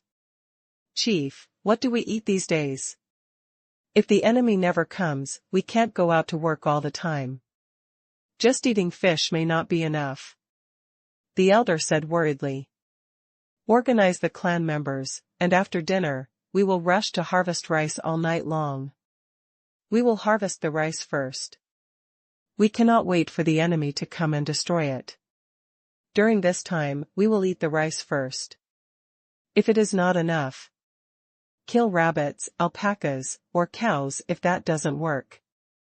Our tribe must not be scattered. We must unite all those who can fight. The enemy is very powerful, and we cannot relax. Luo Chong said firmly. Okay then, I will arrange for the tribesmen to eat first. Perhaps the elder was infected by Luo Chong's emotions, and he also showed a sad look. Wait, let's forget it. Let the clan members go eat and rest. We'll talk about harvesting rice tomorrow. In addition, Rat, please arrange for 100 soldiers to take turns to keep vigil. Pay attention to the direction of the wooden bridge and the back mountain to the north. These 2 places must be closely guarded. Other tribesmen should go and rest. There are only more than 200 enemies. Although we have to pay attention, we don't need to be afraid. We have bronze spears and bows. We have defeated all the 300 people in the fire tribe before. Ha ha ha ha, it doesn't matter if you point at the enemy. As long as they dare to come, we will let them come back without any return. Seeing the worried expressions on the faces of the surrounding executives, Luo Chong knew that he was wrong. He was right to be worried, and even a little scared, but he was the leader and could not show this. The generals are afraid before fighting. Can the soldiers below still have morale? When a fight breaks out, the soldiers may simply flee. This is very true. So Luo Chong immediately changed the arrangement, and then showed his confidence to win calmly. He should appease the clan members first, otherwise there would be no fight. When the senior officials heard what the leader said, they also showed a look of relief. The leader is a godlike existence. There is nothing that the leader cannot do. He must have a way, right? This is the thought in the minds of the senior officials. Although it may be for self-comfort, the leader is not an ordinary person after all. The tribesmen all went to eat. This matter was not hidden from the tribesmen and could not be concealed. However, everyone only knew that more than 200 enemies were about to attack the Han tribe. The leader wanted to dispatch 100 men to patrol at night. They did not know the specific situation. I don't know, for example, about a dozen cannibals. During the meal, the tribesmen were still discussing this matter, but most of them were laughing at it. The Han tribe was very powerful, had excellent weapons, and had a large population. It was a joke that 200 enemies wanted to attack the Han tribe. This kind of remarks was first made by the group of people who participated in the blocking battle at Tugiling, and also by the group of soldiers who attacked the Fire tribe. They didn't pay any attention to these 200 enemies. The only ones who are really worried are the dozen old tribesmen who have encountered cannibals, but they will not tell them. They also believe that the leader will definitely find a way. The last time they were beaten so badly was just because they were attacked by surprise and they were unprepared. Fighting. Does Luo Chong have a way? There should be some way. He didn't sleep all night, and he was thinking about ways to defeat the enemy. Those more than 200 humans are nothing to be afraid of. Even if they are equipped with Rot-10 shields, you can predict the quality of the Rot-10 shields without looking at them. They must be shockingly crude. Even if they are well-processed Rot-10 shields, they cannot stop them within 100 meters. The arrows made of bronze, what really needs attention are the dozen or so cannibals. Man-eating apes are very powerful and good at climbing. They can travel quickly in the woods. This is their advantage. It is also the disadvantage of the Han tribe. Therefore, the battlefield must not be in the woods. The last time they encountered it was because of the woods. Such a big loss. Since he knew the information in advance this time, he had to be prepared. Luo Chong had to choose an open area as the battlefield. If it was a forest, it would also not be suitable for the Han tribe's arrow array to show off its power. Another thing to note is that you can't let the cannibals gather together. If they come out alone, the Han tribe can find a way to kill them with a large number of people. If 10 people can't do it, they can only have 20, so they must find a way to kill them when fighting. They separated, and then a group of people surrounded and beat them. Then there is how to reduce the combat effectiveness of the cannibals. This is at the tactical level, and special weapons can be used to achieve the goal. Explosives won't work. Currently, Luo Chong only has nitroglycerin which he can prepare in a short time. However, that thing is very unstable and is a highly sensitive explosive. It is fine for fixed-point blasting, but it is difficult to blow up an agile man-eating ape. It won't stay there waiting for you to explode. It is not realistic to make a throwing weapon. There are not enough materials to make a powerful destructive weapon such as a grenade, so hot weapons are rejected by Luo Chong, and we can only start with cold weapons. In terms of cold weapons, nothing can be made in a day or two. We can only rely on the existing copper spears and bows. The best way is to find a way to restrict the movement of the cannibals. Use ropes or large nets, no matter how awesome they are. Even if a strong man is trapped in a net, it will be in vain, and his movements will definitely be hindered. But the Han tribe did not have a big net now, and there was no shortage of ropes. Thinking of this, Luo Chong climbed up and left the thatched hut. Luo Chong, why are you going? Xiao Dai also sat up and asked. It's okay, you can go back to sleep. I'll go arrange something for Bestia, and I'll be back soon. Luo Chong turned around and went out to look for Bestia. Bestia, who was keeping watch outside, saw Luo Chong walking under the moonlight and hurriedly stood up and asked. Chief, why are you here? What's the matter? Oh, did I ask you to arrange for the person to compile the tribal report? Not yet. I want to wait until it gets brighter before sending someone out.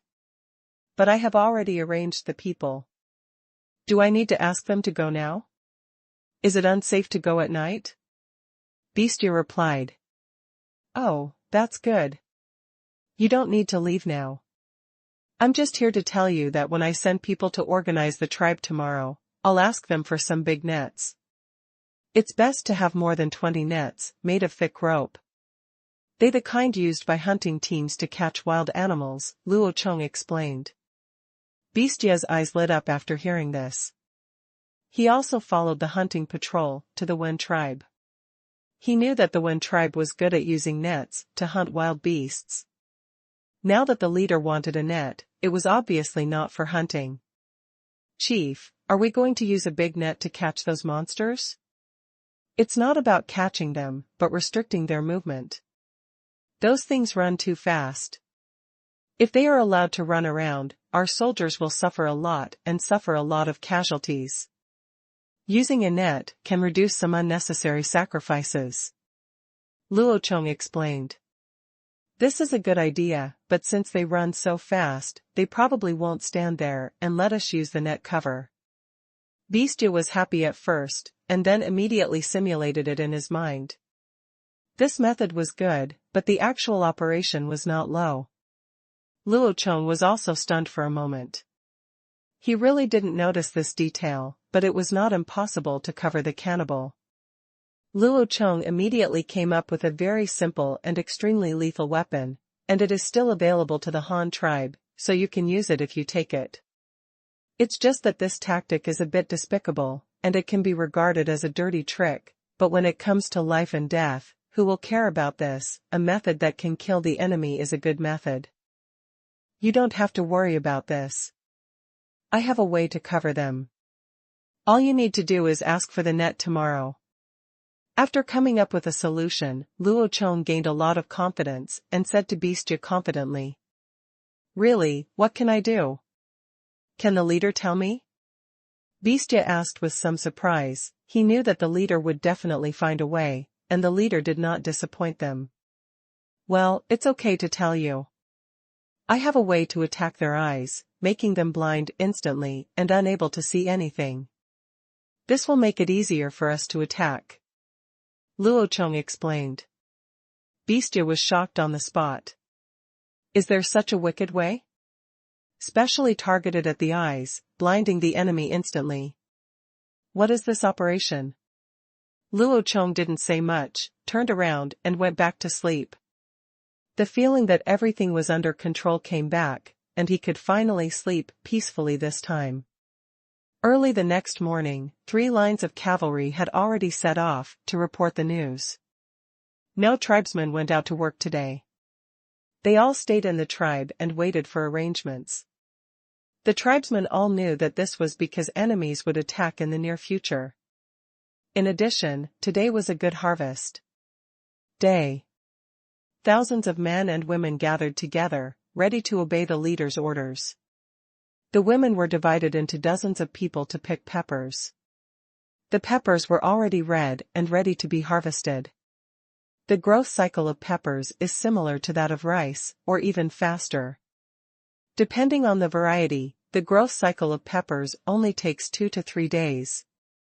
It matures in 3 months, while the one grown by the Han tribe takes 3 months. All the remaining women went to harvest rice. Hundreds of people each had a sickle. According to Luo Chong's demonstration, they held a clump of rice with one hand and used the sickle to cut off the rice from a height of 20 centimeters with the other hand, and then piled it into a pile. Bundle them and move them to the square in the center of the city. Rice threshing is also very simple. When there is no threshing machinery, the grains are usually knocked down manually. Luo Chong has seen this in movies. The specific method is to put a half circle of straw mat around a large vat or bamboo basket, then pinch the roots of a handful of rice with both hands, and shake the end with the ears of rice hard towards the edge of the vat, so that it can shake off the grains. As for the half circle of mats on top, it is mainly to prevent the grains from being thrown away, because the rice threshing work is usually carried out directly in the fields. If there is no mat to block it, the grains are likely to be thrown into the fields. It will not be easy to collect them again. But the Han tribe did not have mats and did not need mats. The Han tribe's threshing work was carried out directly in the square. It didn't matter if it was thrown all over the floor. They could just sweep it up with a broom. After arranging the work of harvesting rice for the women, Luo Chong called the men together and selected all those who could use bows and arrows first. There were no special arrangements for these people. They could only be archers. Every one of them was a treasure. Luo Chong would not arrange for them to rush into the formation. There are only a few dozen male archers, and the remaining archers are all the earliest women of the Han tribe. Together, they can make up about 120 people. These archers were singled out, and Luo Chong arranged for them to go there with bows and arrows. The woman who protects the fishing team by the river can also go hunting nearby. You may encounter small animals drinking water or something, and you can brush up on your archery skills. The remaining men were selected as 100 strong Maine men, and what they had to do today was to practice a new weapon that Luo Chong had just invented, the meteor hammer. Just tie a heavy object, a fist-sized stone, to one end of a long rope. It's quite simple to do. But its function is not to hit people like a real meteor hammer, but to restrain people. Luo Chong stuck a wooden stick as thick as his arm in the grassland to the west of the tribe, using it as a target, and then started to swing the meteor hammer in his hand from a distance of about 20 meters. The stone whined as it was thrown away under the action of centrifugal force, then aimed at the wooden stick in the distance, and suddenly threw the stone out. The stone quickly flew towards the wooden stick with the rope, and then quickly wrapped around the wooden stick. A few laps. When the rope was wrapped to the end, the stone lost its kinetic energy and immediately fell, and then happened to rest on the remaining rope, and the other end of the rope was still held by Luo Chong. At this time, Luo Chong pulled hard on the rope in his hand, and the wooden stick that was entangled in the distance was directly pulled down. The principle is very simple, and the effect is very obvious. This thing is used to trap the cannibals and divide the battlefield. When the time comes, as long as one is entangled, several people will directly pull the target to the predetermined attack position. A big net covers your head, and you can't just let anyone do whatever you want to kill or scrape. 100 people tried it one after another. Not all of them could master this technique immediately, but there were some exceptions, that is, the young man from the Faisher tribe, currently a member of the Shur clan in the Han tribe. In their former tribe, the main hunting weapon was the sling. These people grew up playing with the sling. Now they can pick up a weapon like the meteor hammer, which is very similar to the sling. It can be said that they can do it easily. Crack shot. Luo Chong picked out these people. There were 18 people in total, and they were directly divided into 18 groups. Each person had a meteor hammer, and then assigned 4 strong men, in groups of 5. The person holding the meteor hammer was the team leader, and the entire meteor hammer team, 90 people in total. During the battle, the team leader throws weapons to entangle the target. Once successful, the 5 members of the team work together to pull the target to the predetermined attack position so that they cannot gather together. They must pull them out individually and then fight in groups. After arranging these people for training, Luo Chong called the remaining people together to practice throwing stones. A short rope was tied with a stone on it, and he swung it several times in his hand, and then threw the stone and the rope together. This can fly farther than throwing stones directly, generally reaching a distance of about 70 meters. But the tribesmen were confused when practicing. They didn't understand why the leader asked them to practice this. There were obviously bows and arrows with a longer range. Do they need to practice this kind of weapon? Moreover, the lethality was so low. If such a flying stone is thrown, it will generally have no effect at all as long as it does not hit the head. If it hits the body, it will only leave internal injuries. In more serious cases, it may cause fractures. If it is mild, it will only hurt a little, and there will be no blood. Will flow.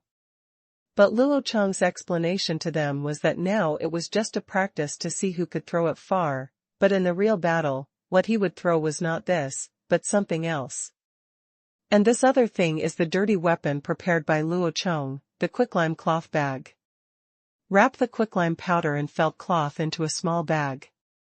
You don't need to wrap it very firmly. Instead, you should deliberately loosen it a little so that the bag will disintegrate in the air during the flight, so that the quicklime powder inside will spill out and form a white patch in the air. Smoke. Once the quicklime powder floating in the air enters the eyes, it will react violently with the protective liquid on the surface of the eyeballs, which is the tears that keep the eyeballs moist. It can burn the eyes out on the spot. This is comparable to throwing sand directly into the eyes. The eyes are much more ruthless. Spreading sand can still save you. Spreading quicklime can permanently blind you. It can be called the 2.0 upgraded version of the third trick. When quicklime comes into contact with water, it will generate high heat. In the chemistry class of junior high school, there was an experiment in which quicklime and water were heated to cook eggs. A real historical case is Lin Zexu's cigarette sales in Human. The method he used was to dig several large pits and pour them. Add quicklime and water, and then throw the opium in to destroy it at high temperature. From this, we can see how high the temperature this thing can release when reacting with water can boil eggs. Even if the eyeballs are not cooked yet, they will definitely be blind. It will cause blindness instantly.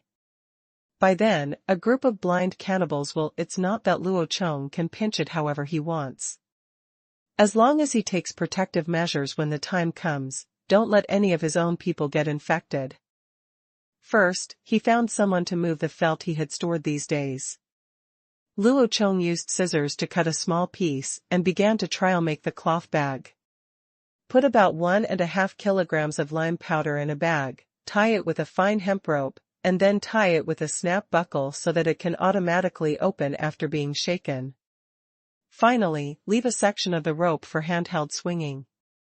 After preparing the first experimental product, he took the lime bag and ran to an empty space to experiment. Luo Chong held the rope with one hand, waved it quickly by his side a few times, and then threw it out. As a result, the cloth bag did not scatter in the air until it hit the ground.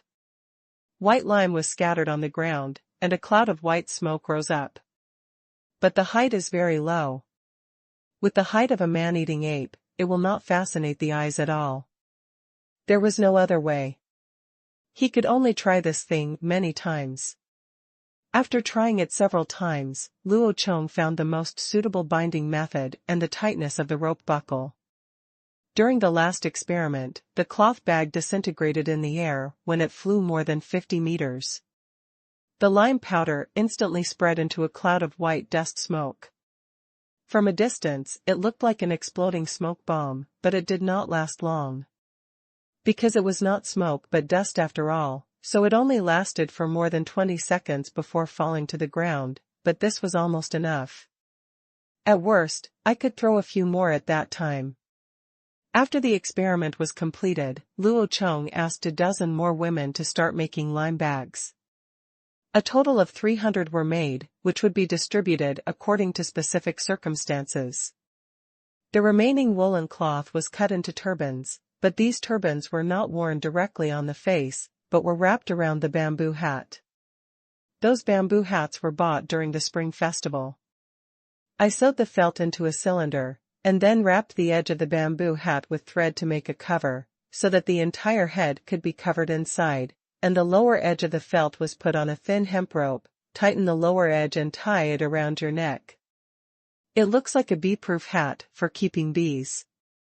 Due to the limited number of hats, only those warriors who were prepared for close combat were distributed. The Meteor Hammer team and the net casting team had a total of only 140 people. They were the ones who were likely to come into contact with lime powder. Making these things is very simple and can be done in the afternoon. There is no shortage of people in the Han tribe. Pregnant women and those with disabilities can do such simple work. The 3 cavalry teams that went out to report the news also returned one after another. The first ones to come back were the few who guarded the wooden boats in the dark forest. They did not return with empty boats this time. They also brought a boat full of limestone and a dozen wild rabbits. The second person who came back was the man who went to form a tribe. He rode 2 horses per person. He was riding a deer with 1 horn, and the other deer was carrying 30 large nets. The tribe was not short of these things, and they even sold them during the spring festival. The cavalryman who went to Babaishan on the 3rd route will not be able to come back today. Luo Chong has no intention of waiting any longer. The combat supplies have been prepared.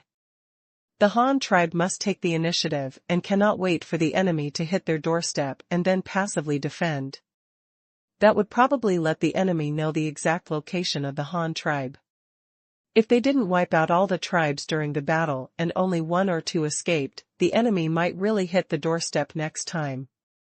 Furthermore, if a battle breaks out in the residential area, serious losses are likely to occur. The newly built houses of the Han tribe and hundreds of young children will disappear. This is something Luo Chong absolutely does not want. Everyone in the Han tribe does not want to see such a scene. During dinner that night, Luo Chong told the senior officials about the expedition. He would personally lead the team to find the enemy's location and then eliminate them.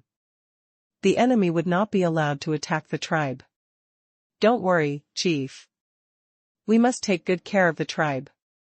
Women can fight even if they pick up spears. Don't worry, you don't have to worry about your family. The elder assured Luo Chong. The rat witch also nodded. The Black Rat tribe was originally forced to join the Han tribe for protection because of the threat from the cannibals. Regarding this enemy, the rat witch said that he had nothing to say. If you don't beep, just fight. Do you have it? My kind. At night, Xiaodai was still in front of the bonfire, using bone needles to sew a cloak for Luo Chong. It was made of woolen cloth and had a big hood on it, like a cloak. Luo Chong, are those enemies very powerful? Xiaodai asked worriedly. Awesome? How powerful can it be? Didn't you also see the last battle when the Fire tribe came to fight us? We have bows and arrows. It's okay. Besides, they don't have many people. Luo Chong comforted. But I heard from Chu Bing today that this time the enemy has a shield. The shield can block weapons. What is a shield? Is it very powerful? It's just a board made of rattan. In fact, the enemy learned that from me. Don't worry, their broken board can't stop our bronze arrows at all. Don't forget, our copper axe can even chop down tree trunks, and a rattan board is useful. Oh, when can you come back? Well, I estimate that if it goes quickly, it will take 5 or 6 days, and if it goes slowly, it will only take 7 or 8 days. The enemy will not be too far away from us. Don't worry, I will be fine. Luo Chong rubbed Xiaodia's cheek head, comforted. Well, then you have to be careful, I'll wait for you to come back. Xiaodai nodded obediently. Early the next morning, just after dawn, the Han tribe's army was ready to go. In fact, there was no equipment. The Han tribe had no armor or shields, only weapons. The soldiers wore only simple straw sandals, and an animal skin skirt, nothing more. There are 120 archers, each carrying 50 arrows. It is basically impossible to use them all. At most, they can only shoot a few rounds of arrow rain. The 90-person bolus team, 18 5-person teams, in addition to a bolus, each person also has an axe, both long and short, which is the equipment of the logging team. By the way, they also have an axe, to cover their heads. Hat. The 80-person capture team was divided into groups of 4. Each group had a large net made of hemp rope. Each person was also equipped with an axe. This was all their equipment. In addition, there is a spear squad of 100 people. Each person has 4 bronze spears, 3 for throwing and 1 for melee combat. They can also distribute their spears to other warriors, so that all warriors can have one. The rest are 10 deer cavalry, who serve as frontline scouts. They can move quickly in front to detect the enemy's situation, and they can also conduct sneak attacks around the enemy. Anyway, they run fast and are not easy to be caught. Finally, there are Huishan and Ruer riding on Luo Chong, and 10 refugees who have fled. They will act as guides. After all, Luo Chong is not familiar with the terrain to the north of the Han tribe. But these 10 people are not only responsible for leading the way. They also pull 2 ox carts loaded with reserved food and water to provide logistical support for the team. In this way, the team of 411 people set off under the watch of the tribe. They went straight to the back mountain to the north of the Han tribe, bypassed the huge thorn-eating tree, and drove all the way to the north. The team walked north for a whole morning. On the way, they encountered gentle slopes with dense forests, overgrown weeds, and many huge rocks. It is estimated that the soil layer of this mountain is not very thick, and there should be rocks underneath. After all, this is still the mountain where the cave of the Han tribe is located. This is a connected basalt mountain range, but the altitude is not very high. It just covers a relatively large area. There are no very steep places, they are all gentle slopes. Luo Chong, riding on the back of Huishan, asked the guide who was following him. Did you encounter bare, treeless places and open flat land along the way you escaped? Yes, but we have to go a little further over there and climb a hill. There is a valley there. After exiting the valley, there is an open area. The ground is covered with waist-high grass, but it is not flat land. There are many mounds. You have to walk to. We won't arrive until noon tomorrow. The guide pointed to Luo Chong in the northwest direction. Northwest? Luo Chong glanced over there and saw nothing. Then where did you escape from? Is it the place you mentioned? Luo Chong asked again. Yes, that's where we entered the valley, and then we ran this way for a day before we met the Han tribe's gathering team. The guide answered Luo Chong's question with gestures. Oh, that's right. Luo Chong thought about it for a moment. The battlefield must be in an open area, and a valley is not suitable. It is okay to ambush the enemies. However, to deal with cannibals, it must be in an open area so that they have no trees to maneuver quickly, so they can only hold on tight. Time to set up an ambush in that hilly area. Thinking of this, Luo Chong called over the leader of the deer cavalry, Beastia. Beast Tooth, you take 5 people, and then take this guide, and go to the valley he mentioned to reconnoiter to see if the enemy has gone there, and then send 1 person back to report. If no enemy is found, take the remaining 4 cavalry out of the valley to see what the open space outside looks like, whether there are trees, and whether we can hide so many of us, and then send someone back to report quickly. Yes, leader, I'll go right away. Beast Tooth took the order and rode the horned deer with the guide to the northwest. Luo Chong nodded, called the big rat again, and arranged for him. Give me the order, each team will run forward, everyone will run for a while and rest for a while. We must speed up and rush to the valley to camp at night. Yes, leader. Shuda took the order and left. The team quickly started running. The team of more than 400 people ran in the mountains and forests, startling flocks of birds. Wherever they passed, any birds and animals would scatter. Humans are social animals. A group of people together is invincible. No beast dares to compete with it, unless it is a large-scale herd with more people than humans. Unfortunately, there is no such thing here. When the team was marching in the middle of the afternoon, they actually encountered a wolf pack consisting of more than 20 gray wolves. At that time, the wolves were chasing a group of musk deer. As you can imagine, Luo Chong's large force happened to run into them. The capture team pulled a large net to intercept them. The meteor hammer team and the spear team surrounded them with nearly 200 spears. After surrounding them, they used archers to beat them. A hail of arrows passed by, and they were all killed on the spot. The harvest from this hunt alone was enough to feed the team for 2 days. 26 gray wolves and 34 musk deer not only supplemented the meat diet, but also harvested dozens of animal skins. The battle hasn't started yet, but this hunting has boosted morale and the soldiers are extremely happy. They have never seen so many prey at one time. Only Luo Chong knew that it was because humans had mastered the method of hunting that wild animals became extinct in large numbers.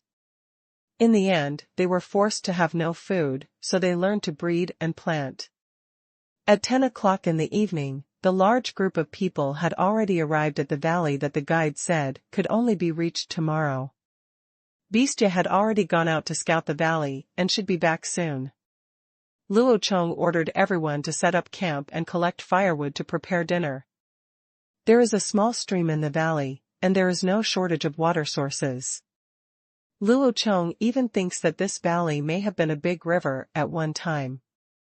The stones in the valley are all cobblestones and sedimentary rocks, which are only found in river beds. They are long-term. It was formed by water erosion, but now the river has long disappeared. It should be a change caused by geological activities. Luo Chong asked everyone to start making fires for cooking. At the same time, he sent people to take turns to patrol. He also asked people to move some sedimentary rocks and put them on the ox cart. Those rocks were sandy stones, which were deposited on the bottom of the river by river sand and clay. After a long period of time, Luo Chong asked everyone to start cooking. Formed by sedimentation and subsequent weathering, the stone is very soft and fine, making it the best material for whetstones. After arranging these, Luo Chong rode Huishan alone out of the valley entrance and went outside to scout the hilly area the guide mentioned. The valley was gradually replaced by darkness, but the setting sun could still be seen outside the valley. A large area of hilly grassland was bathed in the setting sun. Huishan and Ruru were eating weeds on the ground while walking, while Luo Chong was carefully investigating. Terrain. There are small mounds everywhere here, some big and small, and reverse slopes are everywhere. If you find a cat in the grass behind any small mound, others may not be able to spot it even if you walk up to it. It is simply Voldemort's favorite silver coin. The terrain is also Luo Chong's favorite terrain. With such a position as a battlefield, you will definitely win this battle. Just when Luo Chong was in a good mood and wanted to look up to the sky and laugh twice, a group of black figures came with their backs to the red sun of the setting sun. The 4 people in the lead were riding deer with horns. They were the Beastia guys who were out for reconnaissance, but they were followed by what do those dozens of people mean? Beastia also quickly discovered Luo Chong standing on a small mound. Not far from him were 2 elephants grazing. "Chief, are you coming with a large army?" Beastia asked. "Well, they are all stationed in the valley now. Didn't I ask you to do reconnaissance? Why did you bring a group of people back? Who are these people?" Luo Chong asked, pointing to the 30 or 40 people behind him. There were boys, girls, and some small children. "Chief, they said they were from the Qi tribe. Their tribe was also attacked by cannibals the day before yesterday. They also fled here. We found them in the afternoon and brought them here," Beastia explained. Luo Chong's focus was obviously not on this. Are the cannibals so close? Are they already within 2 days' journey? Fortunately, we came early. If it had been 1 day later, it would have been another difficult encounter. Yes, the leader is thoughtful. I told them that there are hundreds of our soldiers and they are almost here. They are here to fight those cannibals. They also asked if they can also participate in the battle. They also I want to take revenge, but the monster is too powerful and they have few people, so I'm afraid they won't be able to defeat it. Beastia told Luo Chong what happened to the Qi tribe. "Okay, if you want to fight, then join our tribe. The Han tribe doesn't mind the large number of people. Let their women bring their children to help us cook. The men will distribute weapons and join the battle together tomorrow." Luo Chong made a decision directly. Bestia also communicated with the refugees from the lacquer tribe behind him and relayed Luo Chong's decision. They nodded in agreement. After knowing that Luo Chong was the leader of this large tribe, one of the men even took out a pair of red leather armor. Dedicated to Luo Chong. Is this leather armor? Leather armor made of painted rawhide? Is it so advanced? I haven't seen any lacquer trees anywhere yet, and the lacquer is still red. This is an unexpected bonus. The leather armor in Luo Chong's hand is dark red in color and is made of a whole piece of animal skin. It is rectangular with a hole dug in the middle for your head to drill into. It has openings on both sides. When using it, you need to tie a rope around your waist. Inside, there is also a black totem pattern on the front of the body, which is round, like the sun. The hem of the leather armor reaches to the thighs and is very hard. It is basically impossible to move when wearing it, or it is very uncomfortable. This is a common problem with leather armor. If it's not hard, it can't block attacks. However, this is a whole piece, not cut into small pieces. The materials used to make leather armor are generally relatively thick animal skins, and they are rawhide that has not been tanned. The skin will become soft after being tanned. It can be used to make a bag or leather shoes, but it can be used to make leather armor. No more. Dry the rawhide and cut it into small pieces, punch holes, apply more than 6 times of natural lacquer, and then connect them with hemp ropes to create a piece of leather armor. The process is not complicated, but it requires a lot of natural lacquer. This is also the reason why Luo Chong never made leather armor. Moreover, leather armor is very heavy. Don't think that it will be light if it is not made of metal. A complete set of infantry leather armor weighs about 25 pounds. It cannot protect the arms and does not add the weight of the helmet. Soldiers cannot wear it all the time. On the body, it consumes too much energy. The armor of cavalry and heavy cavalry is heavier. As for the constant presence of a large number of soldiers wearing armor on TV, that is all a lie. Soldiers will not wear armor until the last minute before the war. Also, when a soldier is defeated in battle, he usually throws away his armor before fleeing for his life. Otherwise, it's too heavy and he can't run fast at all. He has to wait for the enemy to catch up and kill him. That's why the idiom, throw away helmet and armor, came into being later. But Luo Chong's focus was obviously not on a piece of shoddy leather armor. What he cared about was the layer of natural paint painted on it. The group did not stay outside the valley entrance for long. Luo Chong took them back to the camp in the valley. To Luo Chong's surprise, the people from the Qi tribe actually knew each other with the group of refugees who had gone to the Han tribe before. However, upon closer inspection, when you think about it, you can understand. They are also a tribe in the north. They were attacked by cannibals continuously in the past few days. This shows that they are very close to each other and it is normal for them to interact with each other. During dinner, Luo Chong asked the leader of the Qi tribe. Do you have many tribesmen with this leather armor? Where does the color on it come from? Leather armor? The lacquer tribe member repeated in confusion. That's it. Do you have many tribes? What was used to draw the patterns on it? Luo Chong patted the leather armor placed aside. Oh, there is only one piece of this holy robe, and it was worn by our leader. When the enemy came, he gave the holy robe to me and asked me to take the clan members to escape first. This holy robe can only be worn by leaders of all generations. Can block the claws of wild beasts. The pattern on it is painted with the juice of a kind of grass. There are many of them near our tribe. You can use this to draw beautiful patterns. When Luo Chong understood his explanation, he was shocked, followed by ecstasy. You said this is the sap of grass? What kind of grass? Isn't it a tree? In order to confirm his idea, Luo Chong asked again carefully. There was a reason why he was so excited. In his previous life, Luo Chong had heard about lacquer trees. It takes a tree over 10 years old to cut lacquer, and it can only produce 200 to 300 grams per year, which weighs less than a kilogram. The output is very rare, and the lacquerware made from it can only be used by princes and nobles. It is a luxury product, and it is also a strategic reserve material for making leather armor. But if the lacquer here is collected from the sap of grass, that would be a different matter. That means that the output must be much higher than that of tree lacquer, so as to increase the popularity of lacquer. Yes, it is grass, not a tree. That kind of grass can grow as high as a person's chest. The grass stalk is as thick as a finger. If you scratch it with a bone knife, white sap will remain.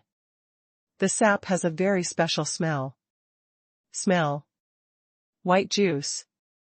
But the color on your holy clothes is not white. Did you add something else?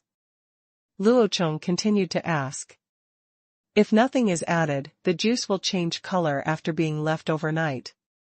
Moreover, the lacquer grass has 3 colors, some are like the color of the sky, some are like newly hatched birds, and some are like evening clouds.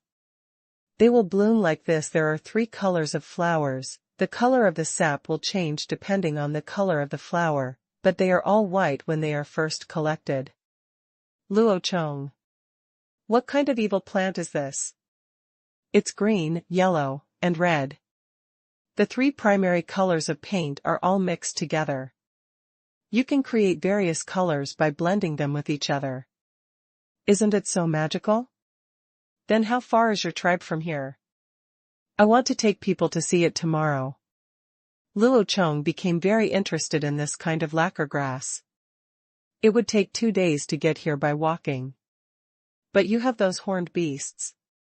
I see that your warriors run very fast. It shouldn't take more than a day to get here. Luo Chong nodded. Then we'll go tomorrow. Can you show us the way? The man from the lacquer tribe did not reply directly. Instead, he glanced at the hundreds of warriors surrounding him and asked Luo Chong. Can you defeat that monster? They are really powerful. Even if there are more people, it may not be useful. If we can't defeat it, let's escape and don't go back again.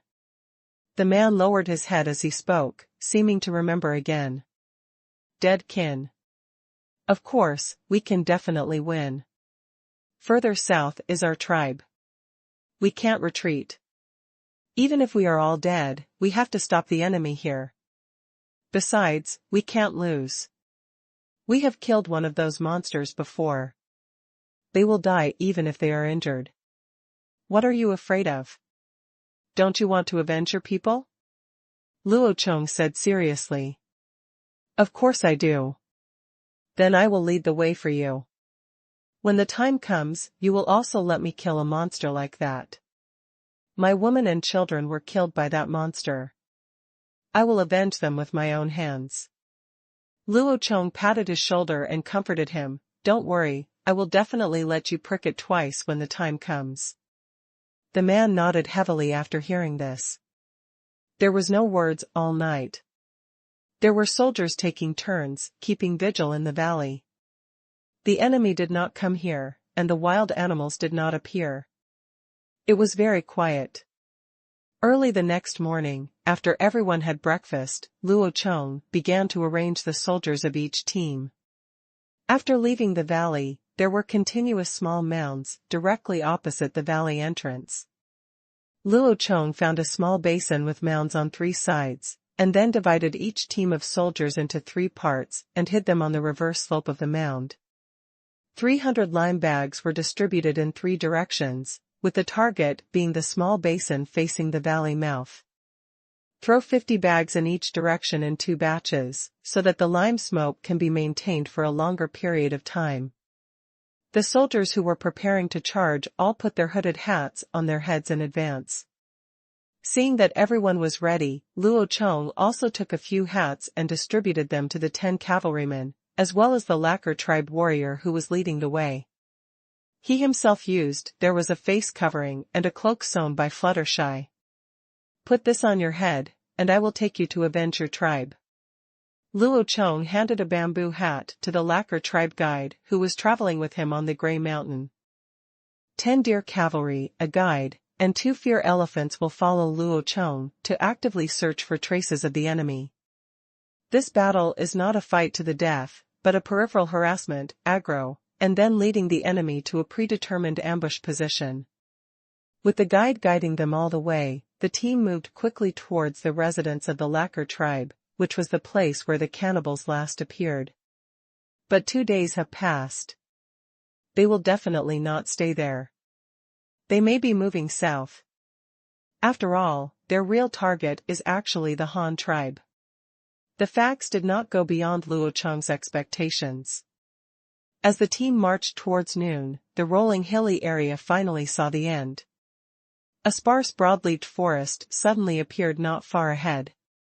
This was nothing at first, but that area, the woods, were unusual. Large swathes of birds soared into the sky from the woods and then fled in all directions. This was a sign of being frightened, which meant that there must be something terrifying in the woods. Luo Chong immediately ordered to stop advancing. If his guess was correct, the enemy must be coming out of the woods. He immediately ordered the team to stand in a horizontal formation. The soldiers all raised their spears, but only Luo Chong took out his longbow. The longbow was too big to be used on the back of a deer, but it did not affect the performance on the back of an elephant. With his left hand, he took out a few feather arrows from the quiver hanging around Huai Shan's neck, and held them together with the long bow in his left hand. He bent the bow with his right hand and aimed the arrows ahead. This is a rapid shooting method. You can quickly string the arrows and avoid unnecessary damage. Gone is the time it takes to draw an arrow from the quiver. Soon, a team of more than 300 people walked out of the woods. They were walking. Among the team were cannibal warriors, with strange white totems painted on their bodies. The number was about 234, and there were dozens of prisoners tied in a string with ropes were the people they captured after these 2 attacks, and they were also the food they brought. After a team of more than 300 people walked out of the woods behind them soon began to shake again, and then a tall man-eating ape leaped out of the woods, with long golden red hair, thick limbs, and bulging muscles. It seemed that because there were no woods in front of them, the man-eating apes were very unhappy and roared angrily, scaring the captured children in the front group to tears. They didn't seem to like to walk directly on their legs, and just liked to hang on the trees. Swinging around. It's that monster, it's them. There must be more behind it. I've seen many of them. The lacquer tribe guide sitting behind Luo Chong whispered in horror. Sure enough, after the first man-eating ape appeared, within a few breaths, there were noises in the woods again, 2, 3, 5, 10, 17, and the woods returned to silence. At this moment, the sound of an arrow piercing the air broke the calm. The first arrow shot by Luo Chong drew a high parabola in the sky and flew quickly into the cannibal team. The first arrow in front was a totem warrior and the second row was hit by an arrow and fell to the ground on the spot. Although he was not killed immediately, the arrow injury could basically be declared hopeless. Because the distance is too far, the arrow does not directly penetrate the person, but pierces the target's body. Such arrow injuries are even more difficult to treat. The arrow can only be pulled out, but the barbed arrow, as long as it is pulled out, it will cause secondary damage, in which case it will definitely be cold. Someone was hit by an arrow and fell to the ground. The totem warriors of the cannibals quickly became confused and shouted loudly that there was an enemy. The warriors next to the fallen person did not care about the life or death of the wounded person and directly pulled the arrow out of his chest. A piece of meat was hooked onto the arrowhead, and blood spurted out, making the person go cold on the spot. Then the warrior who drew the arrow looked at the arrow made of the familiar spiked pole in his hand, and immediately raised the arrow and shouted to the surrounding compatriots. It's the tribe with short spears and shields. We found them. Everyone, raise your shields quickly and be careful of their short spears. Their short spears fly very fast, ah. The warrior was holding an arrow and shouting, when suddenly an arrow hit his body. Knowing that he was still wasting time while holding up his shield and shouting nonsense while holding up his arrow, wasn't he asking for death? Luo Chong directly fulfilled his wish. Now no one was waiting to hear anything. They all picked up the shields in their hands and blocked them in front of them. This would make it difficult for Luo Chong to make a move. Although their shields were crudely made, the distance was a bit far after all, and the kinetic energy of the arrow is not enough to penetrate their shields. Only within 100 meters can the power of the arrows penetrate the shields. Luo Chong saw the totem warriors taking up protection. He moved his left hand slightly and aimed at the dozen or so bare-handed man-eating apes. They had no shields or armor. Whoosh! There was another sound of arrows breaking through the air, and the bronze arrow cluster pierced the chest of a man-eating ape. However, due to the distance, the wound was not deep and was blocked by its well-developed chest muscles. This doesn't stop them from getting angry. Roar! The giant ape who was hit by an arrow ripped the arrow out of his chest and roared in the direction of Luo Chong. Oh! The Huishan under Luo Chong and the Ruru beside him also roared in response. Hearing the familiar roar of the elephant, the totem warriors of the cannibals poked half of their heads out from behind their shields and stared at the two fierce elephants standing in the distance. They were their previous mounts, but now they were abducted by their enemies. This was exactly the feared elephant that was lost when the whole team was wiped out for the first time. It turned out to be abducted by the enemy. It seemed that the enemy he was looking for was the right one. They were the group in front of him. The totem warriors immediately made a noise, or perhaps they were conveying orders to each other. After the noise ended, the totem warriors immediately raised their vine shields and charged towards Luo Chong, but there were obviously those faster than them. Even if the 17 cannibals were not in the woods, they would still run very fast on the plains. When they ran, they would run on all fours. They looked more savage and more like beasts. After all, they were not human beings. Turn around, retreat, let's go back to the valley. The goal of seducing the enemy was accomplished, and Luo Chong immediately gave the order to retreat. While everyone was running away, they looked back to see if the cannibals had followed. If someone is too lazy to run or hangs at the back, Luo Chong will immediately turn around and shoot an arrow at them. This way, they usually cannot hit the target while moving at high speed, but it is enough to arouse the anger of those giant apes. Why, I stopped hitting you, but you kicked your nose in the face, didn't you? You actually used this little wooden stick to fight back. Are you getting impatient? So, just as Luo Chong was escaping and provoking, the 17 giant apes followed him. Although they also ran on all fours, they were obviously not serious ungulates, no matter how fast they ran. Not as good as the horned deer and the elephant. But their speed far exceeds the running speed of humans. The totem warriors holding rattan shields behind them have long been thrown out of several streets, and their shadows are completely invisible. Luo Chong, on the other hand, had the group of cannibals hanging behind him. If nothing happened, he would shoot 2 arrows back to provoke the fire, and lead them to quickly run towards the preset ambush circle. 12 people, 17 giant apes, this rally ran from noon to 4 or 5 o'clock in the afternoon, and even took a break in the middle. The giant apes were also exhausted. They wanted to give up the pursuit for a while, thinking that they would come directly to kill them in 2 days at most. But Luo Chong in front was running so leisurely. When he saw that the man-eating ape was slowing down, he also slowed down and kept within the range of the bow and arrow. It gave the man-eating ape the feeling that he would run a few more times.